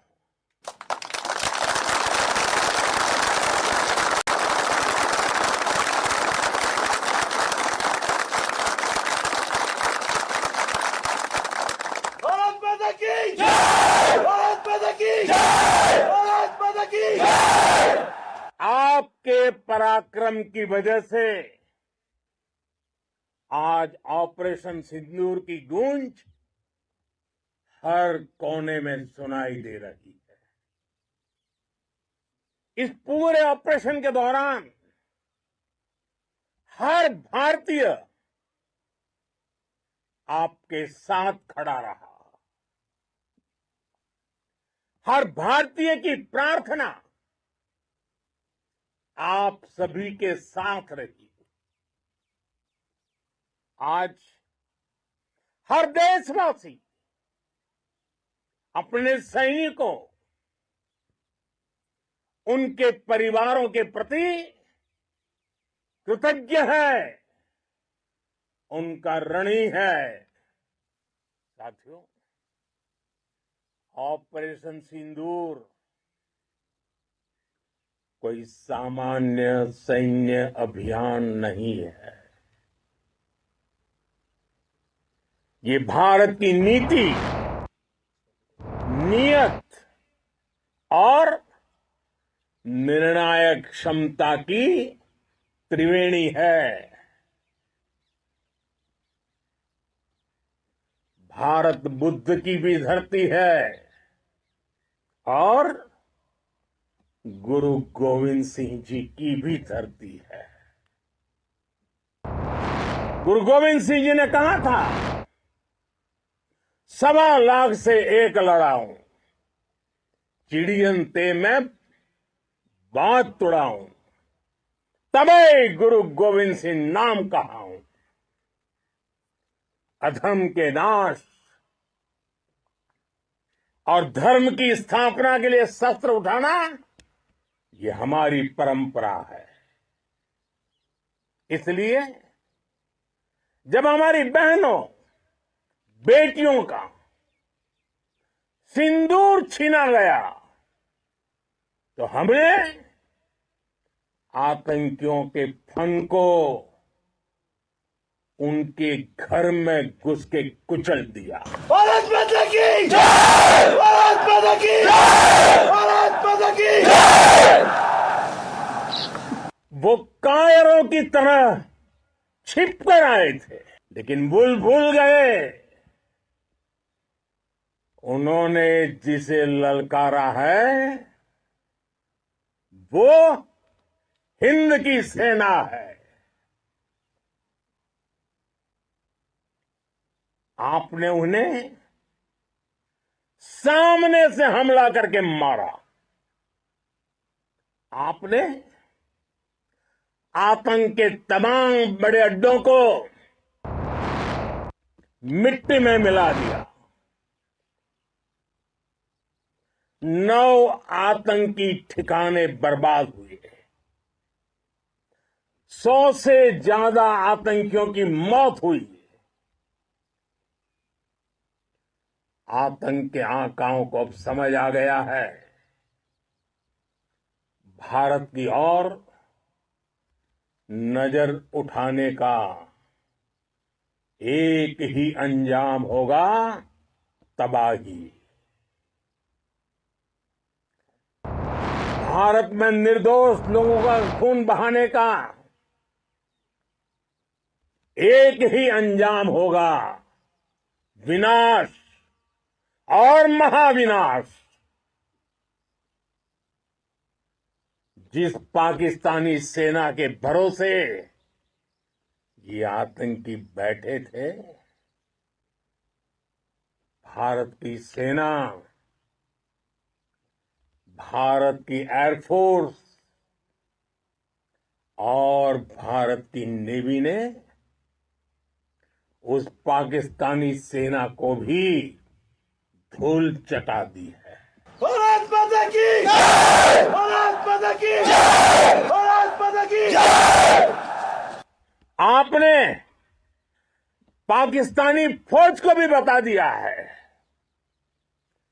पाकिस्तान में ऐसा कोई ठिकाना नहीं है जहां बैठकर आतंकवादी चैन की सांस ले सके। हम घर में घुसकर मारेंगे और बचने का एक मौका तक नहीं देंगे। और हमारे ड्रोन्स,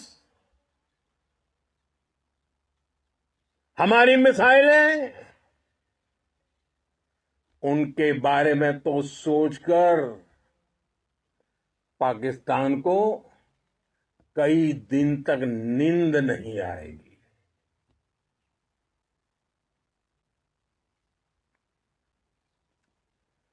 कौशल दिखलाया चालों में, कौशल दिखलाया चालों में, उड़ गया भयानक भालों में, निर्भीक गया वह ढालों में, सरपट दौड़ा करवालों में। ये पंक्तियां महाराणा प्रताप के प्रसिद्ध घोड़े चेतक पर लिखी गई है, लेकिन ये पंक्तियां आज के आधुनिक भारतीय हथियारों पर भी फिट बैठती है। मेरे वीर साथियों, ऑपरेशन सिंदूर से आपने देश का आत्मबल बढ़ाया है, देश को एकता के सूत्र में बांधा है और आपने भारत की सीमाओं की रक्षा की है। भारत के स्वाभिमान को नई ऊंचाई दी है। साथियों, आपने वो किया जो अभूतपूर्व है, अकल्पनीय है, अद्भुत है। हमारी एयरफोर्स ने पाकिस्तान में इतना डीप आतंक के अड्डों को टारगेट किया, सिर्फ 20-25 मिनट के भीतर सीमा पार लक्ष्यों को भेदना, बिल्कुल पिन पॉइंटेड टारगेट्स को हिट करना, ये सिर्फ एक मॉडर्न टेक्नोलॉजी से लेस प्रोफेशनल फोर्स ही कर सकती है। आपकी स्पीड और प्रिसीजन इस लेवल की थी कि दुश्मन हक्का बक्का रह गया। उसको पता ही नहीं चला कि कब उसका सीना छलनी हो गया। साथियों, हमारा लक्ष्य पाकिस्तान के अंदर टेरर हेडक्वार्टर्स को हिट करने का था, आतंकियों को हिट करने का था, लेकिन पाकिस्तान ने अपने यात्री विमानों को सामने करके जो साजिश की रची, मैं कल्पना कर सकता हूं वो पल कितना कठिन होगा जब सिविलियन एयरक्राफ्ट दिख रहा है। और मुझे गर्व है, आपने बहुत सावधानी से, बहुत सतर्कता से सिविलियन एयरक्राफ्ट को नुकसान किए बिना कमाल करके दिखाया, उसका जवाब दे दिया आपने। भारत माता की जय! भारत माता की जय! भारत माता की जय! मैं गर्व के साथ कह सकता हूं कि आप सभी अपने लक्ष्यों पर बिल्कुल खरे उतरे हैं। पाकिस्तान में आतंकी ठिकानों और उनके एयरबेस ही तबाह नहीं हुए, बल्कि उनके नापाक इरादे और उनके दुस्साहस दोनों की हार हुई है। साथियों, ऑपरेशन सिंदूर से बौखलाए दुश्मन ने इस एयरबेस के साथ साथ हमारे अनेक एयरबेस पर हमला करने की कई बार कोशिश की। बार बार उसने हमें टारगेट किया, लेकिन पाक के नापाक इरादे हर बार नाकाम हो गए।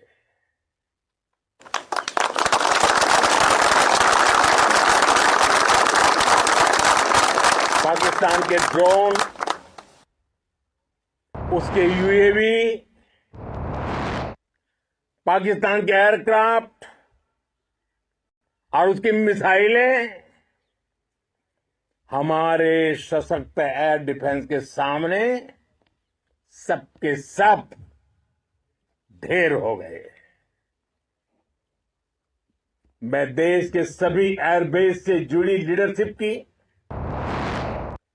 भारतीय वायुसेना के हर एयर वॉरियर की हृदय से सराहना करता हूं। आपने वाकई बहुत शानदार काम किया है। साथियों, आतंक के विरुद्ध भारत की लक्ष्मण रेखा अब एकदम स्पष्ट है। अब फिर कोई टेरर अटैक हुआ तो भारत जवाब देगा, पक्का जवाब देगा। ये हमने सर्जिकल स्ट्राइक के समय देखा है, एयर स्ट्राइक के समय देखा है, और अब तो ऑपरेशन सिंदूर भारत का न्यू नॉर्मल है। और जैसा मैंने कल भी कहा, भारत ने अब 3 सूत्र तय कर दिए हैं। पहला, भारत पर आतंकी हमला हुआ, हम अपने तरीके से, अपनी शर्तों पर, अपने समय पर जवाब देंगे। दूसरा, कोई भी न्यूक्लियर ब्लैकमेल भारत नहीं सहेगा। तीसरा, हम आतंक की सरपरस्त सरकार और आतंक के आकाओं को अलग अलग नहीं देखेंगे। दुनिया भी भारत के इस नए रूप को, इस नई व्यवस्था को समझते हुए ही आगे बढ़ रही है। भारत माता की! साथियों, ऑपरेशन सिंदूर का एक एक क्षण भारत की सेनाओं के सामर्थ्य की गवाही देता है। इस दौरान हमारी सेनाओं का कोऑर्डिनेशन वाकई में कहूंगा शानदार था।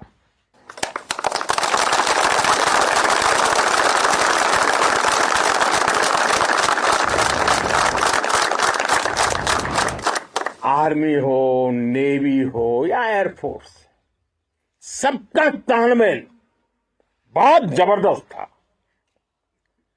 नेवी ने समुद्र पर अपना दबदबा बनाया, सेना ने बॉर्डर पर मजबूती दी, और भारतीय वायुसेना ने अटैक भी किया और डिफेंड भी किया। बीएसएफ और दूसरे बलों ने भी अद्भुत क्षमताओं का प्रदर्शन किया है। Integrated air and land combat system ने शानदार काम किया, और यही तो है जॉइंटनेस। ये अब भारतीय सेनाओं के सामर्थ्य की एक मजबूत पहचान बन चुकी है। साथियों, ऑपरेशन सिंदूर में मैन पावर के साथ ही मशीन का कोऑर्डिनेशन भी अद्भुत रहा है। भारत के पारंपरिक एयर डिफेंस सिस्टम हो, जिन्होंने अनेक लड़ाइयां देखी हैं, या फिर आकाश जैसे हमारे मेड इन इंडिया प्लेटफॉर्म हो, इनको S-400 जैसे आधुनिक और सशक्त डिफेंस सिस्टम ने अभूतपूर्व मजबूती दी है। एक मजबूत सुरक्षा कवच भारत की पहचान बन चुकी है। पाकिस्तान की लाख कोशिश के बाद भी हमारे एयरबेस हो या फिर हमारे दूसरे डिफेंस इंफ्रास्ट्रक्चर, इन पर आंच तक नहीं आई और इसका श्रेय आप सभी को जाता है और मुझे गर्व है आप सब पर।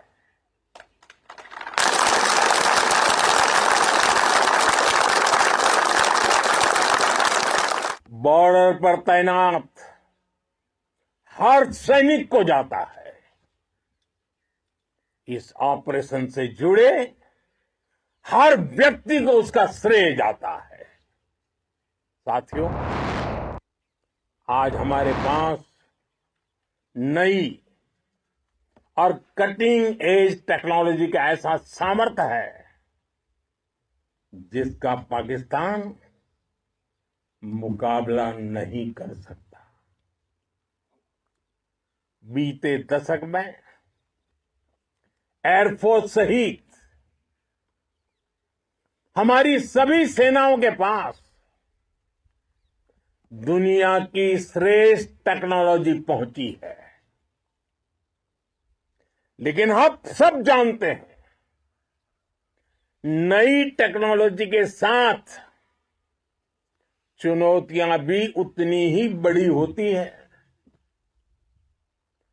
कॉम्प्लिकेटेड और सोफिस्टिकेटेड सिस्टम को मेंटेन करना,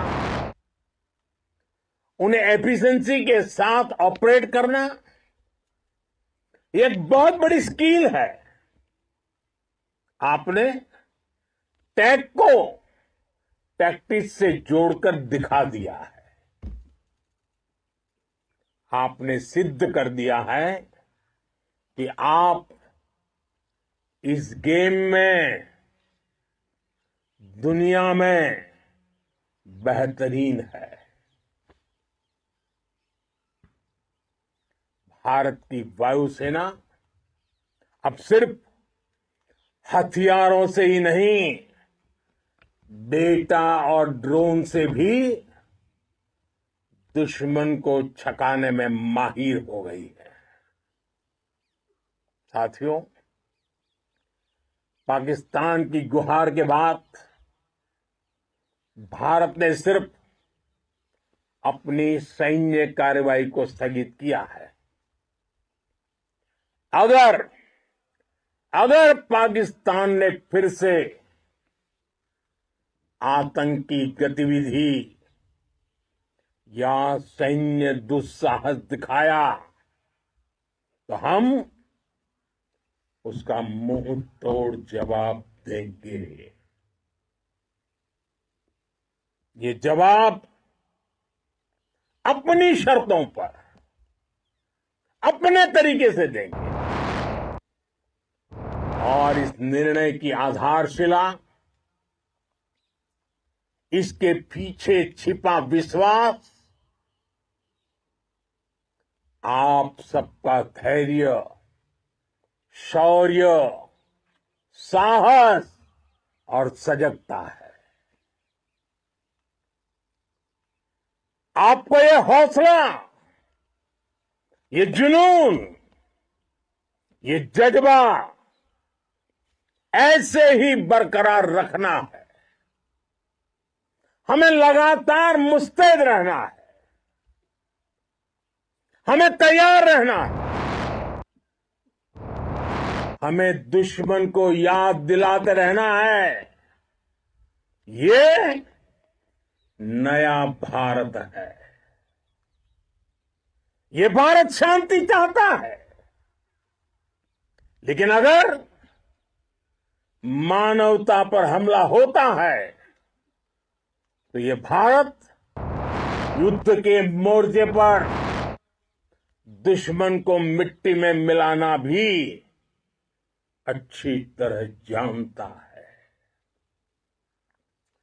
इसी संकल्प के साथ आइए एक बार फिर बोले, भारत माता की, भारत माता की, भारत माता की, वंदे वंदे वंदे वंदे वंदे वंदे वंदे वंदे वंदे।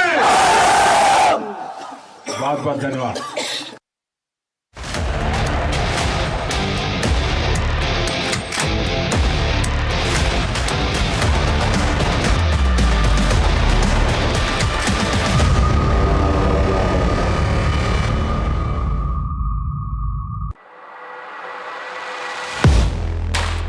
Do you really know the company you invest in?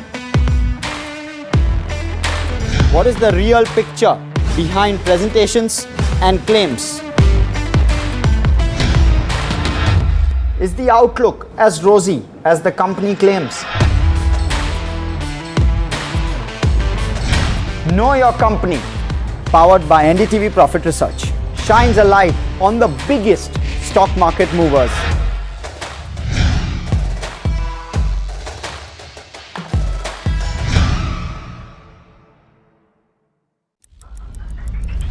Headlines you start your day with. What matters worldwide is now in the palm of your hands. Get ready to seize the day and maximize your financial potential. Stay ahead of the curve with all you need to know on NDTV Profit.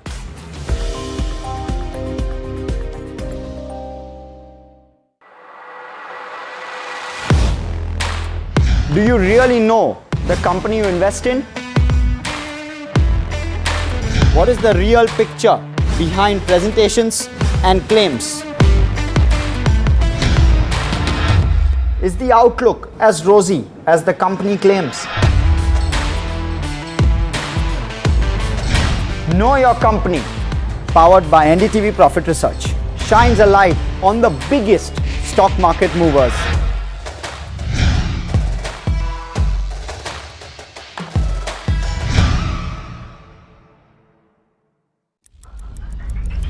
Headlines you start your day with.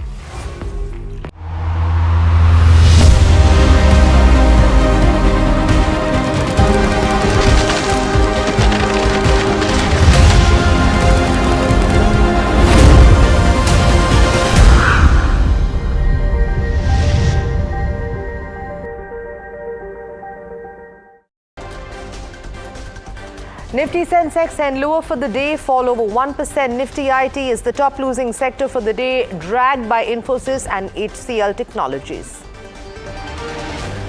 Meanwhile, defense stocks rallied up to 4% after Prime Minister Narendra Modi called for greater military self-reliance following India's launch of Operation Sindoor. India approaches the World Trade Organization with a proposal to impose retaliatory duties against the United States over President Donald Trump's tariffs on steel and aluminium. Prime Minister Narendra Modi visits Adampur Air Base in Punjab to meet soldiers after the ceasefire with Pakistan. He praises the armed force for Operation Sindoor in a powerful address which targeted terror sites in Pakistan and Pakistan-occupied Kashmir.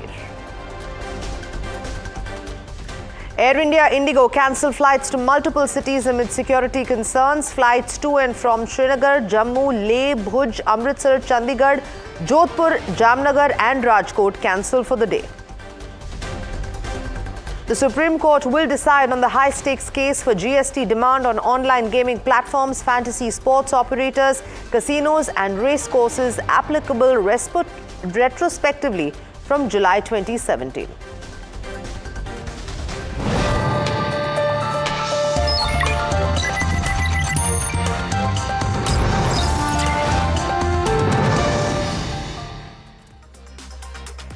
Good evening, you're watching Profit 360 on NDTV Profit and I'm Sanjana. Along the next half an hour, we're going to bring you the latest on markets as well as national and international news. So let's take a look at how the markets fared today. Backtracking on the gains from yesterday and early today, the Sensex plunged 1,200 points after a historic surge and even the Nifty closed over 1%. The indices were dragged lower by IT majors like Infosys and HCL Technologies. My colleague Harsh now joining in with a wrap of all of the action in the market today. When you talk about the index, down around 1.3 to 1.4 odd percent, around a third of the points that we gained yesterday shaved off today. So I would look at it as a 2-day, over the course of the last 2 days rather than just on this Tuesday. Yesterday, we gained a very solid near 4%. Today, we've cooled off a bit of that. So some of those gains given away. Within some of the big losers were IT stocks and Infi, TCS, Wipro all making it to that bottom rung of stocks where there was pressure. The Nifty IT index also was down 2+% in trade. Mind you, the gains were 6% yesterday. So net of that, we're still well in the green for the week where IT is also concerned. But that was one pressure pocket. The stocks which did well were within the defense pack. BEL was the top gainer on the Nifty 50 index and the Nifty defense index was up 4% again today. So very strong gains that we are seeing in that pocket continuing. In terms of other stocks, maybe a Cipla was in focus on the back of numbers, 0.5% higher at close. And then you had a couple of other numbers which came through as well. So again, earnings was the key focus area in trade even today.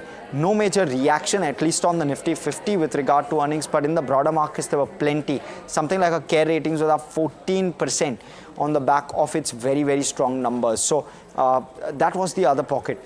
In terms of specifics, the Bank Nifty was down around 0.8%, so we saw a cool off there as well. We also saw 1% shaved off the Nifty Auto, the Nifty metals, those were two pockets where 1% each was shaved off. The Nifty Pharma did relatively well. So that was the one sector which again stood out along with the Nifty defense. But we spoke to Dinshaw Irani, especially with regard to the financials and how the earnings have been. Listening to a slice of that. Fourth quarter has been a fair bit of disappointment. I mean, we were expecting bad numbers, but till now, whatever the numbers which have come out, if you do some pure statistics on those numbers, it's 60% disappointment. I mean, the 60% of the companies reported have downgraded, the analysts have downgraded the numbers. So it's not looking that great as such. I think the analysts maintained numbers for 4-5% of the companies and 30-odd% saw upgrades also. So that's why I said one has to be selective out here. Can't be carried away with what's happening globally because domestically things going forward look well, but today they're not looking too great. I mean, consumption bit, rural is picking up a bit. Hopefully monsoons are good, so that also will add to that fervor on the consumption front. But in the urban consumption, that's still a bit of lag. And a quick update coming in, the Consumer Price Index or CPI-based inflation for the month of April has come out at 3.16% as compared to the estimate of 3.20. Let me quickly bring in my colleague Pallavi now joining me from the studio. Pallavi, this is after it came in at 3.34 in March, the lowest since August 2019 and below the central bank's target of 4%. Over to you.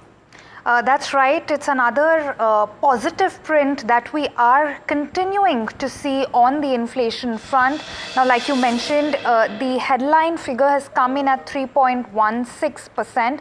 That is broadly in line with expectations. According to a median poll of economists by Bloomberg, the estimate we were looking at was 3.2%. So this is very much in line with expectations, and also as expected, the decline continues to be largely from food and specifically from vegetables. So we're continuing to see vegetable prices contract On an annual basis, vegetable inflation came in at 10.98% for the month. Let's also look at some quick key internals. Food and beverage inflation has come in at 2.14%. Within that, like we've mentioned, vegetables at seeing a contraction of 10.98%. We're also seeing pulses in contraction of 5.2%, spices in contraction 3.4%, meat and fish also seeing a modest contraction on an annual basis. Other important categories like cereals, inflation there grew at 5.4%. Now, clothing and footwear inflation came in at 2.7%, while fuel and light inflation came in at about 2.9%. So, for a quick insight into what to make of these figures, let's quickly go to Madan Sabnavis, Chief Economist at Bank of Baroda. Mr. Sabnavis, thank you so much for taking time out to speak to us today. Yeah, thanks, Pallavi. So, So, what are you making of these headline figures? Another positive print, and what are the implications in terms of this print? Also, we are seeing some continuing de-acceleration on the inflation front. What is the projection going forward? See, Pallavi, if you actually look at the inflation number coming in at 3.2%, it's more or less on expected lines, as you said. And we're going to see these kind of low numbers for the next couple of months too, because we've had very high indices, very high inflation numbers in the comparable periods of last year. So therefore, this sub 4% number is something which is going to continue for the first quarter. And that's probably one of the reasons why, if you look at the forecast which has been made by the RBI for Q1, has also been at the lower side. The issues will only come, I think, in the months of July, August. I think that's a time when we could be expecting to see what's the progress of the monsoon, whether this kind of easy food prices will remain for a longer period of time. And because as we are coming towards the Kharif sowing and the Kharif harvesting, then I think we'll get a clearer picture about the route to be followed by food prices. But as of now, I think it does look like that we will be in this comfortable position of inflation being less than 4%, something which the RBI can take for granted at this point of time. Okay, all right. So what does that mean in terms of rate cuts? From what the expected rate cut trajectory was a few months earlier on to now, we've actually seen instances of inflation surprising on the downside. Does this mean greater space for the RBI to cut rates and a deeper rate cut cycle than might have been anticipated previously? See, purely on the basis of these numbers, I think there is a strong case for expecting the RBI to go in for a rate cut. Because if you look at what the RBI has been doing, especially on the liquidity front, they have ensured that liquidity has never been an issue for the banking system. So that's a kind of a precondition which has always been met. But as I told you, the inflation number was expected to be at these low levels. So I don't think it would be altering the course of a decision on rate cuts at this point of time, purely on the basis of inflation. There would be other considerations which they have to keep in mind. One is, of course, the arrival of the monsoon. Now, today we are expecting to come earlier than normal in Kerala. The progress of the monsoon, which we'll get to know in the months of June and July. And combine this with the fact that the entire tariff effect, I think that is something which had also created a bit of disruption in the past. We'll probably get a bit more clarity by the time we enter July, from maybe in August. So to my mind, it's fairly evenly balanced as of now, whether the RBI should be going in for a rate cut or will they be going in for a rate cut in this particular policy. Because we should remember that the RBI has been talking of inflation being 4%. That's the average for the entire year. So first few months we'll be having low inflation. Subsequently, it'll be going up, moderating, then again going up towards the end of the year. On an average, we're talking of 4%. So if I look at 4% inflation for the year, a real return of 1.5%, something which the RBI studies have also been talking about. I think an ideal repo rate of 5.5% looks fairly meaningful to me right now. And given the fact that we have already moved from 6.5 to 6, I think we could be expecting the terminal rate to be in the region of 5.5%. Now, how exactly or how soon we'll be moving over to 5.5%? I think that's what will depend upon how the MPC members look at it. Okay, sure. I do have one last quick question for you before we can let you go, Mr. Sabnavis. So, we are very comfortable, at least in the near term, on the inflation front. What is the picture that's emerging on the growth front? We're expecting GDP figures for Q4 shortly from now on, later this month. We did see a little bit of a slowdown, but there are signs of a recovery from that. All in all, what are you making even from high frequency indicators? And has there been any blip at all in terms of broader economic activity from the evolving situation over the last week, which is now, of course, more diffused? No, let's split it into two parts. When you're talking of the GDP numbers coming out, we're talking of 24, 25. I think the CSO or the NSO did have an estimate of 6.5%. I think there could be a slight downside, but otherwise we'll be in that particular region. The reason being that corporate profits have not been that buoyant. They've been less impressive than what we thought. So since corporate profits will be going into the value-added concept for certain sectors like manufacturing, there could be a slight downside out there. Now, this side, if we're looking at 25, 26 and whatever we have seen in the month of April, I think the demand side situation, especially when consumption appears to be fairly much on track. And so I think just based on one particular month, it does look like that it may, of course, be too early for one to generalize it for the entire year. We may probably still be on the stable path of growing towards, by growing by around 6.5% in 25, 26 too. This is keeping in mind the fact that there could be certain problems which would come in case the tariff issue is not resolved in the United States, in which case exports get affected, SMEs get affected, there could be a slight downside on there. But on the whole, I think a very stable environment is what we could be expecting, comparable to that of 24, 25 in 25, 26, based on the indicators which we've seen so far. All right. Thank you so much, Mr. Sabnavez, for taking time out. Always a pleasure speaking to you. So, Sanjana, once again, inflation, providing quite a sense of comfort, coming in at the lowest we've seen in nearly 6 years. And we're looking at CPI inflation at 3.16% for the month of April.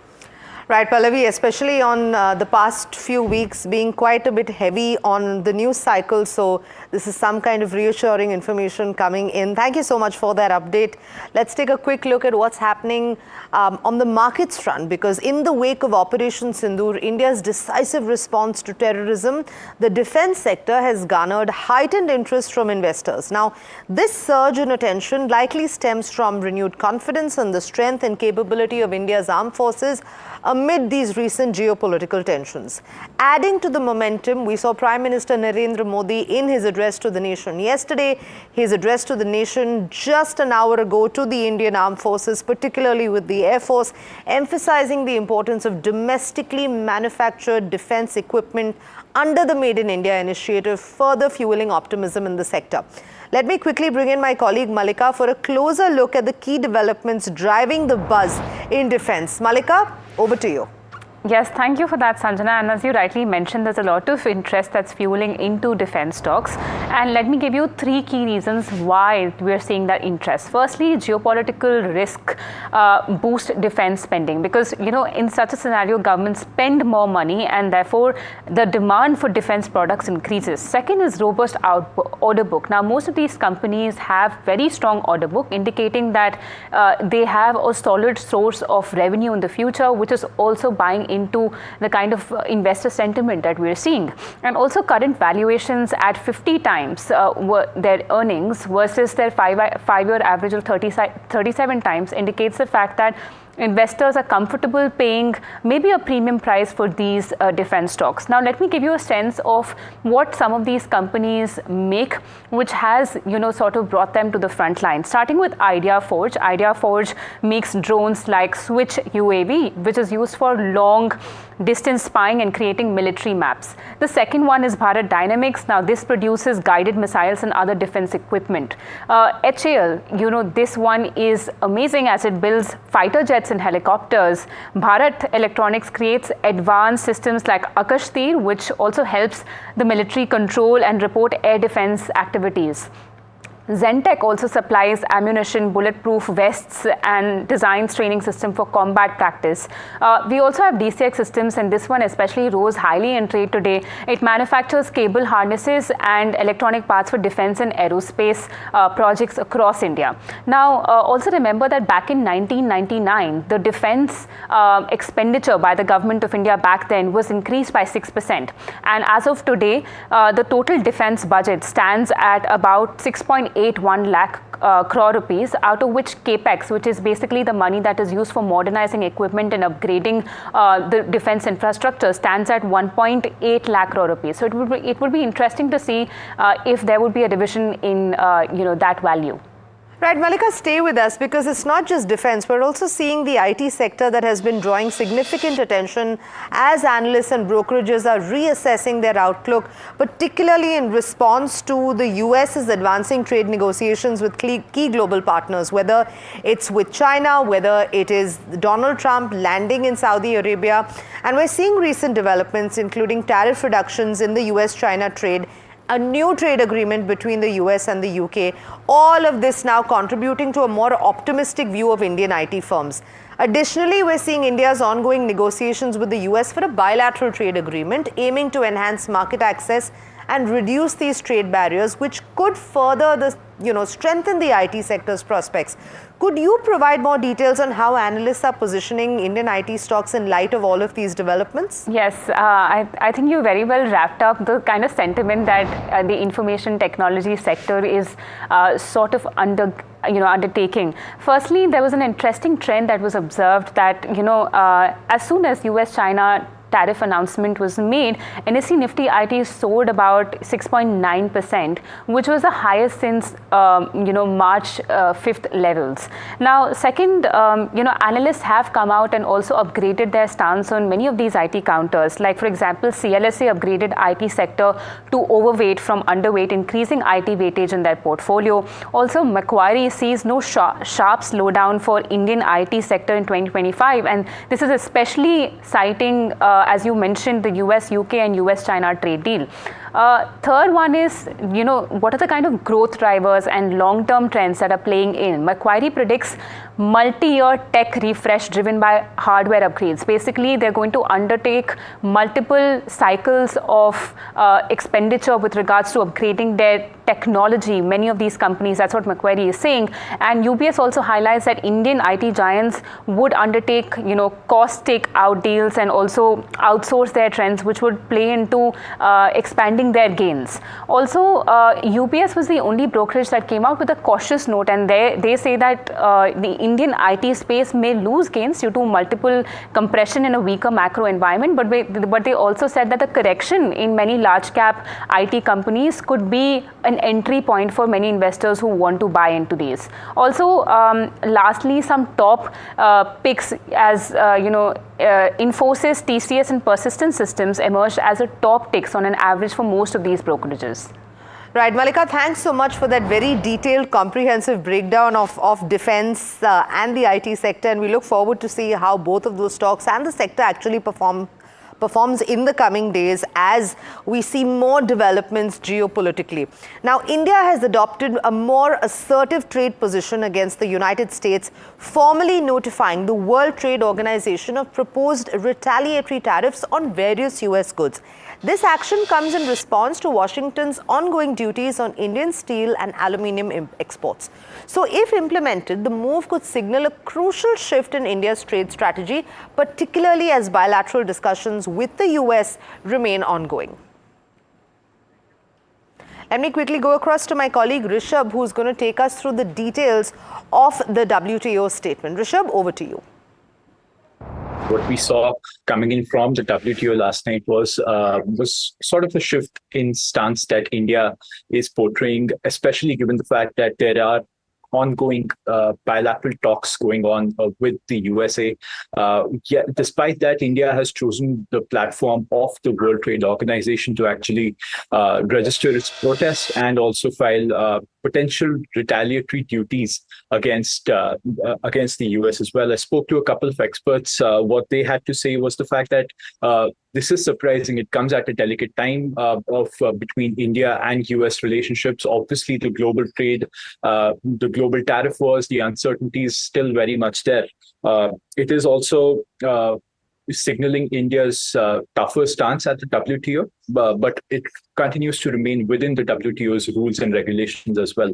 What Pankaj Chadha of EEPC, the Engineering Exports Promotion Council, told me was the fact that this move is heartening. It shows that we still have some sort of a voice at global stages, but the situation remains volatile. It remains flexible given the fact that these duties have just been proposed right now. They have not been implemented.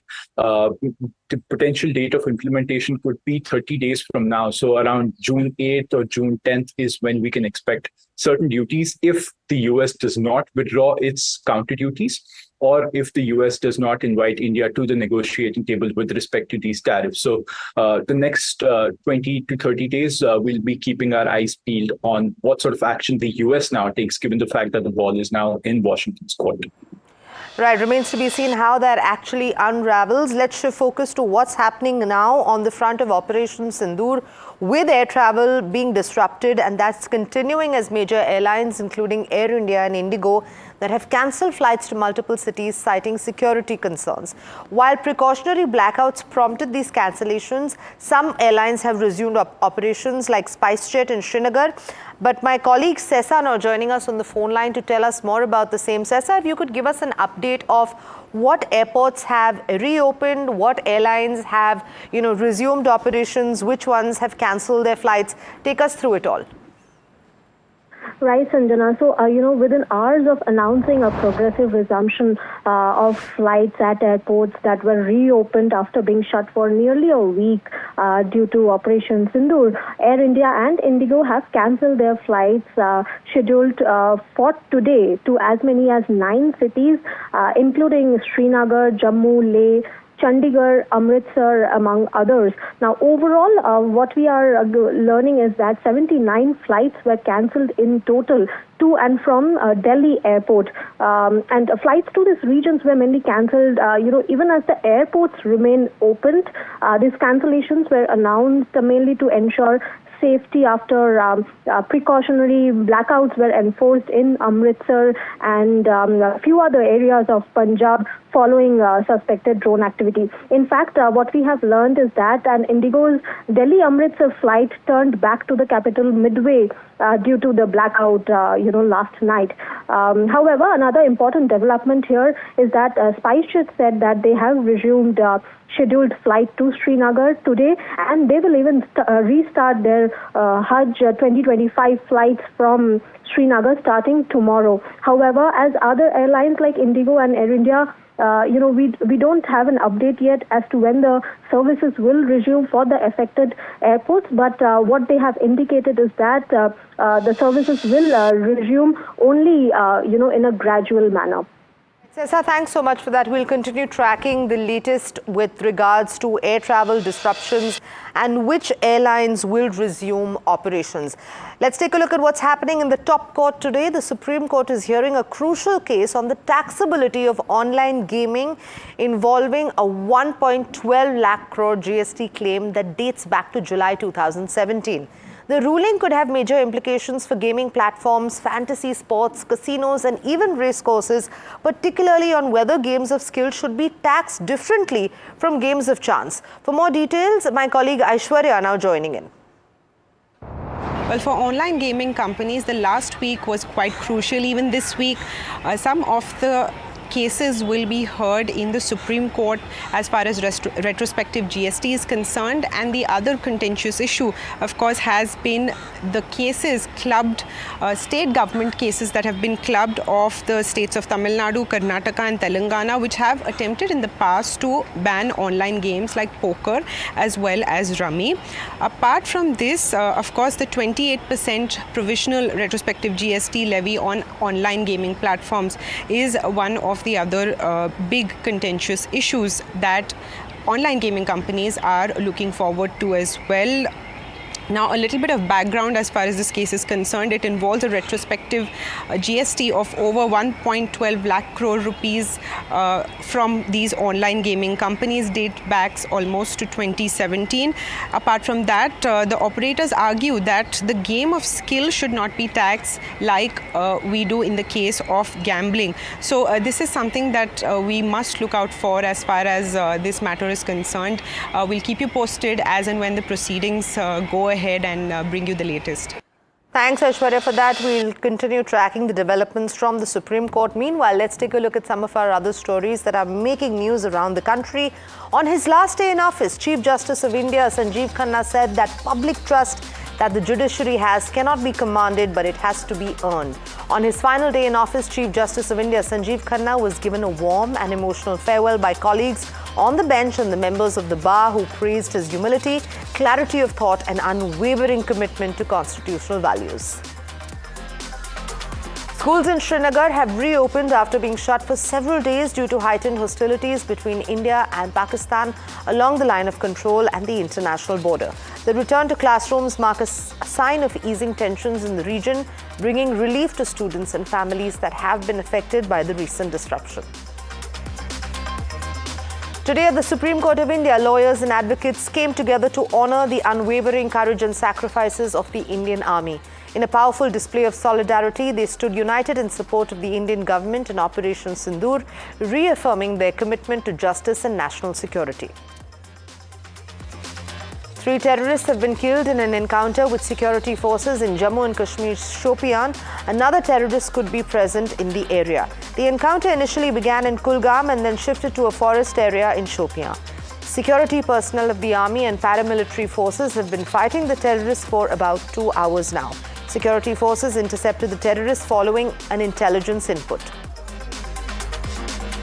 The Indian Met Department has said that the southwest monsoon advanced into parts of South Bay of Bengal, South Andaman Sea, Nicobar Islands and some areas of the North Andaman Sea on Tuesday. Meanwhile, a weather official said there is a possibility of a cyclone brewing in the Bay of Bengal. And that's all the time we had on this edition of Profit 360. Stay tuned to NDTV Profit for more news and updates.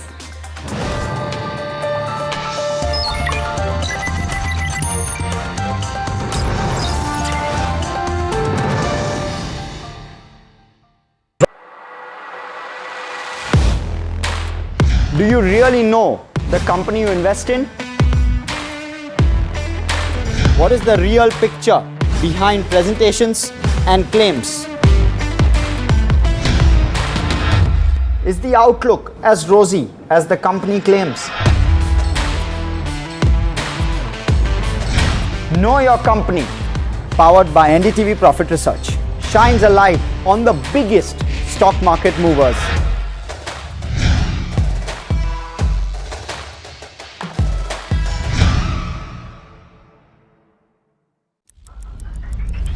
Headlines you start your day with.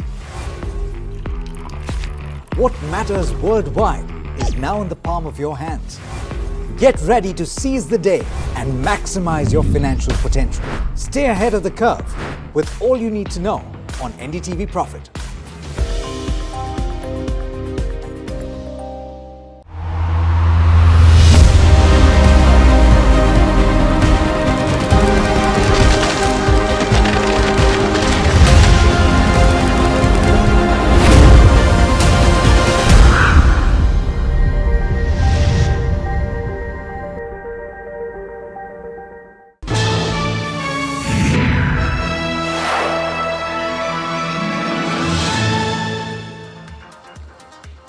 Hello and welcome to KYC. This is that show where we try and get you actionable insights on each individual company daily. Today we're going to cover Home First.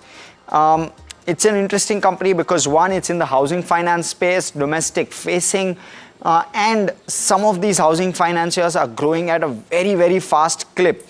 So you want to first off check whether that kind of growth clip is sustainable or not. And that's the first piece what I'd want to know about this company. Can the growth clip sustain? 33% is what they've grown over the last 3 years. Can that kind of a number sustain? Maybe over the next 3 to 5 years is really the question. What helps them stand out? Because credit costs haven't gone up substantially despite that AUM inch up.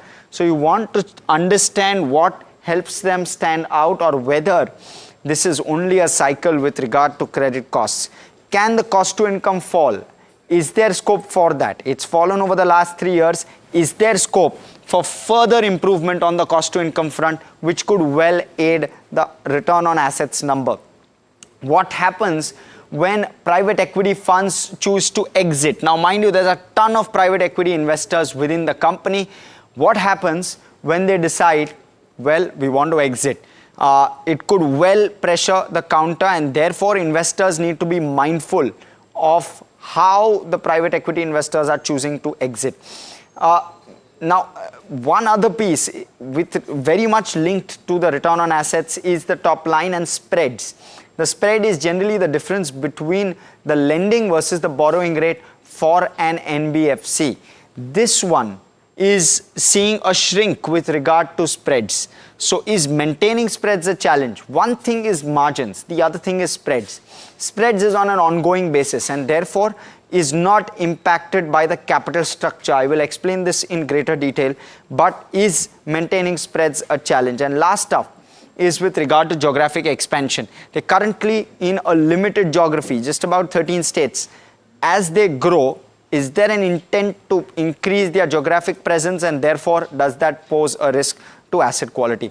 We'll talk about all of this and more, but first off, we'll look at one, what this company does exactly, and we'll try and break it down. And second, we'll look at all the metrics which we always speak about. So let me first start off with about the company. The company was incorporated on the 3rd of February 2010 in Bengaluru. It listed itself on exchanges in 2021. Between those two, converted itself into a public limited company in March of 2018. So that's how the journey has been. Listed in 2021, currently operates to 361 touch points, 155 branches, 13 states and union territories, larger focus on tier 2 and tier 3 cities. That's how they are spread. There you go, tier 2, tier 3 city focus. So that's how they are spread. Now in terms of milestones and journey, again, we'll reboot. Commenced operations in 2010 after National Housing Bank registration that they got. They thereafter secured minority stakes from Bessemer Venture Partners and Tata Capital Growth Fund in each of the years, 2011 and 2013. Thereafter, they turned profitable only in 2014. They established a foothold in the affordable housing finance space. True North acquired a majority stake for over 600 crore with Aether Mauritius, which is a GIC affiliate, joining as a co-investor in the promoter group. They are still within that promoter group, and they still on a combined basis own 13% of Home First Finance. Warburg thereafter came in, acquired a 25% stake at 700 crore, and this was largely, of course, all of this was pre-IPO, so something to keep in mind. They signed co-lending partnerships with Union Bank of India in December 2021. They also launched their IPO in 2021. It was a 1154 crore IPO and subscribed 26 times, so plenty of interest. It also opened at a premium of 20% to the issue price. In 2021-22, they signed partnerships, Central Bank of India as well as Union Bank of India. Both of those partnerships coming through, they expanded reach thereafter because they signed these partnerships. The AUM crossed 10,000 crore in May of 2024. That's the other milestone. They raised 280 crore from IFC for green affordable housing finance also in 2024. Thereafter, successfully 1,250 crore rupees raised through a QIP in April. They've boosted their capital, and the AUM is currently sitting at 12,700 crore. That's how the journey largely has been. Now, affordable housing finance, it's a fast growing sector. Doesn't need too much introduction, so I won't delve into that. But what we will delve into is the metrics, which we always do. Let's first start off with what are the metrics we look for. One, we'll look at the income statement. We'll thereafter look at the balance sheet, the operational metrics, and the asset quality. We'll also look at shareholding, valuation, street cred, street coverage, and in the middle of all of this, we'll look at the return ratios as well. So we will delve into how return ratios are also doing, even though that's not the metric we've looked at. Let's look at the income statement to start off. The net interest income has gone up by 29% over the last 3 years. That's the CAGR it's given in terms of the 3-year CAGR. You can look at the numbers, both FY24 and 25, which are on your screen. So healthy kind of growth that we've seen on the NII front. We've seen a bit of margin compression, but we will talk about that as part of operational metrics. The growth between FY24 and 25 hasn't been very sharp, and there are reasons for that. We will delve into that as well. Provisions. We've just about seen around a 5% 3-year CAGR on the provisions number, so no real concern per se there. And profit after tax has seen a 27% growth when you're looking at the last 3 years. In the last year or so, look at the kind of growth that it's clocked, 25% plus again. So very, very strong growth on the profitability metric as well. Let's look at the journey over the last 3 quarters now. And it's been fairly steady, as you can see. The provisions number is what I want to really highlight. No real inch up. It's been fairly steady. Profit after tax also nearly there. We've seen profit after tax for Q4 FY25 just inch up a marginal bit. And you can see that sequential inch up. It's a very healthy inch up. It's the first time where they've clocked profitability of 100 crore plus, which is in Q4 FY25. So making good progress in that sense. So a clear thumbs up with regard to this metric, just because some of the numbers really impressive in terms of growth. Now let's talk about the balance sheet, because that's the other piece. We've seen good AUM growth, 33%. We did speak about that over the last 3 years. Sustainability of this is the question. Borrowing number is at 41% when you're looking at it in terms of growth, and your capital adequacy continues to remain quite healthy at 33%. So no concerns here. Let's list out the key takeaways from the balance sheet as well, if we can. And the key takeaways from the balance sheet in particular are the healthy AUM growth that we've seen, strong capital adequacy that we're seeing. They have a guidance that their leverage ratio will be maintained at no more than 1:5. So they will not skew the balance sheet, or they will not add borrowing disproportionately. Every time it reaches 1:5, they will do an equity raise in about, not absolutely 1:5. And they've recently undertaken an equity raise of 1,250 crore on the balance sheet. So those are some takeaways for you with regard to balance sheet metrics. Let's look at asset quality now. And thumbs up on the balance sheet. Sorry, let's look at operational metrics now. When you're looking at the operational metrics, we see that margins have slowly crept downwards. So from the 6.4% number, they've come down to 5.2% at this point. Spreads also have seen a similar kind of trajectory, but the difference is lower. Now, in terms of where margins is concerned, very important to understand this. The margin number is linked to the net interest income number. The net interest income number is linked to the interest expenditure number. The interest expenditure number is linked to the borrowing that the company does to do onward lending. Whenever a capital raise comes in, an equity capital raise comes in, you have to borrow less in that particular year, right? Or in the subsequent year as well, because you have adequate capital. If you do not do an equity raise, then you have to do a debt raise to ensure that growth comes in.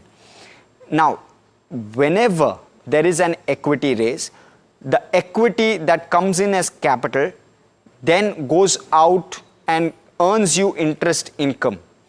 But there is no interest expenditure linked to this interest income. And therefore, you will see interest expense remain flat, but interest income go up, which means your margins will see a bit of a lift. And that will only be temporary. Your normalized margin will very quickly be reached as that capital gets completely utilized, and you have to thereafter raise debt to ensure that your 1:5 leverage starts to kick in. For the moment, this margin movement is largely because they haven't done an equity raise from FY23 to FY25. FY25 is when they've done the equity raise. So you might likely also start to see a bit of an inch up in terms of margins temporarily. Thereafter, it may be a year or two till the next equity raise that you will see a gradual fall with regard to margins. So that's how the margin trajectory will go. We will quiz them as to what the goal is with regard to margins, but the better number is the spread number. The spread is the absolute difference between what you are lending at versus what you are borrowing at. And therefore, that spread number is what is relevant. When we look at the spread number, we'll realize that that has also fallen, and that's where likely the concern is. The ROA number though is fairly steady. At 3.5%, ROA is very healthy. It's come off a little bit from that 3.9%, but that's also because of what I just explained in terms of interest expenditure. The ROA, which is the profitability, is linked to the interest expenditure, and as the interest expenditure has gone up, right, because they have not done any equity raise over the last 2 to 3 years, because the interest expenditure has gone up, you've seen an ROA dilution, and therefore you will see that also as a very, very normalized piece. It's within the realms of the way Home First does its business, and therefore no concerns at all. What you want to though look at is borrowing cost. Between FY23 and FY25, we've seen the repo rate go up and the borrowing cost has inched up. Is there scope for this to come back off? And what is the impact on spreads and margins? That's what you want to really look at, and thereafter assess the impact of that on your ROA and profitability. I hope that this kind of sums up in a nutshell all that's reflecting on your screen. The other piece is the OPEX to assets. OPEX to assets has come gradually down, as you can see. It's a healthy gradual taper. Can this taper continue going forward? It will be the question, because that will also impact your ROA number and your profitability. As your OPEX grows not as fast as income grows, right? If your OPEX is not going to inch up as fast, then you really, then you will see an impact of that on profitability. So you'll see better profitability on the back of that. That's on the operational metrics. Now let's look at asset quality very quickly. It's largely steady, but it's above the 1% threshold in terms of NPAs. So in that sense, it's a neutral. We've seen other housing financiers clock a lower NPA ratio absolute, but no concerns per se on the asset quality front. Let me just clarify that. Where shareholding is concerned, there are large PE investors which are involved. You look at the promoter holding. Within that promoter holding, there are very large PE investors. There's a True North. There's a GIC, which we spoke about, but there are also others. Even within the DII basket and even within the public basket, there are plenty of investors which are there, which hold chunky holdings, who will eventually want to exit. How does this exit happen will be the question, but for the moment, you're seeing one, marquee investors, which is a positive, but two, you might see them at some point of time sell as their funds expire. Not that they want to sell, but because their funds will expire and they'll require the money to pay out back to the investors.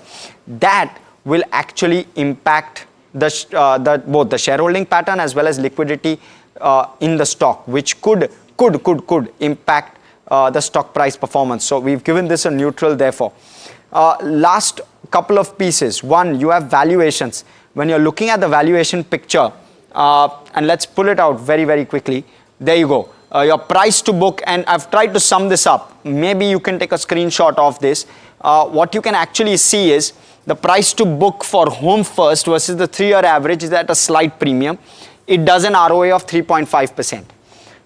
Let's ignore Canfin for the moment. Let's compare absolute comparables. Aptus 4.24, 4.49, slight discount to 3-year average, and you look at the ROA 7.7%, but this ROA is not sustainable because they have a very, very high amount of equity. They still need to leverage the balance sheet.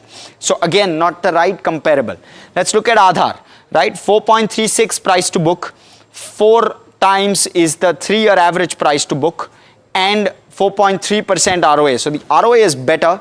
The price to book is largely in line. and the 3-year average, this one is trading at a far sharper premium. Last one is an Avas. And Avas is trading at 3.9 times. 4.2 times is the average, so it's trading at a discount, and 3.2 times, so sharply lower in terms of ROA. So this is your available universe, right? I'm not saying that some of them don't look expensive, but you compare it to a Canfin Homes where your ROA is 2.25%. Your discount to 5-year average is quite sharp, right? And maybe Canfin looks far more attractive in relative terms versus some of the others. And therefore, you might want to analyze this a little bit more. But for the moment, we're going to give the valuations which are extremely steep at 4.4 times. Extremely steep, probably the most expensive among all housing financiers. You want to give this a thumbs down, plus it's trading at a premium to 3-year average. So you might want to be cautious with regard to where valuations is concerned. Let's look at Street Cred.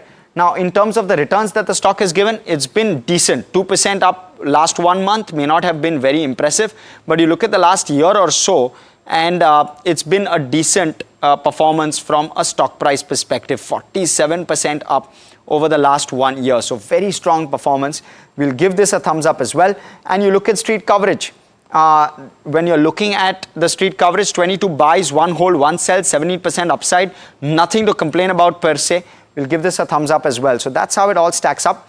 Now, the rating parameters, thumbs up on income statement, balance sheet, operational metrics, asset quality.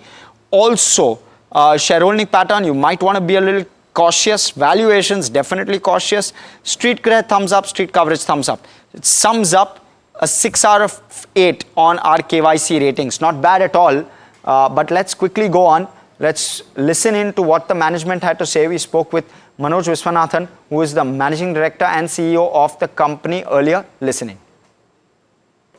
This year we ended the year at 12,700 crores of income. And we have set a target for ourselves for FY27. That is a kind of a round number of 20,000 is what we have set for ourselves as far as FY27 is concerned. And then a slightly longer term, that is FY30, our target is around between 35 to 40,000, depending on how tailwinds are, how the economy is doing, etc. So that is broadly our plan. 20,000 in the next 2 years, FY27, and between 35 to 40,000 crores by FY30. Should a 25% odd growth clip be something which is the absolute base that we can expect in terms of growth for Home First? So yeah, next 2 years, we are looking at a 25 to 30% AUM growth. We have been, what we had mentioned was that we can grow at about 30%. That is what we mentioned when we listed the company in FY21. And we have been growing at between 30 to 35% in the last 4 years. Now what we are seeing is that the base is obviously elevated. So we are saying that 25 to 30% should be a sustainable growth over the next 3 to 5 years. And for the next 2 years, at least the target is 20,000. So that translates to somewhere between 26, 27 or, around 27 to 30% in that range. That is the growth for the next 2 years. Tell us, there are 3-4 players in this space, in this affordable housing finance, or the smaller both ticket size as well as smaller size in absolute terms on the balance sheet. There are 3-4 players. What sets you apart? What makes you unique? And how does that help you stand out? So as far as the balance sheet is concerned, I think one thing that sets us apart is the share of housing in the book.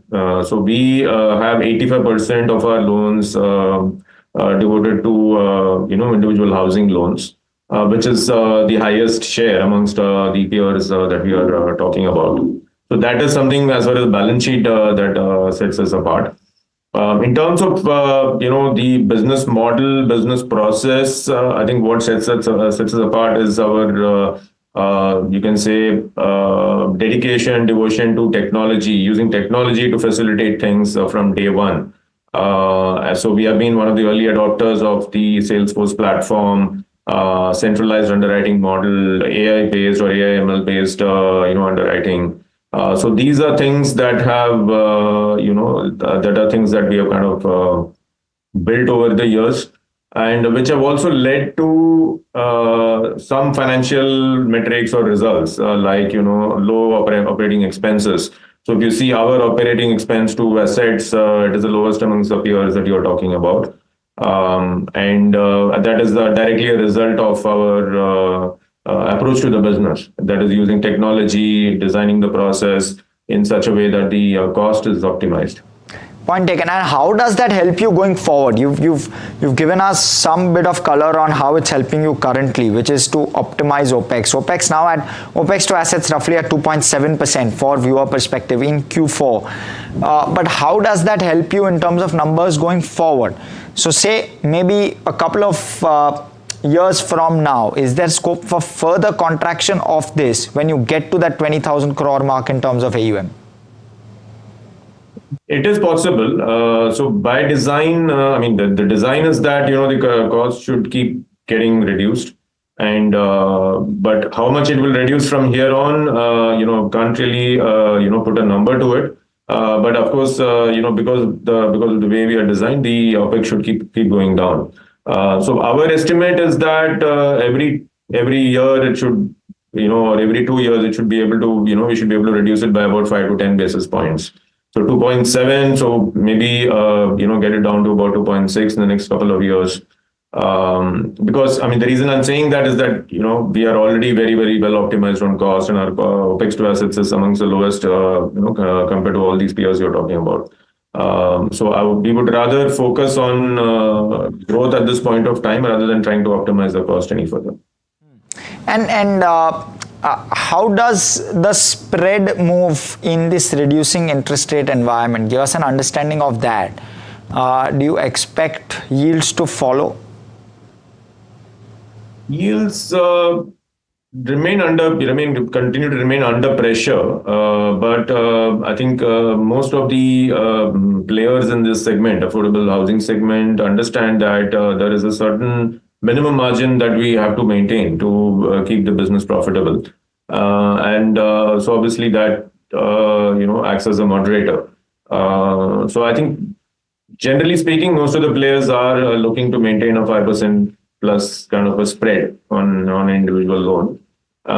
So hopefully that should moderate the yield pressure going forward. Unless something really draconian happens and the operating expenses are really dramatically reduced across the board for all the players, then some of that benefit could get passed on to customers and the spread could compress further. But otherwise, I would say that a 5% spread is something that most of the industry players in this segment, they accept it as a reasonable spread that needs to be maintained. Right. You have a fairly good visibility on the glide path with regard to AUM. You've done a 1,250 crore fundraise. How long does that last you for? At what level of AUM will you again look for an equity raise? And how many years ahead are we seeing no equity dilution for? So we are clearly on track to hit till FY29. So the 1,250 crore raise should keep us, it will basically now, it's a function of leverage, right? So we were already hitting a 5 times leverage, so hence we raised the capital. So it will be again another at least 4 years before we start hitting that 5 times leverage number. So maybe FY29 is when we can start thinking about the next capital raise, but we should be good till then. And before I talk about credit cost, tell us about both the interest expense part of it, because that will start to climb in relative terms, and your ROAs. So therefore, what is the band of ROA that you'd like to operate in, and does it get better? Does it get slightly trimmed down, given that you'll have this capital of equity and debt which will play on the P&L as well? So we have always articulated that ROA is probably not the right metric because the ROAs tend to fluctuate depending upon the leverage. So when the leverage comes down, like now it would, because we have just raised the capital, the ROAs tend to expand because the NIMs tend to expand because the the debt on the balance sheet is proportionately lesser, because of the capital raise. So the NIM tends to expand and the ROA also tends to expand a little bit. The ROA would, in our mind, the ROA would fluctuate between 3 to 4 depending upon the leverage. So in the years when the capital has just been raised, so the ROA would be closer to 4. As we kind of head towards the higher leverage of about 5 times, the ROA would tend towards 3. So which is why we are more, we anchor ourselves more to the ROE number. And our aim is that we want to, we actually exited with an ROE of 17% last quarter. And our aim is that between capital raises, we should be able to deliver a 16 to 16.5% average ROE for the shareholders. So immediately after capital raise, ROE is likely to shrink to about 13 to 14%. And then again, it will climb back up to about 17 to 17.5%. So on an average, between capital raises, our aim is to deliver a 16 or 16.5% ROE. Understood. And therefore, so if ROA is not the right metric, is ROE the right metric? What's the right metric? Because both of those will fluctuate. So just trying to get perspective on that. Yeah, both will fluctuate, but ROE being the final number in terms of return to the shareholder, we kind of want to anchor to that number. So the idea is that average ROE between capital raises, I would say, would be the right metric to track. All right, so that was the conversation, of course, with the management of Home First Finance. Interesting company. Hope you found this breakdown interesting as well. Completely out of time on this edition from myself and everyone who puts the show together. Packed team, all of them. Thanks so much for watching and stay tuned to NDTV Profit. More action on the other side.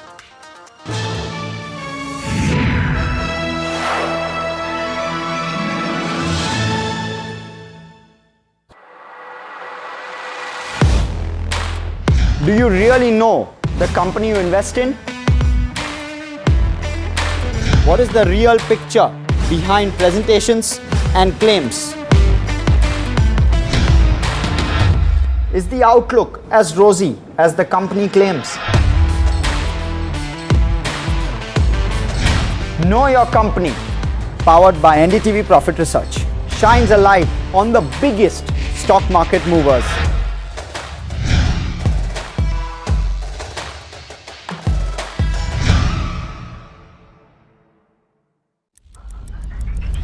Headlines you start your day with. What matters worldwide is now in the palm of your hands. Get ready to seize the day and maximize your financial potential. Stay ahead of the curve with all you need to know on NDTV Profit.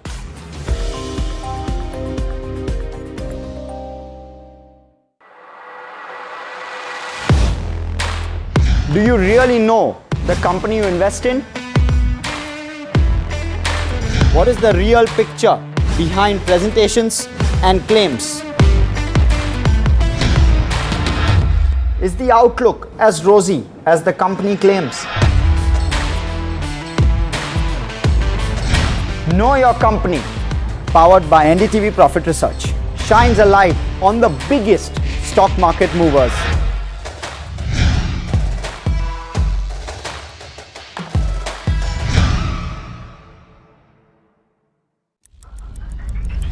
Headlines you start your day with. What matters worldwide is now in the palm of your hands. Get ready.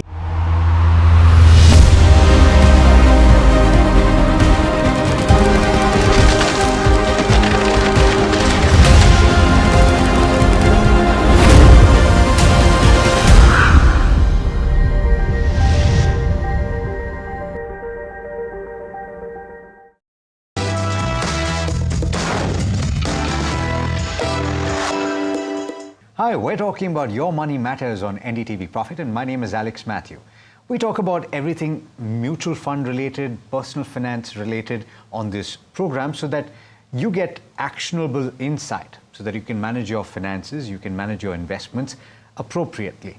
And today I'd like to talk about a pretty far-reaching, wide-ranging subject, which is how to approach your investments in mutual funds if you're just starting out, or if you spend a couple of years trying to find your footing in this slightly complicated space. In fact, what I'd like to talk about is how to uncomplicate your investment strategy. And I've got a special guest to talk about that. He has been consistently giving advice which I think is very useful. Vijay Mantri, investment expert, joining me in studio today. Vijay, thanks so much for taking the time. My pleasure. Let me ask that question at the start, which is the first problem that a lot of people face is which mutual fund should I invest in? Because there are so many options that the paradox of choice plays out here. There is paralysis that sets in because you look at a screen and you're blank for a few seconds. How do I decide where to invest? So I keep saying this all point of time that just like starting your diet or starting your physical activity, what to do is secondary. What you can do consistently is far more important. And for that, you need a helping hand. So if you have a dietitian, if you have a trainer, life becomes that much easier. So my first advice to anybody is to find a good mutual fund distributor or financial advisor who can help in this journey. Suppose you do not want to take that help, then one of the easiest thing to do is to look at flexi cap fund. And even if you are confused about which flexi cap fund to pick, then one of the better strategies to look at Nifty 500 index fund, because that captures top 500 companies of India. You have 70% weightage, approximately that number into large cap, and 15%, 17, 18% into mid cap, and 12, 13%, depend on the of a market structure at that time, you'll get a small cap. So you get flavor of all. So that is the way to start. The first stage is to identify a good advisor, MFD. Second, if you can't do that, don't want to do that, go for flexi cap fund. And even you get confused about which flexi cap fund to choose, go for a Nifty 500 index fund. In my opinion, all these things are secondary. The real test is that how much you allocate in equities and how long you stay invested. A gap between 15% allocation or 30% allocation in equity will be much better in your favor than ability to get the best fund in your portfolio. On that, we don't have any control. What is in our control is that how much we are allocating into equities and how long we would like to stay invested. And your behavior also in times of periods of uncertainty, because we've gone through a phase, Vijay, where a lot of people, and I heard anecdotal evidence of this, and you would know this, probably clients calling you up during periods when the equity markets were just going lower and lower practically every day, particularly the broader markets. Of course, that picture has dramatically shifted over the course of the last 2 months. So those people that stopped their SIPs, those people that didn't deploy when the chips were down, they have not benefited from the up move that you've seen in the equity markets in India. But just to drive home that point, it's an important point to make that Vijay has made, is that just to get started, to cut your teeth, so to speak, the best way to do it is to take that exposure into equity. You may not see the best outcome in a couple of months, but then eventually, if you're consistent, then you will see it. So assume that you've done that. First, let's talk about the behavioral aspects of investing, because I'm sure that you've gotten calls. How did you deal with those calls? So luckily for us, we have been a little counterintuitive in the sense that if a fund does very well, or if a sector does very well, or any market factor indices does very well, we generally don't advise our client to put money there. So in September 2024, and even before that, we are very clear that we will not recommend a small and mid cap fund. And investor was like crazy. And I remember in your show, we discussed that if somebody have a 10 years view, then why not a small cap? And I told at that time, I will see their conviction when the small cap goes through correction. At that time, will they add more to their SIP, or they start figuring out taking money out? So just remember one thing. In equities, particularly equity mutual fund, there's no permanent loss of capital. There's a temporary volatility, but it's not a permanent loss of capital. So if you're committing yourself to invest in mutual fund for long term, and if the market goes down, you should invest more, because in Indian equity market, there's always a bullish phase, always a bull market. Why always a bull market? Because how do you calculate your wealth? Number of unit multiplied by NAV is your total wealth. So either there's a bull market in NAV or there's a bull market in units. So if the market goes down, you get more units. And we explain on one of your programs. So I'll give one simple illustration. Suppose the fund's NAV was 10 rupees and it become 8 rupees. The NAV came down by 20%. But on 10 rupees NAV, suppose you're investing 10,000 rupees SIP, you would get 1,000 unit. But at 8 rupees, you'll get 1,250 units. You get 25% more units. So NAV is down 20%, units went up 25%. Now look at the same illustration. Suppose the NAV goes down to 5 rupees. The NAV has come down 50%, but number of units has gone up 100%. That's why SIP is one of the beautiful product and one of the most interesting product and one of the best product for the investor. But the problem, Alex, with SIP, it is too simple. Like you're drinking a warm water. What is the best drink you can offer to people? Warm water. But it doesn't have any glamour. You can't put in a social media, I had a wonderful time sipping warm water on Goa beaches. It doesn't cut the ice. It doesn't cut the ice. Okay, that's a good analogy to have. And I like that you've noticed that I'm drinking. It's good for the throat. That's why I drink it. But so therefore, certain investments are good for you, but then you're not attracted to it because it's too simple. I like that. But having said that, what I have noticed, Vijay, is the inability of the investor to benchmark their returns appropriately. Do you think that that's the biggest challenge? Because you've gone through a phase post-COVID where people were saying, oh, 20% returns, what's your portfolio? Mine is doing 22%. And it's tough to talk about the fact that not everybody is going to go through that experience. There's an element of luck involved. So I think India is a low trust society. So what has happened that either we trust our morning walk uncle or we trust the big brand. We don't trust enough the professional advice given by the people. So if your mutual fund distributor or your advisor tells you to stay invested, put money there, but your morning walk friend tells you that I've invested in a small cap and it has delivered better return, we're tempted to gravitate toward those kind of things. So it is very important that listen to the people who have a deep expertise in this kind of business, because, and please remember, Alex, that everybody comes with limited cognitive abilities. You could be great at social relationships, somebody could be great at maintaining their diet, somebody great at managing money, somebody is great at managing family relationship, but not everybody is great at everything. So wherever you are not good, seek help from people to do that. Second part is that what we have witnessed that Bible says one of the 7 sins is jealousy, envy or jealousy. Now, one of the worst things we have seen people doing is that they're comparing their return with the return of their neighbors. The neighbors. So who's the best mother? Who's the best father? Who's the best spouse? Which is the best country? Which is the best family? What we have. So what is the best return you got in a portfolio?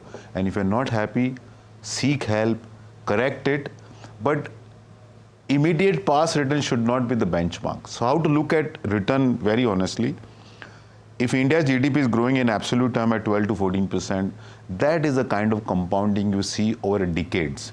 You will have a period where in a 5 year, 3 years, return could be 20% plus. If you got 20% return in 5 years, assume that in next 3-5 year return will come down. Ultimately, it will gravitate toward 12 to 14% CAGR over a longer period of time. But the magic of suppose you compound your wealth at 14.5%, you compound your wealth, you double your wealth every 5 years, and if you continue to do 50 years, you get 1,000 times growth in your portfolio. But for that, you need to wait for 50 years. Here we are looking at in 50 minutes, 50 days, my money doubling. So that is the unfortunate part. And it's also something that has pitfalls to it. But let's get into the brass tacks right now. You've said that for somebody who is starting out, a flexi cap option is a good option to consider. So the reason I want to ask you this is because you've never been shy of suggesting that thematic and sectoral is or thematic in particular. You say thematic is something that you can look at for alpha generation. Diversified is what you say you should start with, but then you just like you graduate and you study more and you learn more in order to generate that extra alpha. If you understand what you're investing in, thematic is something to do. Absolutely, but that you need help because thematic, sectoral, your timing has to be exit and entry has to be very good. One of the best time to invest in sectoral fund is when returns are negative, past returns are negative. But invariably, people invest when the past returns are very good. That is absolutely wrong way, like we have seen in defense, PSUs, railways, and infra we have seen in recent past. One of the best way to participate when the returns are negative. But thematic is a very different story. For instance, look at BFSI. Last time when we spoke about BFSI. Now, in BFSI, earlier it used to be just banks. Now you have public sector bank, private sector bank, you have fintech bank, you have gold finance, you have NBFC. And within NBFC, you have housing finance company, gold finance company, personal loan company. Then you have the entire capital market. You have stock exchanges, RTA, custodian, asset management company, wealth management company, distribution company, rating agency. And then you whole insurance basket in that. So you have health insurance, life insurance, general insurance. So what happened where the money is flowing? Suppose people are not participating in equity market, they keep keeping their money in bank deposit. That is also part of your portfolio. So the kind of bouquet of investment ideas you get. So Nifty 50 have 50 stock, Nifty 100 have 100 stock, BFSI have more than 100 stock. Similarly, look at consumption. Now, consumption is just not FMCG. Jewelry is a consumption, even medicine is a consumption, travel, tourism is a consumption. Automotive is a consumption, alcohol is a consumption. So a whole basket of ideas where people are putting money. So you can go and, buy those ideas. Similarly, healthcare. Earlier it used to be just drug manufacturing companies. Now you have diagnostic center, you have a contract manufacturing, you have API, you have hospitals, you have all kind of certain stuff. Chemical companies. Certain chemical companies. So, and in my opinion, healthcare is new FMCG. You may stop eating noodles, but when a diabetes or blood pressure medicine starts, you have to consume it for... At this juncture, assume that I'm an investor that is coming to you, Vijay, you've been advising me over a period of time, and I've bought into this idea that you can use thematic tactically. And there's no harm holding this long term in your portfolio, because if you take a broad enough theme, then at one point of time or the other, and we're seeing foreign institutional investors once again start deploy into the Indian equity markets. And where do they go? They effectively often gravitate to the BFSI space, to the banking space in particular. So you've seen that up move in the banking index and individual stocks as well. So portfolios will start looking good. But the advice that you're giving to your investors right now, where would you deploy? So right now we have been not only right now, but almost 6 months plus we are talking to people to invest in large cap because we believe Nifty 50 is compared to other indices much undervalued. We have been advising our client to look at BFSI segment, and particularly we chose one bank index fund because it has around 85% exposure to private sector bank. So we chose that. Which one? ICICI Bank Index Fund. Okay. So it has I think 85% exposure to private sector bank, and all of them has done exceedingly well. We have been last almost a year plus we have been talking about healthcare, but on healthcare we are advising investor to invest over a 12 to 24 month STP. And consumption is one theme we are liking it, and we believe that one need to look at putting money into consumption fund for a long-term purposes. And all these indices have, all these sector themes have more than 100 stocks to own, and they are real quality companies in the portfolio. So we have been recommending our client, but depend on the risk-taking ability of the client, the kind of understanding it demonstrate. When the market goes down, the kind of hit is comfortable taking. We assess those things. But most importantly, what we do is that when a theme or sector, when a theme is not doing too well, that is the time we look at. To double down on it. So we look at, the starting point has to be, the sector has to be, or the theme has to be completely unloved by the market. Then only we look at, if somebody is like, for instance, in 2020, we started talking about PSUs, and when in 2024, 23, 24, we start taking money out from PSU equity fund because we thought that enough money is being made and everybody is bullish on PSU. So we said that is not the right time to. But at that time, to ask investor to take money out is difficult, just like gold right now, right? Absolutely. Now, if you tell anybody to not to look at gold, they will run you. But incidentally, we were speaking with Ashish Somaya of White Oak, and his multi-asset fund is one of the schemes, 4 or 5 of them, that have a material exposure to gold, and they've cut it. They've cut it from 25% to about 13% is what he was telling me. Yes, so it is not only the question of your view on the gold, but you also look at which asset category is more attractive. So from these level, even the gold may go up, nobody knows. Sure. But the point is that where do you see more value? Maybe 2 years back you saw more value in the gold, today you're seeing more value perhaps in Nifty 50 or some other ideas. Right. So that's the way. So we began this conversation talking about diversified funds, and recently, by the way, Parag Parikh has hit 1 lakh crore. Congratulations to them. And it's an amazing story. Absolutely. And I speak to so many people that are invested in this, and this is one scheme that often gets talked about, not really speaking about this one scheme, but when you talk about these diversified schemes that have reached this scale and size, one of the criticisms that, okay, to be fair, some of these have actually been able to counter that criticism, but let me spell this out anyway. The criticism is that they're unable to generate significant alpha because they're unable to take significant exposure to the smaller companies purely because of the scale and the size that they have. So a 1 lakh crore AUM, if they have to take a 1% exposure of AUM in a particular company, they have to be able to deploy 1,000 crore rupees. And so therefore, from that perspective, how do they do that? Where if the float is not available, they would have to take 10% at the very least in a large small cap. So is that fair criticism? I do remember fantastic words by Ned Johnson, the founder of Fidelity. He said the star fund manager give their best return when they're becoming a star. You're right. So I think that sums up. But spell this out so that people understand. We have seen in the market, there are hot ends. There are great fund manager, great fund houses doing well, knocking alpha like 8%, 9%. But when the size increases, I think there's more awareness toward risk. There's more awareness about liquidity. So as you rightly pointed out, at 1 lakh crore fund, even you have to take 1% exposure, it is 1,000 crore. Yeah. And if you end up doing that, perhaps you end up buying 5-6% of that small cap stock.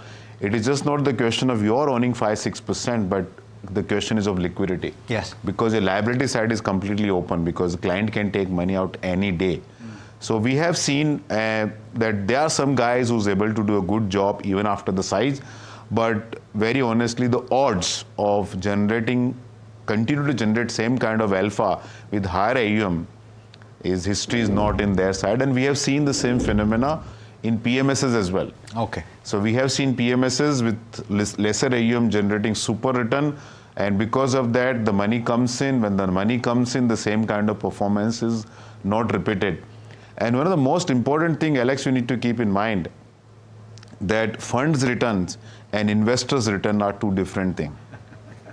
Why don't you explain that? So what happened, I have done a study with a fund house where I was working in 2006-07. I looked at data. So I looked at 10-year return. 10-year CAGR of that fund was 20%. And the investors' return in same fund was 12%. And the reason is that when the fund was small, they had huge investment outperformances. And because of that, they continued to get lots of money.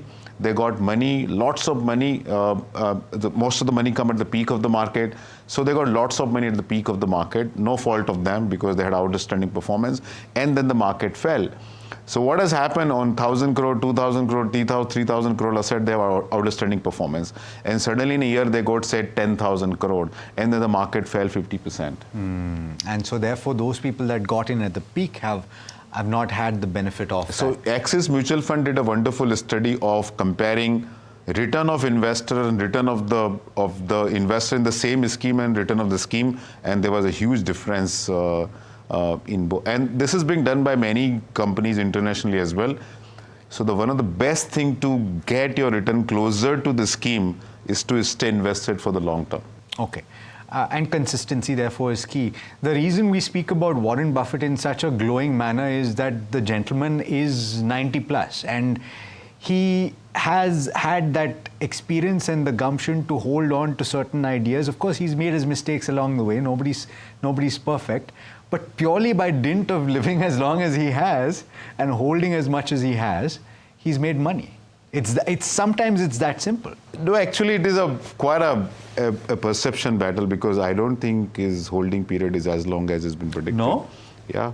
There's enough material available on social media where you could look at the churn of the portfolio, and according to his own admission, he made most of the money in 12 to 15 stocks.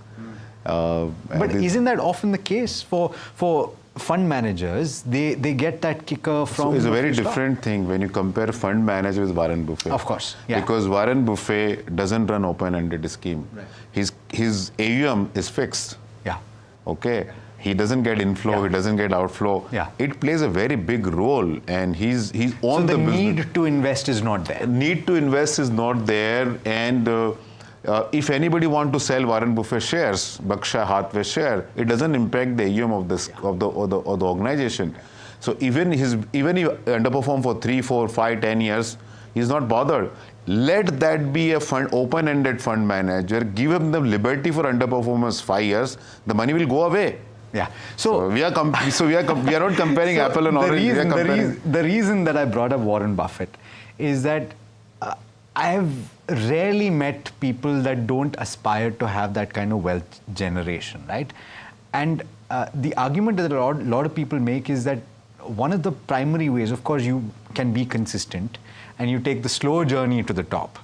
And one great avenue to do that is mutual funds. In your opinion, should people have individual stocks?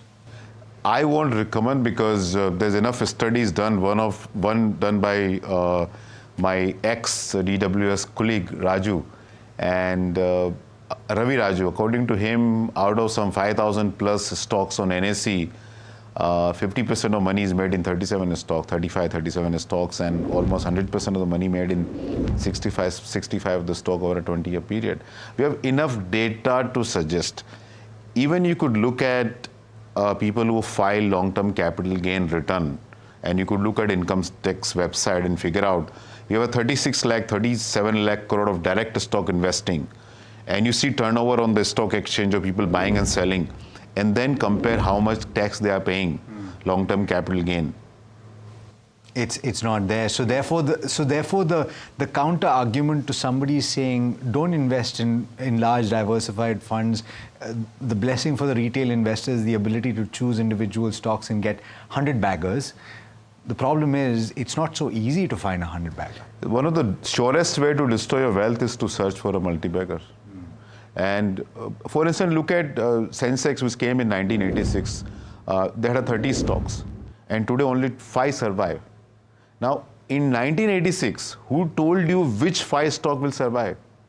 Even if you look at Nifty, a few years back, one fund house did a research.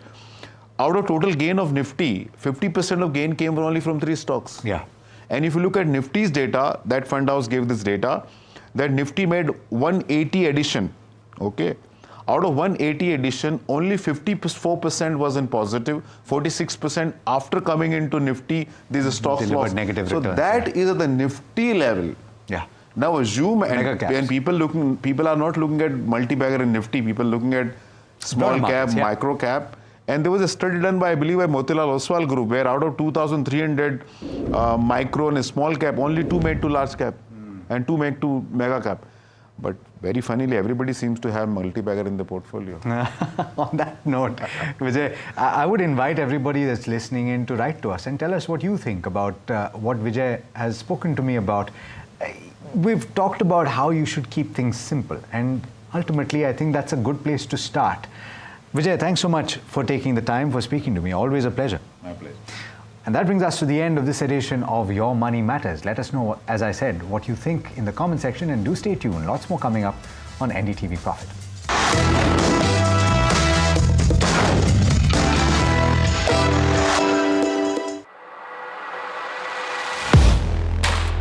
Do you really know the company you invest in? What is the real picture behind presentations and claims? Is the outlook as rosy as the company claims? Know Your Company, powered by NDTV Profit Research, shines a light on the biggest stock market movers.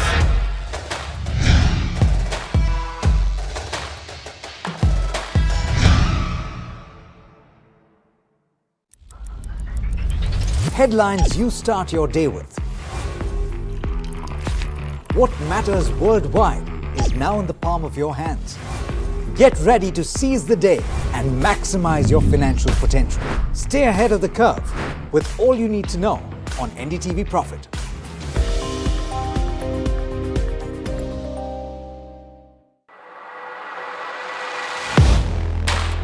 Do you really know the company you invest in? What is the real picture behind presentations and claims? Is the outlook as rosy as the company claims? Know Your Company, powered by NDTV Profit Research, shines a light on the biggest stock market movers.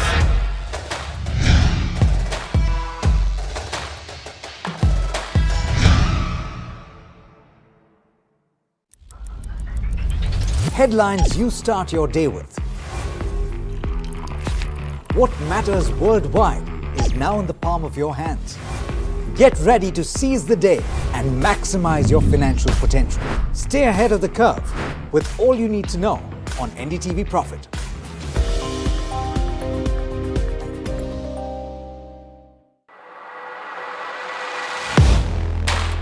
Do you really know the company you invest in?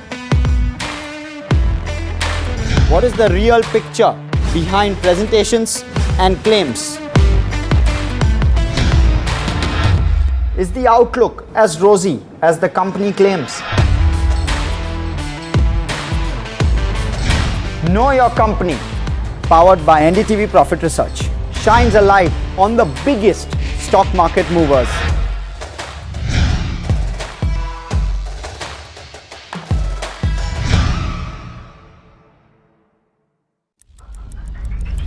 Headlines you start your day with.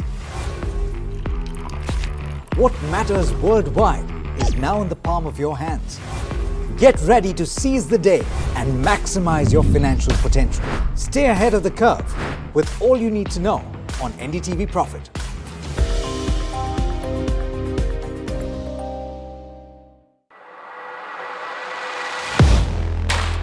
Do you really know the company you invest in? What is the real picture behind presentations and claims? Is the outlook as rosy as the company claims?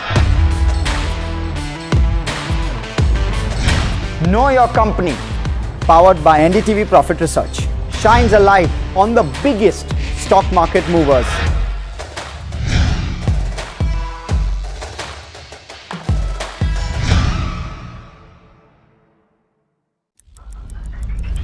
Headlines you start your day with. What matters worldwide is now in the palm of your hands. Get ready to seize the day and maximize your financial potential. Stay ahead of the curve with all you need to know on NDTV Profit.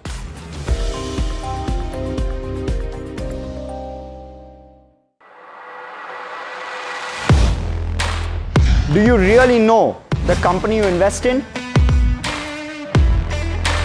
What is the real picture behind presentations and claims? Is the outlook as rosy as the company claims? Know Your Company, powered by NDTV Profit Research, shines a light on the biggest stock market movers.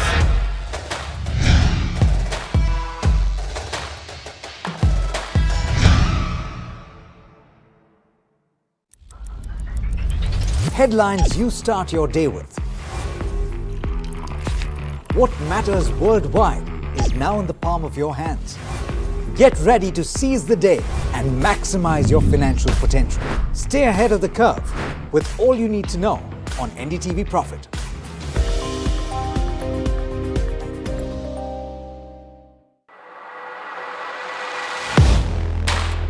Do you really know the company you invest in?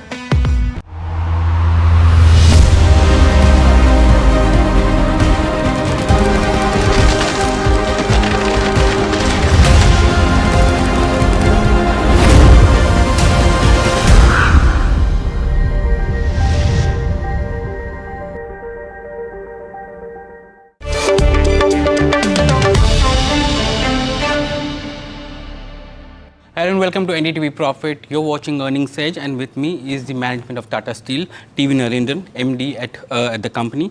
Mr. Narendran, thank you very much for joining us on NDTV Profit. To begin with, sir, a good set of numbers that came in. Revenues up nearly 4.8%, and you had a net profit which has doubled on a year-to-year basis. Can you take us through the realization picture during the quarter in Q4? Yeah. Thank you, Sajid, for having me on the show.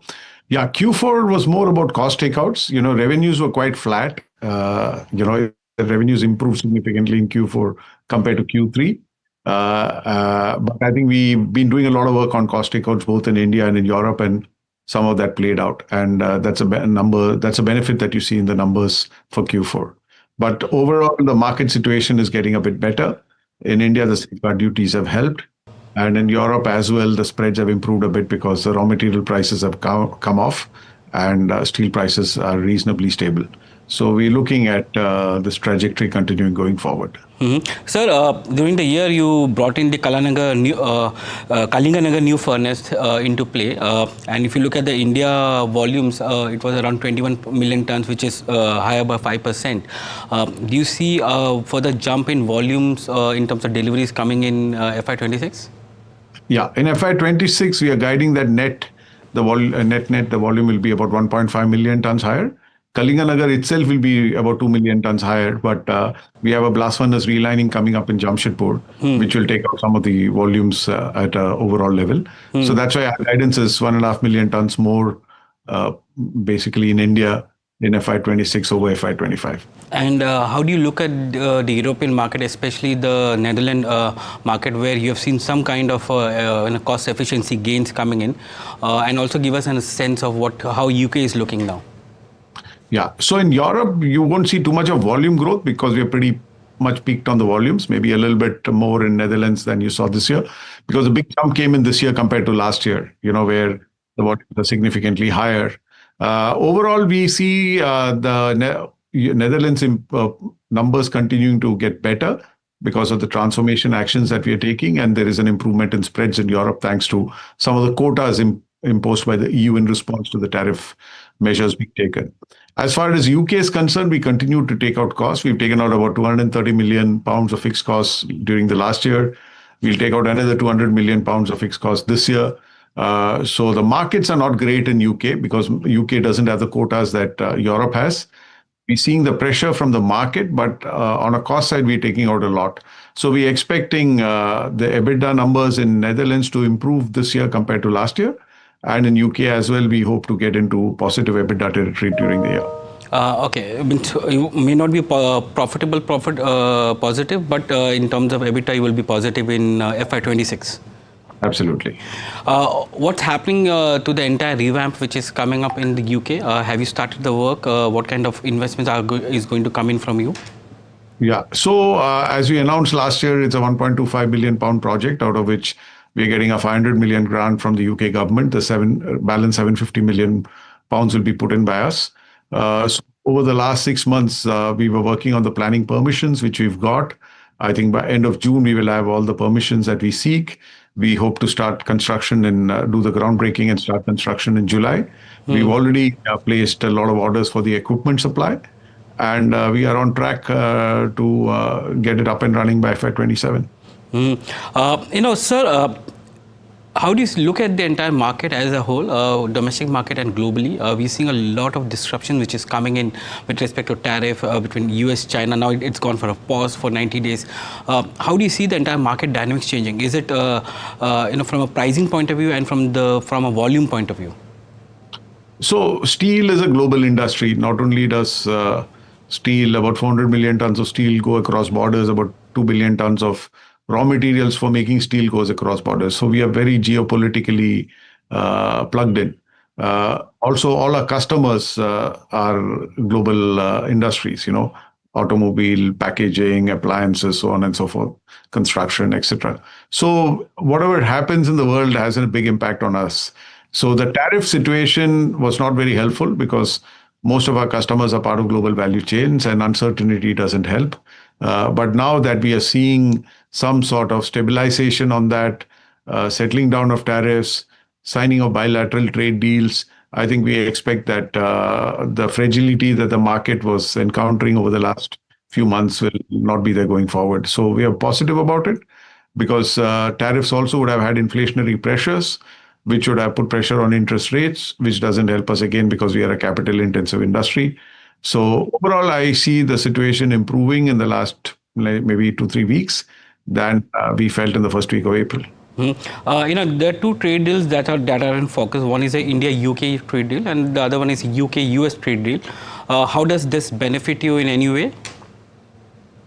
Well, for us, India-UK does not have much of an impact on steel.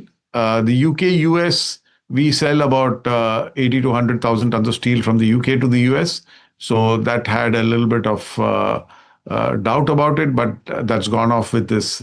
It's not yet a formal trade deal. I think it's some sort of an agreement between the UK and the US, and that's beneficial to us. Again, more importantly, bringing down the import duties on automobile exports from UK to US is helpful for us indirectly because we sell to the auto industry in the UK as well. So overall, like I said, lower tariffs is or stability in tariffs is good for our business. Sir, in FY25, you did a capex of nearly 16,000 crores. Is there a guidance that you have for FY26 and 27? It will be in that range. It will be about 15,000 crore plus. It will be 15,200, 15,300 crores. And where are you going to put in that capex in? 80% of that will be in India because we will be completing the Kalinganagar expansion. We have a electric arc furnace coming up in Ludhiana, which should also get ready during the year. And then the other sustenance capex in India, also the investments that we are making in mining because mining, particularly iron ore mining, continues to grow to feed our growing steel business. What would be the total capacity once the entire capex is through in India? In India, will be about 25 million tons with the Kalinganagar expansion included.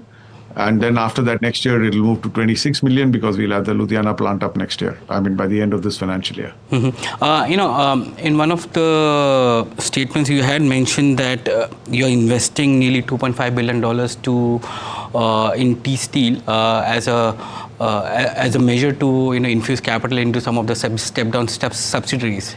Can you give us a detail about where all this investment is going through? No, I think that was maybe miscommunicated or misrepresented. Basically, what we're doing is onshoring some of the offshore debt that we have.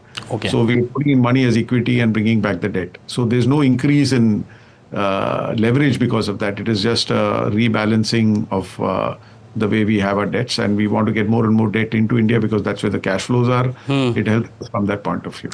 And so, where is the debt going to be replacing? Which are the companies where you're going to replace some? Is it some of the European operations that you will definitely see some of the debt replacement? No, not. It's more in the holding. The T Steel Holding is a company in Singapore through which we had made a lot of the investments. So we are just basically replacing the debt lying there with equity that we're putting in from here and carrying debt in the Indian balance sheet. How do you see the debt picture playing out? Because your net debt was somewhere around 82,600 crores at the end of FY25. What is the kind of timeline and trajectory that you have to bring down this? So even if you look at the last 6 months, end of September, we were at 88,000 crores net debt. So we brought it down to 82,000 crores in the last 6 months, and we'll continue to bring it down during this year. I don't want to give you a specific number, but clearly we are today at a net debt to EBITDA of about 3.2, and we've always said that we want to be close to 2.5 or better. So we want to move towards that.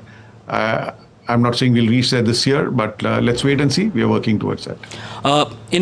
You had mentioned in various calls that you're looking at a savings of roughly around 11,500 crores, 4,000 crores coming from India, 3,000 from UK, and 4,500 crores coming from Netherlands. Where are we on that? Are we on track to meet that kind of savings which you had articulated? Yeah, a lot of actions in all geographies are going on. Like I said, we've already taken out 230 million pounds of fixed costs in UK last year. We'll take out another 200 million pounds. So that itself is more than 2,000 crores, right, out of the 3,000 crores. In Netherlands, we announced a 500 million euro transformation plan. So that's where the 4,000 crores is coming from. And we have multiple initiatives to support that. And India also, we have a lot of cost takeouts planned because we continue to drive efficiency and excellence across all our operations. So I think it's big numbers, but we are quite confident we are there. You had articulated for FY26. Will that happen in FY26 or it may spill over to next financial year as well? No, I think it's for FY26. I don't want to give up in April or May. I think we have the next 11 months. We will certainly chase those numbers and deliver it. My final question to you, sir. Your adjusted EBITDA per ton was around 8,121, a marginal decline versus year on year. How do you see the EBITDA per ton, moving from here? Means, do you see prices to remain at the same level, or there is some firmness which will come in? So if you look at our Q4 numbers itself, the EBITDA per ton is much better. This 8,100 is more reflective of the full year, right? So as the European business moves from negative EBITDA to positive EBITDA, it will no longer be a drag on the India business. If you look at our consolidated numbers, the consolidated EBITDA is lower than the standalone EBITDA, right? That's because Europe has had negative EBITDA, actually because of UK. Last year, in FY24, it was because of Netherlands and UK. In FY25, it is only because of UK. Hopefully, in FY26, we should have a consolidated positive EBITDA from Europe. And we are looking forward, certainly, to UK also breaking even on its own. Mr. Narendran, it was a pleasure talking to you today. Thank you very much for joining us on NDTV Profit. Thank you, Sajid. Thank you. US President Donald Trump has pharmaceutical industry in his crosshairs.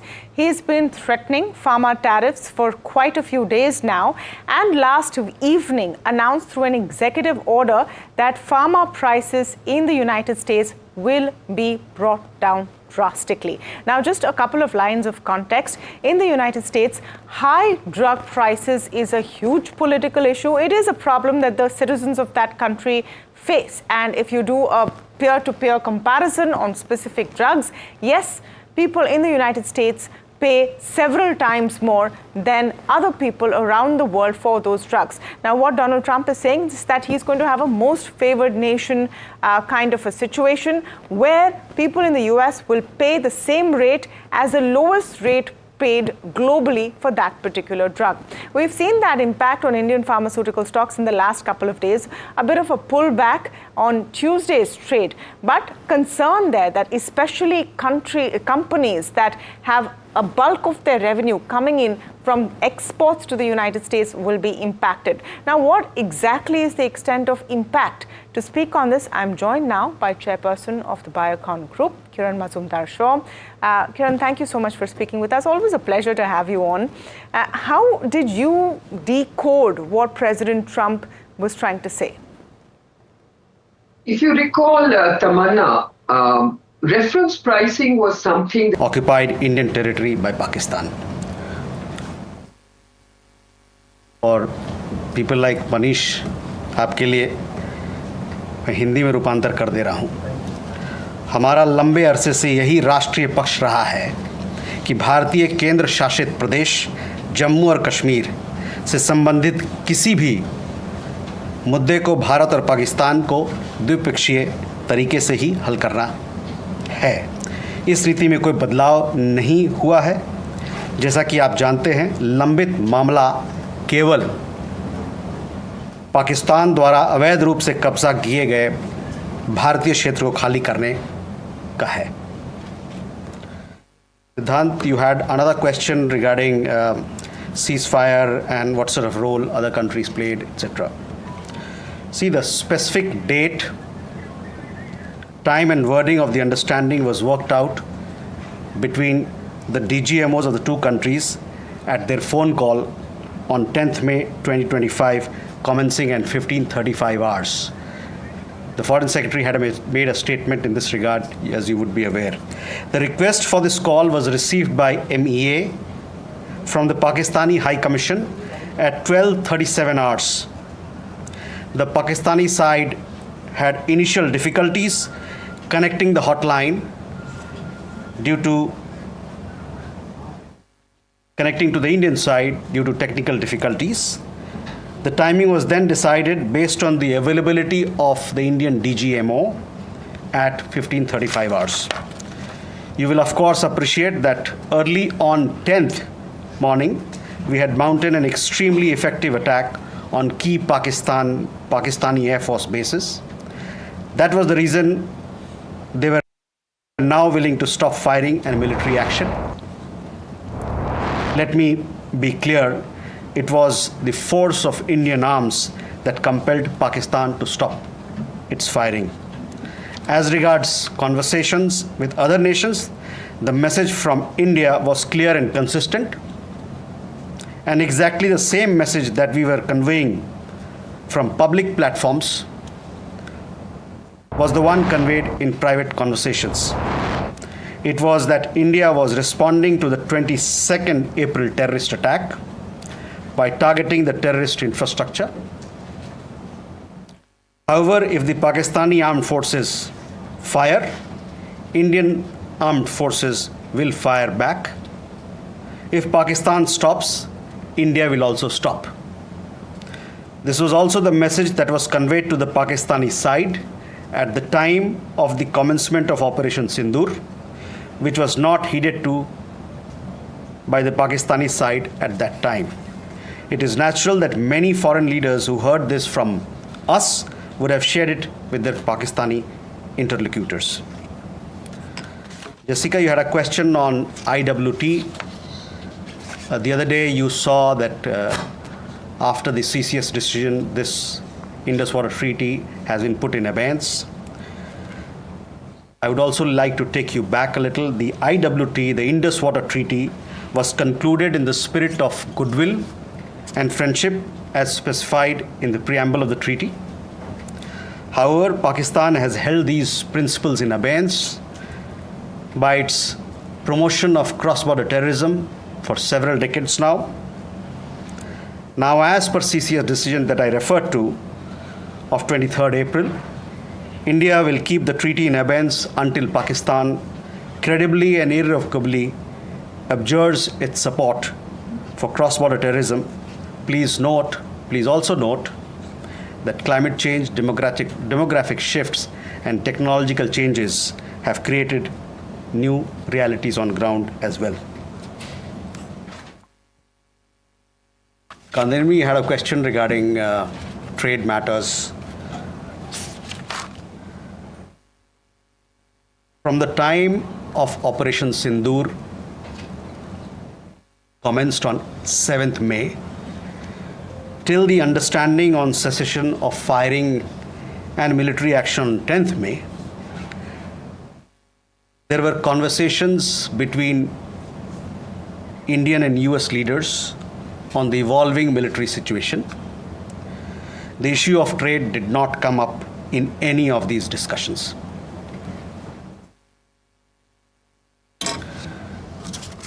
Siddhant, you had a question on the latest statement issued by the Pakistan Foreign Office. We have seen the statement made by the Pakistani side that a nation which has nurtured terrorism on an industrial scale should think that it can escape the consequences is fooling itself. The terrorist infrastructure sites that India destroyed were responsible not only for the deaths of Indians, but of many other innocents around the world. There is now a new normal. The sooner Pakistan gets it, the better it is. Shall we take more questions? Aditya?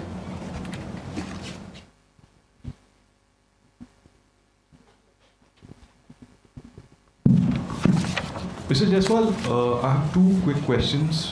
One, that some of the Indian diplomats who have given interviews abroad have said that India has electronic intercepts and gathered intelligence linking to Pahalgam attackers to the handlers, and they have been planning more attacks. So have you given any kind of this evidence to the foreign attaches and diplomats that were briefed today, and in the context of ambassadors also that were briefed earlier? And yeah, that's about it. Megha?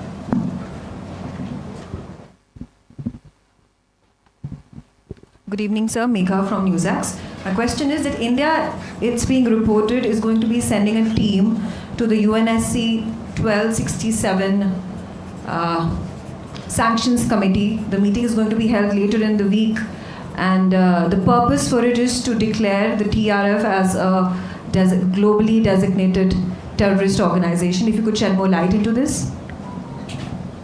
Okay. Rishabh.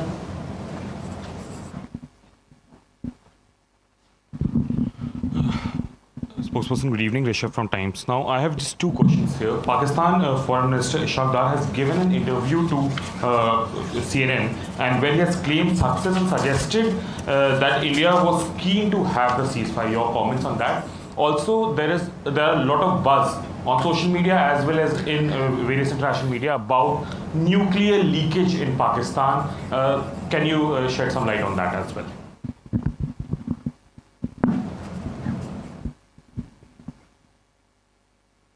Manas.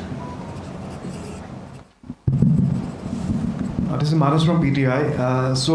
US President Donald Trump, again, he claimed yesterday that he stopped a nuclear conflict between India and Pakistan.